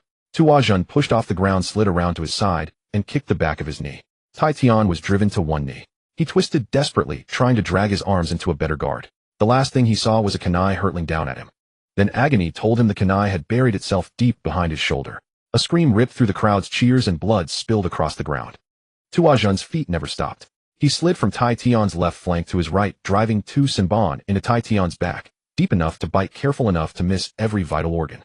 He circled all the way around Tai Tian. When the finishing stroke came, he seized Tai Tian by the head and smashed his face into the knee, driving upward. Tai Tian's features caved in. Tuajun drew out another kunai ready to continue, but saw Tai Tian already collapsing onto his back, the fall landing directly on the kunai, still wedged in his back, hammering it deeper into muscle. Tai Tian had lost consciousness before he struck the ground. Right, that's enough. The host called, ending the match. Tuajun let out a breath he hadn't realized he was holding, stumbled back 2 steps, and found his footing. He could hear his own heartbeat. The 2 young medical ninja in charge of injury care rushed over and dragged Tai Tian away. Tuajun stared at Tai Tian's mangled face and at the pool of blood smeared on the ground until the host seized his hand and raised it high as the winner's arm. That was a hell of a fight, Tuajun. Ran Lu hurried over and clapped his shoulder several times, delighted. Good tactics, Zheng Ming said, nodding his approval. How do you feel? AI asked. Tuajun looked at his friends' faces. What was he supposed to say? That none of it felt real. That the whole battle had been so fast, so smooth, it was unreal. That he had expected his plan to fail, or at least to run into trouble along the way. But the ending he had pictured when he rehearsed the fight in his head looked entirely different. I feel. He thought about the past 2 months. He had put in the work. He had given part of himself to the team that clinched first place in the group. He was the first in the group to clear the wall climbing challenge.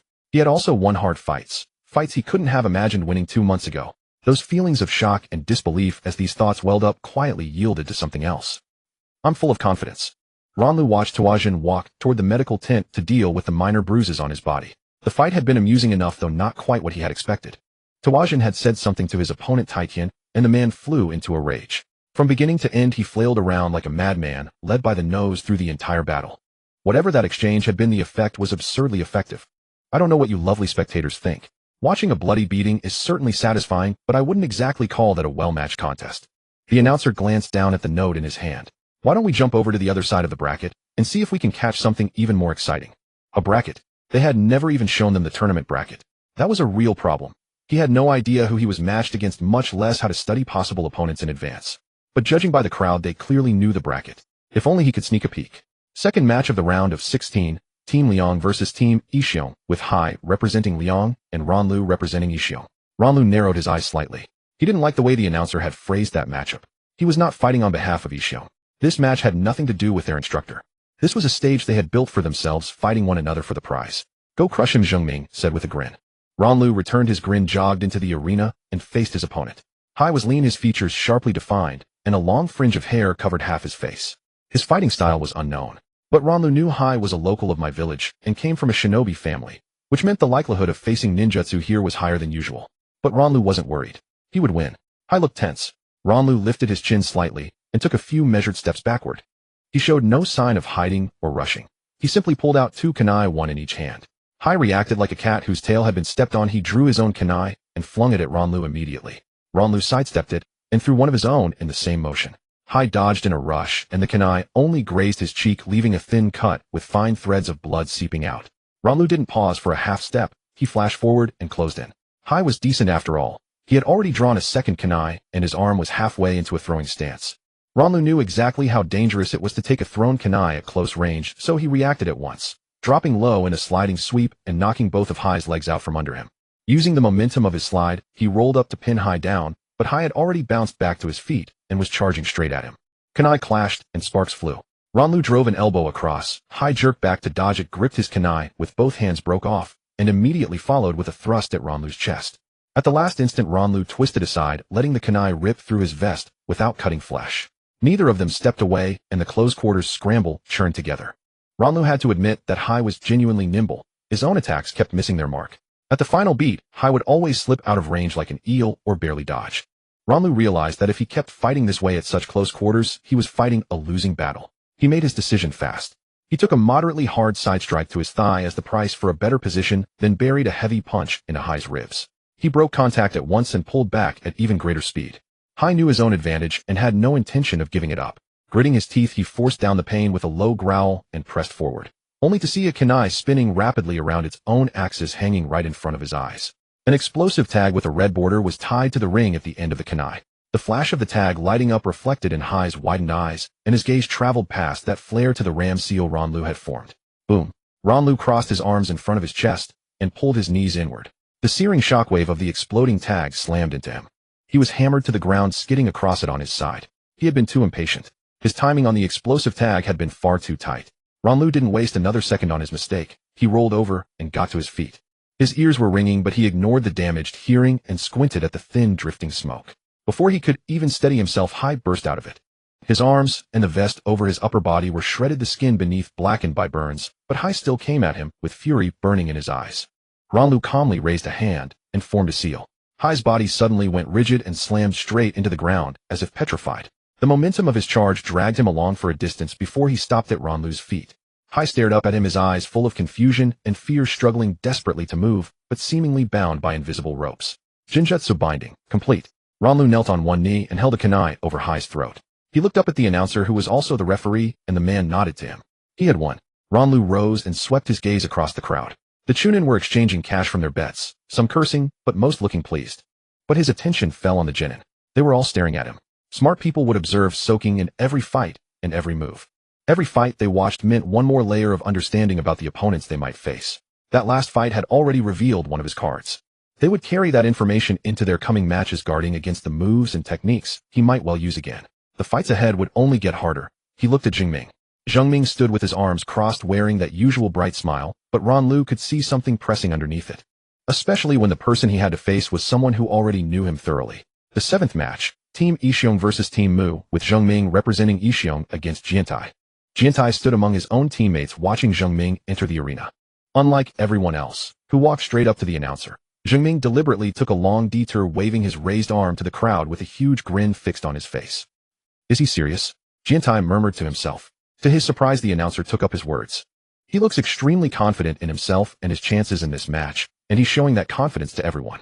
If the audience feels the same way, they'll put their money on him. And if they bet on him, they'll cheer for him. And if they cheer for him, they'll turn around and boo you. The announcer said with a smile. What the hell use was that? Jiantai thought. And whether Jingming was confident didn't matter at all. When his opponent was from the Yuanfei clan, very few people would bet on an outsider. This country bumpkin, this fool was just wasting time. Jingming eventually reached the center of the arena, that huge grin still welded to his face. The announcer quickly went over the rules for them and stepped back, but while he was speaking, Jingming had already taken a pair of brass knuckles from the tool pouch at his lower back and casually slipped them on. The two gleaming pieces of metal caught a cold gleam in the sunlight. Let's have a good fight, Jingming said, still wearing that same smile. Jiantai narrowed his eyes. He didn't like that smile. Did he not care about this match? Did he not take him seriously? Was this all just a game to him? Jiantai shook the thoughts out of his head, settled into his stance, and filled his long staff with power. He had believed he could beat Jingming even before. Now seeing those brass knuckles, he was even more certain. Those short little weapons that could only attack at point-blank range were basically walking to their death against the reach of his long staff. This fight would be an easy win, just a stepping stone on the way to the championship. Win this tournament, and he could make everyone understand that failing to put him in a Jonin-led team had been a complete mistake. He didn't belong in the Genin Corps. He didn't belong with any of these people. He was of the Yuanfei clan, the family of the third Hokage.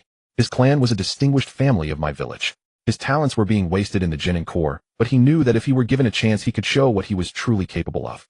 Win the championship, and he would catch some Chunin's attention and make them consider taking him into their squad for truly important missions. If he was destined never to have a Jonin as his instructor, then at the very least, he would carry out missions under the most elite Chunin. That was the final line he was willing to settle for. Jiantai let out a breath that seemed deceive. He gripped his long staff, filled it with power, and prepared to make this a light victory at minimal cost. He had to save his stamina. He still had another fight today. The instant the announcer moved back, Jiantai took a quick step forward, his staff howling down in a vicious arc. His plan was to shatter the shoulder and cripple both arms first, then sweep the legs to end it, clean and quick. Jingming didn't dodge. He raised his hand and caught the falling staff strike on his knuckle guards. The blow hit as if striking an immovable wall. There was not the faintest rebound. Zheng Ming immediately pushed off that force and strode out of Jiantai's close range. Jiantai's instant of shock vanished the moment he felt that overwhelming power surging toward him. Darting the staff free from Zheng Ming's grip, Jiantai spun it, trying to slide the shaft beneath the arch of Zheng Ming's raised arms and drive it up into his throat. But he never got the chance.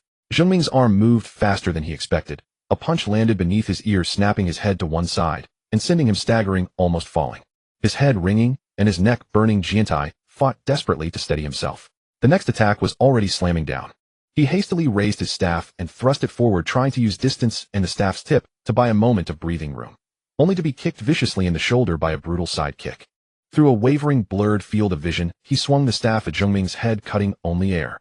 A heartbeat later, a bone-jarring, heavy blow struck his leg, the impact sweeping through his entire lower body and shattering his balance. He staggered and limped backwards, swinging the staff wildly. Zheng Ming stood just out of his reach, smiling, watching him like prey. Jiantai's heart was hammering, and his breathing had fallen fully apart. But he attacked anyway. Zheng Ming ducked under the swing. He swung again, and it was dodged again. Zheng Ming simply withdrew his body a little. Jiantai desperately jumped back to find room to breathe, and then he heard the crowd's shouts.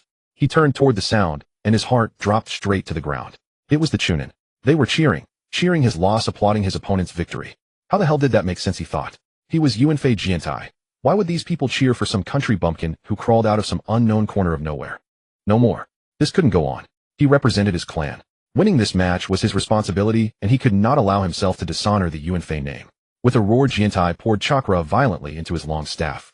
The shaft blazed with a layer of silver-white light. He twisted his hips, built up power, and thrust the staff at Zheng Ming's chest. In the last instant, the staff extended unnaturally, stretching its attack range by an enormous margin out of thin air. Zheng Ming sidestepped it. Jiantai immediately twisted his wrist and changed the direction. The staff whistled in a horizontal sweep and still hit nothing.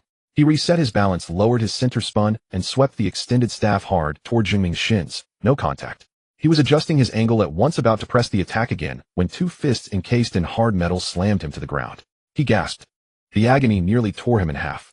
For 1 second, he thought his spine had been shattered. But when sensation finally surged back into his limbs like a rising tide, it felt as though someone had branded glowing coals deep into his skin. Is that all your power amounts to? Those weapon arts and ninjutsu? The outsider said, his voice buzzing in Jiantai's ears. How disappointing. Jiantai spat, tasted blood, and forced himself to his feet. He would never be humiliated by scum like this.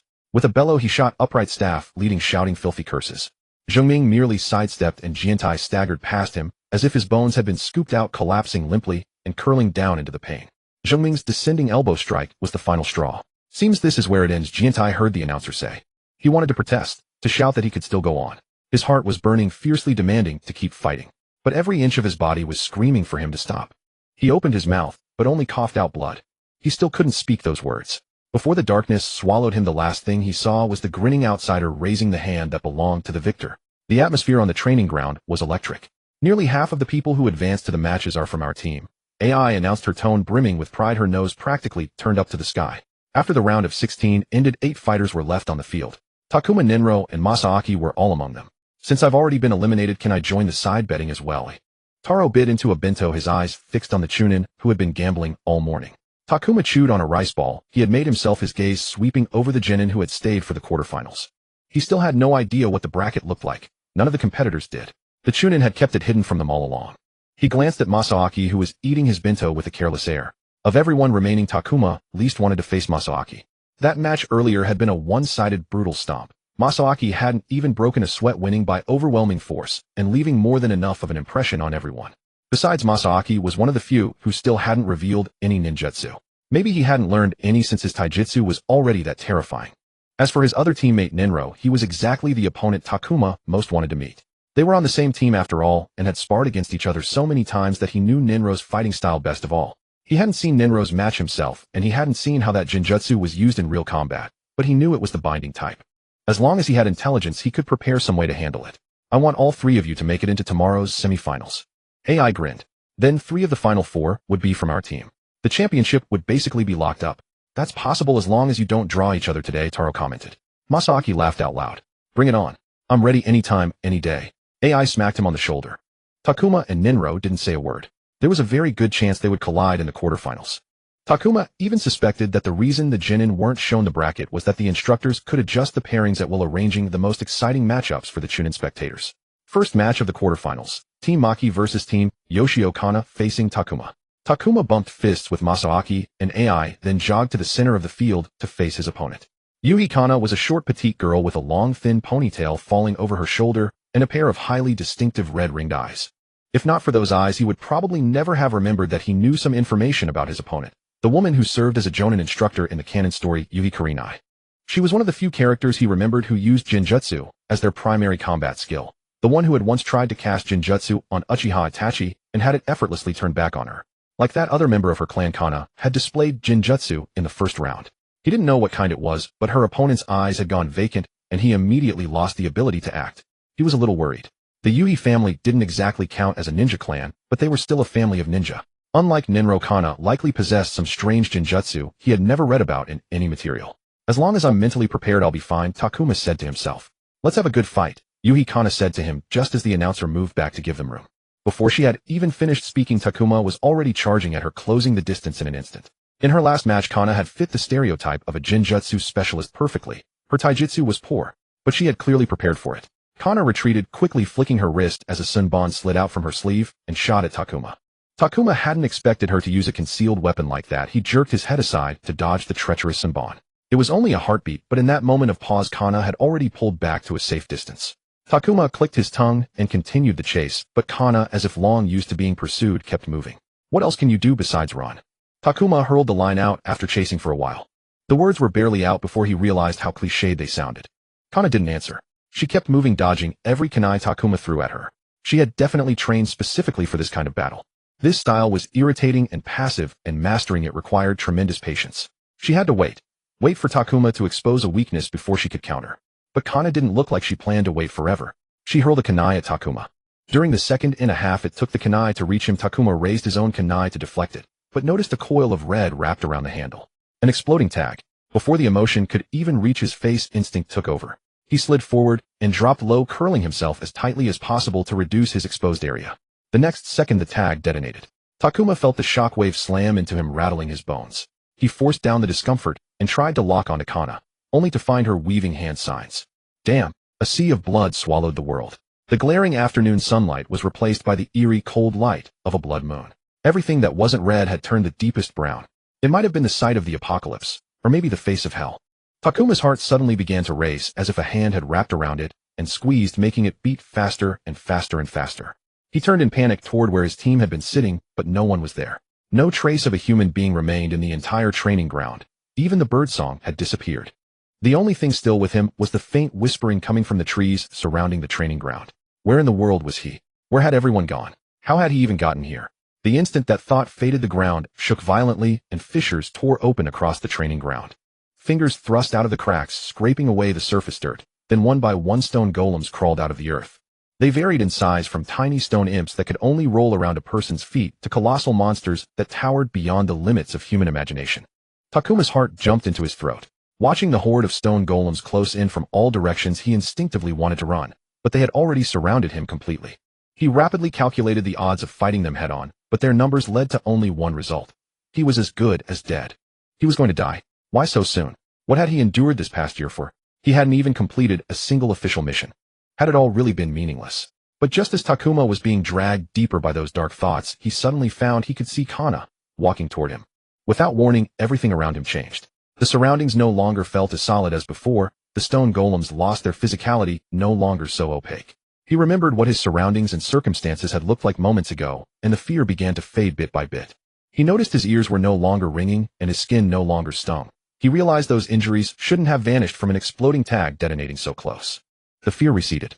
With every step Kana took toward him, the world before his eyes grew clearer. This is Jinjutsu, he thought. Of course. Otherwise, how could the world around him have changed so completely and so suddenly? A newly promoted genin from the genin corps, someone still in basic training. How could they possibly use an earth release like that, creating so many enormous stone golems? It could only be Jinjutsu. He had intended to raise his hands, form seals, and dispel the Jinjutsu outright. But when Kana came close, he changed his mind. I can do more than just run, Kana said, raising a kunai. Takuma raised his fist faster than she could react and slammed it hard into her chin. Kana was visibly taken aback. She couldn't understand how the opponent who had just been sinking in her Jinjutsu world could land a blow like that. But her body wouldn't allow her to overthink it. The moment Kana crashed to the ground, the Jinjutsu world shattered like broken glass. The sky turned blue, once more birds began to sing their pleasant songs again, and the crowd's cheers rushed into his ears. He looked around. The Jinin were still there, the Chunin were still there, and the stone golems were gone. He produced a shuriken and let it drop straight beside Kana's face, forcing her to flinch. With that feigned finishing strike, he ended the match. The announcer walked over, seized Takuma's hand, and raised it high, speaking in that unmistakable announcer tone. Takuma has just pulled off an unbelievable comeback at the last moment. How did he manage to flip a match that already seemed over? No one will ever know. But with this victory, Takuma has secured his place in the semifinals. Let's give him a round of applause. Takuma ran back to his team amid the cheers. You won. AI shrieked, hugging him. MMI won. Taro noticed something and asked Takuma, you don't look very happy. Are you okay? Takuma didn't know how to explain it. Well, he did know, but what he said out loud was another matter. One of my ears is a bit deaf from the blast, and my skin is still burning. Sorry. AI let go of him immediately, and in his mind, two thoughts churned. First, the Jinjutsu she had just cast on him didn't seem to have worked very well. He seemed to have run into a similar problem at the end of the graduation exam. Second, everything was going too smoothly, and for some reason that smoothness made him deeply uneasy. Even granting Yoshio the boldest imagination, he would never have anticipated that 3 of the 5 genin competing in his stead during the final preliminary examination would have survived this long. The finals were held annually during the basic training period, yet having 3 of the top 4 competitors hail from the same squad was an unprecedented occurrence. In truth, the finals were never intended to crown the single strongest genin. The sole criterion for selection had always been to distinguish oneself as an integral member of the most capable team. Each team's roster had been deliberately calibrated for balance, ensuring that all squads were evenly matched in both combat prowess and overall competence. No instructor was permitted to slip in a squad handpicked solely for brute strength. They were required to analyze each candidate's records and assemble teams accordingly. Moreover, none of these 3 were the strongest in their group. That distinction belonged to Kimiko. That detail alone made it even more remarkable. He had convinced himself he would never feel any sense of pride over something like this. Rookie genin training came and went year after year. He would take on a batch of newcomers for 2 months, then move on to other duties. He also served as an instructor for numerous other training programs aimed at genin and newly promoted chunin alike. Throughout the year, he constantly rotated through fresh faces, rarely forming any lasting bonds with his students. Especially when those very students harbored a deep, tooth-grinding resentment toward him for the grueling ordeals he had subjected them to during training. Yet he could not deny that the endless praise from his peers had gone to his head. His instructional capabilities were lauded from every angle, and the rumors had somehow even reached his direct superior. His superior, who typically took no interest in these rookie genin, had specifically summoned him for a few words regarding this competition. He had thus garnered a measure of extra attention, exactly the kind of capital one could leverage to advance his career. Watching the 3 genin stand together, he was about to learn who their semi-final opponents would be. Any one of them possessed a formidable chance at claiming victory. If even one of them actually won, he could ride that momentum to push forward discussions regarding his own promotion to Tokubetsu Jonin. With a bit of luck, he might secure the rank before the year drew to a close. Should one of his 3 truly emerge victorious, he would bestow an additional reward upon them. More spectators had gathered today than the day before. The number of chunin present at the training grounds had more than doubled their raucous energy, transforming what was meant to be a modest contest into a grand spectacle. Beyond the chunin, every remaining genin from the basic training camp had also flocked to watch. This was Takuma's first time performing in front of such a massive crowd. I'm a little nervous, he admitted to the other 2. Ninro was also scanning the sea of faces, nodding in agreement. It is a bit pressuring, he murmured, raising a hand to wave toward AI and Teru in the crowd. Meanwhile, Masaki appeared utterly unchanged from his usual self. That radiant, beaming smile remained fixed on his face, and he carried himself with seemingly inexhaustible vitality, as though taking down several giant cats would be trivial. Takuma had long envied that kind of confidence. If he were ever given the chance to pluck a single trait from another person, Masaki's sun-drenched self-assurance would certainly rank among his first targets.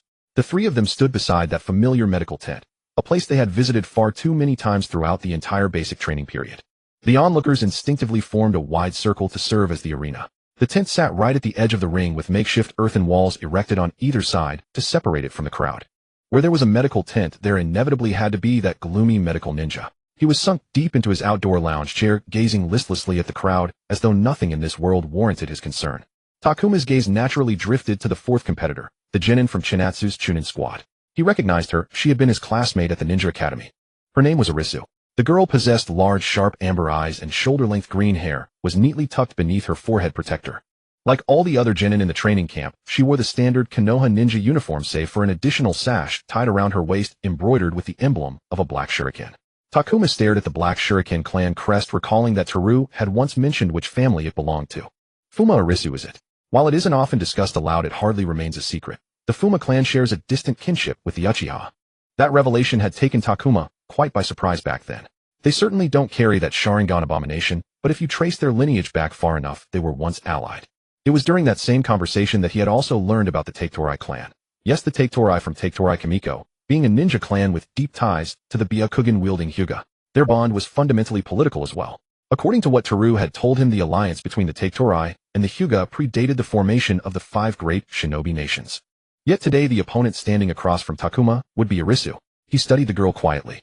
After a full year of sharing a classroom with her, his knowledge of her was painfully scant. She too was a girl of few words, lowering her guard only around those she considered close. He vaguely remembered catching her in conversation with Izumi and a small circle of friends on a few occasions, besides that she remained virtually silent to everyone else. The Fuma clan possessed no Kekkei Genkai, so there was no hereditary bloodline limit on Arisu that would demand his special attention. But her combat prowess was formidable, a fact he had recognized even back during their academy days. Takuma's gaze flickered back and forth between Arisu Ninro and Masaki. He would soon learn precisely which two would be standing opposite him today. Whoever they were, he was ready. Hurry up, Kakashi. Pick up the pace. We are in the prime of our youth. Wipe that groggy, half-asleep look off your face and show some enthusiasm. The speaker was a towering, broad-shouldered man with a sharp jawline, a slightly broad nose, and jet-black hair. But his most striking feature by far was his gleaming, bowl-cut hairstyle and outrageously thick eyebrows. Kakashi sighed. Over the years he had long since honed his ears to catch even the faintest of sounds. Likewise, having been subjected year after year to a voice that boomed like thunder and drowned out every other shout, he had long ago built up an immunity to Guy's auditory assaults. Or is that aloof, unbothered demeanor the very secret to your coolness? Damn you, Kakashi, have I lost to you again? It was not. It had absolutely nothing to do with that. Either lower your voice, or simply keep your mouth shut. Kakashi pulled his mask up a notch higher. Why are we even here? I have zero interest in watching a bunch of rookie genin brawl. Shouldn't this be a venue catered to chunin? Furthermore, he was certain that most of the attendees would feel distinctly uncomfortable if they realized an elite jonin had slipped into their midst, a crowd that had obviously gathered here purely for entertainment. Don't be like that. This tournament takes place every year. I wanted to watch it back when I was a chunin, but for some reason I kept missing it year after year, getting caught up in training and losing track of the date. Guy said this while crouching on a tree branch peering out at the crowd. It sounded absurd, yet when it came to Guy, Kakashi found himself entirely unsurprised. Kakashi sighed once more. He did not want to be here at all. He had just returned from a mission, one that had been particularly grueling, forcing him to overuse that eye, and such overuse always exacted a toll. He had intended to properly enjoy this hard-earned leave to rest in quiet solitude rather than be dragged screaming across the village by Guy. But he knew deep down that reasoning with Guy usually only served to plunge situations further into chaos. He also had no desire to be arbitrarily dragged into Guy's endless melodramatic narratives about clashes between sworn rivals. Guy would seize upon the slightest pretext and never let it go. So Kakashi turned his head toward another person, someone who might still be capable of reason. Kurenai, don't you think this? He paused mid-sentence. The woman before him possessed crimson eyes, wild long hair cascading down her upper back, and those uniquely hued pupils, utterly distinct from his own, accentuated sharply by violet eyeshadow. She wore a red mesh armor undershirt beneath a wide bandage-like outer garment patterned with designs resembling rose thorns. Kurenai, the illusion master, was equally engrossed in scanning the crowd. Just who defeated KO, she murmured to herself. Only then did Kakashi understand why Kurenai had accepted Guy's invitation. They rarely spent time together anyway, and since Asuma had left the village to serve as the daimyo's bodyguard, their gatherings had grown even scarcer. The sole reason she had agreed to come along today was genuine interest in the competition itself. He sighed again. Since there was no escaping it, he might as well watch the matches. He had never participated in an event like this. It was a competition exclusive to the genin ranks, and upon graduating from the academy, he had been assigned directly to Minato's team, never experiencing anything remotely similar. He had never even had a normal genin experience. He had graduated ahead of his peers, devoid of teammates or companions, raised in isolation through solitary training. It was only after he was promoted to chunin that he finally gained teammates of his own. Kakashi closed his eyes for a brief moment, forcefully severing the thought he already knew all too well, one that surfaced the moment he allowed himself to remember. He looked out at the crowd. He could pick out the genin still undergoing basic training, and he couldn't help but wonder how many of them were truly battle-ready. It had been far too long since he had worked alongside anyone who did not operate at the absolute pinnacle. My dear spectators, the announcer proclaimed, stepping to the center of the arena. I am at a loss for words regarding how delighted I am to see such a magnificent turnout. It is truly an honor to witness this alongside all of you. A deafening roar of cheers erupted from the crowd. Following yesterday's bouts, we are left with 4 genin who will now compete for the championship title. By the time today's matches conclude, we shall know exactly who claims that prize. Guy leaned in close, lowering his voice to whisper to Kakashi, I heard they're competing for a C-rank jutsu. That was indeed a highly tempting prize. For genin who had just stepped out of the academy, nothing held greater value than a C-rank jutsu. Lower-rank D-class techniques could be earned through mission completion. Higher-tier ones required chakra control refined beyond a genin's current reach, making them unlearnable in the short term, even if acquired. Next, they were informed that 3 of the 4 semi-finalists hailed from the same instructor's squad, and just how extraordinary that rarity was. Kakashi pondered this for a moment until Kurenai explained the underlying selection mechanism to him. He glanced toward the tents and saw the 3 boys standing together, separated by a small distance from the girl. The sash tied around her waist was instantly recognizable to him. As for the other 3, he failed to discern any distinguishing clan characteristics upon them. Semi-final matchups: Yoshio's group versus Chinatsu's group. Takuma versus Arisu. As Takuma stepped onto the field, his gaze stayed locked on Arisu. Around them, cheers, shrill whistles, and jeers rose and fell. Arisu met his eyes and returned the 2 of them locked in a steady stare. Takuma did not look away, he held her gaze. To lose the psychological clash before the real fight had even begun would be far too shameful. Takuma. Arisu spoke first. I'm surprised you made it this far. He was not surprised. Almost every classmate he had run into probably had the same reaction. I've only won 2 matches. If anything, I should be the one surprised that you ended up in the genin corps. I thought you'd be thriving under some jonin instructor by now.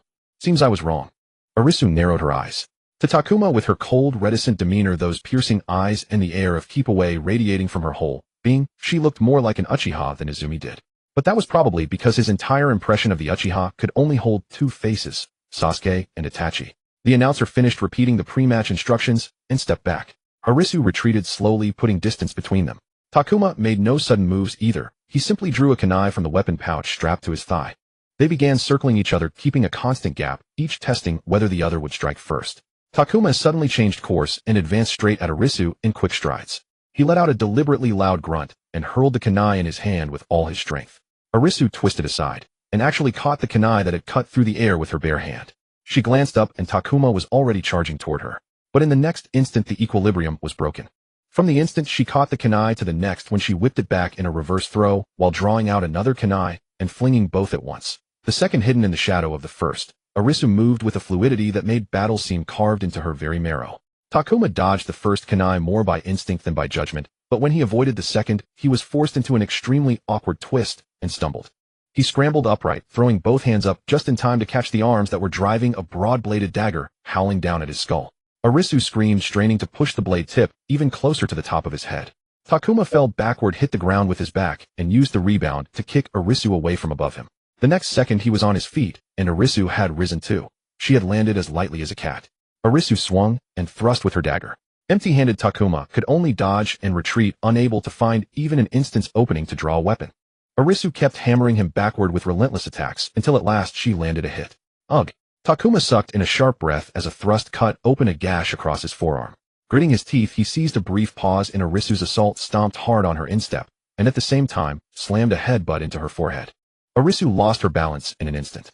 Before she could make any real response, a kick drove into her abdomen and sent her flying several feet away. Takuma wanted to hold that momentum tightly in his grasp.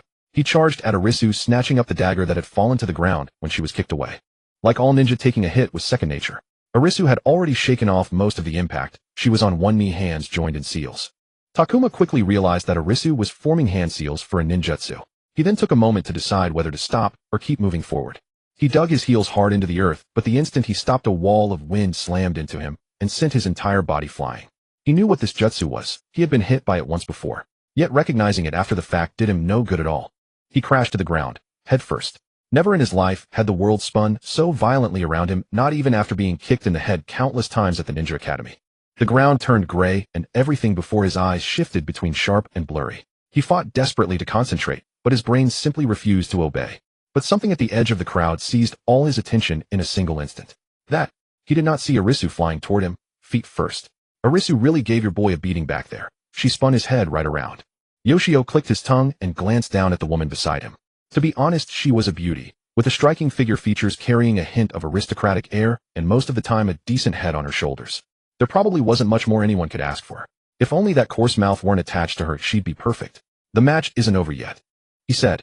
He had meant to keep up the bravado, but when he saw Chinatsu's girl land a flying kick square in the chest of the dazed Takuma, the thought was mostly snuffed out. The batch you trained is decent, Yoshio. Making it this far already exceeded expectations. Chinatsu watched the staggering Takuma barely avoid Arisu's blade, and the corner of her mouth curled up. But it's the same every year. The ones who win in the end are always brats from ninja clans or ninja families. Count your blessings, you dragged 2 outsiders, and the worst of this Konoha batch, all the way to the semifinals. And there's still one of them who can make it to the finals. Yoshio glared at Chinatsu. She merely shrugged, raised one eyebrow, and smiled without a word. The final match of the basic training program had always followed an unwritten rule: the one who ended up victorious was always someone with a ninja background. Maybe it was because they had easier access to ninjutsu, maybe because those not chosen by a jonin only fought harder, maybe because of pressure from family and peers, or maybe because the civilian genin who could truly match them had already been taken by the jonin. That left the clan children of considerable ability unchosen. Whatever it was probably a little of every reason and a few more besides, and that rule carried on year after year. Yoshio pulled his gaze away from Chinatsu and turned back to the arena. Takuma was still barely holding on. Ever since that wind release had sent him flying, all the momentum he had built up was thoroughly shattered. The situation could hardly have looked worse, but Yoshio still believed Takuma could win. The kid had come through worse beatings than this. But don't worry. If you ask big sister nicely, she might share a bit of her winnings with you. After all, Arisu is going to stomp your genin and take the championship. Chinatsu winked at him, that insufferable smile hanging on her lips. Yoshio ignored the infuriating woman and kept his eyes fixed on the match. When Arisa stepped almost unopposed into Takuma's close range, he frowned. If it were his opponent who dared to saunter in so casually, he would break every single bone in that person's body. Show some guts, kid. Win it back for me. She was going to reach the finals, Arisa thought to herself as she advanced on the unresisting Takuma. For one moment, she really had been nervous. The fight had opened too fast, nearly escaping her control. Fortunately, wind release gale appeared to have worked. She had used that defensive jutsu intending to blast Takuma back and buy herself room, but she hadn't expected him to be knocked completely senseless. It looked as though he had hit his head. It was an accident she gladly accepted. She drove her knee hard into Takuma's abdomen. He clutched his stomach and coughed up saliva. He was stubborn, gritting his teeth and refusing to fall. She could have simply thrust a kunai into his gut and let him bleed out, finishing the match cleanly. But that sarcastic remark at the start had thoroughly infuriated her. When she told her father that the jonin had dropped her, the look he gave her was the hardest thing she had ever had to bear in her life. She had never seen him so disappointed. After that, everyone looked at her with pity. Even Izumi's efforts to cheer her up felt like needles stabbing into her. She didn't need that dead last to remind her of any of it. I did make it into the genin corps. She leaned in and spat the words into Takuma's ear, but you will never climb out of here dead last. She felt she had vented enough, so she decided to end the fight. But in the instant she pulled back to draw a kunai, she felt a scorching breath close to her ear. Then something wet pressed against her ear, and the next moment a hard, solid surface clamped down around it. When that row of teeth biting into her earlobe reached her nerves with ghostly clarity, her heartbeat instantly surged to its limit. Startled, she jerked her head back. That was a terrible response, because as she did, the teeth sank deeper and Takuma wrenched hard against her. Arisu screamed. The tearing agony nearly set her entire body alight. Her hand instinctively flew to her ear, and when she took it away, her palm was covered in red. Arisu lifted her eyes to Takuma. The boy's lips were stained with blood, the whole area around his mouth smeared red. Thanks for not hitting me in the head again, he said between ragged breaths, his shoulders heaving violently. Took me a good while to get my head clear. If you'd added one more kick, that really would have been a problem. You bit my ear, Arisu shouted at Takuma. Bit a whole chunk off. He spat. The taste of iron really does work. It brought me back clear in an instant. Takuma said, sorry, but I can't lose this match. He jerked his chin to one side. Arisu did not turn her head. He was clearly deliberately trying to bait her into distraction. Come on, I'm ready for round 2. Then he charged at her. Did he just bite that girl's ear? Kurenai said incredulously. Seems like it. Guy looked equally stunned. Kakashi was stunned as well. He had seen countless things in and out of battle, but someone biting an opponent's ear off in the middle of a fight, that was a first. For once he felt a flicker of interest in this match. Takuma, was that the name? Admirable as his tenacity is, he's already taken that many hits. His chances of turning it around probably aren't good. He said, do you know whether he knows any ninjutsu? Guy and Kurenai both shook their heads. I only know he comes from a civilian background. Kurenai said. Since he got this far, he must have earned mission points through the training plan, Guy pointed out. He must have bought a jutsu. Only a fool would hoard points without using them. Or maybe another possibility. He had bought one, but simply had never had time to learn it, Kakashi mused. But he doubted that was the case. D-rank ninjutsu were not difficult to learn. When he first learned his first D-rank, mastering the jutsu had taken him no time at all. Takuma lunged at Arisu, yet the girl clutching her bleeding ear had already put vast distance between them with a series of backward flips before he could even draw near. She fixed her gaze on Takuma. He broke into a jog, closing in while she produced a finger-sized scroll from her person. A storage ceiling scroll. Guy shielded his eyes with his hand, peering into the arena. Fuma Arisu. Kakashi supplied the name, having caught it from the spectators in the front row. Kurenai and Guy caught on at once, both turning their attention to the arena. Arisu unrolled the scroll and pressed her blood-smeared thumb firmly against the seal. A plume of smoke burst into being. When it dispersed, a colossal weapon had materialized in her hand, as if conjured from thin air. They didn't need to look twice to know it must be the Fuma Shuriken. 4 curved blades, each as long as Arisu's arm, were mounted upon a massive ring now clutched in her grasp. Every blade faced the same direction, until Arisu drove her fist into the blunt face, and the 4 curved edges spiraled along the ring, unfolding on their own into a cross. And so it assumed the most classic form of a shuriken, yet far more horrifying than any blade that could be cradled in an open palm. Takuma pulled up short, his eyes locked on the colossal weapon in Arisu's hands, wariness burning in his gaze. She wasted not an instant. Spinning on her heel, she unleashed the colossal blade, letting centrifugal force carry it hurtling outward. Even from his seat, Kakashi could hear the whistle of the blade rending the air. The Fuma Shuriken, a weapon forged by the Fuma clan, which had lent it their name Fuma. Its sheer enormity meant it was designed either to contend with opponents whose stature dwarfed any human, or to eviscerate entire swathes of enemies in need of being swept away. Takuma dropped low at once, lest his head be cleanly severed from his shoulders. The next instant he whipped around, his gaze tracking the shuriken's flight. Keen observation. Well done. Kakashi nodded in approval. Many had made the same mistake, dismissing the Fuma Shuriken as nothing more than an oversized shuriken. Most of those people lost their heads without ever realizing what had hit them. Arisu raised her hand. A wire so fine it was nearly invisible to the naked eye came into view, and the shuriken, already arcing back in midair, abruptly changed course, hurtling toward Takuma along a new path. Once again, Takuma dodged aside, evading the deadly implement that could reduce his entire frame to minced flesh. Arisu's brow knotted, her lips compressed into a thin line as the shuriken slammed back into her grasp, the sheer force of its return driving her several paces backward before she reclaimed her footing. On such an open field that works against her, Guy shook his head. She ought to take the fight to close quarters. As though she could hear his words, Arisu charged at Takuma, both hands gripping the Fuma Shuriken. A single strike to the blade sent the 4 curved edges whirling at breakneck speed like fan blades. She cast the shuriken outward, keeping it tethered through the metal wire, like swinging a scythe bound to a chain. Takuma vaulted beyond its reach.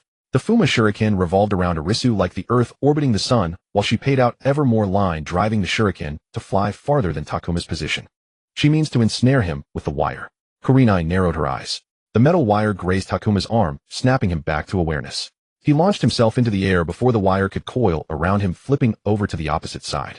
Arisu retracted the shuriken before her, unleashing a howl thick with defiance. With a clack, she folded the shuriken shut, then split it in twain, each half bearing a pair of curved blades.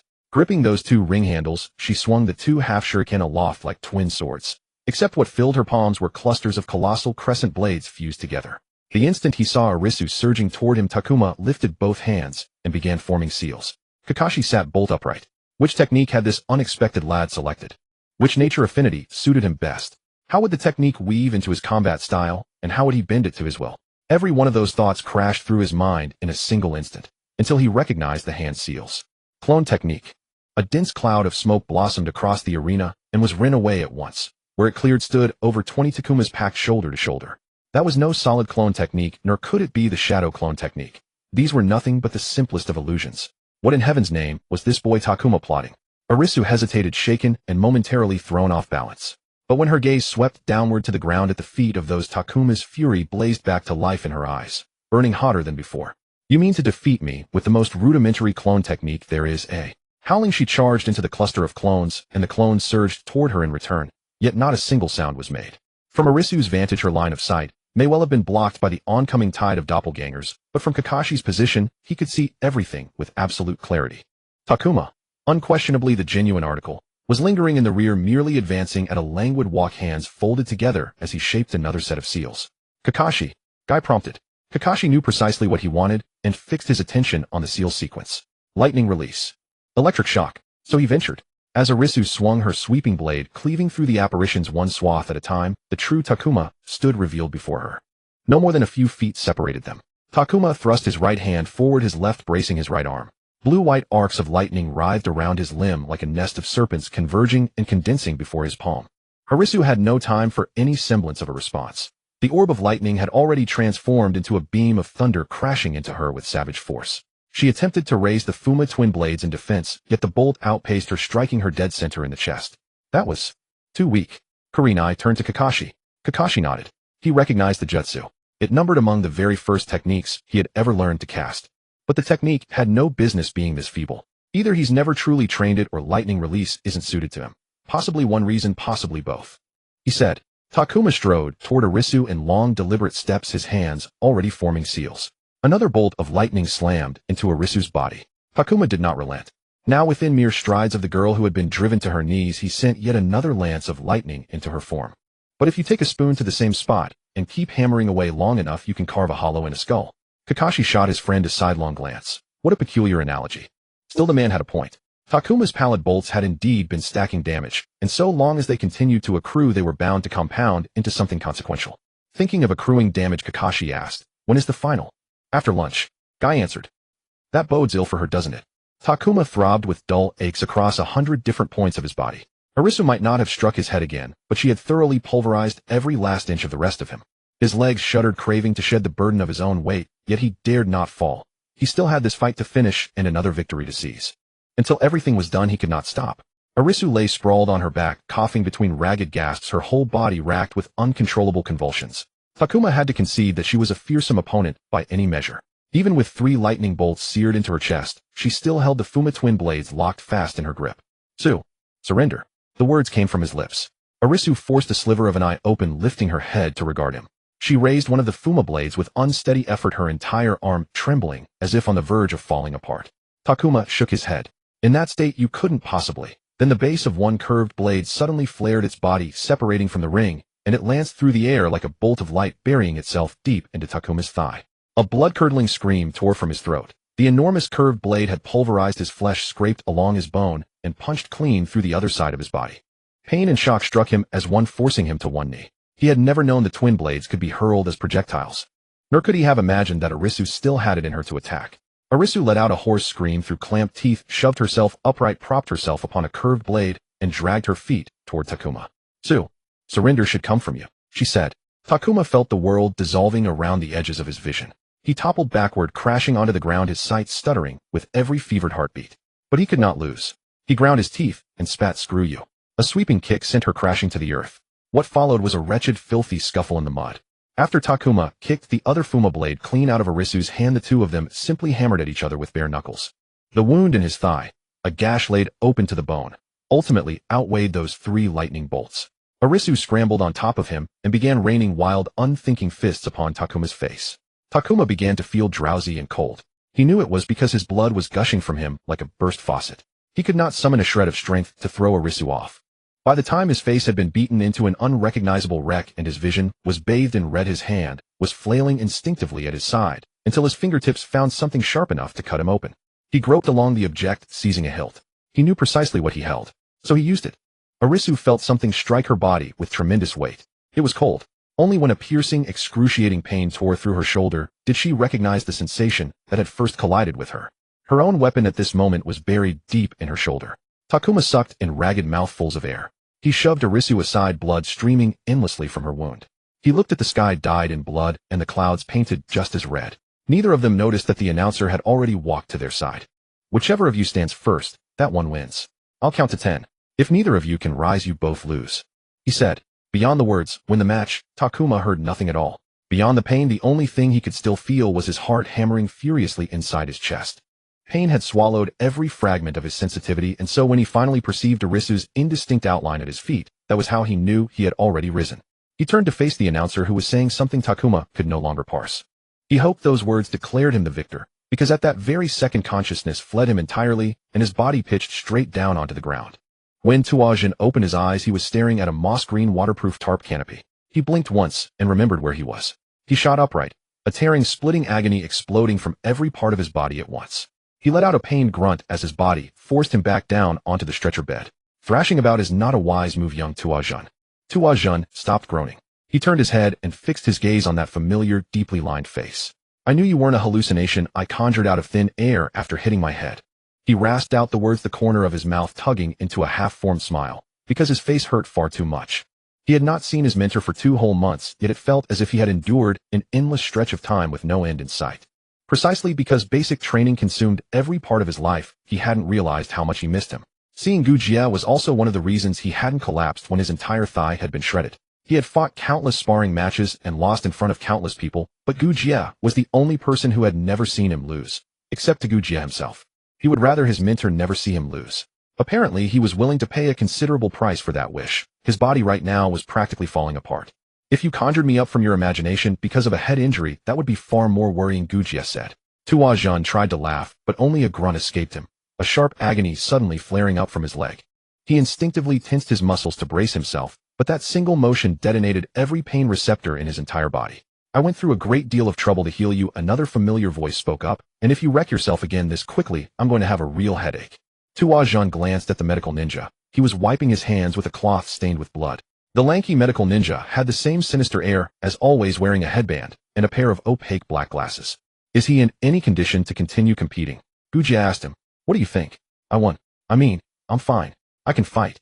Tua Zhan cut in. The ecstasy of victory had barely surged through him before it was crushed by the fear that he wouldn't be able to compete in the finals. The option of missing the finals simply didn't exist. He had invested far too much in this tournament. The sunk cost fallacy could go hang itself for all he cared. After suffering so many beatings to reach the finals, he was not going to give up now. How are Zheng Ming and Ran Lu doing? Is their match over? It's still underway, Gu Jie said. I need to go watch.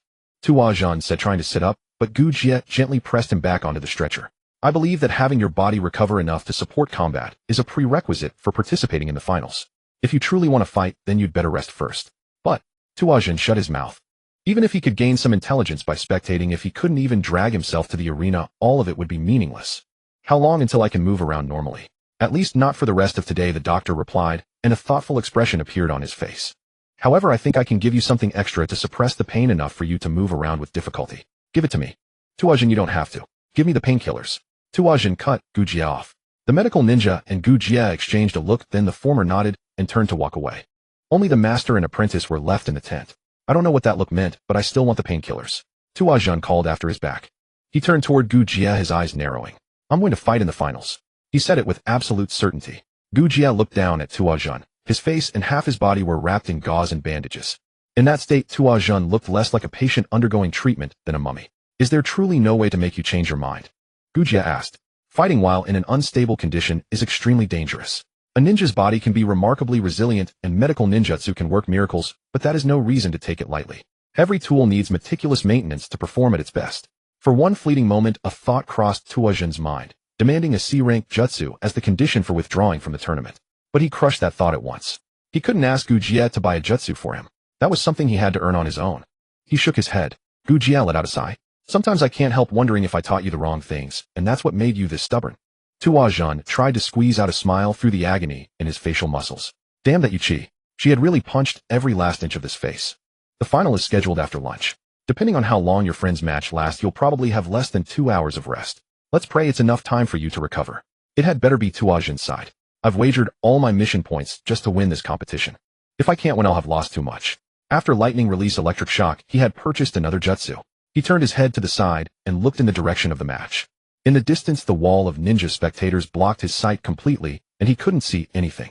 Ran Lu gripped his own arm, watching Zheng Ming warily. Zheng Ming gave a sharp jerk of his head, looking as though he had just snapped back to his senses. Ran Lu felt the state of his arm through his fingers. It could still move, so the bone wasn't broken, at least not completely. But he could barely feel it anymore. He had been far too careless.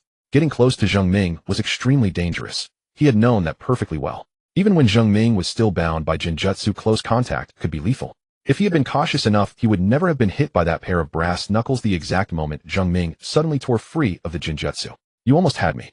Zheng Ming said, an excited grin resurfacing on his face. He raised his fists and reset his stance. I should have been wary of your Jinjutsu from the very beginning. Ran Lu didn't smile, he couldn't. Every muscle was taut as he waited for Zheng Ming to attack at any moment. Everyone had hidden their techniques and trump cards for the final bout. Zheng Ming was no exception. Everyone who had crossed fists with Zheng Ming knew how terrifying the power in those fists was, but no one knew its upper limit, because he had never revealed it. But Ran Lu knew. That was exactly why he had to be especially careful. Every single attack could mark the starting point from which the battle spiraled toward its end. All Zheng Ming needed was one clean, solid hit. He could use that blow as a fulcrum to drag him into an abyss of pain.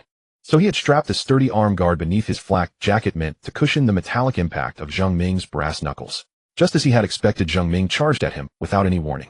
Ran Lu tried to dodge, but Zheng Ming had anticipated his direction. He was forced to twist his body and let the punch graze past by mere inches, only for Zheng Ming to follow with another punch, forcing him to raise his arm in a block. The impact spun his whole body around and slammed him to the ground, pain radiating through him in an instant. The shockwave traveled up the arm he had used to block, crashed into his shoulder, and raced all the way down his spine. He rolled over and jumped to his feet, stumbling backward in haste to evade Zheng Ming's attack, as Zheng Ming thundered in like a charging rhino, swinging his fists. Ran Lu blocked 2 more thunderous blows. Now he could no longer feel his forearms. But he didn't even get a moment to catch his breath. Zheng Ming pressed forward relentlessly. Ran Lu tried to shake feeling back into his arm, while slipping away under the next heavy punch thrown by his broader friend, only to be forced to use that same arm to block the follow-up strike Zheng Ming immediately sent after him. The brass knuckles slammed into the arm guard with brutal force, nearly ripping the protection clean off his arm. Ran Lu felt as if his soul was almost knocked out of his body. He had never taken a punch that heavy in his life, but he had to hold on. He sucked air into his lungs and faced Zheng Ming. Zheng Ming threw a wide looping haymaker. Ran Lu ducked underneath his arm and drove a fist into Zheng Ming's abdomen. Zheng Ming sidestepped off the line of the strike, his other fist already sweeping toward him. That punch lashed across Ran Lu like a steel whip, ripping him off the ground and hurling him away before he slammed hard into the sand. His head was spinning, his chest was burning. He rolled over and pushed himself up onto his knees. Zheng Ming was still coming for him. He knew perfectly well that he couldn't win a close-quarters fight against Zheng Ming. Even Gui Zi had to use every inch of her sword's length just to keep Zheng Ming firmly outside her striking range, because even the residual force of a grazing blow was enough to leave bruises. So he needed distance. Zheng Ming closed in on Ran Lu only a few feet away from entering attack range when something suddenly flew straight at him. His gaze instinctively followed it. It was Ran Lu's arm guard. But what truly made Zheng Ming's pupils contract was the explosive tag stuck to its surface. Zheng Ming wrenched himself out of his charge and dove to the side. The red tag burned away, and an explosion tore through the training ground, flinging Zheng Ming into the air like a rag doll. A few sharp gasps rose from the spectators. Ran Lu stood up. His feet betrayed him, making him stagger sideways. The blast had caught him as well. That was an explosive tag he had prepared specifically for emergencies. He would apologize to Zheng Ming for it, but not now. Right now he had to win this fight. He immediately began forming hand seals with trembling hands. He knew he didn't have much time. His gaze remained fixed ahead. Just as he expected, Zheng Ming leapt out of the smoke before it had even fully cleared. Only there was no smile on his face anymore. Now, Ran Lu filled his lungs with every breath of air he could take. As the final hand seal was completed, he could feel his chakra flowing along his chakra pathways toward the chakra points in his lungs, transforming the air within. He released the breath, exhaling a gray-white stream of mist. Like a ribbon, the mist shot forward, stretching a great distance before fanning out wide. Fire release flame dance technique. Zheng Ming came to another abrupt halt. His gaze instinctively swept to both sides, but before he could make any move to escape the mist, his peripheral vision caught something whistling through the air toward him. He raised his hand and caught the kunai flying through the air. He glanced down and his pupils sharply contracted. An explosive tag was tied to the kunai. Zheng Ming hurled the kunai away as fast as he could, curling into a ball with his knees tucked, making himself the smallest possible target. The kunai flew through the mist, the tag burning down, but it did not explode. Instead, the instant the first spark flared, the entire suspended cloud of mist burst into flames. Ran Lu coughed violently. Fire release had never suited him, not from the start. It wasn't because of his chakra nature, his body simply couldn't handle it. But in this situation, it was the only right choice. It should be over. His breath caught abruptly. A shockwave tore through his body. The next instant, the flames were sliced cleanly in two, revealing Zheng Ming's figure.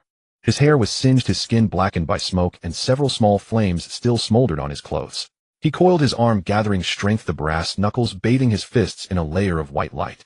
As he threw a punch, another shockwave carved through the air, shoving the flames away from Zheng Ming. Ran Lu had always known that Zheng Ming was training in weapon ninjutsu.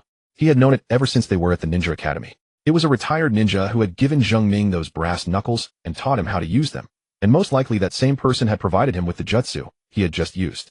But that wasn't the part Ran Lu was focused on right now. Zheng Ming's frame had always been broad, but at this moment, he could clearly see. Every muscle in Zheng Ming's body had swelled another size. Here it comes.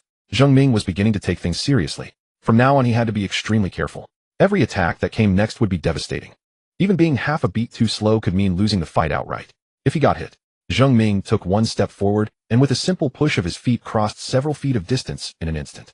Ran Lu stared as Zheng Ming approached, but he could only manage to react once Zheng Ming had closed to within a mere few feet. Yet in the very moment he started to move, Zheng Ming had already slammed into him and sent his whole body flying. Before he could even finish the motion, Ran Lu couldn't win. He couldn't win against an opponent like this. In that flash of flying through the air, a thought of begging for mercy crossed his mind. He wanted to end this stupid contest. But he couldn't lose, because he was always the one who won. Like a ragdoll, Ranlu flew across the entire arena, slamming into the ground again and again, tumbling over and over for who knew how many rotations before he finally stopped. He had nearly been knocked to the very edge of the arena. Spectators were standing right behind him. When Ranlu rose to his feet again, the crowd behind him erupted completely. At the other end of the training ground, Zheng Ming clenched his fists. The brass knuckles in his hands gleamed with a deadly chill. With every breath Zheng Ming took, something seemed to stab violently inside his chest. The ringing in his ears was deafening. Each twitch of his muscles pulled against his scorched skin, reminding him that he had just been caught in the blast of an explosive tag. The only thing that could focus him through the waves of dizziness was the urge to pay it all back with interest. He stared hard at Ranlu. Zheng Ming tightened his fingers, feeling the metal press against his hand and palm, and poured chakra, without pause, into his custom-made brass knuckles. The moment the metal drank in his chakra, he shot at Ranlu like a bullet. Ranlu was truly better than him in many ways, but speed was the one thing he lacked. There was no way Ranlu could outrun him. Once Zheng Ming closed into attack range, only three options remained: dodge, block, or trade blows. A full-force punch from Zheng Ming, even without the chakra-infused metal knuckles behind it, was enough to gut a man open. Ranlu dove toward the ground, letting the sweeping punch spin Zheng Ming's massive body half a turn, then sprang up and drove a foot hard into the opening beneath Zheng Ming's ribs. The kick landed square on Zheng Ming's striking bone. The crowd burst into howling cheers. Zheng Ming lowered his head and looked at the spot where he had been hit. That explosive tag had already damaged his bone, and this kick only amplified the injury. His eyes narrowed into slits, and his fingers dug into the inside of the knuckles as he forced more chakra into them. He coiled his arms, gathering strength, and lunged at Ranlu. Kunai in one hand, Ranlu angled his body to face Zheng Ming's charge, a stance that clearly told him he was ready to plant his feet and meet the attack head-on. The instant Zheng Ming closed and Ranlu leaped back, twisting his body to reveal the paper ball he had kept hidden all along in his other hand, out of Zheng Ming's line of sight. Zheng Ming's full-speed momentum carried him once again straight into the path of the paper ball. He recognized it at a glance. He had helped Ranlu make these at home. But it was too late. The paper ball burst apart, and thick black smoke swallowed him in an instant. "Fight me fair and square, Ranlu," he roared. Even though he knew it was only a smoke bomb, his body instinctively faltered for a moment. But only a moment, and then Zheng Ming was running again. The moment he burst out of the smoke, he saw Ranlu. He was standing right in front of him, not running.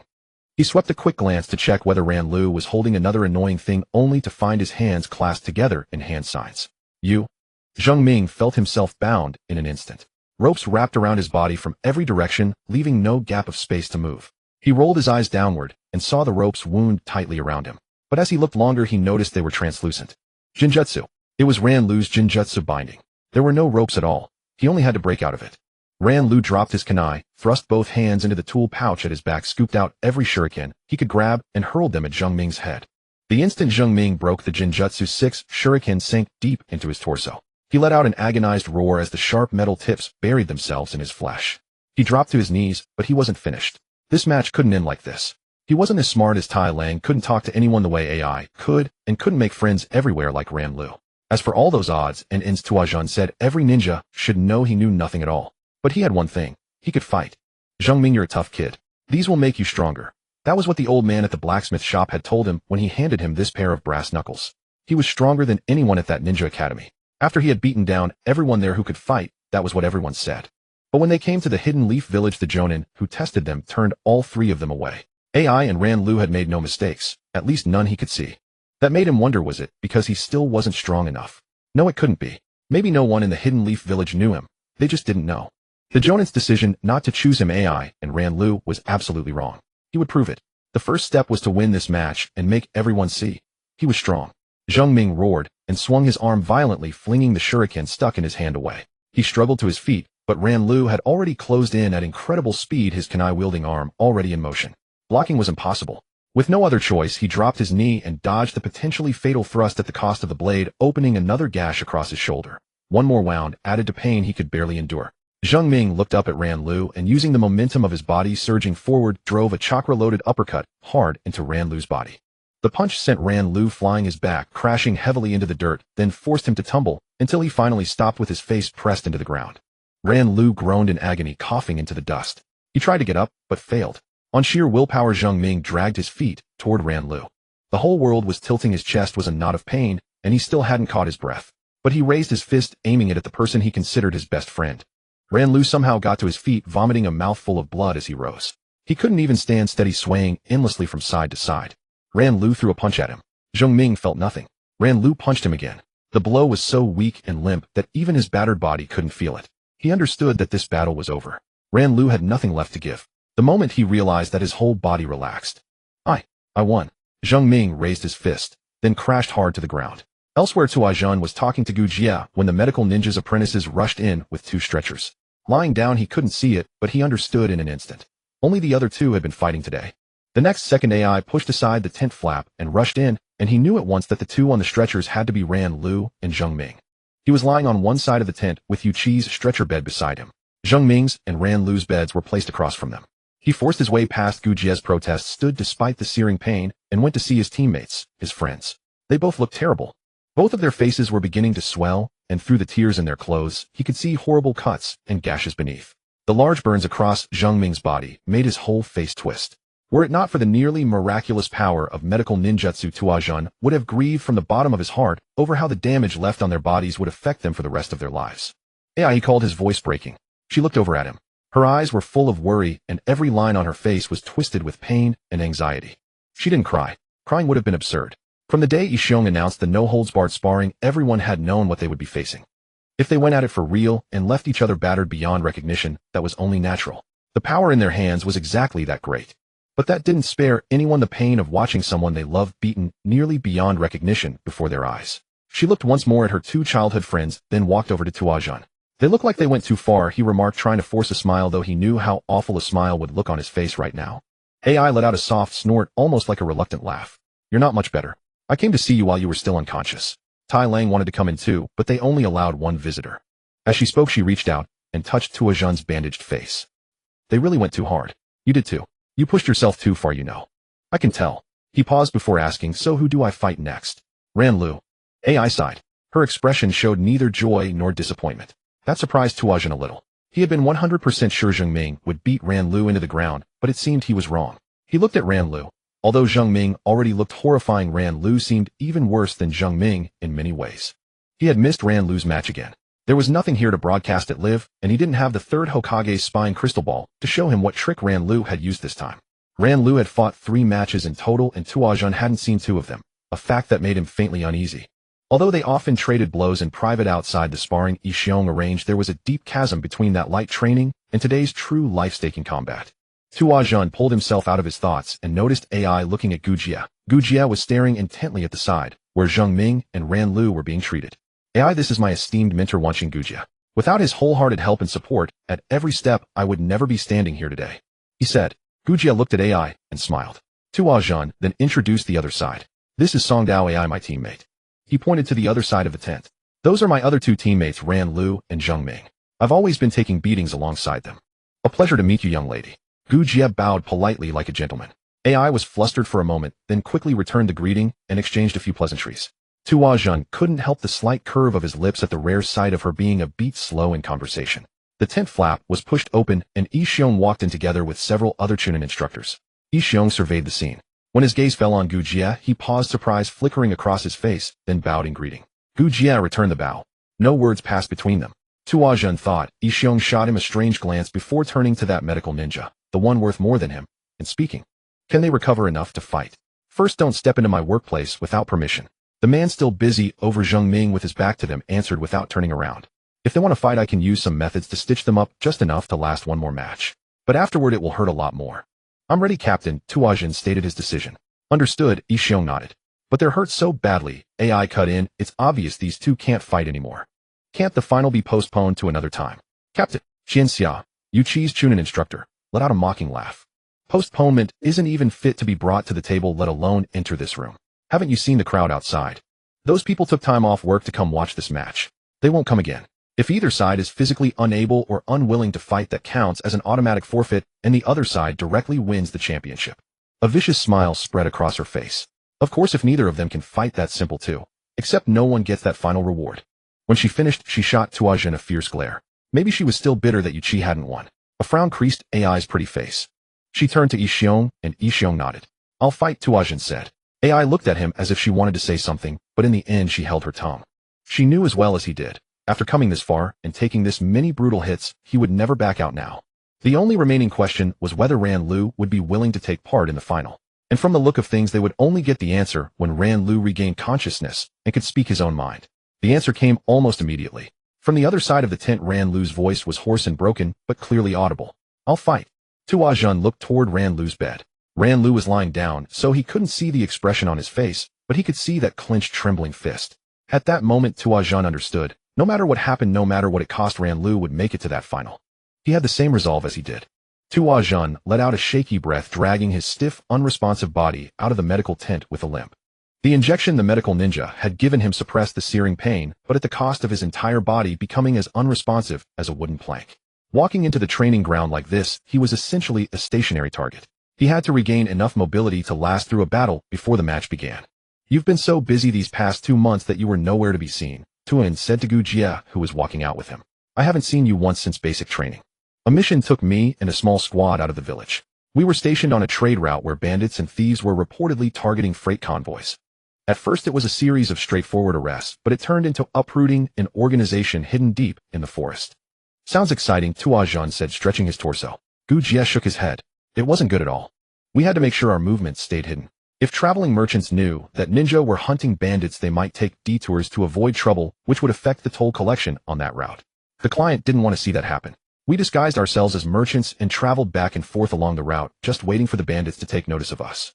Once we finally lured one of them into a trap, we followed the trail to the organization hidden in the woods. Then we had to plan how to uproot it with the few people we had. Just finding them in the forest took a huge amount of time. What was supposed to be a slightly longer C-rank mission ended up being bumped up to B-rank simply because of the scale of the problem we finally had to deal with." From that side, Tua Jun felt it better not to ask. "How has your time in the Genin Corps been?" Gu Jie asked with a smile. "I've been punched, kicked, slashed, stabbed, and smashed. Every kind of attack you can imagine.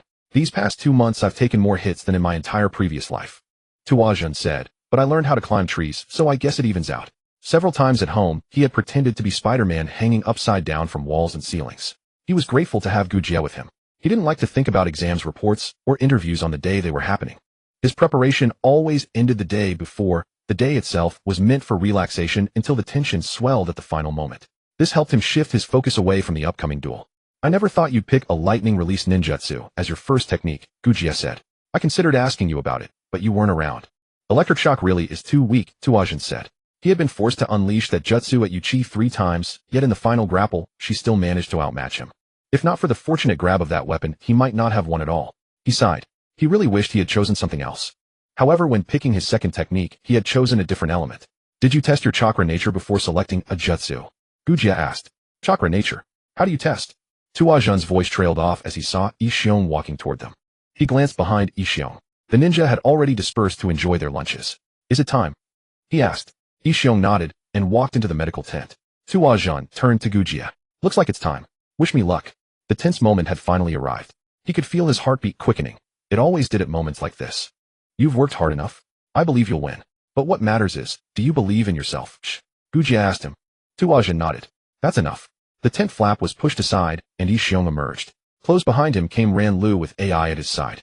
Their eyes met. Neither spoke. They merely sized each other up in silence. Tua Jun gave a dry smile. Ran Lu had changed into a clean set of clothes. Apart from the bruises on both sides of his jaw and the black and blue socket of his right eye, Tua Jun could see no visible injuries. This meant that if he wanted to land a blow on a spot that truly hurt, he could only rely on observing Ran Lu's reactions to judge where to strike. In contrast, Tua Jun was still wearing the old clothes that had been torn with cuts and holes after his fight with Yuchi, leaving the bandages underneath fully exposed. "Before we begin, does either of you wish to withdraw?" Yi Xiong asked. Both shook their heads. They had fought their way here for this very match. There were more spectators than before lunch. The wall of people surrounding the training ground had thickened, and many ninja had climbed into the treetops to watch the clash from a distance. Several figures weaving through the crowd were busy collecting money. The frenzy of gambling that swept the arena was the very core of the entertainment for the entire competition. The announcer walked to the center of the ground and stood for a moment waiting until everyone's attention was fixed on him. Every year, a new group of genin joins the ranks of ninja, dedicating their loyalty and strength to the Hokage, to the village, and to this country. To protect those in need of safety, to aid those in need of help, and to carve fear into the hearts of enemies, the announcer declared loudly. The ninja surrounding them let out approving shouts. "We put these genin through training, and at the end of training we select the best to stand on this field and prove themselves. The one who emerges victorious will receive this reward." Yesterday and today we have watched these genin fight their way here with unwavering determination, and now only two remain. The announcer raised his arms and pointed to Tua Jun and Ran Lu, who stood on opposite sides of the field. Tua Jun and Ran Lu. Each of them has put up an incredibly valiant performance. Even now they carry fresh wounds, having just come out of the medical tent. Isn't this the very fate of a ninja? Having barely survived a life-or-death battle, they must now face the next danger. The crowd erupted with the loudest response of the day. I think I've said enough. Now let these two ninja decide the outcome of all this. With that, the announcer stepped back. Tua Jun hadn't heard a single word. His full attention was on Ran Lu, who had his eyes closed. When the announcer finished his opening remarks, Ran Lu opened his eyes. Tua Jun rose from a crouch, and the two walked into the arena simultaneously. Tua Jun studied Ran Lu. Whether his leg was limp, which side he favored moving toward, whether his arms moved asymmetrically. Any clue that could tell him where to focus his attacks. But Ran Lu seemed either well-prepared or well-heeled, for he revealed nothing. As they closed in, Ran Lu's pace suddenly quickened, nearly sprinting toward Tua Jun.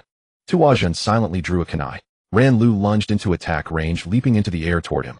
Tua Jun feigned a throw of the kunai, fooling Ran Lu's anticipation, then kicked out hard, catching him on the side of his body. The momentum of Ran Lu's charge combined with the angle of Tua Jun's kick sent them both tumbling to the ground. They rolled and wrestled, Tua Jun desperately trying to land heavy blows or drive the kunai into Ran Lu. He drove a senbon into Ran Lu's calf, then immediately pulled it out, drawing forth warm, thick blood. He had grown accustomed to the strong smell of blood. They wrestled a while longer until Ran Lu trapped one of Tua Jun's thighs with his legs and kicked him away violently. Tua Jun let out a pained howl as agony tore through him. To avoid being locked in a joint hold, he thrashed with all his might, and his foot accidentally struck Ran Lu's chin. He scrambled backward, clumsily crawling and rolling to his feet, his left knee threatening to give way beneath him at any moment. Ran Lu reached into his ninja tool pouch. When his arm came forward, Tua Jun caught a flash of red. Before his mind fully registered that Ran Lu was pulling out a detonating tag, his body had already lunged forward. Startled by Tua Jun's sudden move, Ran Lu's arm froze midair as he gripped the kunai with the detonating tag tied to it. Throwing it now would mean dragging himself into the blast range as well. He changed his grip and swung the kunai at Tua Jun. Tua Jun turned to dodge, but didn't forget to tear the fluttering detonating tag from the kunai. Both of them realized the reversal of their offensive and defensive positions. Tua Jun tried to pull back, but Ran Lu clung to him relentlessly. After taking a punch to the face and 2 hits to the chest, Tua Jun suddenly realized clutching the detonating tag meant he had effectively crippled one of his hands. If he couldn't use the tag immediately, he would have to discard it. But detonating it at this moment would only result in mutual destruction, with no one knowing whether they could survive it. So he let Ran Lu tear it away. The very instant the tag entered Ran Lu's reach, Ran Lu grabbed it. Just as his gaze fell upon the tag, he missed the elbow strike from Tua Jun's other arm. It slammed hard into the side of his head. The detonating tag was torn in two. Ran Lu staggered back, only to be met by a spinning hook kick to the face.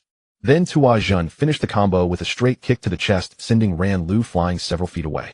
Tua Jun didn't want to let the opportunity slip, so he sprinted after Ran Lu. But the moment he took the next step, a searing pain exploded in his leg. His knee buckled, and he was forced hard onto the ground. It was the leg Yuchi had stabbed with her Fuma blade, and the one Ran Lu had coiled his legs around just before. He must have torn open the wound that had just been healed. Damn it, he snarled. This was all the time he had to feel the agonizing pain. Somehow he managed to get back to his feet and began forming hand seals. If he couldn't stab through his opponent, he would shoot through him. Tua Jun's hands moved sluggishly. Focusing his chakra into shape at that moment was incredibly difficult. The pain was shredding his concentration. When Ran Lu stood up, he looked like a corpse that had just crawled out of a grave. He swayed so much he could barely stay in one spot. When Tua Jun unleashed that bolt of lightning, Ran Lu barely dodged it by throwing himself to the ground in an ugly dive. Tua Jun, unwilling to give up, prepared to release electric shock again. However, just as the lightning was forming in front of his palm, Ran Lu hurled a handful of shuriken at him. Tua Jun bit down hard on his tongue, watching the shuriken fly toward him. He couldn't move freely while maintaining the lightning. Once this jutsu was activated, it would only blast straight forward the moment the lightning finished forming. He threw himself to the ground to avoid the widely scattered rain of shuriken, and the lightning finally gathered full energy, shooting toward the sky. The searing pain in his thigh made Tua Jun dizzy. As he stood up, his vision blurred, and he nearly collapsed again. By the time his sight finally cleared, he saw Ran Lu forming hand seals. That jutsu isn't used the way you do it, Ran Lu said, spreading his palm toward Tua Jun. Arc after arc of electricity coiled around his arm, like serpents gathering and compressing in front of his palm into a bolt of lightning. This is how it's done. Tua Jun's eyes flew open wide. The chakra had transformed into a lightning bolt. It was utterly different from his. In speed, power, and sharpness, Tua Jun's own lightning release electric shock was crushed without any chance to fight back on every level. He desperately tried to escape, but that leg completely betrayed him, and the lightning bolt struck his shoulder hard. Ran Lu watched Tua Zhan fall to the ground. He felt completely drained. In his match against Zheng Ming, he had used illusion release binding twice, one fire release flame dance. Now the lightning release electric shock he had used on Tua Zhan had also consumed his chakra. If he were at full strength, he might have released flame dance or electric shock once more, but with his current injuries he knew that even forcing out a pathetically weak illusion release binding with chakra would be a heavy burden on him. He dragged his body toward Tua Zhan. The announcer didn't call out, which meant Tua Zhan had not yet been declared unable to continue. He drew a kunai intending to end the final with a feigned assassination. He was finally going to win. In a few seconds, he would prove himself the strongest among all his peers. He would prove that fact before a group of Chunin. They had placed bets on every fight, and when they made those bets they saw his name and spoke it aloud. They would remember this name. If these Chunin deemed him worthy, they would choose him when forming teams for higher-ranked missions. He needed this to climb the ninja ranks quickly. His original plan to get a Jonin to select him had failed. If it had succeeded, he wouldn't have had to struggle this far. But in the Genin Corps, the mandatory service period lasted a full 30 months. He needed the favor of those in power to help him bridge that long stretch of time. He looked down at Tua Zhan. Tua Zhan was trembling, clutching his shoulder, letting out pained groans. This final was completely one-sided. Tua Zhan had indeed fought admirably, but Ran Lu had known from the start. As long as he survived Zheng Ming, he would win. "I'll buy you lunch later," he murmured, kneeling on one knee to put an end to the battle. Tua Zhan stopped trembling. The next thing Ran Lu realized was dirt slamming into his eyes. Panicking, he squeezed his eyes shut and rubbed them fiercely, trying to clear the grit from his eye sockets. A moment later it hit him. Tua Zhan had been faking being entirely crushed. He was in danger. I need to create distance. But it was too late. He heard a roar of utmost agony, and then Tua Zhan's palms slammed over both of his ears. Ran Lu didn't need the tearing tinnitus or the nausea surging to his throat to know that his eardrums had just burst. He kicked out on instinct, his foot hitting something. Ran Lu scrambled away and stood up, one hand still rubbing an eye reflexively, the other holding up a kunai. He felt exposed and naked to danger, and fear seized him. He could see nothing and hear nothing. His sense of smell was of no help at all. Blinking his eyes open through the excruciating pain, he saw Tua Zhan standing right in front of him. Tua Zhan's face was twisted with pain. He looked like he was about to collapse. But that wasn't what Ran Lu focused on at that moment. His one barely open eye was fixed squarely on the hand seals formed by Tua Zhan's hands. What jutsu was that? How had Tua Zhan been hiding it until now? The clear blue sky overhead seemed to be dragged into deep winter in an instant. Not a sudden drop in temperature, but a pervasive, all-encompassing thick fog. A dense white fog swallowed everything around without warning. In mere seconds, Ran Lu went from being able to see the horizon to not even seeing a few steps away. He strained to see in every direction to no avail. Even looking up, there was only churning white fog. Was this a jinjutsu? He immediately tried to disrupt his chakra flow to break free, but the fog did not dissipate. This was not a jinjutsu. Only now did he understand why Tua Zhan, when he had the chance to land a killing blow, had conservatively chosen to destroy his ears instead. He could see nothing. He could hear nothing. He was completely trapped. Whoosh! Ran Lu felt something slam heavily onto his back. He knew he had been hit. A muffled grunt escaped his throat, followed by 3 more dull thuds of sharp weapons piercing his body. Ran Lu closed his eyes. He could not hold on any longer. Even with the pain-suppressing drugs he had been injected with, he could still feel the sharp agony, which itself was a testament to how severely his body had been ravaged. If only his earlier opponent hadn't been Zheng Ming. But he couldn't give up. He could win this. He had always been the one who won. He just needed to hold on a little longer. That was the last thought that flashed through Ran Lu's mind as 4 kunai sank deep into his back, and his whole body crashed down to the ground. The recovery period after the final match taught Tua Zhan one thing. Plainly put, don't take your body for granted.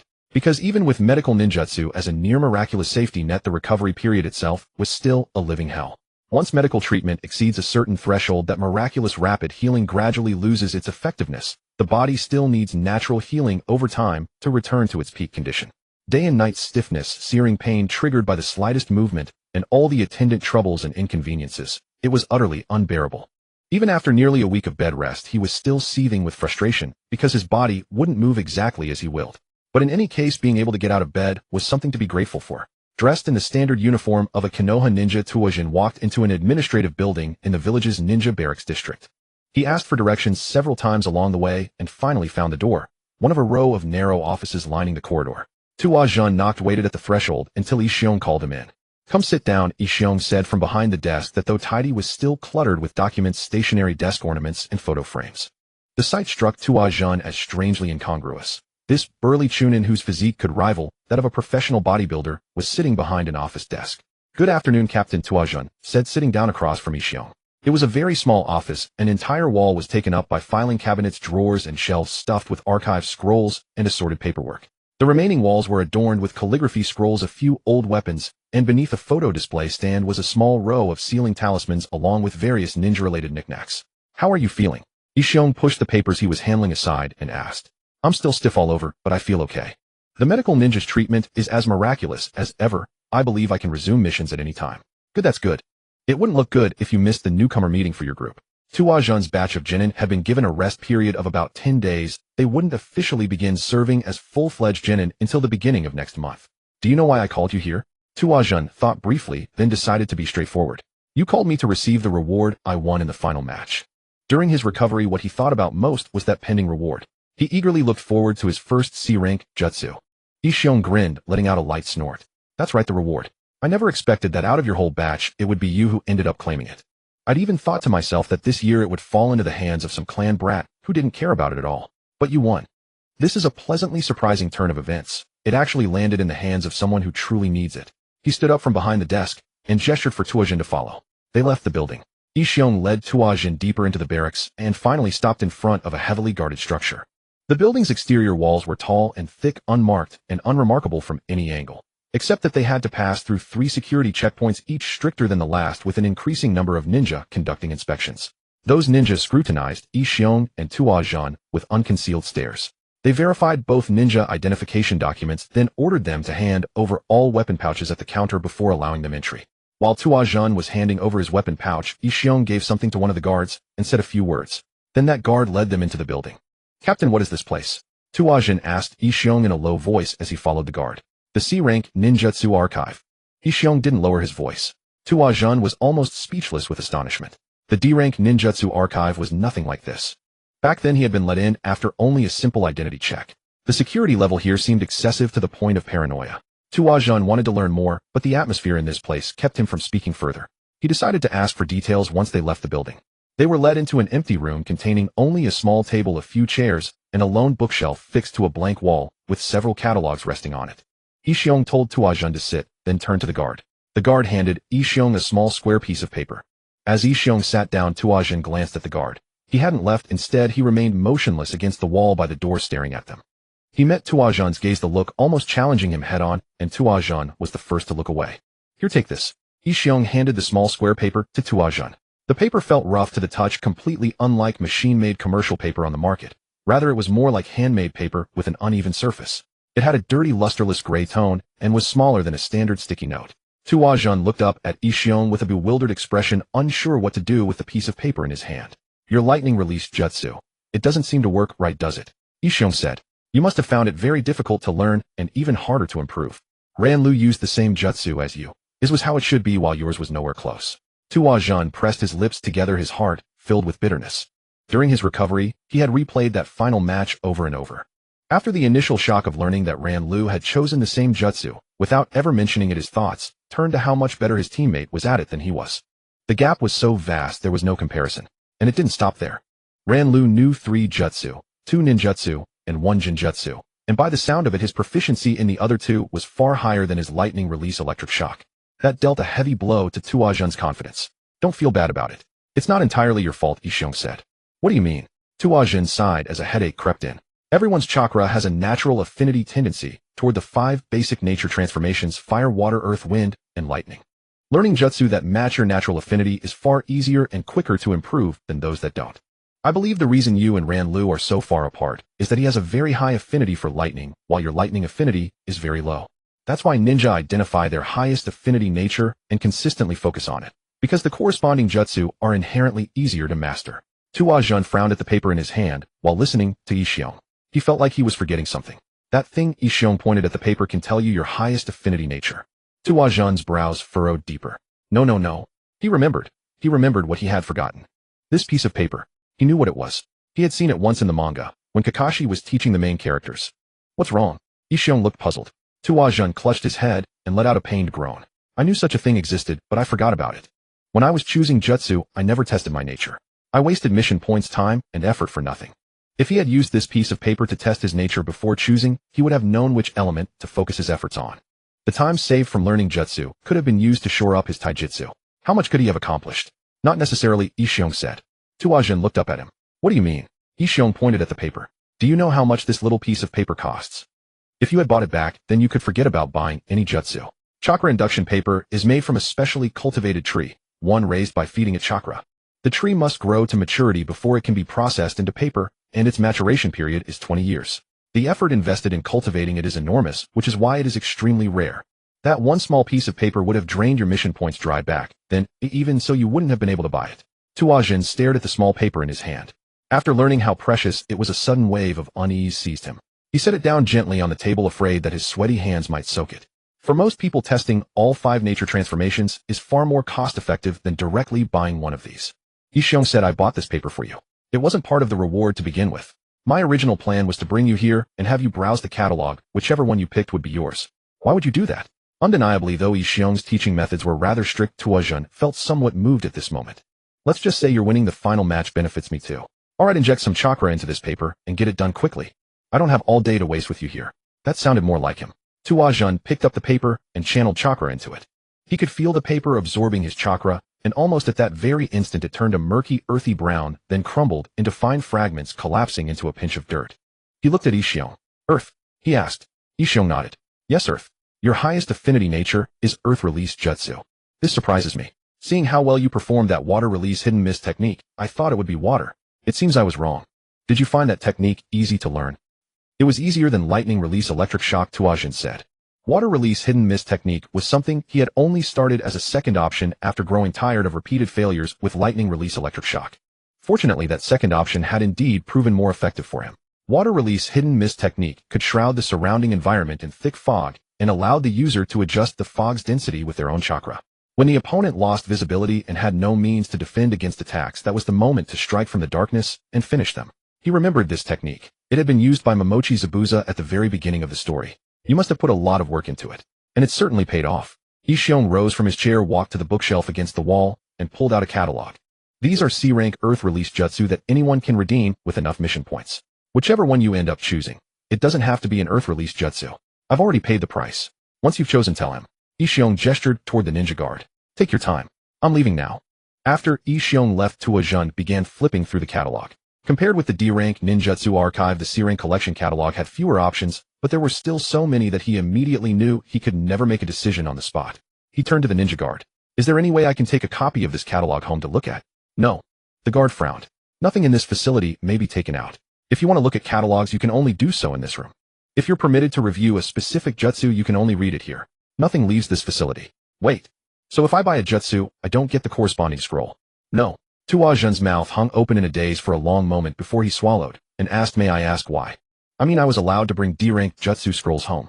If a jutsu scroll were merely a sequence of hand signs, then he could simply sit here and memorize it on the spot. But the problem was that it went far beyond that. Following the hand signs and basic chakra pathway diagrams came the in-depth study, the very core of each jutsu. Those research materials described in detail the subtle evolution of chakra during a jutsu, and how the transformed chakra interacted with both mind and body. In the lightning release electric shock scroll, an entire large chapter was devoted to explaining how that lightning bolt was formed and how a single mistake during the technique could result in the user being electrocuted. It detailed how to avoid all of this and what to do if the technique was forcibly interrupted midway, so as to avoid chakra backlash. The water release hidden mist technique scroll was the same, containing the crucial information on how to dynamically control the fog's density after the technique was cast. He could then observe his opponent by controlling the fog density within his line of sight, while the opponent had no way of knowing where the fog had thinned, creating an information advantage. Even if he was unlucky enough to be spotted by the enemy, he could simply adjust the fog density again and restart the process. If he hadn't read that part of the scroll back, then he wouldn't have been able to adjust the fog's thickness at all. At his current skill level, the randomly generated fog density with each cast would have been uncontrollable. Are you trying to get yourself thrown out? The ninja guard asked. Tuajin immediately shut his mouth, even though he inwardly felt the guard's attitude was utterly rude. But he could roughly guess why those who purchased jutsu didn't receive the corresponding scrolls. Distributing copies of jutsu would open the door to piracy and illegal reproduction. The village would never want to see powerful jutsu scrolls flooding the black market. The D-rank scrolls Tuajin had in his possession all bore a highly conspicuous disclaimer warning that he must not copy the scroll's contents nor sell reproductions or the originals. All such actions were absolutely forbidden and considered extremely serious, criminal offenses punishable by law, and Tuajin had no desire to cross that line. The ninja world never showed mercy to those who broke its rules. The corresponding punishments were far harsher than those in the civilian world. The only permissible way to dispose of these scrolls was to sell them back to the village. If a ninja voluntarily offered to sell, the state would indeed buy back the original scroll. Tuajun sighed again. With no other choice, he opened the catalog and began reading line by line. It looked like he would be visiting this C-rank ninjutsu archive frequently in the future. The basic training period for newly promoted genin had ended, and now a new stage began. All newly promoted genin had donned their finest attire, gathering in a hall to formally begin their careers as ninja of Konoha Village. Takuma cast a glance to his right at the friend beside him, wondering how to break the ice. He felt somewhat awkward. He had not wanted it this way, but after that final match, he could not blame the atmosphere now hanging between them. He decided to keep it simple. "How are your injuries healing?" he asked. During his recovery, Teru and AI had visited him, and even Masaki came by once his own less serious injuries had healed. He had been fiercely scolded by AI for it. Nenri, like Takuma, had been confined to bed rest, so neither could visit the other. Nenri was examining the building when he heard the voice and turned to look at Takuma. "Nearly fully recovered. I trained with Masaki yesterday, still a bit sluggish in some areas, but nothing major. How about you?" "My shoulder's still a bit stiff," Takuma said. "Am I the only one feeling this awkwardness?" Nenri seemed completely unchanged. That lack of any grudge made Takuma feel even more guilty, yet at the same time, he felt a wave of relief that nothing had changed between them. Not only that, but after having fought each other with everything they had, he actually felt closer to Nenri. He let out a soft chuckle. "Training with Masaki. What exactly were you practicing, chasing butterflies?" How strange Masaki was, and yet how incredibly strong. One moment he would be buried in diligent practice, and the next he would be zoning out, staring blankly at clouds, or distracted by something trivial. "He wants to spar," Nenri sighed. "He came at me so fiercely from the start that I was drenched in sweat within seconds. If he had used his weapon jutsu, I would have thought he was treating that sparring session as revenge." Speaking of Masaki, the guy was standing amidst that group of girls, AI and her friends. His arms crossed, towering over them. He listened with a serious expression as they chattered and laughed together. The scene was truly amusing. Takuma turned to another friend on the other side and asked, "So, what is the schedule for today?" Crouching on the ground was Teru. He looked up at Takuma. "Listen, I am flattered that you guys always assume I know everything, but this really is not good. You are building up a persona for me that does not even exist. If one day I encounter something completely outside my expertise, my whole persona will crumble, and you will be all the more disappointed." "So, do you know?" Nenri asked. Teru hung his head for a long moment, then said resignedly, "Nothing special. Just showing us around the mission hall, giving us a tour of the facilities, and telling us what we need to do from morning to night. I do not actually know much. My mom did not tell me much, though she did drone on about working hard and spending my time on the most productive things." Takuma turned toward Nenri and lowered his voice. "We should visit Teru's mom with gifts. If we can win her favor, we will not need Teru anymore.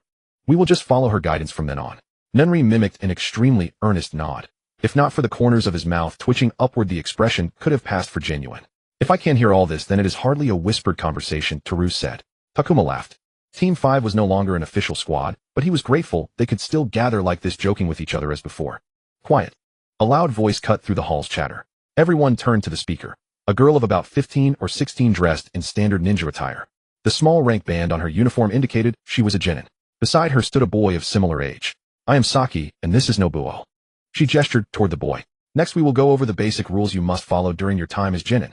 The Chunin Yoshio group and Chinatsu group follow me. The rest follow Nobuo. We will not wait for stragglers. That is their problem. Let's move." The bunch of rookie genin split into two groups as instructed, each following their respective guide. The hall where they had gathered was part of a vast complex built specifically for the genin corps. This area contained multiple buildings and various facilities designated for genin use. Given the almost obsessive cleanliness and the sight of people in uniform moving briskly about, there was no doubt this was a military installation. They were first led to the mission hall, which was equipped with multiple counters. Seeing this, Takuma's first thought was of the Adventurer Guild halls from his memories of another world. Clerks and receptionists sat behind the counters assigning missions to adventurers. The difference here was that both the receptionists and the adventurers were ninja of Konoha. You are still rookies, so the Mission Resource Command does not trust you to select your own assignments yet. The girl named Saki spoke very bluntly. Until they deem you capable of handling missions independently, all assignments will be directly assigned by the command. For the next full year, you must complete every mission assigned to you. At the end of the year, you will undergo a performance evaluation. If the command determines you have reached the required standard, you will be granted the privilege of choosing your own missions. But that is all future concern. Right now, your only job is to faithfully complete every mission given to you. Understood? She did not wait for a response. Good, let's move on. They left the mission hall and were led to another building, larger than the mission hall, but from the outside compared to the bustling mission hall, this new building was eerily desolate. This is the Learning Resource Center. Literally a place to learn, Saki said as she led them through the building. Inside were dozens of classrooms, most of them empty, but occasionally ninja could be seen giving lessons to others. However, something seemed odd. The classrooms were clearly large enough to hold quite a few people, yet the number of students inside never exceeded 5. They eventually stopped in another spacious hall. Like the mission hall, this one also had a long row of reception counters. But unlike the mission hall behind the glass, there was only one counter where a bored-looking ninja sat flipping through a magazine on the desk in front of him. Saki raised her hand and pointed to the enormous wall opposite the empty counters. Right in the center of the wall hung an information board spanning nearly half its length, looking much like the departure boards at train stations or airports. It listed detailed information about courses and categorized entries, course topics, instructor names, numbers, prices, and course levels. It was a very traditional mechanical display board with all entries consisting of painted wooden strips slotted into metal tracks arranged in rows of information. By paying mission points, you can learn from peers who are Jin and Shunin. And even in rare cases Jonin. If they decide to offer courses, you can study whatever you wish. Her eyes sparkled with longing when she mentioned Jonin. Those numbers on the board can be used to request more detailed course outlines from the receptionist. Takuma looked at the board, wanting to see what types of courses the Learning Resource Center actually offered. Gathering personal finance, trap techniques, water surface walking practice, 10 ways to boost client satisfaction, gaining the opposite sex's favor within 100 days. Takuma could not help but wonder if these courses would be better suited for an advertisement board on social media. For someone like him, who had not touched social media in over a year, the clickbait-style titles were almost hypnotically appealing. Keep moving. At Saki's command, they continued forward. She led them to tour the various training facilities available to the Genin Corps. There were moving target ranges with complex trajectories, indoor training grounds where kunai were shot at you to practice evasion, durable dummies for various purposes, indoor sparring arenas, outdoor sparring arenas, and areas specially designed for ninjutsu practice. For example, a small patch of sand laid out specifically for fire release techniques. All these facilities are open to you, Saki said, then added. However, these training facilities are almost always in use. If you want to use them, it is best to make reservations in advance or communicate with those inside. The rest of the tour consisted of various rules, unwritten do's and don'ts, and the most popular spots within the Genin Corps area. Takuma was grateful that Saki had shared those behind-the-scenes details with them. Just as the tour was about to end, the group unexpectedly ran into someone Takuma recognized from his memories. Are these the new Genin? The speaking man wore black sunglasses, a head wrap, and a forehead protector that covered his entire scalp. The outfit instantly reminded Takuma of that gloomy medical ninja. He dressed exactly the same way, but unlike that thin, gaunt figure, this man was well-built, and his smile did not carry any sinister edge. Yes, sir, Saki said. She turned to the group and introduced, this is Chunin Ebisu. He serves as a counselor. Ebisu interrupted her. Mind if I take over? Seeing Saki nod, he continued. As just introduced, I am Chunin Ebisu, currently serving as a counselor working with Genin and some newly promoted Chunin. You might be wondering, what is counseling? Why do I need it? All of you have just become ninja, so perhaps many of you do not yet realize that there are all kinds of ninja in this world, and each type is important to the village. When you have lived long enough as ninja, you will encounter these different types of ninja. But you may have already noticed, some people excel at certain things, and you yourselves all possess particular strengths. As you grow as ninja, there will come a day when you must face that decision. Which kind of ninja do you want to become? In which field do you want to specialize? And this is where I can help. These kinds of decisions can sometimes feel overwhelming. However, if someone can reach out to help you sort through these thoughts, logically guiding you through the entire process of decision-making and growth, that would be of great assistance. We can sit down, discuss your strengths and weaknesses, and learn how to leverage them to plan the best future for you. If you already have a goal in mind, I can help you figure out exactly what needs to be done to reach it. So whenever you feel confused about your growth as a ninja, come find me. My door is always open to those willing to put in the hard work to achieve their goals. When he finished speaking, a gentle smile played on his lips. This Ebisu was an entirely different person from the one Takuma remembered. The Ebisu from his manga memories was always rather gruff. But if he recalled correctly, that was because he nearly always appeared alongside Naruto, and at that time the village's prejudice against Naruto was exceptionally deep. The Ebisu before him, however, wore a smile and seemed like quite a likable person. Takuma had never known that Ebisu would serve as a counselor. But for some reason it made perfect sense. He was the grandson of the third Hokage and the private tutor to Sarutobi Kinomaru. Being entrusted with this responsibility was proof enough that Ebisu possessed an exceptionally high standard in teaching. Thinking about it from this angle, his role as a counselor became entirely logical. A genin in the crowd raised his hand and asked a question, what if we have no strengths at all? The old Takuma probably would have asked the same question. But not now. He had discovered his particular talent for clone techniques. Even so, Takuma remained interested in hearing the answer, for he believed that being skilled at creating ordinary clones was not particularly useful. Unless it was something like Naruto's shadow clone technique, but he had not yet reached that level of jutsu. Ebisu replied, it is not that you have no strengths at all. It is that you have not yet found the strength that belongs to you. There is no need to worry at all. I can help you with this. We can work together to find your own unique strength. That was a perfect answer, Takuma thought to himself. If he did not already have Kosuke guiding him alongside, he would have certainly sought counseling from Ebisu. Perhaps someday he would try it himself. And so the first official day of joining the Genin Corps came to a close. Tuajun looked at the sign on the building in the industrial district. It was his first time visiting this part of my village, and he had spent some effort finding the place. He looked down at the mission dispatch form he had received from the mission hall. On it were written the specific details of the mission. This was his first mission. He was as nervous as a child sent on his first errand. Of course he knew D-rank missions were nothing more than trivial chores and errands, but he was still tense, hoping only that this first mission would go smoothly from beginning to end, without any mishap.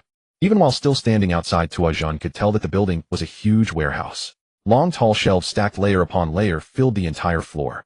At the rear he could see people sealing goods into cardboard boxes and packages. He struck up a conversation with the first person he met, and that person led him to the boss's office. Boss, a ninja is here to take a job. In the office, a pot-bellied man sat behind a desk, wearing a white cotton shirt stretched tight over his belly with a towel draped over his shoulder. The man's shiny bald head lifted from the pile of documents on the desk and looked at Tuajun. Kid, you're here for this job? The boss asked. Tuajun nodded and handed him the mission dispatch form. The boss looked it over carefully for a moment, then nodded. Right, this is it, he said, motioning for Tuajun to sit. This mission, if this job could be called a mission, was to serve as a delivery man here. Per the contract, he was to work here for a full week and had to meet a minimum daily delivery quota. A certain number of package deliveries counted as one D-rank mission. As long as the client had enough work to keep him busy, he could complete as many as possible to earn mission points. When the mission was over, he would be paid according to the number of D-rank missions he had actually completed. All in all, the job sounded extremely simple. You came at just the right time. Some kid suddenly left without a word, and I can't find anyone to replace him. The man stood up as he spoke, signaling for Tuajun to follow. They walked deeper into the warehouse where the boss brought him to one of the employees. This is Lon. He'll assign your work. With that, the boss left Tuajun with Lon and turned away. Have you done this kind of work before? Lon asked. He was a tall, sturdy, powerfully built man, wearing a sleeveless vest and blue trousers with a yellow hard hat on his head. Tuajun shook his head. All right, then listen carefully. Lon pointed to the map hanging on the wall behind him. It was a map of my village, but the marked divisions on it were unlike any Tuajun had seen before. We've divided the village into several zones, and we sort packages according to zone. That way, when you go out on deliveries, you're only responsible for one zone. Either you pick up goods from here, or we'll inform you to visit a client, pick up the goods from them, and then make the delivery. Next, Lon showed him the equipment, an absurdly large backpack. When Tuajun hung it on his back, the backpack towered high above his head. It was for carrying small and medium packages. As for large packages that couldn't be carried on the back, they had to be pushed through the village in a handcart. Ordinarily, a donkey or horse pulls it, but ninja usually pull the cart themselves. Tuajun nodded. It was true that ninja did not use horses to move around. They could leap from one tree to another and cut straight through an entire forest. A horse without chakra would soon be exhausted, whereas a ninja with ample chakra could keep running for hours. Even when transporting goods, ninja preferred to use storage scrolls to seal away the weight and then travel on foot. Like most ninja, Tuajun could neither ride horses nor drive carts. As for storage scrolls, he had only learned to imitate the sealing techniques, inscriptions, and chakra manipulation to make the most basic storage scroll, the kind that could hold only a few kilograms. At the time, Gujie, in order to save time, had skipped all the theory behind the scroll and simply taught Tuajun to copy a usable one by rote. Tuajun had no idea at all what it was he had drawn. After one final rundown of how to arrange delivery routes to minimize time and what rules to obey while delivering, Tuajun set off with the huge backpack stuffed to bursting on his back. The backpack was so heavy that no ordinary person could carry it around, but to Tuajun, it was merely a somewhat heavy bag. Apart from its enormous size hindering his mobility, Tuajun felt he could deliver from morning to night, and no doubt win the week's Best Employee award. Those who have just begun working are always full of motivation. For Tuajun, he even overfulfilled the task. By the fifth day, he had just returned to the warehouse at noon to pick up another load, when the boss simply sent him home early because they had no extra packages left for him to deliver. When the week ended, he had completed a full 8 D-rank missions in that first week. That record earned him a personal letter of commendation from the boss, though it was completely useless. At the same time, those 8 D-rank missions were all he had done throughout the entire week. He had not trained, not met with friends, not rested at home, not spent time in the surrounding wilderness, not learned any other skill. Nothing. Before that contract, he had spent every day in the ninjutsu archive studying the jutsu one by one. During that week, he had gone there only once. He finally realized that pouring so much time into missions was not worth it. He needed time to train and to do other things. As long as he completed 2 or 3 missions a week, he could meet the monthly minimum quota. When he handed the signed and stamped mission form back to the mission hall, he was told that he could rest for the following week, and then come back to take on missions. After that, every remaining day and every remaining hour of that week, he stayed in the ninjutsu archive staring intently at the C-rank jutsu, desperately trying to figure out which one he should choose. He looked at the earth release techniques, then the lightning release techniques, and even went back to pull out the scroll for lightning release electric shock for another look. Because in theory earth release fared worse against lightning release, he had to determine which earth release techniques could be completely countered by a weaker lightning release technique and steer clear of them. Shit, the first technique I chose turned out to be lightning release. Tuazhan felt he could blame no one but himself. He had personally chosen the nature that was the exact opposite of his primary affinity. The chakra sensing paper Yi Xiong had given him could only detect his primary nature, that is his single highest affinity. Although having an earth nature did not necessarily mean his lightning nature was the weakest, there was no absolute contradiction between the two. Judging from his progress with lightning release electric shock, his lightning affinity was pitifully low. When Tuazhan stepped into that week of free time, his goal was clear: to choose his C-rank jutsu. By the end of the week, he had achieved it. His choice was Earth Release Earthen Dome. His first jutsu, lightning release electric shock, was an offensive jutsu. That had been a choice made to increase his firepower. Even though it had not ultimately developed along the path he had envisioned, the jutsu had indeed given him a bit of improvement. His second jutsu was Water Release Hidden Mist Jutsu, a support-type jutsu. He had chosen it to weaken opponents while also making the techniques and weapons he already possessed more effective. Aside from those two D-rank jutsu, he also knew the clone jutsu. Tuazhan had already planned to incorporate it into his fighting style in specific battle situations. The successive bloody battles in the final matches of basic training were the most valuable combat experience Tuazhan had gained. Especially on the second day, his badly battered body told him one thing: he had absolutely no defensive options. The long recovery period and the weakened physical state he had suffered in his battle against Ran Lu both clearly pointed to the same fact. He had to learn to protect himself. Not only that, he had also noticed something else: like him, not one of the opponents he had faced possessed any true defensive measures. Ran Lu had displayed lightning release electric shock, a Jinjutsu, and a fire release jutsu. All three were classified as offensive means. Shiri Jianu was a Jinjutsu user. Although that battle had not lasted very long, she had shown no signs of using a purely defensive jutsu from start to finish. Finally, there was Funma Yochi, who had controlled her Funma Shuriken from afar, suppressing him with attack range. When the fight closed in, she switched to another form. She had used only weapon techniques to fight him from beginning to end, and likewise, she had never once actually pulled out a defensive jutsu to ward off his attacks. Of course, all of them were still in the early stages of their growth as ninja, and they might well make up for that lack with defensive jutsu in the future. The battles he had personally experienced were proof enough: as long as he could take less damage than his opponent and stretch the fight out longer, the scales of victory would tip in his favor. Perhaps it was Yi Xiong's training method. After sparring, he had to drag his seriously injured body and move on his own. That had cultivated his ability to keep going after being wounded. And after witnessing all the offensive measures everyone had displayed, a defensive jutsu seemed to him a wise choice. Among the 5 nature transformations, Earth was the most closely linked to protection, and that was exactly what Tuazhan needed. His first choice was Earth Release Hardening Jutsu. By using Earth Nature Chakra, a ninja could coat their entire body with the surrounding rock, turning it into a suit of armor. This rock armor could also extend outward into malleable weapons for striking targets. Tuazhan was deeply fond of this jutsu. It not only gave him outstanding defense, but also offered him an amplification method for close-quarters attacks, extending the hardened outer shell into a heavy blunt weapon and slamming it directly into the opponent. For the first 3 days, he had almost set his whole heart on that jutsu. But in the end, one fatal flaw shattered all his fondness. That rock armor added weight to the user's body. Tuazhan already had trouble dealing with faster, more agile opponents. With his current level of taijutsu, he simply could not keep up with that kind of speed. The opponents he had faced recently: one was a Jinjutsu user whose taijutsu was weak, one was a Funma clan member who wielded a heavy solid metal weapon and defeated enemies with weapon techniques, and one was a strategic ninja, just beaten, half crippled, who used Jinjutsu to obstruct opponents and struck hard from range with ninjutsu.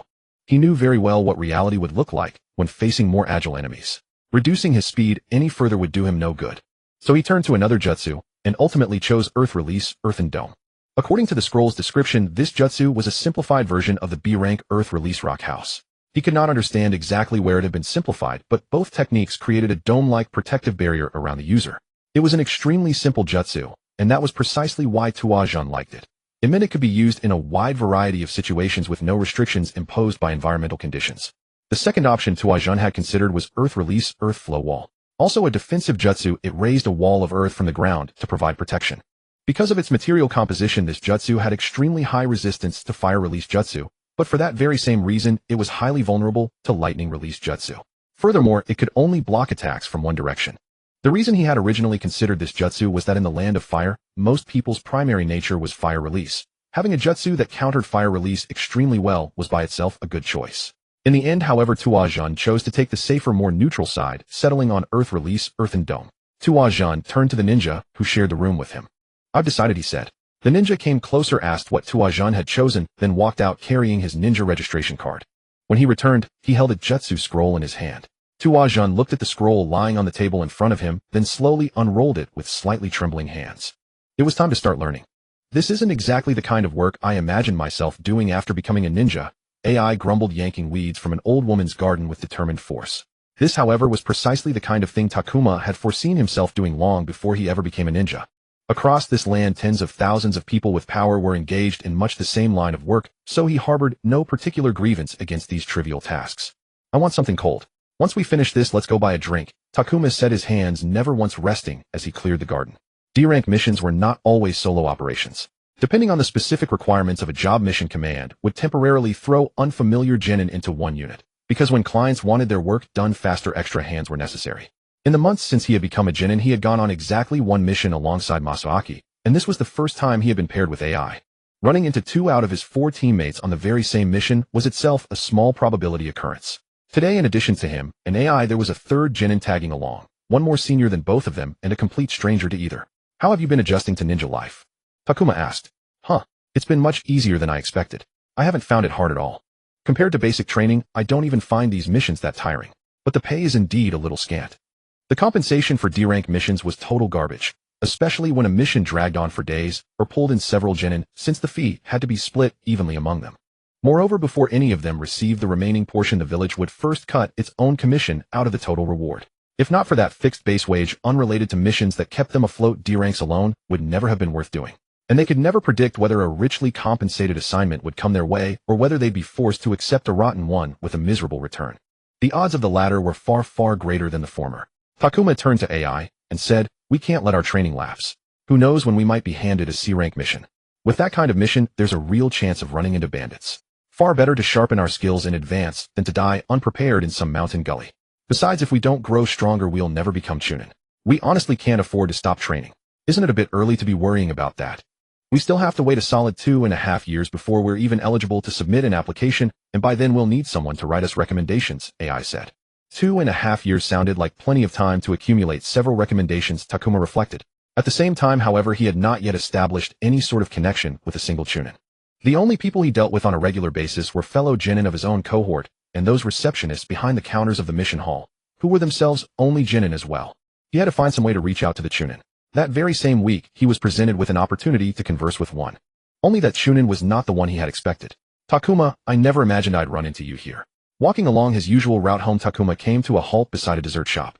At the dessert shop's open-air seating sat that gloomy fellow. On the table before him rested tea and daifuku. Were it not for the ninja uniform, those tiny opaque sunglasses paired with the headband wrapped entirely around his head would have made him look positively eerie. Perhaps he still looked strange in every way, but after having seen the same sight every day for 2 full months, Takuma had long since grown accustomed to his sense of aesthetic. He waved at Takuma. Long time no see. Come join me for tea. Pull up a seat. For a moment, Takuma was stunned at a loss for an answer. He and this man could hardly be called close. That alone was sufficiently telling. Takuma still didn't know his name, referring to him only as the gloomy guy in his own head. And yet this gloomy man had in the course of more than one bout sewn shut Takuma's ceaselessly bleeding wounds and healed his body. On that count alone, he deserved a measure of goodwill. So Takuma sat down across from him. How's life as a genin treating you? It's all right, Takuma replied, offering a thoroughly lackluster answer. It's just one assignment after another. It makes you feel like a short-term temporary worker. Still, it does let you experience many different kinds of work, and that pays off in the future. When you come across something similar down the road, you won't find yourself at a loss. But I can't help wondering, is this really what I want to be accumulating experience in? I know that before I ever get to do anything significant, I have to dutifully work through all the basics. But the way it feels right now, it's as if I'm just wasting my time. A jumble of pent-up frustration and bewilderment poured out of Takuma in a single breath. Sorry I said too much. Takuma lifted his teacup, shielding his expression. At the very least, he was a chunin. Even a medical ninja ought to have walked the same road, and Takuma had hoped to draw some insight from him. It's fine. I understand that feeling. D-rank missions aren't enjoyable for anyone. The man across from Takuma smiled. To send ninja like us, trained meant to be doing far more, off on these trivial odd jobs, is practically an insult in itself, wouldn't you say? Before the hidden village system came to be, the ninja clans knew nothing but endless slaughter, fighting one another for survival and supremacy. In that age, civilians served the ninja. In return, they were spared from plundering and massacre. Now civilians have become the clients, and we're the ones doing all manner of chores for money. But I think there are certain things that whether we like it or not have to be done according to a given set of rules. Takuma offered nothing in response. That much was true. He had read about that past in history books. Yet the gloomy man's words carried an undercurrent of profundity, and Takuma was keenly aware of it. He had no intention of sharing any opinion on the subject lest he let the man read a thought he ought not to have. The man pressed on. Don't you find it absurd, spending all those years in the ninja academy enduring those hellish months of basic training, and then being dispatched to perform chores of absolutely no worth? Just look at the statistics. The average genin in the genin corps takes a year to a year and a half before he even so much as encounters a single C-rank mission. To invest so much effort in training people and yet never put them to the work they were trained for, it simply doesn't make sense. Takuma had never known that statistic. A full year and a half all on D ranks. That was an absurdly long time. Not that he was in any rush to take on a C-rank assignment right away. Before he ever risked running into genuine combat, he wanted to at least polish his Earth-release Earth-covering dome to a sufficiently high standard. Yet judging by how swiftly he had progressed in the past, he firmly refused to believe that bringing a C-rank ninjutsu to combat-ready proficiency would consume an entire year of his time. He could already manifest the technique now. Give him just a little more time, and he would be able to wield it well in the thick of a ferocious battle. I can see that you agree with me. I've always been fond of you, Takuma. Back in basic training you were willing to put in the sweat, giving it your all every single day. And at the very end you proved to those clan brats, no to everyone, that you were the most exceptional of the entire batch. And that is precisely why I'd like to share a little secret with you, he said, uncrossing his legs and leaning his lanky frame forward. What if I told you there is a way to truly put your abilities to use, to take on work far closer to a ninja's true calling, and to reap rewards that dwarf those pitiful D-rank missions? Would you want in? If Takuma claimed he wasn't interested in what was being offered, he would have been lying. But he also felt a prickle of wariness. He had no idea where this road might lead. He tried to think of everything the phrase and ninja's skills might encompass. Theft, robbery, assassination, even involvement in political struggles, there was no telling.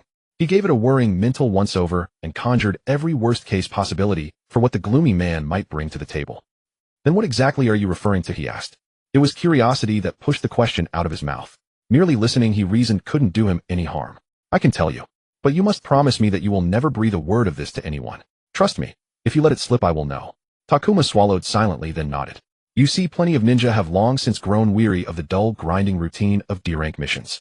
What they crave is work more befitting their station, a chance to genuinely put all of their abilities to use. And what talent is better suited to a ninja than fighting? Coming from a medical ninja's lips, the words felt jarringly out of place from every angle. The man's smile turned into one of delight. So many years ago, no one knows exactly who started it. A group of ninja who couldn't land good missions began fighting one another. They did it to stop feeling like a crew of day laborers selling their strength, to let themselves feel what they truly were. Word of it drifted to other ninja. Drawn by that notion, they swelled the ranks. Before long, a certain underground fighting arena had quietly taken shape. And that arena has endured to this very day. Every generation, every wave of ninja has sent some of their own through its doors. In my view, your performance in that final contest was exceptional. You were never the favorite, never the dark horse, and certainly not some underestimated sleeper. People wouldn't even count you as an option worth considering. Each round they were sure it would be your last. Every time you won, they wrote it off as luck. Even at the very end, the odds remained on your opponent's side, because most people kept betting on your loss. But when it was all over, the one who walked away with everything was you. And so I now formally extend you an invitation. Join the pit. Of all the things Takuma might have imagined, the man saying this had never crossed his mind. From the man's description, it was an underground arena where combatants of ninja caliber went at one another, all for the sake of feeling more like a ninja. That last point Takuma felt didn't hold up in the least, no matter which way he turned it. But one detail the man had mentioned made Takuma realize there had to be a far deeper motive lurking underneath. Then what's in it for me? Takuma asked. Good question. He smiled. The pit has been around for a very long time, Takuma. Many of our members have risen through the ranks of the ninja system. They understand better than anyone how much the pit contributed to that rise, and in gratitude, they have become exceedingly generous benefactors. If you join the pit, we'll reward you with money. So it was an arena exclusively for genin, Takuma silently concluded. Of that he was almost certain. Those battles would have spectators in attendance laying wagers on every single bout. Plenty of civilians and merchants might come to watch as well. In contrast to Chunin and Jonin, who never hesitated to unleash dazzling ninjutsu at the drop of a hat, genin fights were probably easier for the audience to follow, and far safer to observe. Everyone could dip their hands into the profits, but as with any underground gambling den, the one who ultimately won was always the house. Those patrons poured in vastly more than they ever extracted. And mission points. Every thought in Takuma's mind screeched to a dead halt. In the space of a heartbeat, the nature of the incentive had vaulted to an entirely different plane.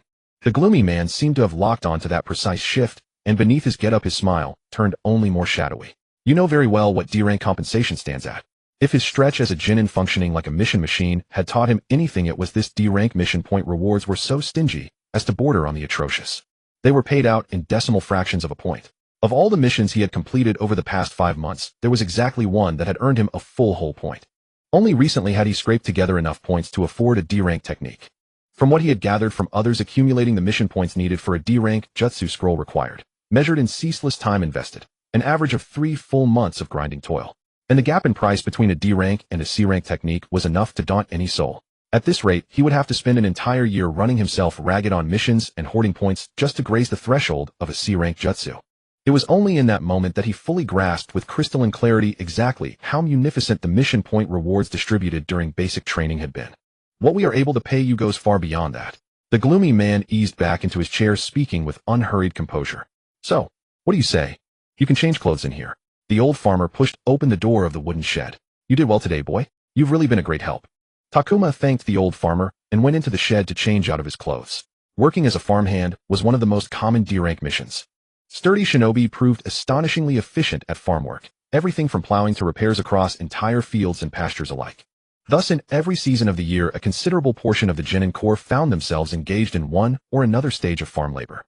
Today he had spent the entire day hauling a plow across vast stretches of fields, preparing the ground for the coming round of sowing. Takuma stripped off his dirt-caked shinobi gear and changed into the casual clothes he had brought.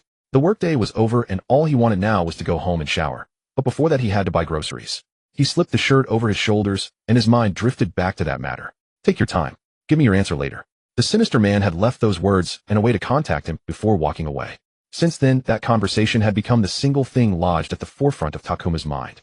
No matter what he was doing, some part of his consciousness kept mulling over how he should respond to that invitation.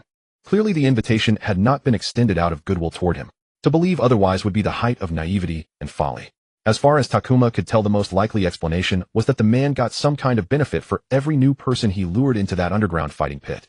And who was better suited to act as a headhunter than someone who had spent 2 full months of basic training observing these people up close every day? That man had had 2 months to watch him fight. Not just fight, but to observe everything about him. The medical ninja must have seen something in him that prompted the offer. What was it? Did he think Takuma could fight well enough to drag him in and always win bets on him? Or in a darker vein would he have him throw matches? In his view, a fork in the road now loomed before him. 2 paths, 2 choices. The safe option was to refuse the invitation and continue living his life as before. The dangerous option was to seize this opportunity and gamble, opening up an additional source of money and mission points. He was torn because the offer was one time. The cold, sinister man had plainly told him he would wait a few days. If Takuma hadn't given him an answer by then, he would take it as a refusal. But what if the offer was genuine? What if he really could earn more mission points through this? He felt that refusing would mean missing an opportunity. Takuma stuffed the local produce he had bought directly from the farmers into his bag, then left the farm, an expanse of fields and plantations at the edge of the village, and began running toward the built-up heart of the village. He loved the openness and quiet of the agricultural belt ringing the village, so different from the crowded, noisy city. That was one reason he liked taking farm work. It carried him away from town. He had lived in a city all his life, and even now he still lived in Konoha, but he thought that if he ever bought a house someday, it would be far away from the city. He was still a shinobi after all. If he truly needed something, he could simply run all the way to the shopping district at the village center. Takuma was exhausted. He had left home before sunrise to make it to the farm by dawn, and now the sun was sinking. He was only just leaving. He only wanted to finish buying the rest of the groceries, hurry home, and rest. With these thoughts in mind, Takuma walked into the shopping street where he usually bought provisions. Takuma. A voice that sounded faintly familiar, though he couldn't quite place it, called out to him. He looked toward it. The instant he saw her, the pieces clicked together. Izumi. Standing before him was Izumi Uchiha. The last time he had seen her, or for that matter any classmate who had been picked out by a jonin, was well over half a year ago. She hadn't changed much from how he remembered her. The only difference was that she was now wearing a forehead protector. It's been so long. How have you been? Izumi stepped closer, looking him up and down. You've grown taller. You're as tall as I am now. She pouted slightly. Izumi was right. Over the past 6 months he had grown so much that he'd had to replace his entire wardrobe. His old clothes no longer fit. Izumi was considered tall for a girl, and Takuma had only just caught up to her height after a full year and a half of nourishing food. Just come back from somewhere. You've got mud on your face.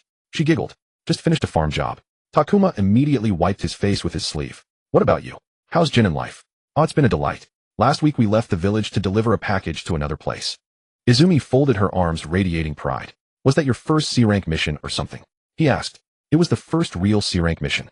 The earlier ones were boring jobs like intelligence investigations and the like, so the Genin on Jonin teams have already done several C-rank missions. Takuma thought to himself. Something stirred inside him. If they were already doing C-rank missions, that meant they were earning far more mission points than he was. He had always known there was a gulf between Genin in the Genin Corps and Genin on Jonin teams, but this was the first time he truly felt the weight of that divide. That's great. He swallowed back the bitterness before speaking. Izumi had no need to join some underground fighting ring for mission points. The girl standing before him did not even need to do missions in exchange for jutsu. Fire Release Great Fireball Technique was a C-rank jutsu, and it was considered a rite of passage for the Uchiha clan, something she could obtain without paying any price. The same thing, meanwhile, had only been wrung into his hands through 2 months of hellish ordeal, ending in a brutal contest. At that moment, he truly felt incredibly bitter, and the underground fighting ring was growing more and more attractive in his eyes. He was about to take his leave when he heard a voice from not far behind him. Izumi, I've bought everything. Shall we go? Takuma gave a start. He had detected no one standing behind him at all. He had long developed a vague awareness of those who approached him, yet he had felt not the slightest trace of the person standing behind him. He turned and looked. The instant his gaze landed on the man, the shock escalated. His heart began to pound violently. He clenched his jaw and forced down the sharp breath that tried to escape. He stared into the obsidian-like eyes of the boy before him. Every hair on his body stood on end, a cold shiver raced across his skin, raising goosebumps. The memories he had set aside while busy with daily life now came flooding back. He remembered, within only a few short years, only 3 members of Izumi's clan would still be alive in this land, and she would not be among those 3. What truly terrified him to the marrow was that the boy standing before him was one of those 3.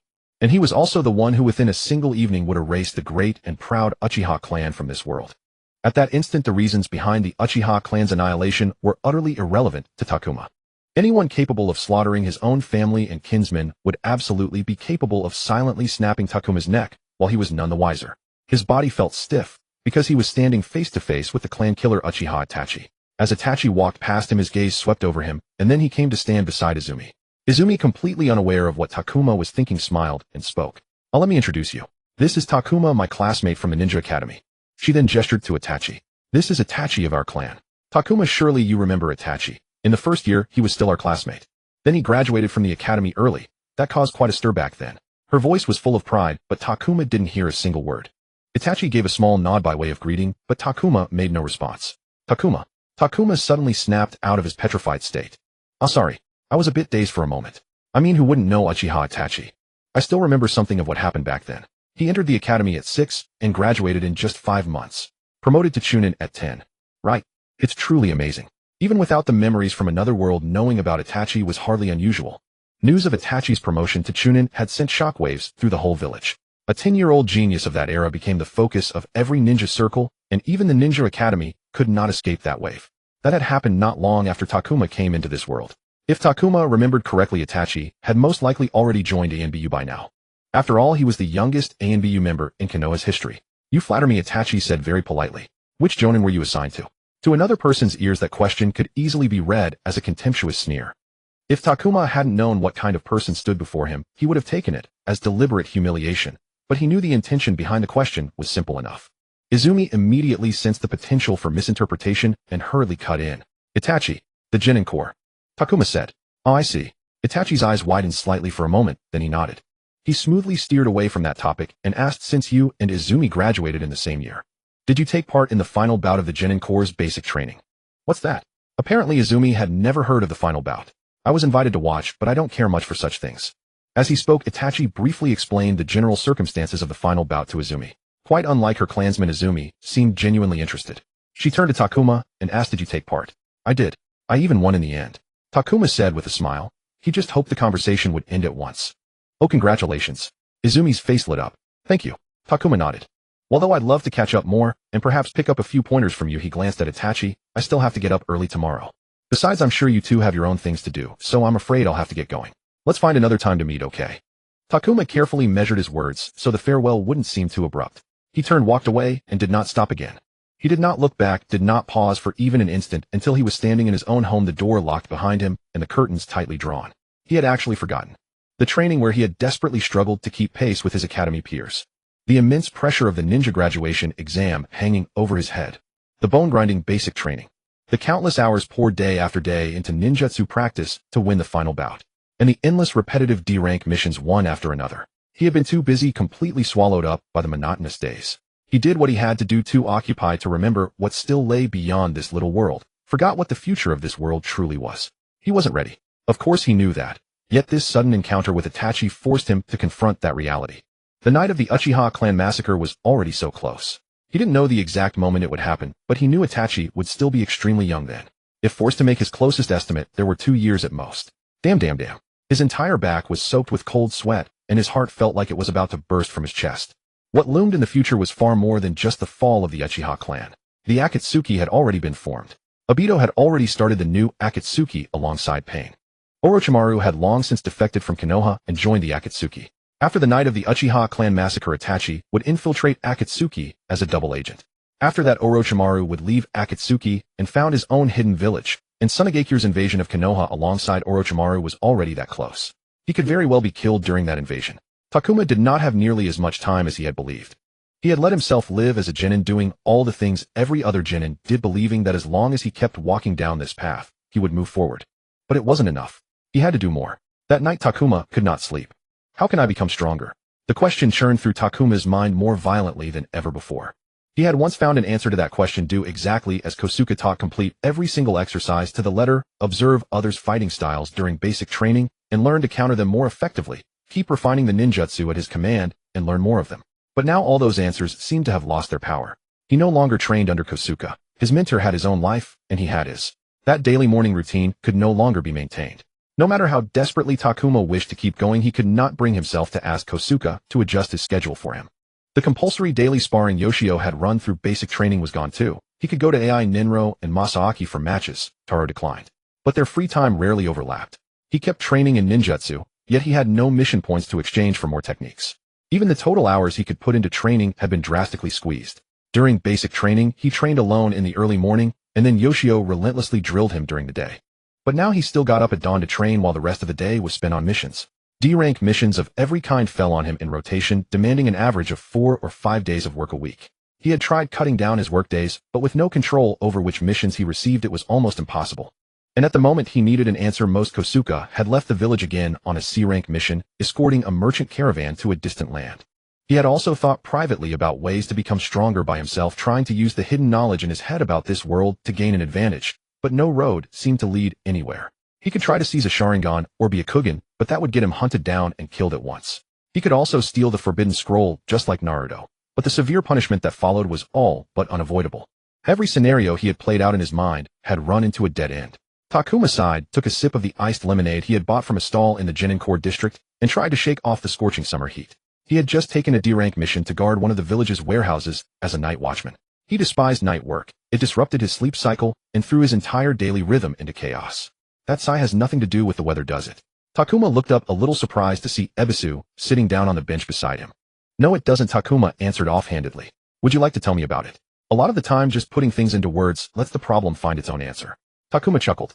Doesn't this count as me accepting your counseling? I tell you the problem, you say a few things to me, and I feel better after hearing them. And then I'll be impressed enough by you that I'll obediently walk into your office next time and book a proper session. I didn't know you had to push sales to meet your quota, counselor. Ebisu laughed as well. If you think about it, everyone is a salesman.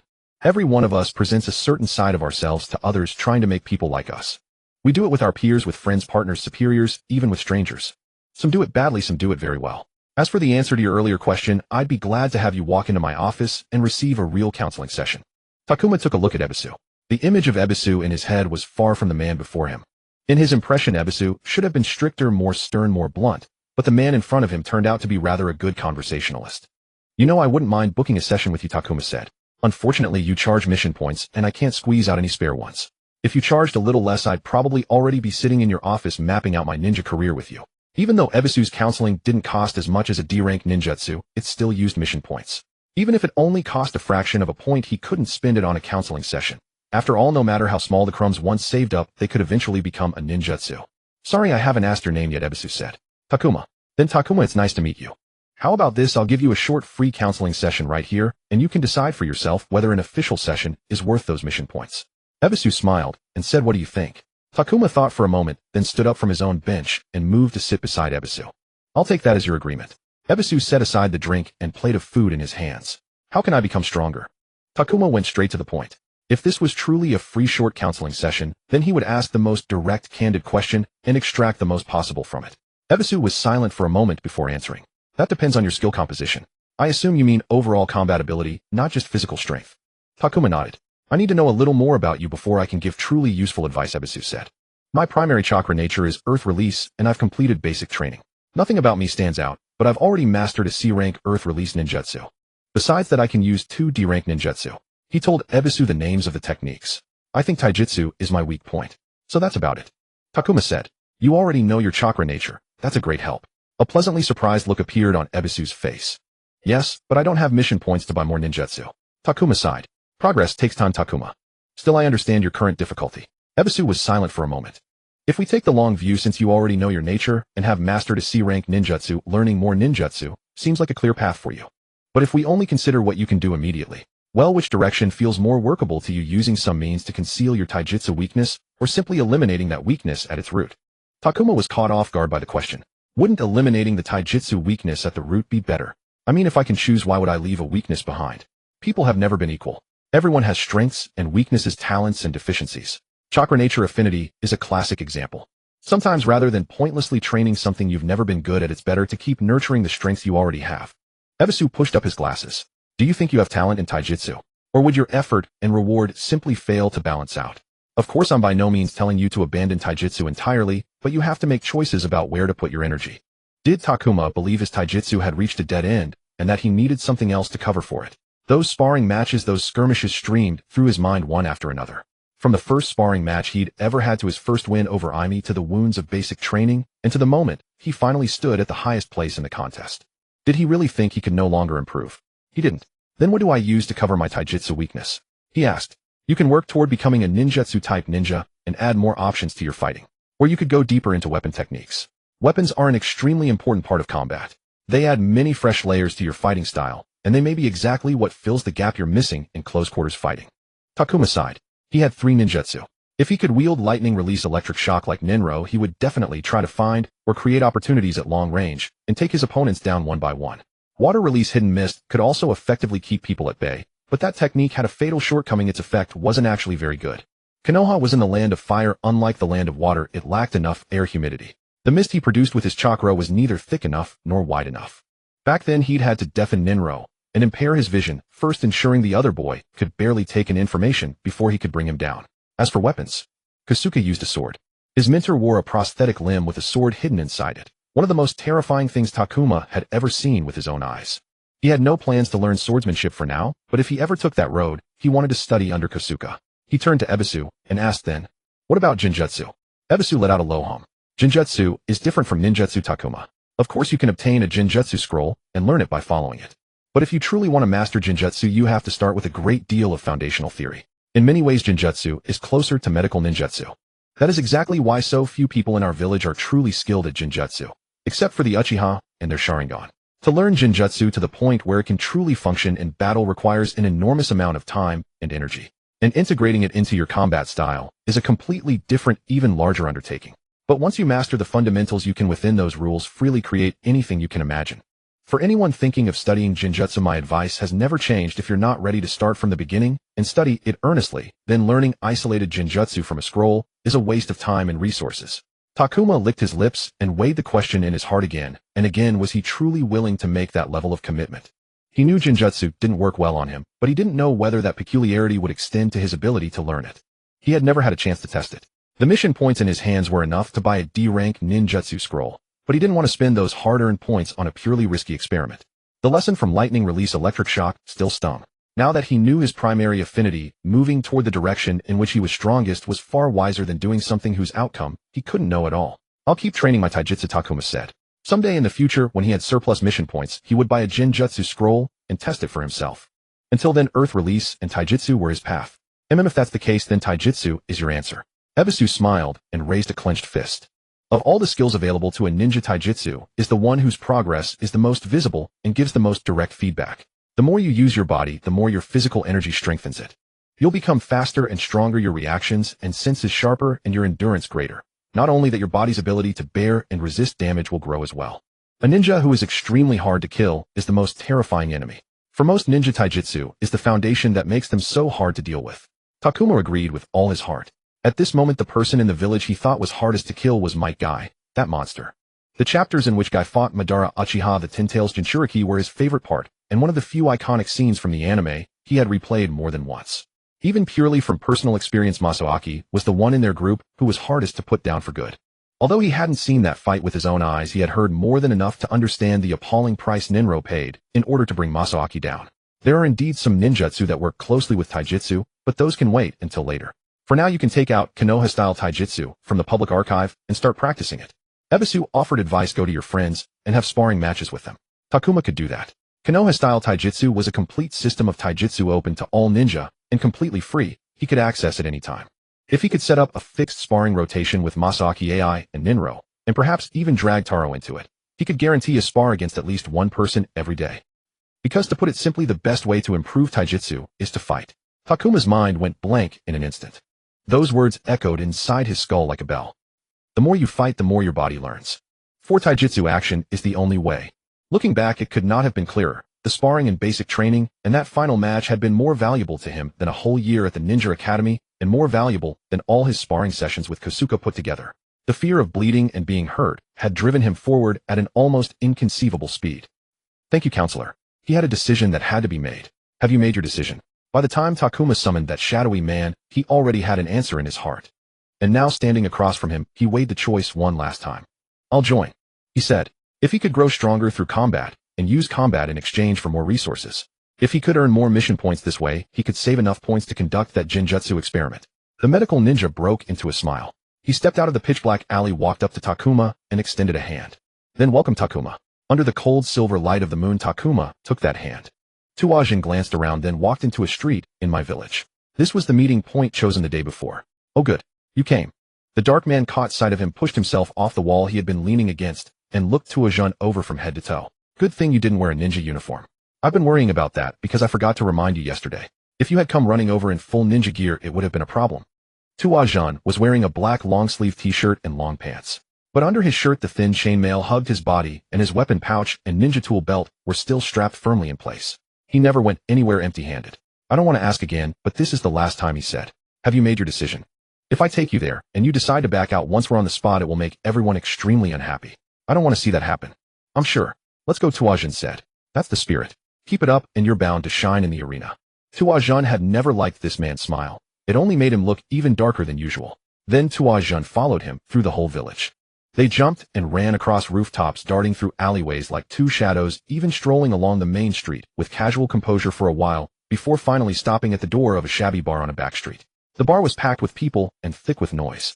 Behind the counter, 4 people were busy mixing drinks at a frantic pace, while 3 waiters moved back and forth through the room, carrying drinks. Tuajin swept his gaze across the place and the crowd, noticing quite a few pairs of eyes fixed on him following his movements. Why do they keep staring at me? He asked the guide in a low voice. Who wouldn't take a second look when a kid shows up in a bar? The man said idly. Without pausing for even a moment, he led Tuajin straight from the entrance to the rear of the building, where a wide staircase descended straight underground. No one blocked their path along the way. Only at the foot of the stairs were they stopped by a middle-aged man sitting on a bar stool. Tuajin's eyes immediately landed on the man's empty left sleeve and the ugly prosthetic on his left leg. When the man rose to his feet, Tuajin saw burn scars near his neck. He could almost be certain that these wounds were connected, all born of the same brutal past. The middle-aged man clapped the dark man on the shoulder, then limped over to Tuajin. When that heavy palm landed on his shoulder, Tuajin barely restrained the reflexive urge to step back. He stared directly into the man's eyes, and at the same time felt a thread of chakra seep into his body. That's to check whether you've used a transformation technique to disguise yourself. Seeing Tuajin look at him, the sinister man explained. The man let out a low grunt, then returned to his bar stool, and raised a hand to knock on the heavy iron door behind him. A small hatch slid open in the door, and a pair of eyes scanned them for a moment from within. Then the door creaked open. They walked in, and inside was a circular room. A large booth was set into the wall with 3 people standing behind the glass. On either side of the counter there was a passage, and when he strained his ears he could faintly hear cheers drifting up from the depths. Not that way. You'll have plenty of chances to see all that later. He pulled him toward a narrower passage as he spoke. This passage was only wide enough for 2 people to walk side by side, while the other 2 could easily fit 4 abreast. The narrow passage led them into a long, narrow corridor lined with doors on both sides.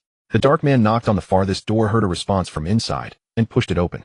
It was a messy office with all sorts of clutter packed into every corner. The whole room was ornate almost to the point of flaunting wealth.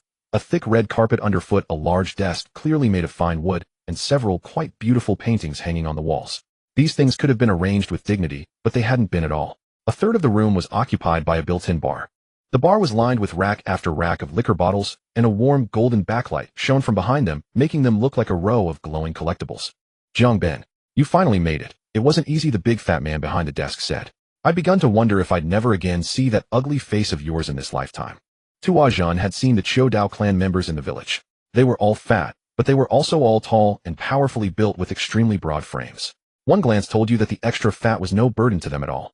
But the man before him was simply obese. He had the most pronounced beard, belly, double chin, sagging jowls, and two marshmallow-like arms Tuazhan had seen since he came to this world. Jiang Ben. Tuazhan silently recited the name in his mind, glancing at the man beside him. I can't help it, boss. I've been busy. The dark man, Jiang Ben, walked straight over to the bar. The village always needs its finest Chunin medical ninja. The fat boss clicked his tongue. You're lucky. If it weren't for your apprentices working faithfully, I'd have snapped those skinny arms and legs of yours long ago, he said with a savage grin. Then the fat boss turned his face toward Tuazhan, and the ferocious expression instantly became an oily smile. Also, you're the one Jiang Ben keeps talking about. Come here, boy, don't be shy. Sit down. He said it in a voice as rough and raspy as sandpaper. What's your name, boy? Tuazhan. Tuazhan. Tuazhan. That name doesn't sound very smooth. The boss drawled, sounding a little dissatisfied, and raised the bottle of spirits in his hand for a swig. The bottle looked extraordinarily small in his fleshy hand. The corner of Tuazhan's eye twitched. It wasn't as if he had given himself the name. Could he be blamed for that? Besides, he actually rather liked it. If anyone didn't like his name, they could go to hell themselves. I'll pardon my manners. Would you like a drink, Tuazhan? Take whatever you like from the bar. If you want something special, have Jiang Ben mix it for you. Though I wouldn't trust that bastard. Who knows if one day he might slip some poison into my cup, the fat boss said. Jiang Ben wasn't offended in the least. Instead, he chuckled lightly and poured himself a drink. Boss, at least you ought to introduce yourself to the boy before getting into other matters. Oh, I may have had a bit too much to drink today, the fat boss said, then took another heavy swig straight from the bottle. My name is Yuan. I run this place. Just call me boss. So I trust you've made up your mind to join us as a fighter. Tuazhan nodded. Good, very good. Our arena has always welcomed fresh blood, Yuan said. And I'm sure Jiang Ben has filled your head with a pile of promises about what you can get out of joining the fights. Mission points and money. Tuazhan replied. If the rewards the other man named hadn't included those two things, he would have gotten up and left immediately. Right, mission points and money. Yuan's smile squeezed his rolls of fat into even deeper folds. Every time you win a match, you get mission points and money. Of course, if you lose, you get nothing. If you can keep a winning streak going, there's an extra streak bonus. So if I lose, I don't get a single penny. Tuazhan asked. Nothing at all. Understood. He would of course have preferred to get some compensation even if he lost, but it seemed that if he wanted to profit from this deal, he had to win. Then let's talk terms. These are the standard terms for all new recruits, and there's no room for negotiation. Yuan leaned his bulky torso forward, putting his whole weight on the desk, which groaned beneath him. You'll fight 3 times a week. So you'll need to arrange your life around our schedule. We'll notify you in advance, and you'd better be ready. Once a match is scheduled, you can't miss it for any reason, unless of course something unexpected happens to you. Your minimum contract is 6 months, 72 fights in total. Within those 6 months, you can't quit. If we need someone to fight outside the schedule and you're available, you can step in. That part is counted separately into your match total. Last rule, all the earnings from your first 36 fights will be held by us. Tuazhan had been digesting these terms one by one. Though they would demand quite a bit of his time, the fights themselves were excellent training, and he accepted that. Even the 72 fights and the 6-month term seemed acceptable to him. But that last clause. Wait, what exactly do you mean? He asked. All the proceeds from your first 36 fights will be kept here with us until you've finished all 36. We call it payday. A lot of newcomers throw a party that day. It's a scene where everyone's happy. But why? It's a safeguard in case you run off on us all of a sudden. Think of it as a loyalty test. Finish the first half of your contract faithfully, and after that we'll settle up after every match. Yuan smiled, his face slick with oil. Tuazhan's hands clenched on his knees. What this meant was, he would have to fight for nothing in this arena for 3 months, and only at the very end would he see that money. He tried to convince himself to accept it as extra training. Any questions? Yuan asked. Tuazhan glanced at Jiang Ben, but the man merely shrugged. No. Let's go with this, Tuazhan sighed. But how can you guarantee I won't pack up and run after 3 months? Once that much money is piled up in your account, you won't be thinking about leaving, Yuan said with a grin, then added a few more rules. Oh, by the way, did Jiang Ben mention the fight categories we run here? Yuan asked. Categories? No. Weight classes didn't mean much in a world where chakra existed. It's simple. The categories we offer are pure taijutsu weapon combat, ninjutsu combat, 2-person teams, 1 versus 2, 1 versus 3, 1 versus 4. You get the picture. Yuan said you've just joined, so you'll start with pure taijutsu. Once you've finished 36 fights, if you want to change, we'll reassess. If you sign a second contract with us, you can even fight in multiple categories at once. Tuajun thought hard about these categories. If he were given the choice, he felt he could handle several categories at once. He wanted to fight in different categories because that would expose him to more varied types of opponents. As for starting with pure taijutsu, it was perfect for him. It would let him practice the Mai-style taijutsu properly. Any other questions? Tuajun nodded. Yes. How many people are fighting in this arena altogether? More than you'd imagine. Yuan leaned back and took another big swig of liquor. Every year batch after batch of new genin pour into the village. He chuckled. I'm sure you'll run into quite a few familiar faces in the arena. But in the same way, every year quite a few experienced genin also come to the village. The arena is iron, the fighters flow by like water. Those with real strength get promoted to chunin or higher, so naturally they look down on our terms. But I can guarantee that what I'm paying is already quite high. I hope you'll stay here for a long time. Tuajin didn't know if he truly agreed with that. In that case, now let's see how you actually fight. Yuan stood up from his chair. Tuajun blinked, staring in astonishment at the huge man. Now, hope you're ready. Takuma turned back to Emoto, his face a portrait of reluctance and irritation. Emoto laughed. Don't give me that look. Your opponent is also new, only a few fights under his belt. Treat this as a warm-up so you'll have a clearer sense of things when you officially step into the ring. He could have simply watched a match or two from the sidelines, and that would have been enough. He didn't need to prepare this way. Takuma turned his gaze to the fight currently underway.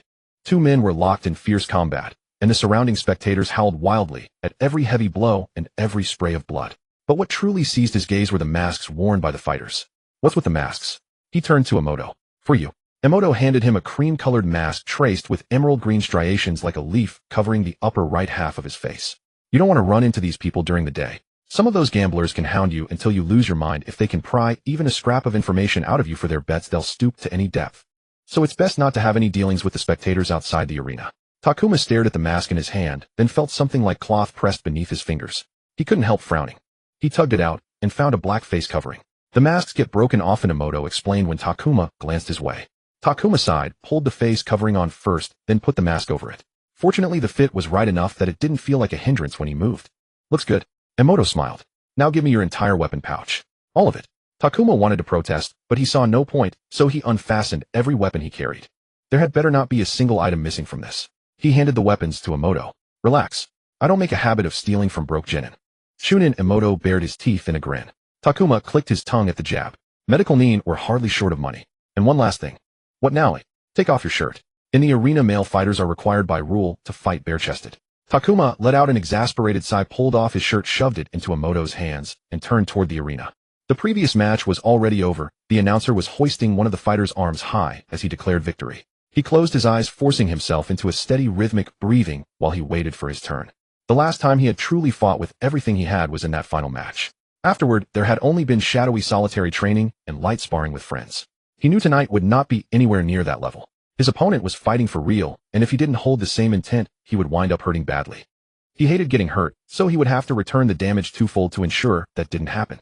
In the arena, the announcer's voice boomed, "Let's welcome the newest member of the arena." Another nameless one steps onto this ground to carve out a name for himself. Will he conquer his way to the top, or be crushed into the gutter? Time will tell. Tonight, let us witness his battle firsthand, and see whether his fists have what it takes to climb all the way to the summit. Go. Emoto gave Takuma a push from behind. Takuma took a deep breath and jogged down the passageway. Metal chain-link fences lined both sides, and people on either side pounded desperately against the mesh, making a deafening racket. Takuma ran through them and stepped into the arena. His opponent was already waiting there. The moment he entered, a sliding door slammed down overhead with a dull thud, sealing the entrance shut. Standing in the arena, Takuma suddenly realized that testing the ground once before officially fighting might actually be a good thing. Watching from outside could never give him this visceral sensation, being hemmed in on all sides by sturdy metal mesh. The oppressive feeling of space closing in could only be understood by actually standing inside. This arena was far larger than an MMA octagon, but he could sense that controlling and utilizing space here would be completely different from any fight he had ever fought anywhere else. He would have to be mindful of his positioning at all times. Standing before Takuma was his opponent, wearing a cream-colored mask similar to his own except with rust-red markings. With a single glance, Takuma could tell the man was considerably older. He was taller, with the frame and muscle of a full-grown adult. Even if Emoto said this guy had only recently joined, a ninja with more years was bound to have more experience. The announcer withdrew from the arena, and as the iron door fell shut behind him, the fight began. Takuma hadn't planned to act immediately, but he noticed the man staring intently at his torso. In a blink, he understood the man was looking at the crisscrossed old scars across his body. The instant he realized it, Takuma shot forward. The man's gaze snapped back, but for Takuma that moment was already enough. He had already closed in and thrown a punch. The man blocked with his forearm, but the force slammed into his unprepared stance and drove him backward several steps. Takuma followed with another punch, and the man took a solid kick to the chest, crashing to the ground, rolling twice, then scrambling up and charging at Takuma. Takuma didn't dodge. He powered straight through the man's running hook and drove an elbow into his face. The mask didn't break, but the man staggered off balance. If Takuma had learned anything from Masaaki, it was this: when your opponent is about to fall, don't wait for it. Put him down yourself, and make sure he never rises again. Takuma lunged, tackled the man to the ground, and rolled on top of him. But before he could bring his fist down, the man flung him aside.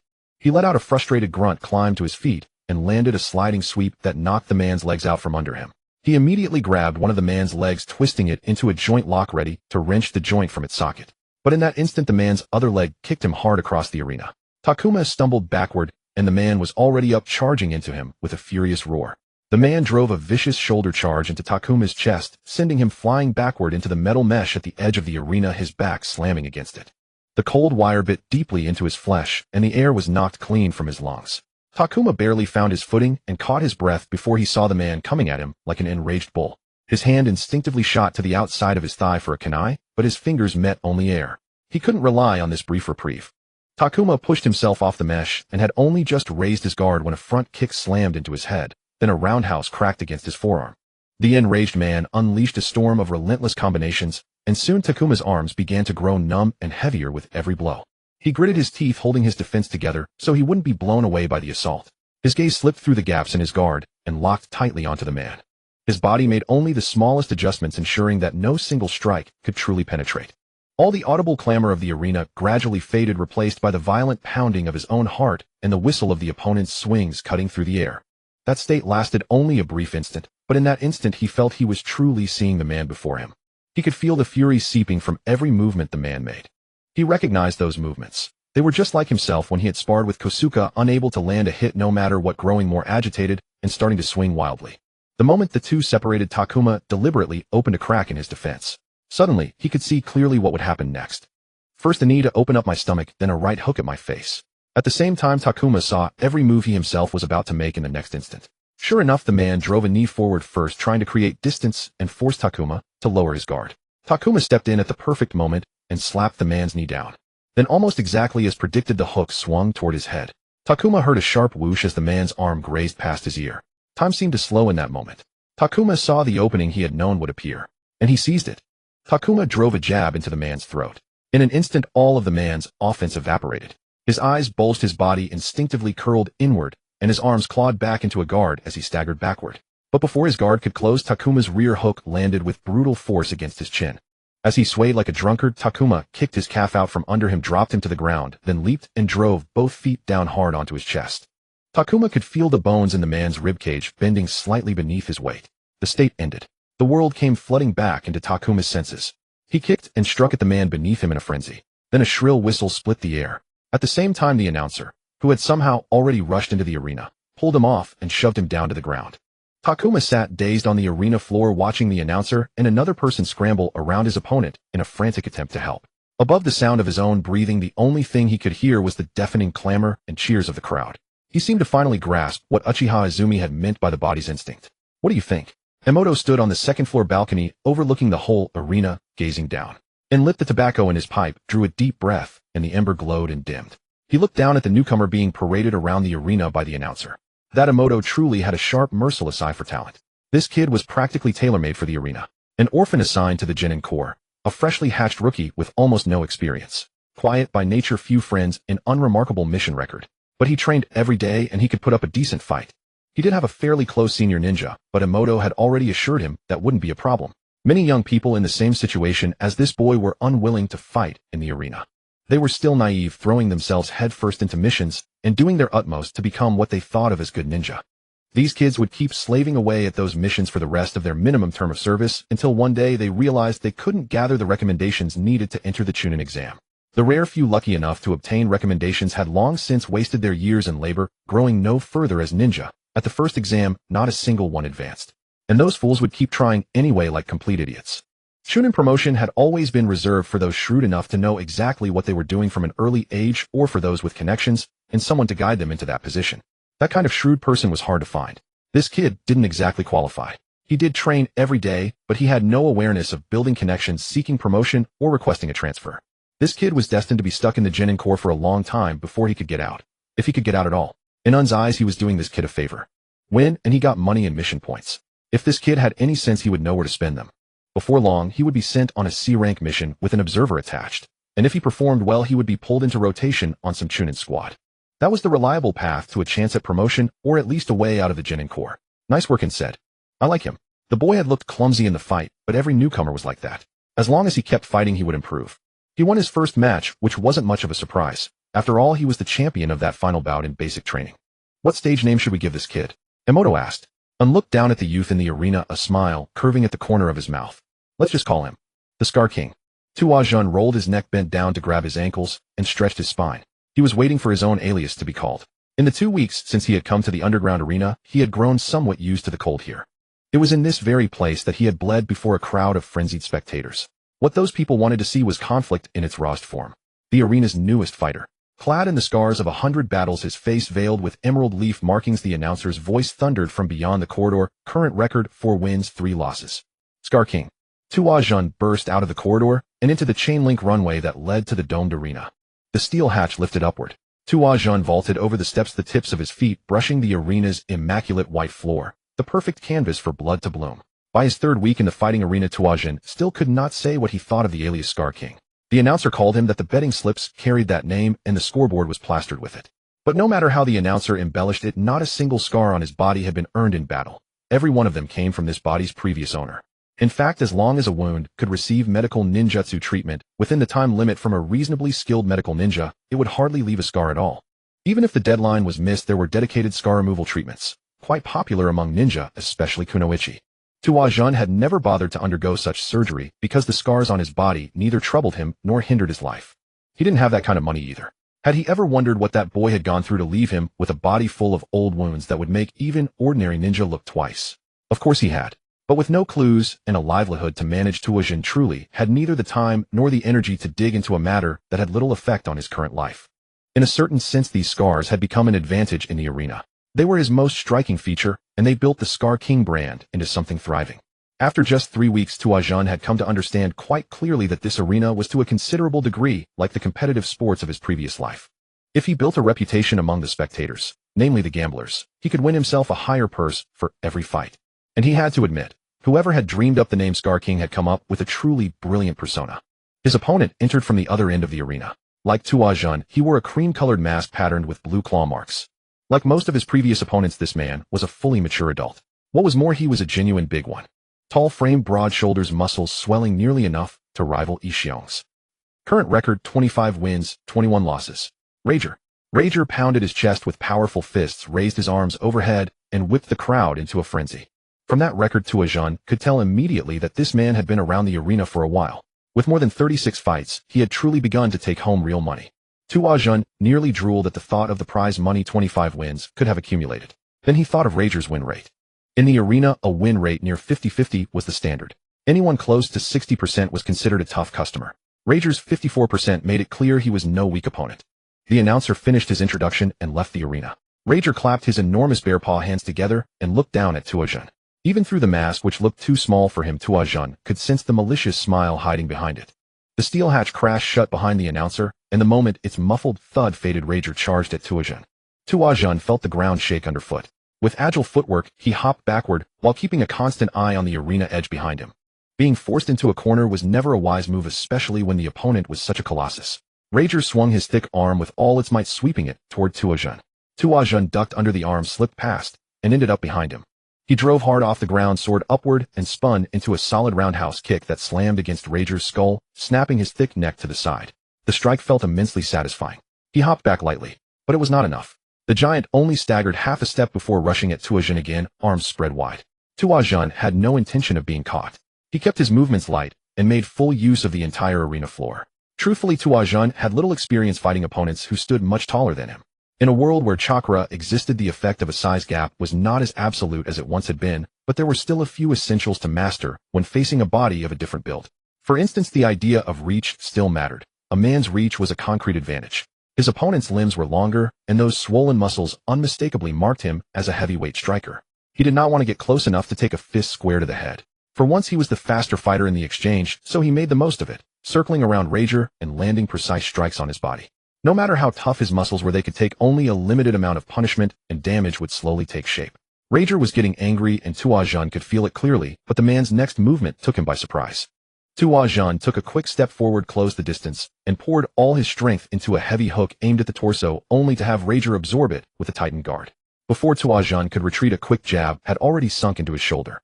The force knocked him staggering backward. A furious growl sounded from behind the mask, and Rager raised his arm, high chopping it down at Tuazhan's face. Using the last shred of balance in his stagger, Tuazhan redirected the blow aside with a subtle deflection, making the heavy force slide past his body. He immediately tried to create distance and re-establish his stance, but before he could act, Rager seized his arm like iron pincers and swung his whole body into the air. Tuazhan felt his body slip beyond his own command. In the blink of an eye, both of his arms had fallen into Rager's control. A rough voice rasped beside his ear. "Got you, kid." Rager lifted Tuazhan's body high overhead and slammed him into the hard arena floor. The impact sent fine cracks crawling across the ground. Tuazhan's entire back ached to the bone, and the pain rolled over him in waves. The air was completely driven from his lungs. His mouth gaped open as he fought to breathe. He had taken hits worse than this. Swallowing punishment had always been Tuazhan's specialty. He tensed every muscle and struggled to reclaim command of his body. Just as Rager hoisted him again in preparation for a second slam, Tuazhan kicked both legs hard into his chest.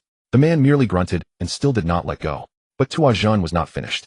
In an instant, the two energies inside him merged with a thunderous collision, and chakra rushed through his chakra pathway system like a flood. In that very instant, the soles of his feet locked onto Rager's chest, as though glued there. And with that, the adhesion concept from tree climbing training became a weapon. Tuazhan pushed his chakra output to its absolute limit. There was no sound, yet both Tuazhan and Rager clearly felt the power erupt between their bodies.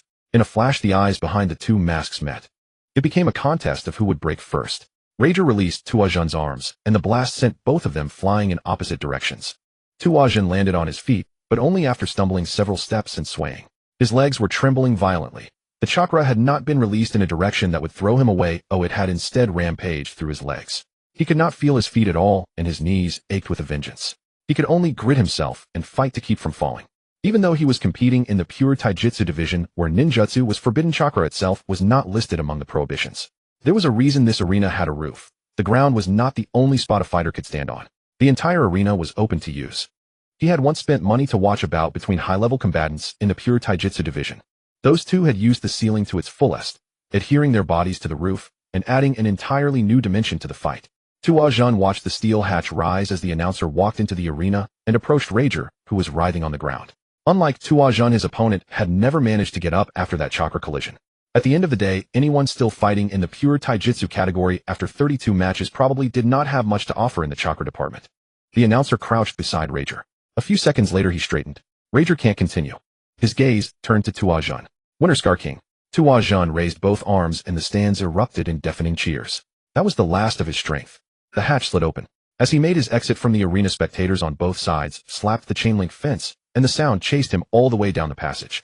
He walked into the corridor, his legs nearly giving out, but the training Ishiong had given him proved its worth. He made it all the way to the locker room before his knees finally buckled, and he collapsed.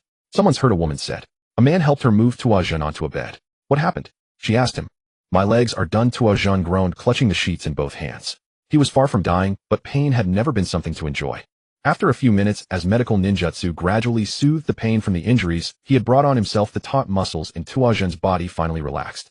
He let out a relieved breath and muttered under his breath, 5 wins, 3 losses. Late that night, Tuazhan hobbled out of the kitchen and collapsed into a chair in the living room.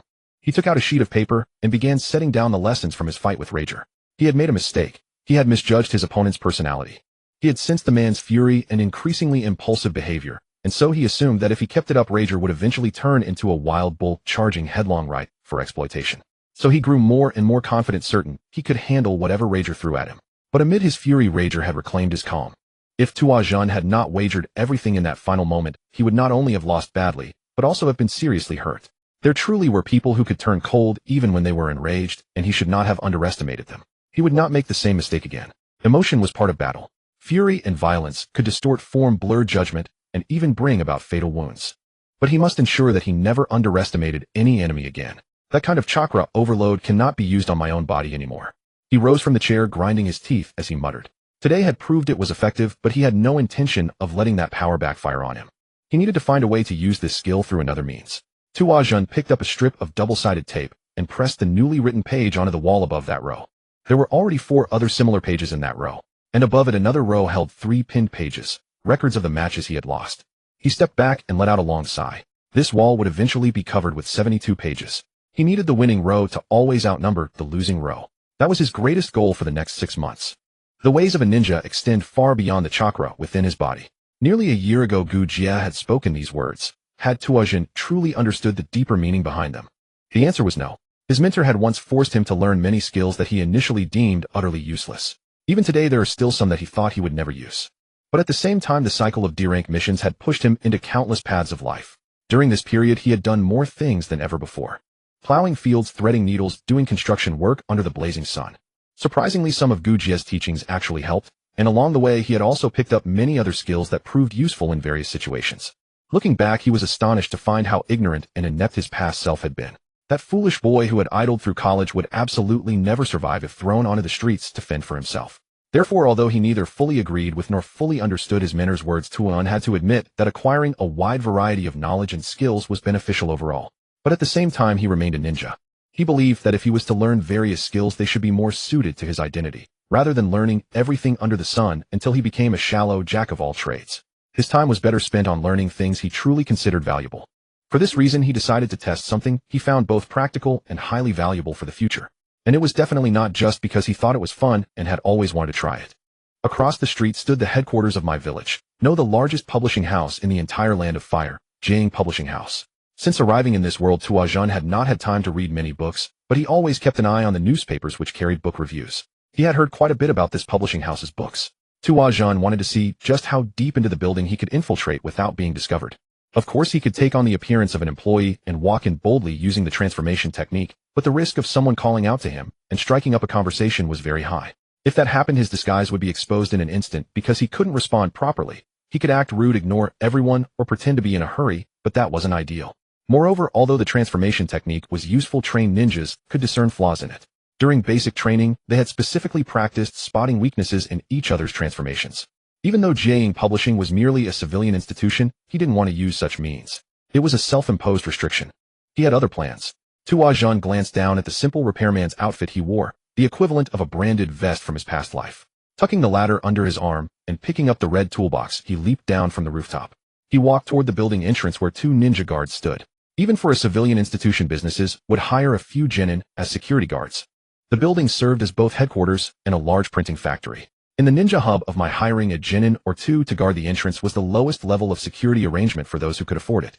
Tuajun took a calm breath and crossed the road with his head held high. With his toolbox, ladder, and a clipboard holding a blank piece of paper, these were enough. Even if the guards were ninjas, they were still human. He just needed to believe that this was where he was supposed to be. Without slowing down or looking at the 2 guards, he walked straight past them. Tuajun felt their gazes fall on him, and for an instant his heart seemed to skip a beat. But as he continued forward, they did not call out to him. The moment he stepped into the building, the corner of his mouth couldn't help but curl upward slightly. Success. His heart cheered. With a suitable disguise and the right attitude, you could get into most places. He suppressed his smile and continued deeper.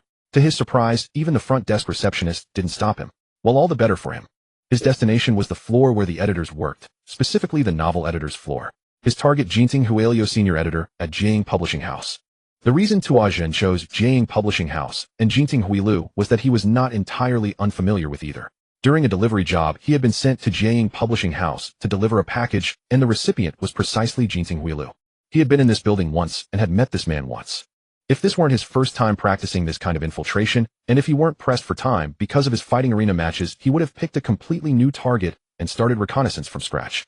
But since he still had daily missions to complete, he simply treated that previous experience as reconnaissance. As long as he could enter Jinting Huelio's office without arousing suspicion, he would count it as a victory. According to Tuajun's memory, Jinting Huelio's office was at the edge of an open-plan work area shared by junior editors. As a senior editor, Jinting Huilu had his own private office.